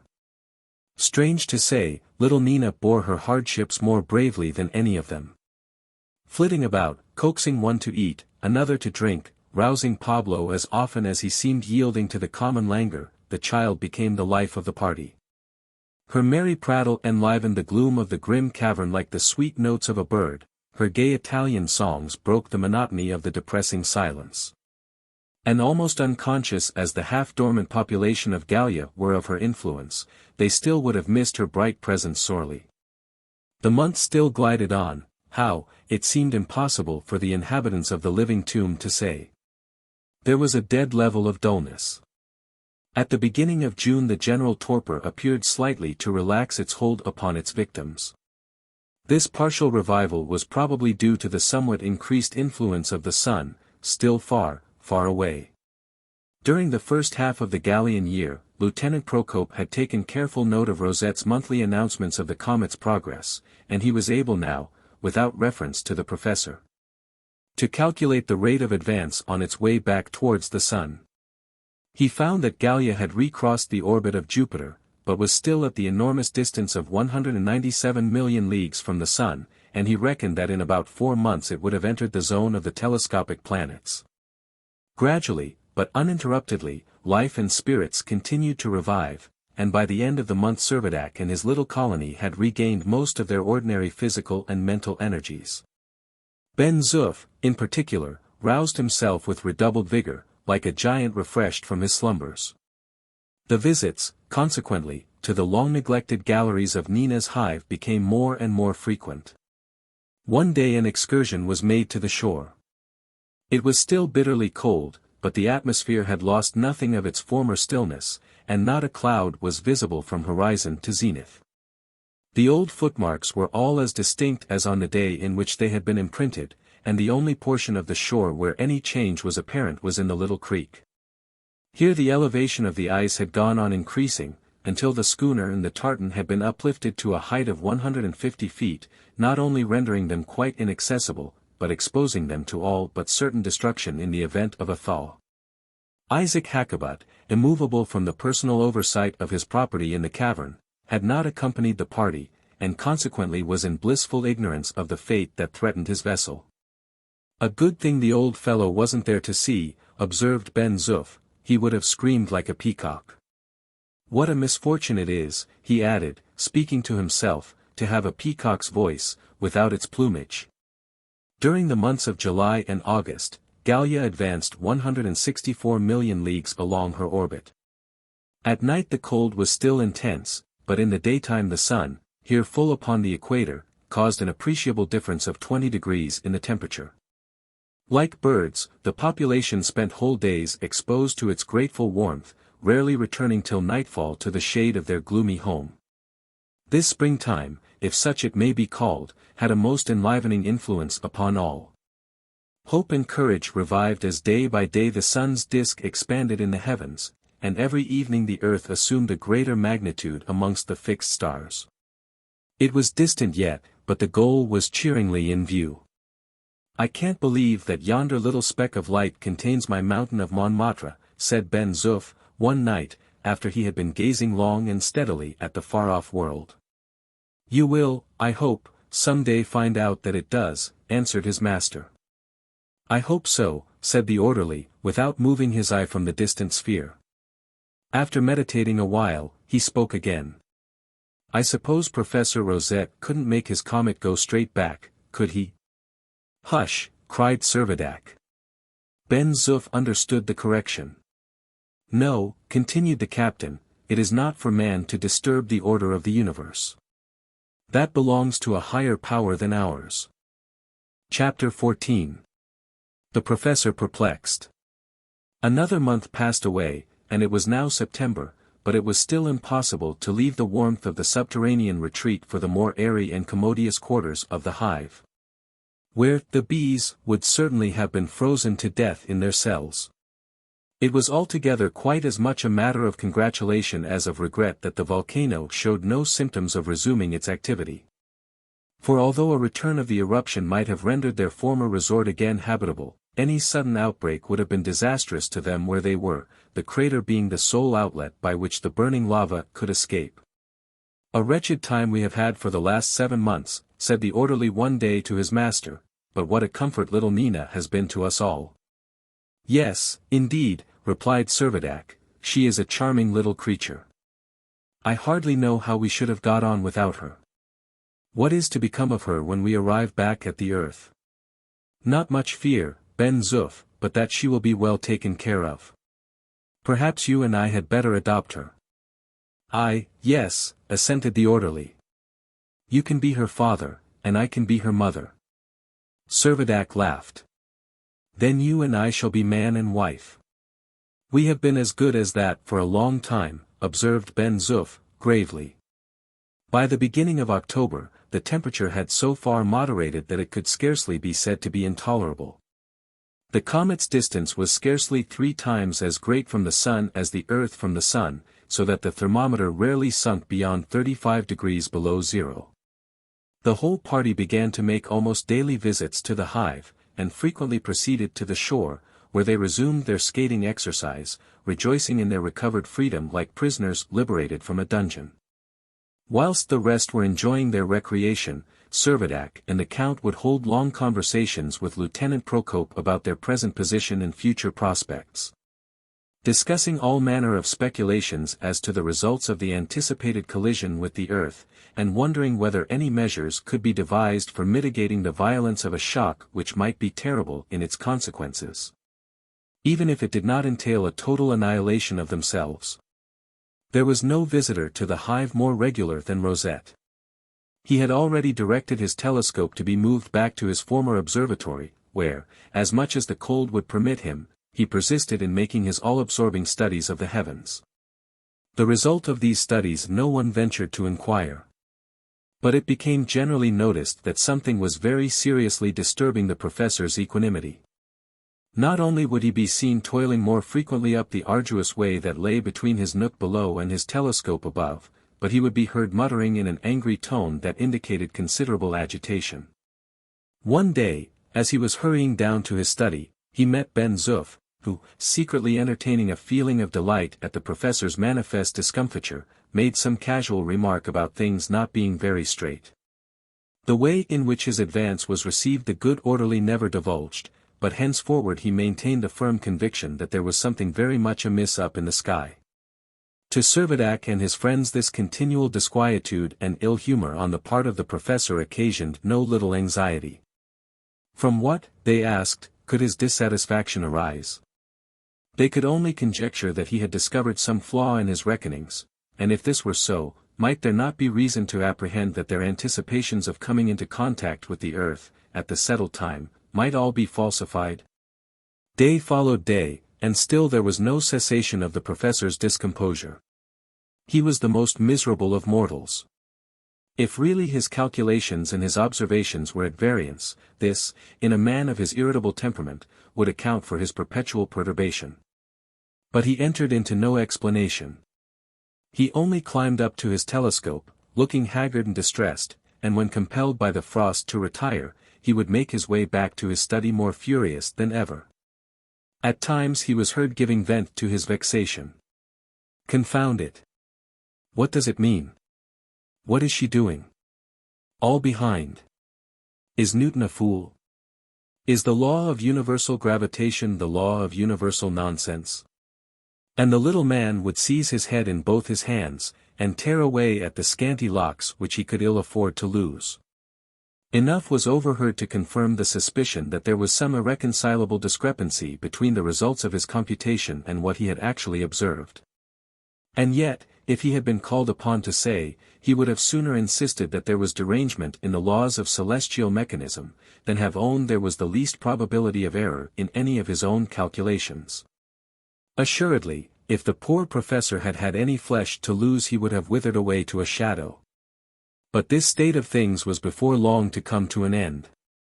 On the 12th, Ben Zoof, who was hanging about outside the great hall of the cavern, heard the professor inside utter a loud cry. Hurrying in to ascertain the cause, he found Rosette in a state of perfect frenzy, in which ecstasy and rage seemed to be struggling for the predominance. "Eureka! Eureka!" yelled the excited astronomer. "What, in the name of peace, do you mean?" bawled Ben Zoof, in open-mouthed amazement. "Eureka!" again shrieked the little man. "How? What? Where?" roared the bewildered orderly. "Eureka! I say," repeated Rosette, "and if you don't understand me, you may go to the devil." Without availing himself of this polite invitation, Ben Zoof betook himself to his master. "Something has happened to the professor," he said. "He is rushing about like a madman, screeching and yelling, 'Eureka! Eureka!'" exclaimed Servadac. "That means he has made a discovery," and, full of anxiety, he hurried off to meet the professor. But, however great was his desire to ascertain what this discovery implied, his curiosity was not yet destined to be gratified. The professor kept muttering in incoherent phrases, "Rascal! He shall pay for it yet. I will be even with him. Cheat! Thrown me out." But he did not vouchsafe any reply to Servadac's inquiries, and withdrew to his study.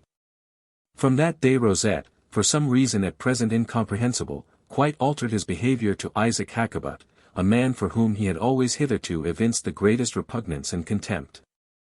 All at once he began to show a remarkable interest in the Jew and his affairs, paying several visits to the dark little storehouse, making inquiries as to the state of business and expressing some solicitude about the state of the exchequer. The wily Jew was taken somewhat by surprise, but came to an immediate conclusion that the professor was contemplating borrowing some money. He was consequently very cautious in all his replies. It was not Hakkabut's habit ever to advance a loan except at an extravagant rate of interest, or without demanding far more than an adequate security. Count Timoshev, a Russian nobleman, was evidently rich. To him perhaps, for a proper consideration, a loan might be made. Captain Servadac was a Gascon, and Gascons are proverbially poor. It would never do to lend any money to him. But here was a professor, a mere man of science, with circumscribed means. Did he expect to borrow? Certainly Isaac would as soon think of flying, as of lending money to him. Such were the thoughts that made him receive all Rosette's approaches with a careful reservation.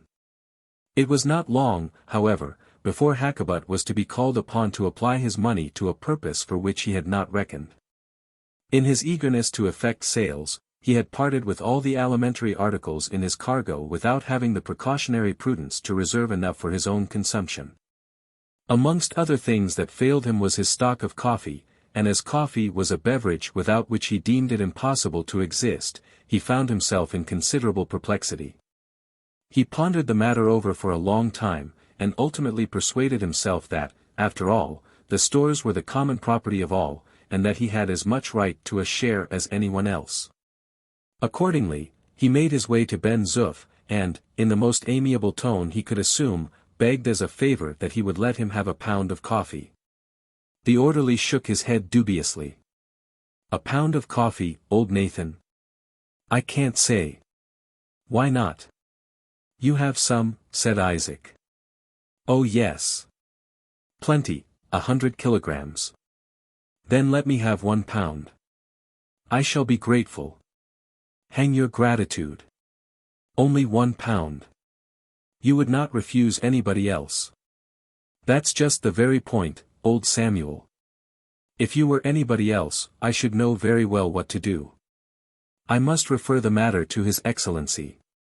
"Oh, His Excellency will do me justice." "Perhaps you will find his justice rather too much for you." And with this consoling remark, the orderly went to seek his master. Rosette meanwhile had been listening to the conversation, and secretly rejoicing that an opportunity for which he had been watching had arrived. "What's the matter, Master Isaac? Have you parted with all your coffee?" he asked, in a sympathizing voice, when Ben Zoof was gone. "Ah! Yes, indeed," groaned Hakkabut, "and now I require some for my own use. In my little black hole I cannot live without my coffee." "Of course you cannot," agreed the professor. And don't you think the governor ought to let me have it? No doubt. Oh, I must have coffee, said the Jew again. Certainly, the professor assented. Coffee is nutritious, it warms the blood. How much do you want? £1. £1 will last me for a long time. And who will weigh it for you? Asked Rosette, scarcely able to conceal the eagerness that prompted the question. Why, they will weigh it with my Steelyard, of course. There is no other balance here. And as the Jew spoke, the professor fancied he could detect the faintest of sighs. Good, Master Isaac, all the better for you. You will get your £7 instead of 1. Yes. Well, 7, or thereabouts, stammered the Jew with considerable hesitation. Rosette scanned his countenance narrowly, and was about to probe him with further questions, when Ben Zoof returned. And what does His Excellency say? Inquired Hakkabut. Why, Nehemiah, he says he shan't give you any. Merciful heavens, began the Jew. He says he doesn't mind selling you a little. But, by the holy city, why does he make me pay for what anybody else could have for nothing? As I told you before, you are not anybody else, so, come along. You can afford to buy what you want. We should like to see the color of your money. Merciful heavens, the old man whined once more. Now, none of that. Yes or no? If you are going to buy, say so at once, if not, I shall shut up shop. Hakkabut knew well enough that the orderly was not a man to be trifled with, and said, in a tremulous voice, Yes, I will buy. The professor, who had been looking on with much interest, betrayed manifest symptoms of satisfaction. How much do you want?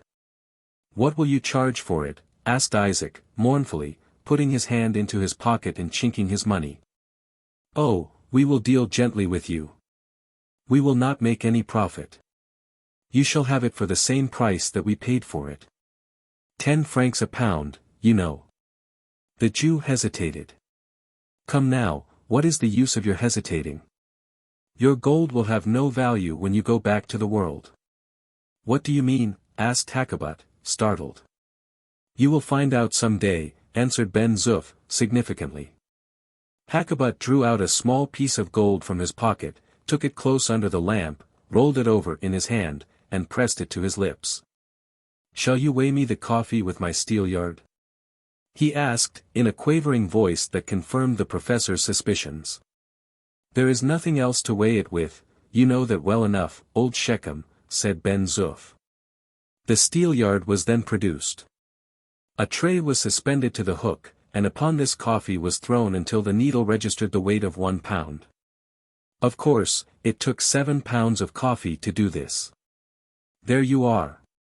There's your coffee, man. Ben Zoof said. Are you sure?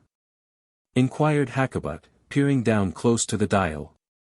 Are you quite sure that the needle touches the point? Yes, look and see. Give it a little push, please. Why? Because. Well, because of what? Cried the orderly, impatiently. Because I think, perhaps, I am not quite sure, perhaps the Steelyard is not quite correct. The words were not uttered before the professor, fierce as a tiger, had rushed at the Jew, had seized him by the throat, and was shaking him till he was black in the face. Help! Help! Screamed Hakkabut. I shall be strangled. Rascal! Consummate rascal! Thief! Villain! The professor reiterated, and continued to shake the Jew furiously. Ben Zoof looked on and laughed, making no attempt to interfere. He had no sympathy with either of the two. The sound of the scuffling, however, drew the attention of Servadac, who, followed by his companions, hastened to the scene. The combatants were soon parted. What is the meaning of all this? Demanded the captain. As soon as the professor had recovered his breath, exhausted by his exertions, he said, the old reprobate, the rascal has cheated us. His Steelyard is wrong. He is a thief. Captain Servadac looked sternly at Hakkabut. How is this, Hakkabut? Is this a fact? No, no, yes, no, your excellency, only. He is a cheat, a thief, roared the excited astronomer. His weights deceive. Stop, stop, interposed Servadac, let us hear. Tell me, Hackabut. The Steelyard lies. It cheats. It lies, roared the irrepressible Rosette. Tell me, Hackabut, I say, repeated Servadac. The Jew only kept on stammering, yes, no, I don't know. But heedless of any interruption, the professor continued, false weights. That confounded Steelyard. It gave a false result. The mass was wrong. The observations contradicted the calculations, they were wrong. She was out of place. Yes, out of place entirely. What? Cried Servadac and Procope in a breath, out of place. Yes, completely, said the professor. Gallia out of place, repeated Servadac, agitated with alarm. I did not say Gallia, replied Rosette, stamping his foot impetuously, I said Nerina. Oh, Nerina, answered Servadac. But what of Gallia, he inquired, still nervously. Gallia, of course, is on her way to the earth. I told you so. But that Jew is a rascal. Chapter 15. A journey and a disappointment. It was as the professor had said. From the day that Isaac Hackabut had entered upon his mercantile career, his dealings had all been carried on by a system of false weight. That deceitful Steelyard had been the mainspring of his fortune.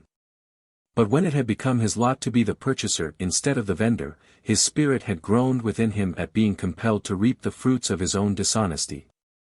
No one who had studied his character could be much surprised at the confession that was extorted from him, that for every supposed kilogram that he had ever sold the true weight was only 750 grams, or just 25%. Less than it ought to have been. The professor, however, had ascertained all that he wanted to know.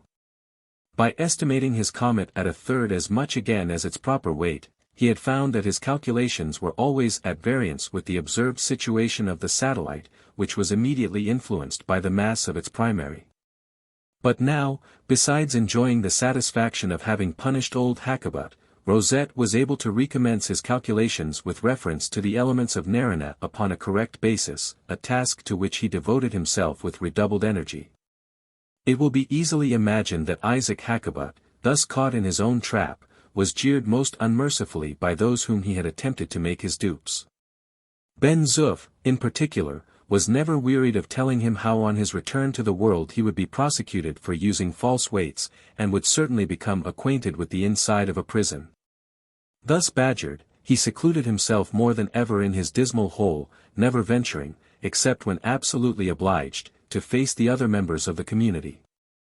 On the 7th of October the comet re-entered the zone of the telescopic planets, one of which had been captured as a satellite. And the origin of the whole of which is most probably correctly attributed to the disintegration of some large planet that formerly revolved between the orbits of Mars and Jupiter. By the beginning of the following month half of this zone had been traversed, and only 2 months remained before the collision with the Earth was to be expected. The temperature was now rarely below 12 degrees below zero, but that was far too cold to permit the slightest symptoms of a thaw. The surface of the sea remained as frozen as ever, and the two vessels, high up on their icy pedestals, remained unaltered in their critical position.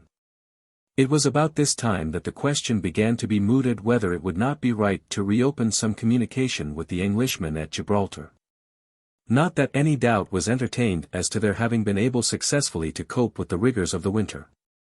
But Captain Servadac, in a way that did honor to his generosity, represented that, however uncourteous might have been their former behavior, it was at least due to them that they should be informed of the true condition of things, which they had had no opportunity of learning. And, moreover, that they should be invited to cooperate with the population of Nina's hive, in the event of any measures being suggested by which the shock of the approaching collision could be mitigated. The Count and the Lieutenant both heartily concurred in Servadac's sentiments of humanity and prudence, and all agreed that if the intercourse were to be opened at all, no time could be so suitable as the present. while the surface of the sea presented a smooth and solid footing.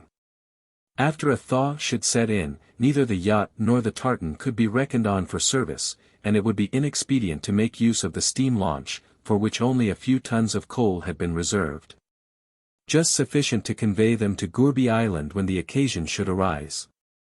Whilst as to the yawl, which, transformed into a sledge, had performed so successful a trip to Formentera, the absence of wind would make that quite unavailable.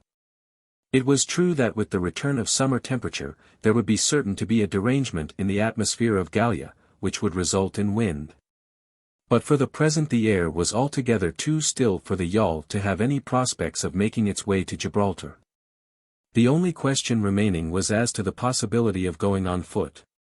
The distance was somewhere about 240 miles. Captain Servadac declared himself quite equal to the undertaking. To skate 60 or 70 miles a day would be nothing, he said, to a practical skater like himself. The whole journey there and back might be performed in 8 days. Provided with a compass, a sufficient supply of cold meat, and a spirit lamp, by which he might boil his coffee, he was perfectly sure he should, without the least difficulty, accomplish an enterprise that chimed in so exactly with his adventurous spirit. Equally urgent were both the Count and the Lieutenant to be allowed to accompany him, nay, they even offered to go instead. But Servadac, expressing himself as most grateful for their consideration, declined their offer, and avowed his resolution of taking no other companion than his own orderly. Highly delighted at his master's decision, Ben Zoof expressed his satisfaction at the prospect of stretching his legs a bit, declaring that nothing could induce him to permit the captain to go alone. There was no delay. The departure was fixed for the following morning, the 2nd of November. Although it is not to be questioned that a genuine desire of doing an act of kindness to his fellow creatures was a leading motive of Servadac's proposed visit to Gibraltar, it must be owned that another idea, confided to nobody, least of all to Count Timascheff, had been conceived in the brain of the worthy Gascon. Ben Zoof had an inkling that his master was up to some other little game, when, just before starting, he asked him privately whether there was a French tricolour among the stores. "I believe so," said the orderly. "Then don't say a word to anyone, but fasten it up tight in your knapsack." Ben Zoof found the flag, and folded it up as he was directed.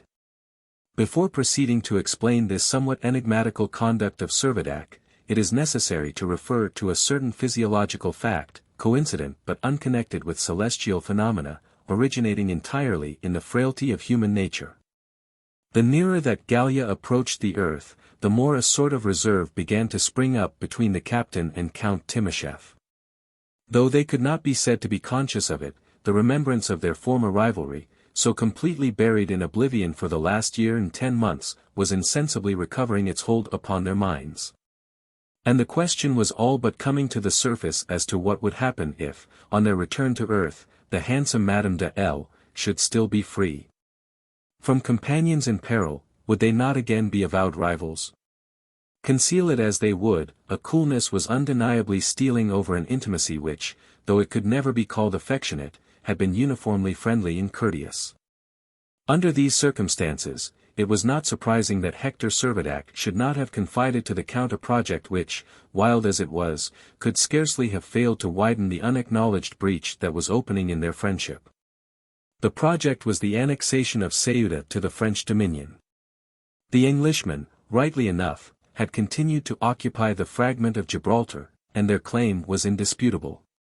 But the island of Ceuta, which before the shock had commanded the opposite side of the strait, and had been occupied by Spaniards, had since been abandoned, and was therefore free to the first occupant who should lay claim to it. To plant the tricolour upon it, in the name of France, was now the cherished wish of Servadac's heart. Who knows, he said to himself, whether Ceuta, on its return to earth, may not occupy a grand and commanding situation. What a proud thing it would be to have secured its possession to France. Next morning, as soon as they had taken their brief farewell of their friends, and were fairly out of sight of the shore, Servadac imparted his design to Ben Zoof, who entered into the project with the greatest zest, and expressed himself delighted, not only at the prospect of adding to the dominions of his beloved country, but of stealing a march upon England. Both travelers were warmly clad, the orderly's knapsack containing all the necessary provisions. The journey was accomplished without special incident. Halts were made at regular intervals, for the purpose of taking food and rest. The temperature by night as well as by day was quite endurable, and on the fourth afternoon after starting, thanks to the straight course which their compass enabled them to maintain, the adventurers found themselves within a few miles of Ceuta. As soon as Ben Zoof caught sight of the rock on the western horizon, he was all excitement. Just as if he were in a regiment going into action, he talked wildly about columns, and squares, and charges. The captain, although less demonstrative, was hardly less eager to reach the rock. They both pushed forward with all possible speed till they were within 1.5 miles of the shore, when Ben Zoof, who had a very keen vision, stopped suddenly, and said that he was sure he could see something moving on the top of the island. "Never mind, let us hasten on," said Servadac. A few minutes carried them over another mile, when Ben Zoof stopped again. "What is it, Ben Zoof?" asked the captain. "It looks to me like a man on a rock, waving his arms in the air," said the orderly. "Plague on it," muttered Servadac, "I hope we are not too late." Again they went on, but soon Ben Zoof stopped for the third time. "It is a semaphore, sir. I see it quite distinctly." And he was not mistaken, it had been a telegraph in motion that had caught his eye. "Plague on it," repeated the captain. "Too late, sir, do you think?" said Ben Zoof. "Yes, Ben Zoof. If that's a telegraph, and there is no doubt of it, somebody has been before us and erected it, and, moreover, if it is moving, there must be somebody working it now."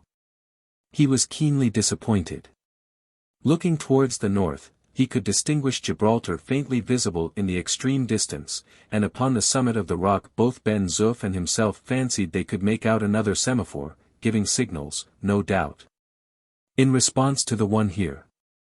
"Yes, it is only too clear, they have already occupied it, and established their communications," said Servadac. "And what are we to do, then?" asked Ben Zoof. "We must pocket our chagrin, and put as good a face on the matter as we can," replied the captain. "But perhaps there are only 4 or 5 Englishmen to protect the place," said Ben Zoof, as if meditating an assault. "No, no, Ben Zoof," answered Servadac, "we must do nothing rash. We have had our warning, and, unless our representations can induce them to yield their position, we must resign our hope." Thus discomfited, they had reached the foot of the rock, when all at once, like a jack-in-the-box, a sentinel started up before them with the challenge. "Who goes there?" "Friends." "Vive la France," cried the captain. "Hurrah for England," replied the soldier. By this time 4 other men had made their appearance from the upper part of the rock. "What do you want?" asked one of them, whom Servadac remembered to have seen before at Gibraltar. "Can I speak to your commanding officer?" Servadac inquired. "Which?" said the man. "The officer in command of Ceuta?" "Yes, if there is one." "I will acquaint him with your arrival," answered the Englishman, and disappeared. In a few minutes the commanding officer, attired in full uniform, was seen descending to the shore. It was Major Oliphant himself. Servadac could no longer entertain a doubt that the Englishman had forestalled him in the occupation of Ceuta. Provisions and fuel had evidently been conveyed thither in the boat from Gibraltar before the sea had frozen, and a solid casemate, hollowed in the rock, had afforded Major Oliphant and his contingent ample protection from the rigor of the winter. The ascending smoke that rose above the rock was sufficient evidence that good fires were still kept up.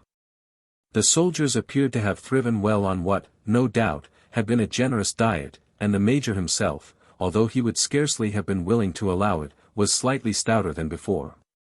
Being only about 12 miles distant from Gibraltar, the little garrison at Ceuta had felt itself by no means isolated in its position. But by frequent excursions across the frozen strait, and by the constant use of the telegraph, had kept up their communication with their fellow countrymen on the other island. Colonel Murphy and the Major had not even been forced to forego the pleasures of the chessboard. The game that had been interrupted by Captain Servadac's former visit was not yet concluded. But, like the two American clubs that played their celebrated game in 1846 between Washington and Baltimore, the two gallant officers made use of the semaphore to communicate their well-digested moves. The Major stood waiting for his visitor to speak. "Major Oliphant, I believe," said Servadac, with a courteous bow. "Yes, sir, Major Oliphant, officer in command of the garrison at Ceuta," was the Englishman's reply. "And to whom," he added, "may I have the honor of speaking?" "To Captain Servadac, the Governor-General of Gallia." "Indeed," said the Major, with a supercilious look. "Allow me to express my surprise," resumed the captain, "at seeing you installed as commanding officer upon what I have always understood to be Spanish soil. May I demand your claim to your position?" "My claim is that of first occupant. But do you not think that the party of Spaniards now resident with me may at some future time assert a prior right to the proprietorship?" "I think not, Captain Servadac." "But why not?" persisted the captain. "Because these very Spaniards have, by formal contract, made over Ceuta, in its integrity, to the British government." Servadac uttered an exclamation of surprise.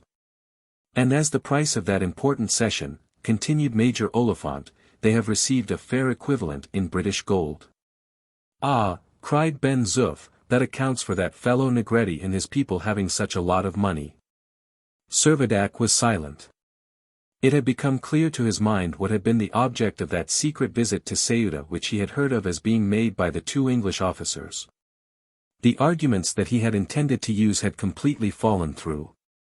All that he had now to do was carefully to prevent any suspicion of his disappointed project. "May I be allowed to ask, Captain Servadac, to what I am indebted for the honor of this visit?" asked Major Oliphant presently. "I have come, Major Oliphant, in the hope of doing you and your companions a service," replied Servadac, rousing himself from his reverie. "Ah, indeed," replied the Major, as though he felt himself quite independent of all services from exterior sources. "I thought, Major, that it was not unlikely you were in ignorance of the fact that both Ceuta and Gibraltar have been traversing the solar regions on the surface of a comet." The Major smiled incredulously. But Servadac, nothing daunted, went on to detail the results of the collision between the comet and the Earth, adding that, as there was the almost immediate prospect of another concussion, it had occurred to him that it might be advisable for the whole population of Gallia to unite in taking precautionary measures for the common welfare. "In fact, Major Oliphant," he said in conclusion, "I am here to inquire whether you and your friends would be disposed to join us in our present quarters." "I am obliged to you, Captain Servadac," answered the Major stiffly. "But we have not the slightest intention of abandoning our post. We have received no government orders to that effect, indeed, we have received no orders at all. Our own dispatch to the First Lord of the Admiralty still awaits the mail." "But allow me to repeat," insisted Servadac, "that we are no longer on the Earth, although we expect to come in contact with it again in about 8 weeks. "I have no doubt," the Major answered, "that England will make every effort to reclaim us." Servadac felt perplexed. It was quite evident that Major Oliphant had not been convinced of the truth of one syllable of what he had been saying.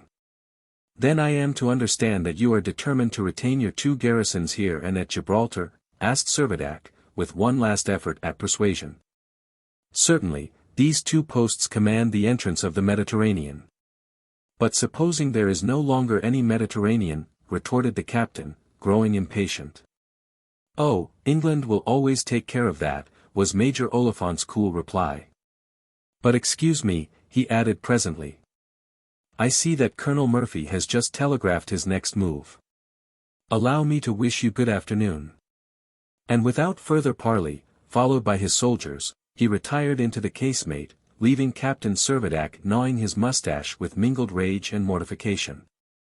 "A fine piece of business we have made of this," said Ben Zoof, when he found himself alone with his master. "We will make our way back at once," replied Captain Servadac. "Yes, the sooner the better, with our tails between our legs," rejoined the orderly, who this time felt no inclination to start off to the march of the Algerian zephyrs. And so the French tricolour returned as it had set out, in Ben Zoof's knapsack. On the 8th evening after starting, the travellers again set foot on the volcanic promontory just in time to witness a great commotion. Palmyrin Rosette was in a furious rage. He had completed all his calculations about Nerina, but that perfidious satellite had totally disappeared. The astronomer was frantic at the loss of his moon. Captured probably by some larger body, it was revolving in its proper zone of the minor planets. Chapter 16. A bold proposition. On his return Servadac communicated to the Count the result of his expedition, and, though perfectly silent on the subject of his personal project, did not conceal the fact that the Spaniards, without the smallest right, had sold Ceuta to the English. Having refused to quit their post, the Englishmen had virtually excluded themselves from any further consideration. They had had their warning, and must now take the consequences of their own incredulity. Although it had proved that not a single creature either at Gourbi Island, Gibraltar, Ceuta, Madalena, or Formentera had received any injury whatever at the time of the first concussion, there was nothing in the least to make it certain that a like immunity from harm would attend the second. The previous escape was doubtless owing to some slight, though unaccountable, modification in the rate of motion, but whether the inhabitants of the earth had fared so fortunately, was a question that had still to be determined. The day following Servadac's return, he and the Count and Lieutenant Procope met by agreement in the cave, formally to discuss what would be the most advisable method of proceeding under their present prospects. Ben Zoof was, as a matter of course, allowed to be present, and Professor Rosette had been asked to attend, but he declined on the plea of taking no interest in the matter. Indeed, the disappearance of his moon had utterly disconcerted him, and the probability that he should soon lose his comet also, plunged him into an excess of grief which he preferred to bear in solitude. Although the barrier of cool reserve was secretly increasing between the captain and the Count, they scrupulously concealed any outward token of their inner feelings, and without any personal bias applied their best energies to the discussion of the question which was of such mutual, nay, of such universal interest. Servadac was the first to speak. In 51 days, if Professor Rosette has made no error in his calculations, there is to be a recurrence of collision between this comet and the Earth. The inquiry that we have now to make is whether we are prepared for the coming shock. I ask myself, and I ask you, whether it is in our power, by any means, to avert the evil consequences that are only too likely to follow.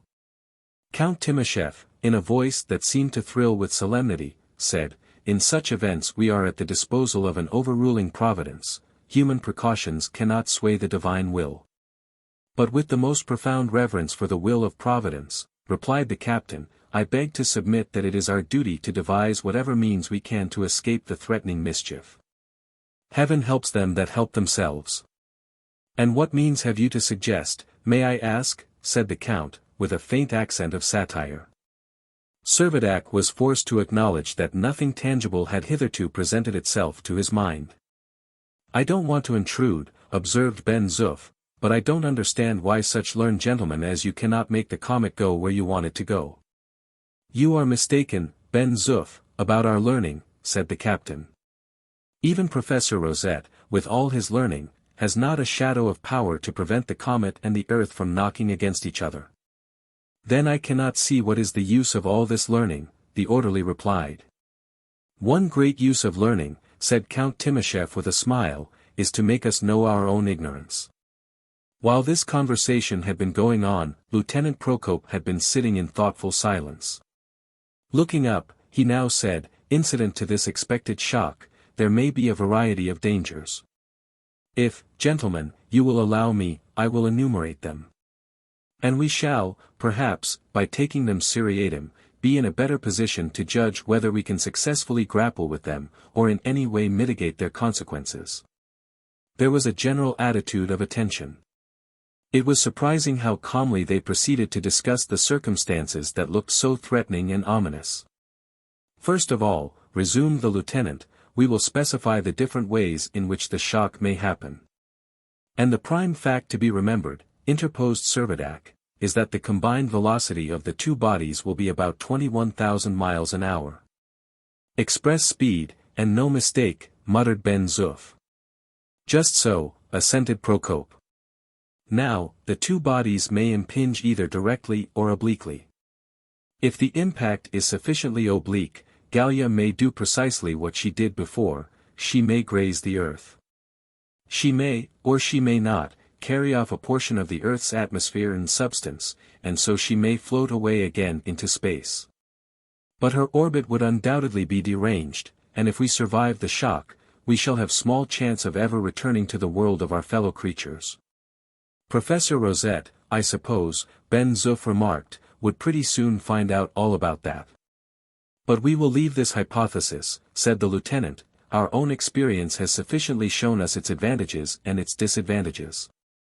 We will proceed to consider the infinitely more serious alternative of direct impact, of a shock that would hurl the comet straight onto the Earth, to which it would become attached. A great wart upon her face, said Ben Zoof, laughing.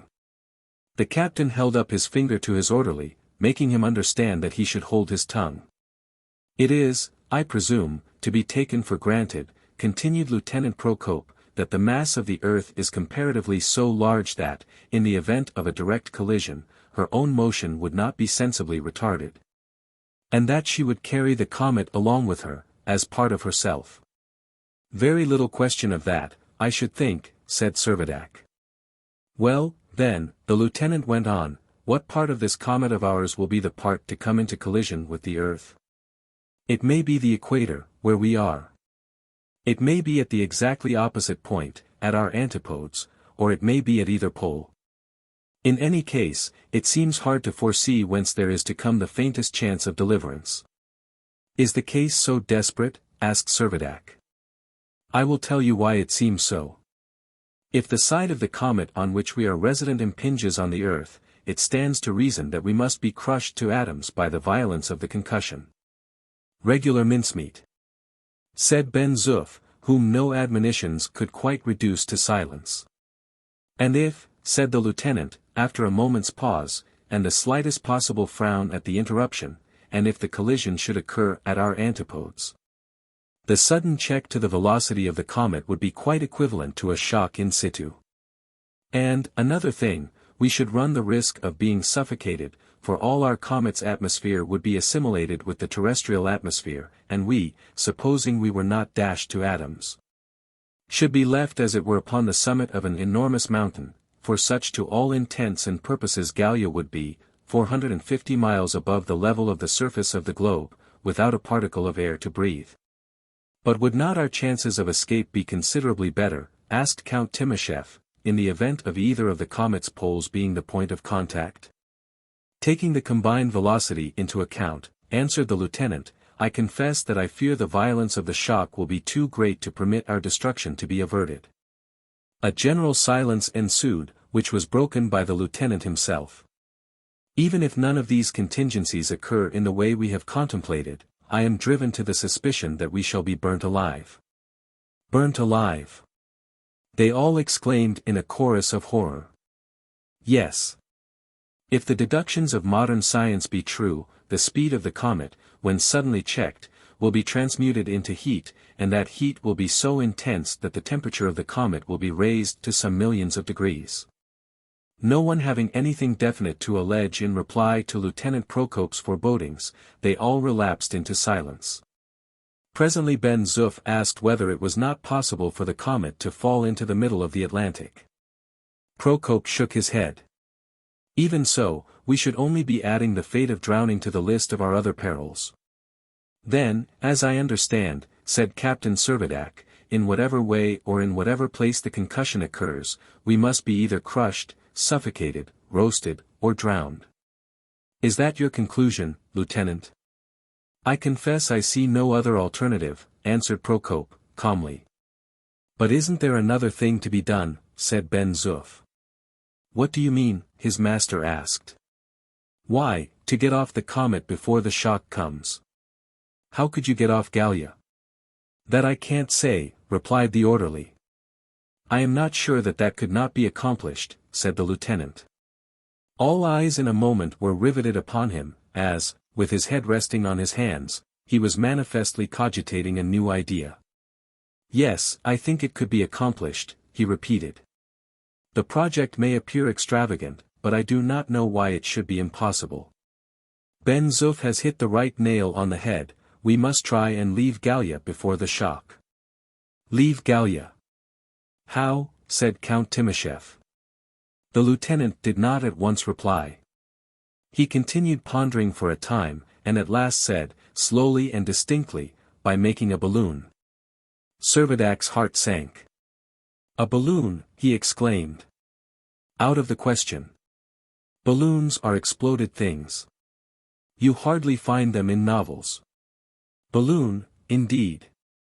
"Listen to me," replied Procope. "Perhaps I can convince you that my idea is not so chimerical as you imagine." And, knitting his brow, he proceeded to establish the feasibility of his plan.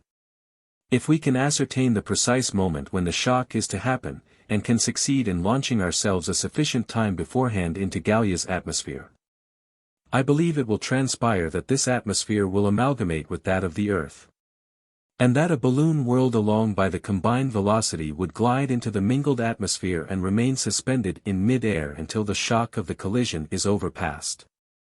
Count Timascheff reflected for a minute and said, "I think, Lieutenant, I understand your project. The scheme seems tenable, and I shall be ready to cooperate with you, to the best of my power, in putting it into execution. Only, remember," continued Procope, "there are many chances to 1 against our success. One instant's obstruction and stoppage in our passage, and our balloon is burnt to ashes. Still, reluctant as I am to acknowledge it, I confess that I feel our sole hope of safety rests in our getting free from this comet." "If the chances were 10,000 to 1 against us," said Servadac, "I think the attempt ought to be made." "But have we hydrogen enough to inflate a balloon?" asked the Count.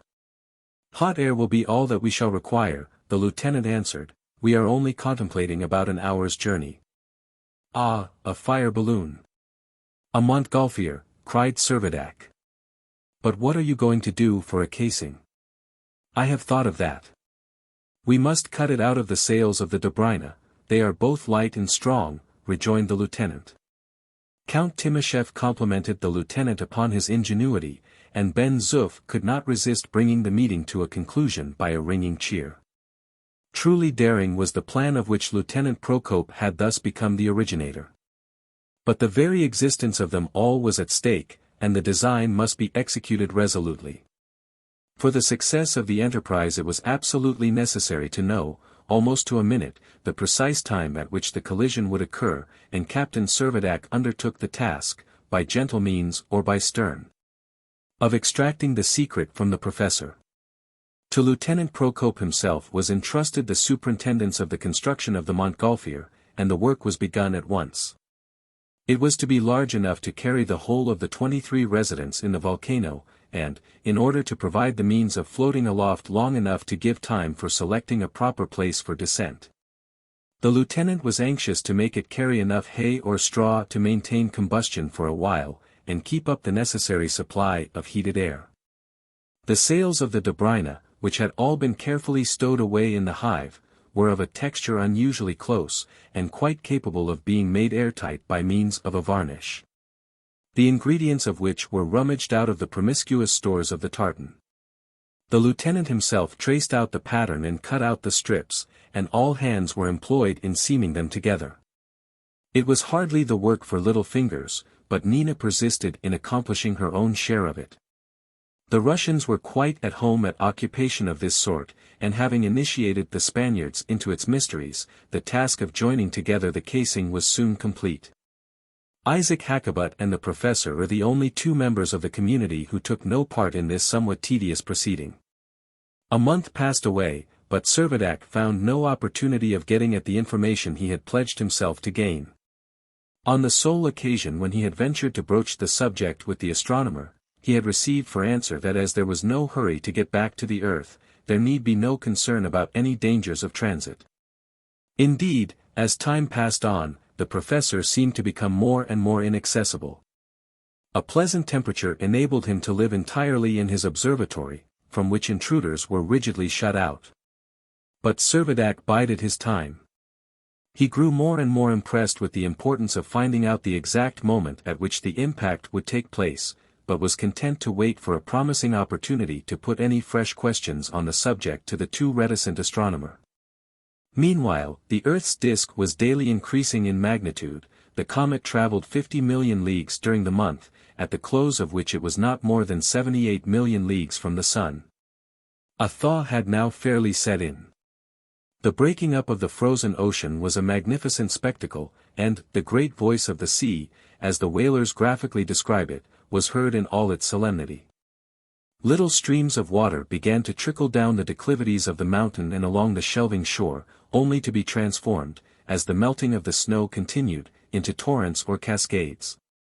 Light vapors gathered on the horizon, and clouds were formed and carried rapidly along by breezes to which the Gallian atmosphere had long been unaccustomed.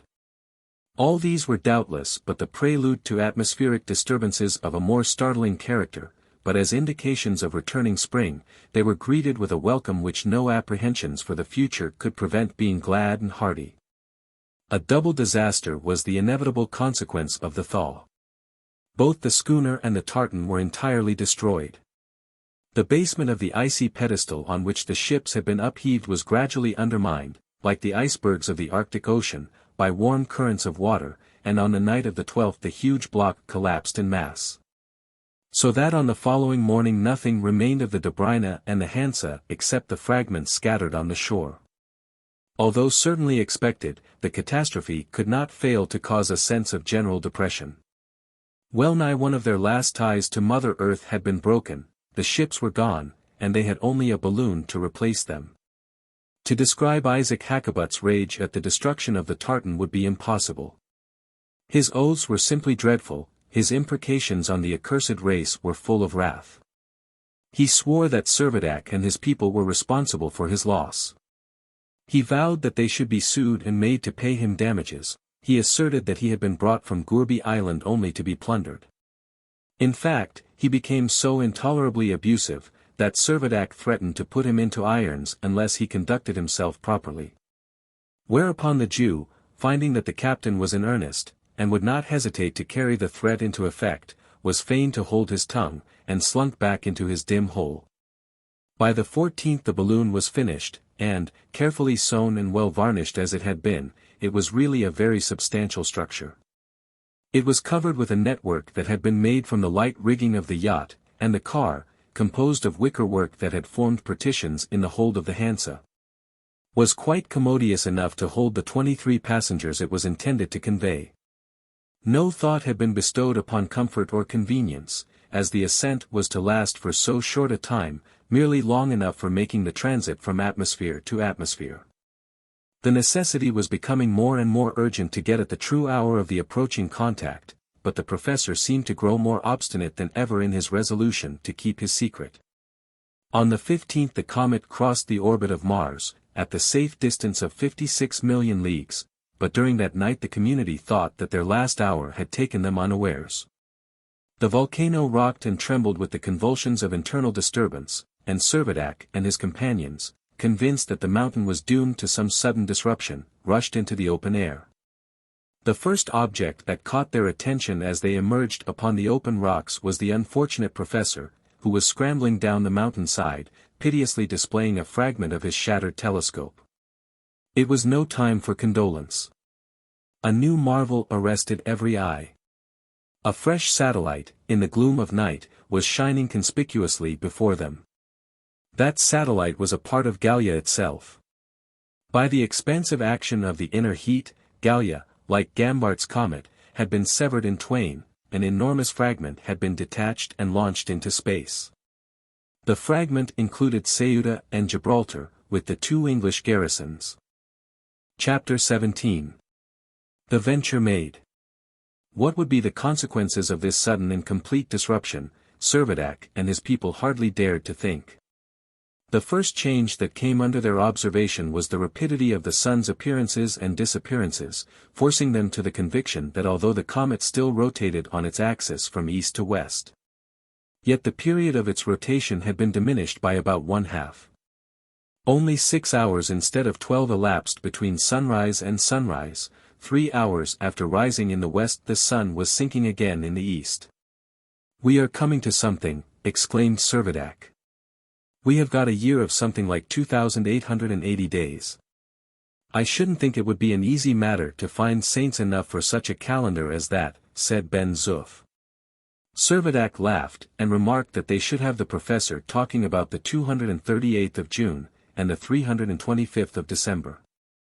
It soon became evident that the detached portion was not revolving round the comet, but was gradually retreating into space. Whether it had carried with it any portion of atmosphere, whether it possessed any other condition for supporting life, and whether it was likely ever again to approach to the earth, were all questions that there were no means of determining. For themselves the all-important problem was, what effect would the rending asunder of the comet have upon its rate of progress? And as they were already conscious of a further increase of muscular power, and a fresh diminution of specific gravity, Servadac and his associates could not but wonder whether the alteration in the mass of the comet would not result in its missing the expected coincidence with the Earth altogether. Although he professed himself incompetent to pronounce a decided opinion, Lieutenant Procope manifestly inclined to the belief that no alteration would ensue in the rate of Gallia's velocity. But Rosette, no doubt, could answer the question directly, and the time had now arrived in which he must be compelled to divulge the precise moment of collision. But the professor was in the worst of tempers. Generally taciturn and morose, he was more than usually uncivil whenever anyone ventured to speak to him. The loss of his telescope had doubtless a great deal to do with his ill humor. But the captain drew the most favorable conclusions from Rosette's continued irritation. Had the comet been in any way projected from its course, so as to be likely to fail in coming into contact with the earth, the professor would have been quite unable to conceal his satisfaction. But they required to know more than the general truth, and felt that they had no time to lose in getting at the exact details. The opportunity that was wanted soon came. On the 18th, Rosette was overheard in furious altercation with Ben Zoof. The orderly had been taunting the astronomer with the mutilation of his little comet. "A fine thing," he said, "to split in two like a child's toy. It had cracked like a dry nut, and mightn't one as well live upon an exploding bomb?" With much more to the same effect. The professor, by way of retaliation, had commenced sneering at the prodigious mountain of Montmartre, and the dispute was beginning to look serious when Servadac entered.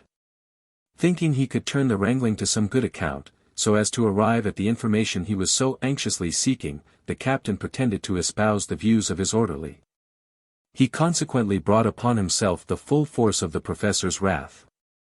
Rosette's language became more and more violent, till Servadac, feigning to be provoked beyond endurance, cried, "You forget, sir, that you are addressing the Governor-General of Gallia." "Governor-General? Humbug," roared Rosette. "Gallia is my comet." "I deny it," said Servadac. "Gallia has lost its chance of getting back to the earth. Gallia has nothing to do with you. Gallia is mine, and you must submit to the government which I please to ordain." "And who told you that Gallia is not going back to the earth?" asked the professor, with a look of withering scorn. "Why, isn't her mass diminished? Isn't she split in half? Isn't her velocity all altered?" demanded the captain. "And pray who told you this?" again said the professor, with a sneer. "Everybody. Everybody knows it, of course," replied Servadac. "Everybody is very clever. And you always were a very clever scholar too.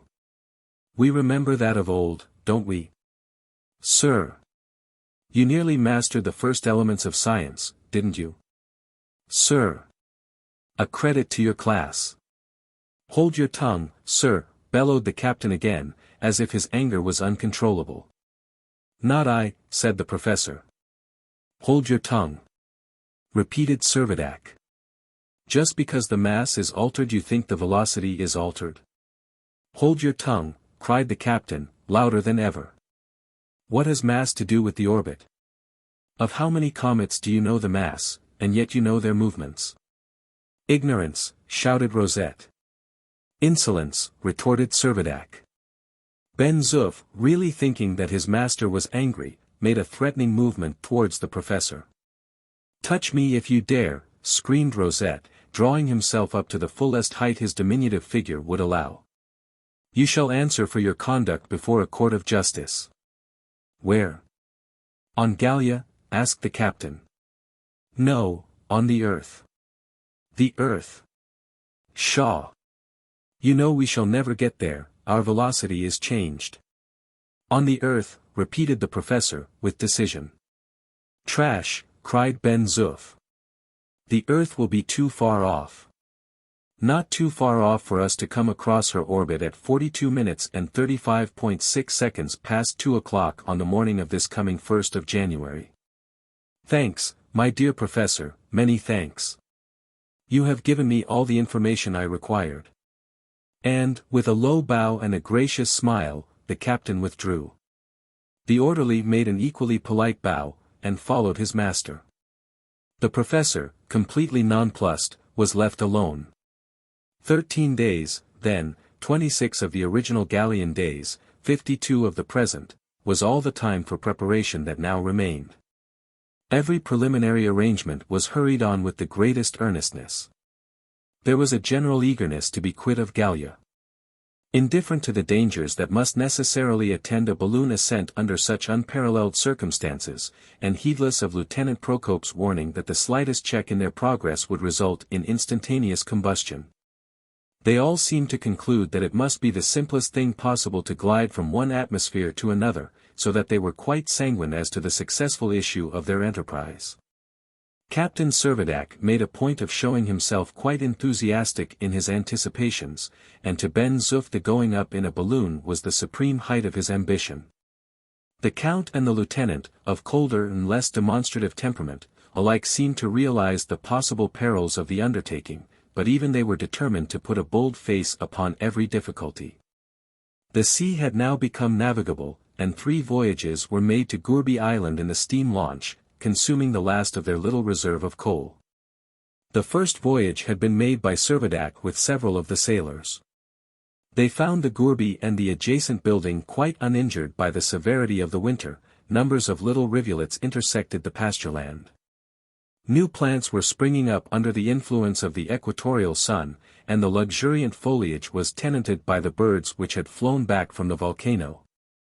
Summer had almost abruptly succeeded to winter, and the days, though only 3 hours long, were intensely hot. Another of the voyages to the island had been to collect the dry grass and straw which was necessary for inflating the balloon. Had the balloon been less cumbersome it would have been conveyed to the island, whence the start would have been effected, but as it was more convenient to bring the combustible material to the balloon. The last of the coal having been consumed, the fragments of the shipwrecked vessels had to be used day by day for fuel. Hakkabut began making a great hubbub when he found that they were burning some of the spars of the Hansa. But he was effectually silenced by Ben Zoof, who told him that if he made any more fuss, he should be compelled to pay 50,000 francs for a balloon ticket, or else he should be left behind. By Christmas Day everything was in readiness for immediate departure. The festival was observed with a solemnity still more marked than the anniversary of the preceding year. Every one looked forward to spending New Year's Day in another sphere altogether, and Ben Zoof had already promised Pablo and Nina all sorts of New Year's gifts. It may seem strange, but the nearer the critical moment approached, the less Hector Servadac and Count Timascheff had to say to each other on the subject. Their mutual reserve became more apparent. The experiences of the last 2 years were fading from their minds like a dream, and the fair image that had been the cause of their original rivalry was ever rising, as a vision, between them. The captain's thoughts began to turn to his unfinished rondo. In his leisure moments, rhymes suitable and unsuitable, possible and impossible, were perpetually jingling in his imagination. He labored under the conviction that he had a work of genius to complete. A poet he had left the earth, and a poet he must return. Count Timasheff's desire to return to the world was quite equalled by Lieutenant Procope's. The Russian sailors' only thought was to follow their master, wherever he went. The Spaniards, though they would have been unconcerned to know that they were to remain upon Gallia, were nevertheless looking forward with some degree of pleasure to revisiting the plains of Andalusia. And Nina and Pablo were only too delighted at the prospect of accompanying their kind protectors on any fresh excursion whatever. The only malcontent was Palmyrin Rosette. Day and night he persevered in his astronomical pursuits, declared his intention of never abandoning his comet, and swore positively that nothing should induce him to set foot in the car of the balloon. The misfortune that had befallen his telescope was a never-ending theme of complaint. And just now, when Gallia was entering the narrow zone of shooting stars, and new discoveries might have been within his reach, his loss made him more inconsolable than ever. In sheer desperation, he endeavored to increase the intensity of his vision by applying to his eyes some belladonna which he found in the Dobrina's medicine chest. With heroic fortitude he endured the tortures of the experiment, and gazed up into the sky until he was nearly blind. But all in vain. Not a single fresh discovery rewarded his sufferings. No one was quite exempt from the feverish excitement which prevailed during the last days of December. Lieutenant Procope superintended his final arrangements. The two low masts of the schooner had been erected firmly on the shore, and formed supports for the Montgolfier, which had been duly covered with the netting, and was ready at any moment to be inflated. The car was close at hand. Some inflated skins had been attached to its sides, so that the balloon might float for a time, in the event of its descending in the sea at a short distance from the shore. If unfortunately, it should come down in mid-ocean, nothing but the happy chance of some passing vessel could save them all from the certain fate of being drowned. The 31st came. 24 hours hence and the balloon, with its large living freight, would be high in the air. The atmosphere was less buoyant than that of the earth, but no difficulty in ascending was to be apprehended. Gallia was now within 96 million miles of the sun, consequently not much more than 4 million miles from the earth. And this interval was being diminished at the rate of nearly 208,000 miles an hour, the speed of the earth being about 70,000 miles, that of the comet being little less than 138,000 miles an hour. It was determined to make the start at 2 o'clock, 3/4 of an hour, or, to speak correctly 42 minutes 35.6 seconds, before the time predicted by the professor as the instant of collision. The modified rotation of the comet caused it to be daylight at the time. An hour previously the balloon was inflated with perfect success, and the car was securely attached to the network. It only awaited the stowage of the passengers. Isaac Hakkabut was the first to take his place in the car. But scarcely had he done so, when Servadac noticed that his waist was encompassed by an enormous girdle that bulged out to a very extraordinary extent. "What's all this, Hakkabut?" he asked. "It's only my little bit of money, your excellency, my modest little fortune, a mere bagatelle," said the Jew.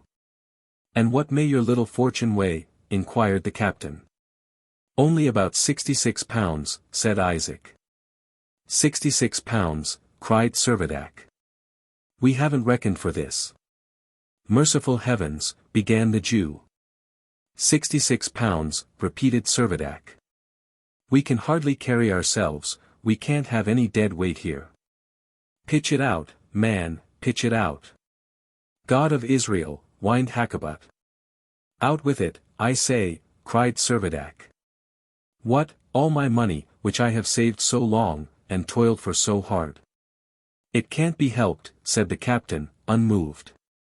"Oh, your excellency," cried the Jew. "Now, old Nicodemus, listen to me," interposed Ben Zoof, "you just get rid of that pouch of yours, or we will get rid of you. Take your choice. Quick, or out you go."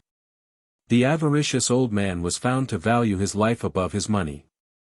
He made a lamentable outcry about it, but he unfastened his girdle at last, and put it out of the car. Very different was the case with Palmyrin Rosette. He avowed over and over again his intention of never quitting the nucleus of his comet. Why should he trust himself to a balloon, that would blaze up like a piece of paper? Why should he leave the comet? Why should he not go once again upon its surface into the far-off realms of space? His volubility was brought to a sudden check by Servadac's bidding two of the sailors, without more ado, to take him in their arms and put him quietly down at the bottom of the car. To the great regret of their owners, the two horses and Nina's pet goat were obliged to be left behind. The only creature for which there was found a place was the carrier-pigeon that had brought the professor's message to the hive. Servadac thought it might probably be of service in carrying some communication to the earth. When every one, except the captain and his orderly, had taken their places, Servadac said, "Get in, Ben Zoof." "After you, sir," said Ben Zoof, respectfully. "No, no," insisted Servadac, "the captain must be the last to leave the ship." A moment's hesitation and the orderly clambered over the side of the car. Servadac followed. The cords were cut. The balloon rose with stately calmness into the air. Chapter 18. Suspense. When the balloon had reached an elevation of about 2,500 yards, Lieutenant Procope determined to maintain it at that level. A wirework stove, suspended below the casing, and filled with lighted hay, served to keep the air in the interior at a proper temperature. Beneath their feet was extended the basin of the Gallian Sea. An inconsiderable speck to the north marked the site of Gourbi Island. Ceuta and Gibraltar, which might have been expected in the west, had utterly disappeared. On the south rose the volcano, the extremity of the promontory that jutted out from the continent that formed the framework of the sea. Whilst in every direction the strange soil, with its commixture of tellurium and gold, gleamed under the sun's rays with a perpetual iridescence. Apparently rising with them in their ascent, the horizon was well defined. The sky above them was perfectly clear, but away in the northwest, in opposition to the sun, floated a new sphere, so small that it could not be an asteroid, but like a dim meteor. It was the fragment that the internal convulsion had rent from the surface of the comet, and which was now many thousands of leagues away, pursuing the new orbit into which it had been projected. During the hours of daylight it was far from distinct, but after nightfall it would assume a definite luster.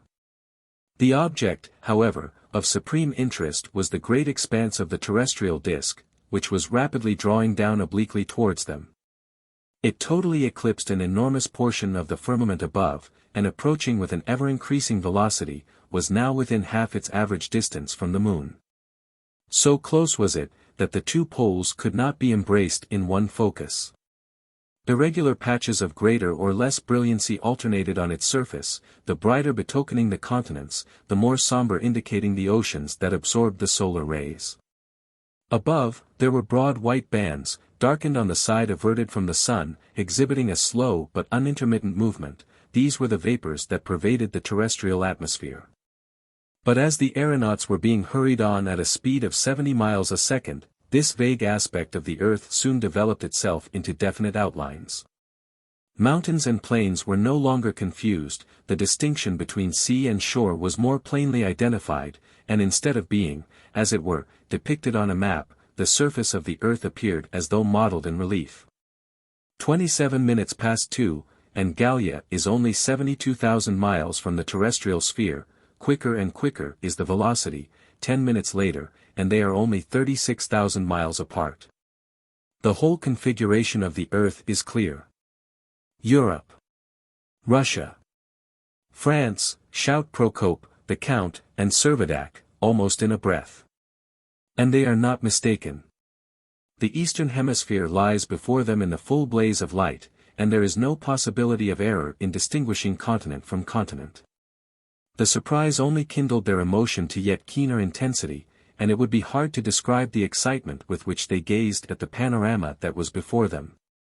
The crisis of peril was close at hand, but imagination overleaped all consideration of danger. And everything was absorbed in the one idea that they were again within reach of that circle of humanity from which they had supposed themselves severed forever.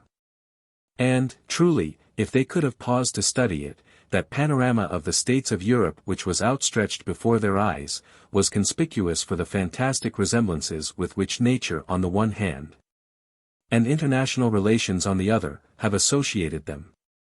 There was England, marching like some stately dame towards the east, trailing her ample skirts and coronet with the cluster of her little islets. Sweden and Norway, with their bristling spine of mountains, seemed like a splendid lion eager to spring down from the bosom of the ice-bound north. Russia, a gigantic polar bear, stood with its head towards Asia, its left paw resting upon Turkey, its right upon Mount Caucasus. Austria resembled a huge cat curled up and sleeping a watchful sleep. Spain, with Portugal as a pennant, like an unfurled banner, floated from the extremity of the continent. Turkey, like an insolent cock, appeared to clutch the shores of Asia with the one claw, and the land of Greece with the other. Italy, as it were a foot and leg encased in a tight-fitting boot, was juggling deftly with the islands of Sicily, Sardinia, and Corsica. Prussia, a formidable hatchet embedded in the heart of Germany, its edge just grazing the frontiers of France. Whilst France itself suggested a vigorous torso with Paris at its breast. All at once Ben Zoof breaks the silence. Montmartre. I see Montmartre. And, smile at the absurdity as others might, nothing could induce the worthy orderly to surrender his belief that he could actually make out the features of his beloved home.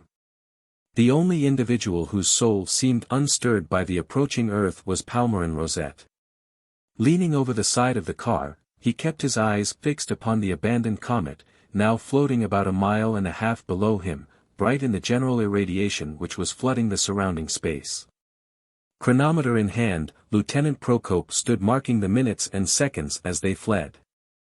And the stillness which had once again fallen upon them all was only broken by his order to replenish the stove, that the Montgolfier might retain its necessary level. Servadac and the Count continued to gaze upon the earth with an eagerness that almost amounted to awe. The balloon was slightly in the rear of Gallia, a circumstance that augured somewhat favorably, because it might be presumed that if the comet preceded the balloon in its contact with the earth, there would be a break in the suddenness of transfer from one atmosphere to the other. The next question of anxiety was, where would the balloon alight? If upon terra firma, would it be in a place where adequate resources for safety would be at hand? If upon the ocean, would any passing vessel be within hail to rescue them from their critical position? Truly, as the Count observed to his comrades, none but a divine pilot could steer them now. 42 minutes passed, said the lieutenant, and his voice seemed to thrill through the silence of expectation. There were not 20,000 miles between the comet and the earth. The calculated time of impact was 2 hours 47 minutes 35.6 seconds. 5 minutes more and collision must ensue. But was it so? Just at this moment, Lieutenant Procope observed that the comet deviated sensibly in an oblique course. Was it possible that after all collision would not occur? The deviation, however, was not great. It did not justify any anticipation that Gallia would merely graze the earth, as it had done before. It left it certain that the two bodies would inevitably impinge. No doubt, said Ben Zoof, this time we shall stick together. Another thought occurred.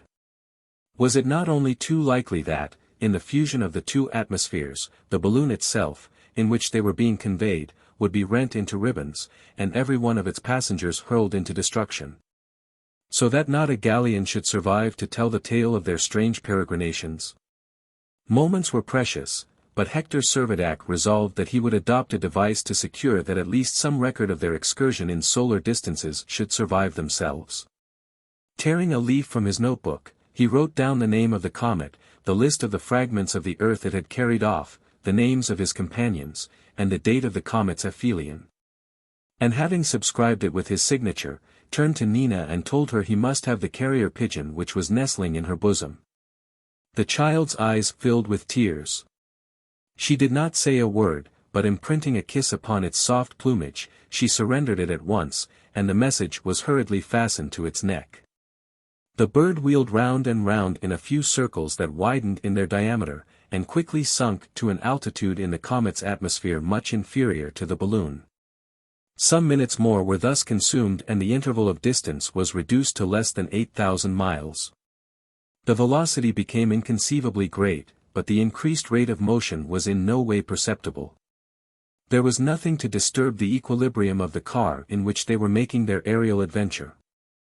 46 minutes, announced the lieutenant.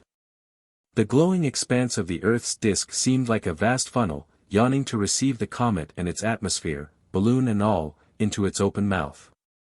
47, cried Procope. There was half a minute yet. A thrill ran through every vein. A vibration quivered through the atmosphere. The Montgolfier, elongated to its utmost stretch, was manifestly being sucked into a vortex. Every passenger in the quivering car involuntarily clung spasmodically to its sides, and as the two atmospheres amalgamated, clouds accumulated in heavy masses, involving all around in dense obscurity. While flashes of lurid flame threw a weird glimmer on the scene. In a mystery every one found himself upon the earth again. They could not explain it, but here they were once more upon terrestrial soil. In a swoon they had left the earth, and in a similar swoon they had come back. Of the balloon not a vestige remained, and contrary to previous computation, the comet had merely grazed the earth, and was traversing the regions of space, again far away. Chapter 19. Back again. In Algeria, Captain. Yes, Ben Zoof, in Algeria, and not far from Mostaganem. Such were the first words which, after their return to consciousness, were exchanged between Servadac and his orderly. They had resided so long in the province that they could not for a moment be mistaken as to their whereabouts, and although they were incapable of clearing up the mysteries that shrouded the miracle, yet they were convinced at the first glance that they had been returned to the earth at the very identical spot where they had quitted it. In fact, they were scarcely more than a mile from Mostaganem, and in the course of an hour, when they had all recovered from the bewilderment occasioned by the shock, they started off in a body and made their way to the town. It was a matter of extreme surprise to find no symptom of the least excitement anywhere as they went along. The population was perfectly calm, every one was pursuing his ordinary avocation. The cattle were browsing quietly upon the pastures that were moist with the dew of an ordinary January morning. It was about 8 o'clock, the sun was rising in the east. Nothing could be noticed to indicate that any abnormal incident had either transpired or been expected by the inhabitants. As to a collision with a comet, there was not the faintest trace of any such phenomenon crossing men's minds, and awakening, as it surely would, a panic little short of the certified approach of the millennium. "Nobody expects us," said Servadac. "That is very certain." "No, indeed," answered Ben Zoof, with a sigh. He was manifestly disappointed that his return to Mostaganem was not welcomed with a triumphal reception. They reached the Mascara gate. The first persons that Servadac recognized were the two friends that he had invited to be his seconds in the duel 2 years ago, the colonel of the 2nd Fusiliers and the captain of the 8th Artillery. In return to his somewhat hesitating salutation, the colonel greeted him heartily. "Ah! Servadac, old fellow! Is it you?" "I, myself," said the captain. "Where on earth have you been to all this time? In the name of peace, what have you been doing with yourself?" "You would never believe me, Colonel," answered Servadac, "if I were to tell you, so on that point I had better hold my tongue." "Hang your mysteries," said the colonel. "Tell me, where have you been?" "No, my friend, excuse me," replied Servadac, "but shake hands with me in earnest, that I may be sure I am not dreaming." Hector Servadac had made up his mind, and no amount of persuasion could induce him to divulge his incredible experiences. Anxious to turn the subject, Servadac took the earliest opportunity of asking, "And what about Madame de L?" "Madame de L, exclaimed the colonel, taking the words out of his mouth, "the lady is married long ago. You did not suppose that she was going to wait for you. Out of sight, out of mind, you know." "True," replied Servadac. And turning to the count he said, "Do you hear that? We shall not have to fight our duel after all." "Most happy to be excused," rejoined the count. The rivals took each other by the hand, and were united henceforth in the bonds of a sincere and confiding friendship. "An immense relief," said Servadac to himself, "that I have no occasion to finish that confounded rondo." It was agreed between the captain and the count that it would be desirable in every way to maintain the most rigid silence upon the subject of the inexplicable phenomena which had come within their experience. It was to them both a subject of the greatest perplexity to find that the shores of the Mediterranean had undergone no change, but they coincided in the opinion that it was prudent to keep their bewilderment entirely to themselves. Nothing induced them to break their reserve. The very next day the small community was broken up. The Dobryna's crew, with the Count and the Lieutenant, started for Russia, and the Spaniards, provided, by the Count's liberality, with a competency that ensured them from want, were dispatched to their native shores. The leave-taking was accompanied by genuine tokens of regard and goodwill. For Isaac Hakkabut alone there was no feeling of regret. Doubly ruined by the loss of his tartan, and by the abandonment of his fortune, he disappeared entirely from the scene. It is needless to say that no one troubled himself to institute a search after him, and, as Ben Zoof sententiously remarked, perhaps old Jehoram is making money in America by exhibiting himself as the latest arrival from a comet. But however great was the reserve which Captain Servadac might make on his part, nothing could induce Professor Rosette to conceal his experiences. In spite of the denial which astronomer after astronomer gave to the appearance of such a comet as Gallia at all, and of its being refused admission to the catalogue, he published a voluminous treatise, not only detailing his own adventures, but setting forth, with the most elaborate precision, all the elements which settled its period and its orbit. Discussions arose in scientific circles, an overwhelming majority decided against the representations of the professor. An unimportant minority declared themselves in his favor, and a pamphlet obtained some degree of notice, ridiculing the whole debate under the title of The History of an Hypothesis. In reply to this impertinent criticism of his labors, Rosette issued a rejoinder full with the most vehement expressions of indignation, and reiterating his asseveration that a fragment of Gibraltar was still traversing the regions of space, carrying 13 Englishmen upon its surface, and concluding by saying that it was the great disappointment of his life that he had not been taken with them. Pablo and little Nina were adopted, the one by Servadac, the other by the Count, and under the supervision of their guardians, were well educated and cared for. Some years later, Colonel, no longer Captain, Servadac, his hair slightly streaked with grey, had the pleasure of seeing the handsome young Spaniard united in marriage to the Italian, now grown into a charming girl, upon whom the Count bestowed an ample dowry. The young people's happiness in no way marred by the fact that they had not been destined, as once seemed likely, to be the Adam and Eve of a new world. The career of the comet was ever a mystery which neither Servadac nor his orderly could eliminate from the regions of doubt. Anyhow, they were firmer and more confiding friends than ever. One day, in the environs of Montmartre, where they were secure from eavesdroppers, Ben Zoof incidentally referred to the experiences in the depths of Nina's hive, but stopped short and said, however, "Those things never happened, sir, did they?" His master could only reply, "Confound it, Ben Zoof. What is a man to believe?"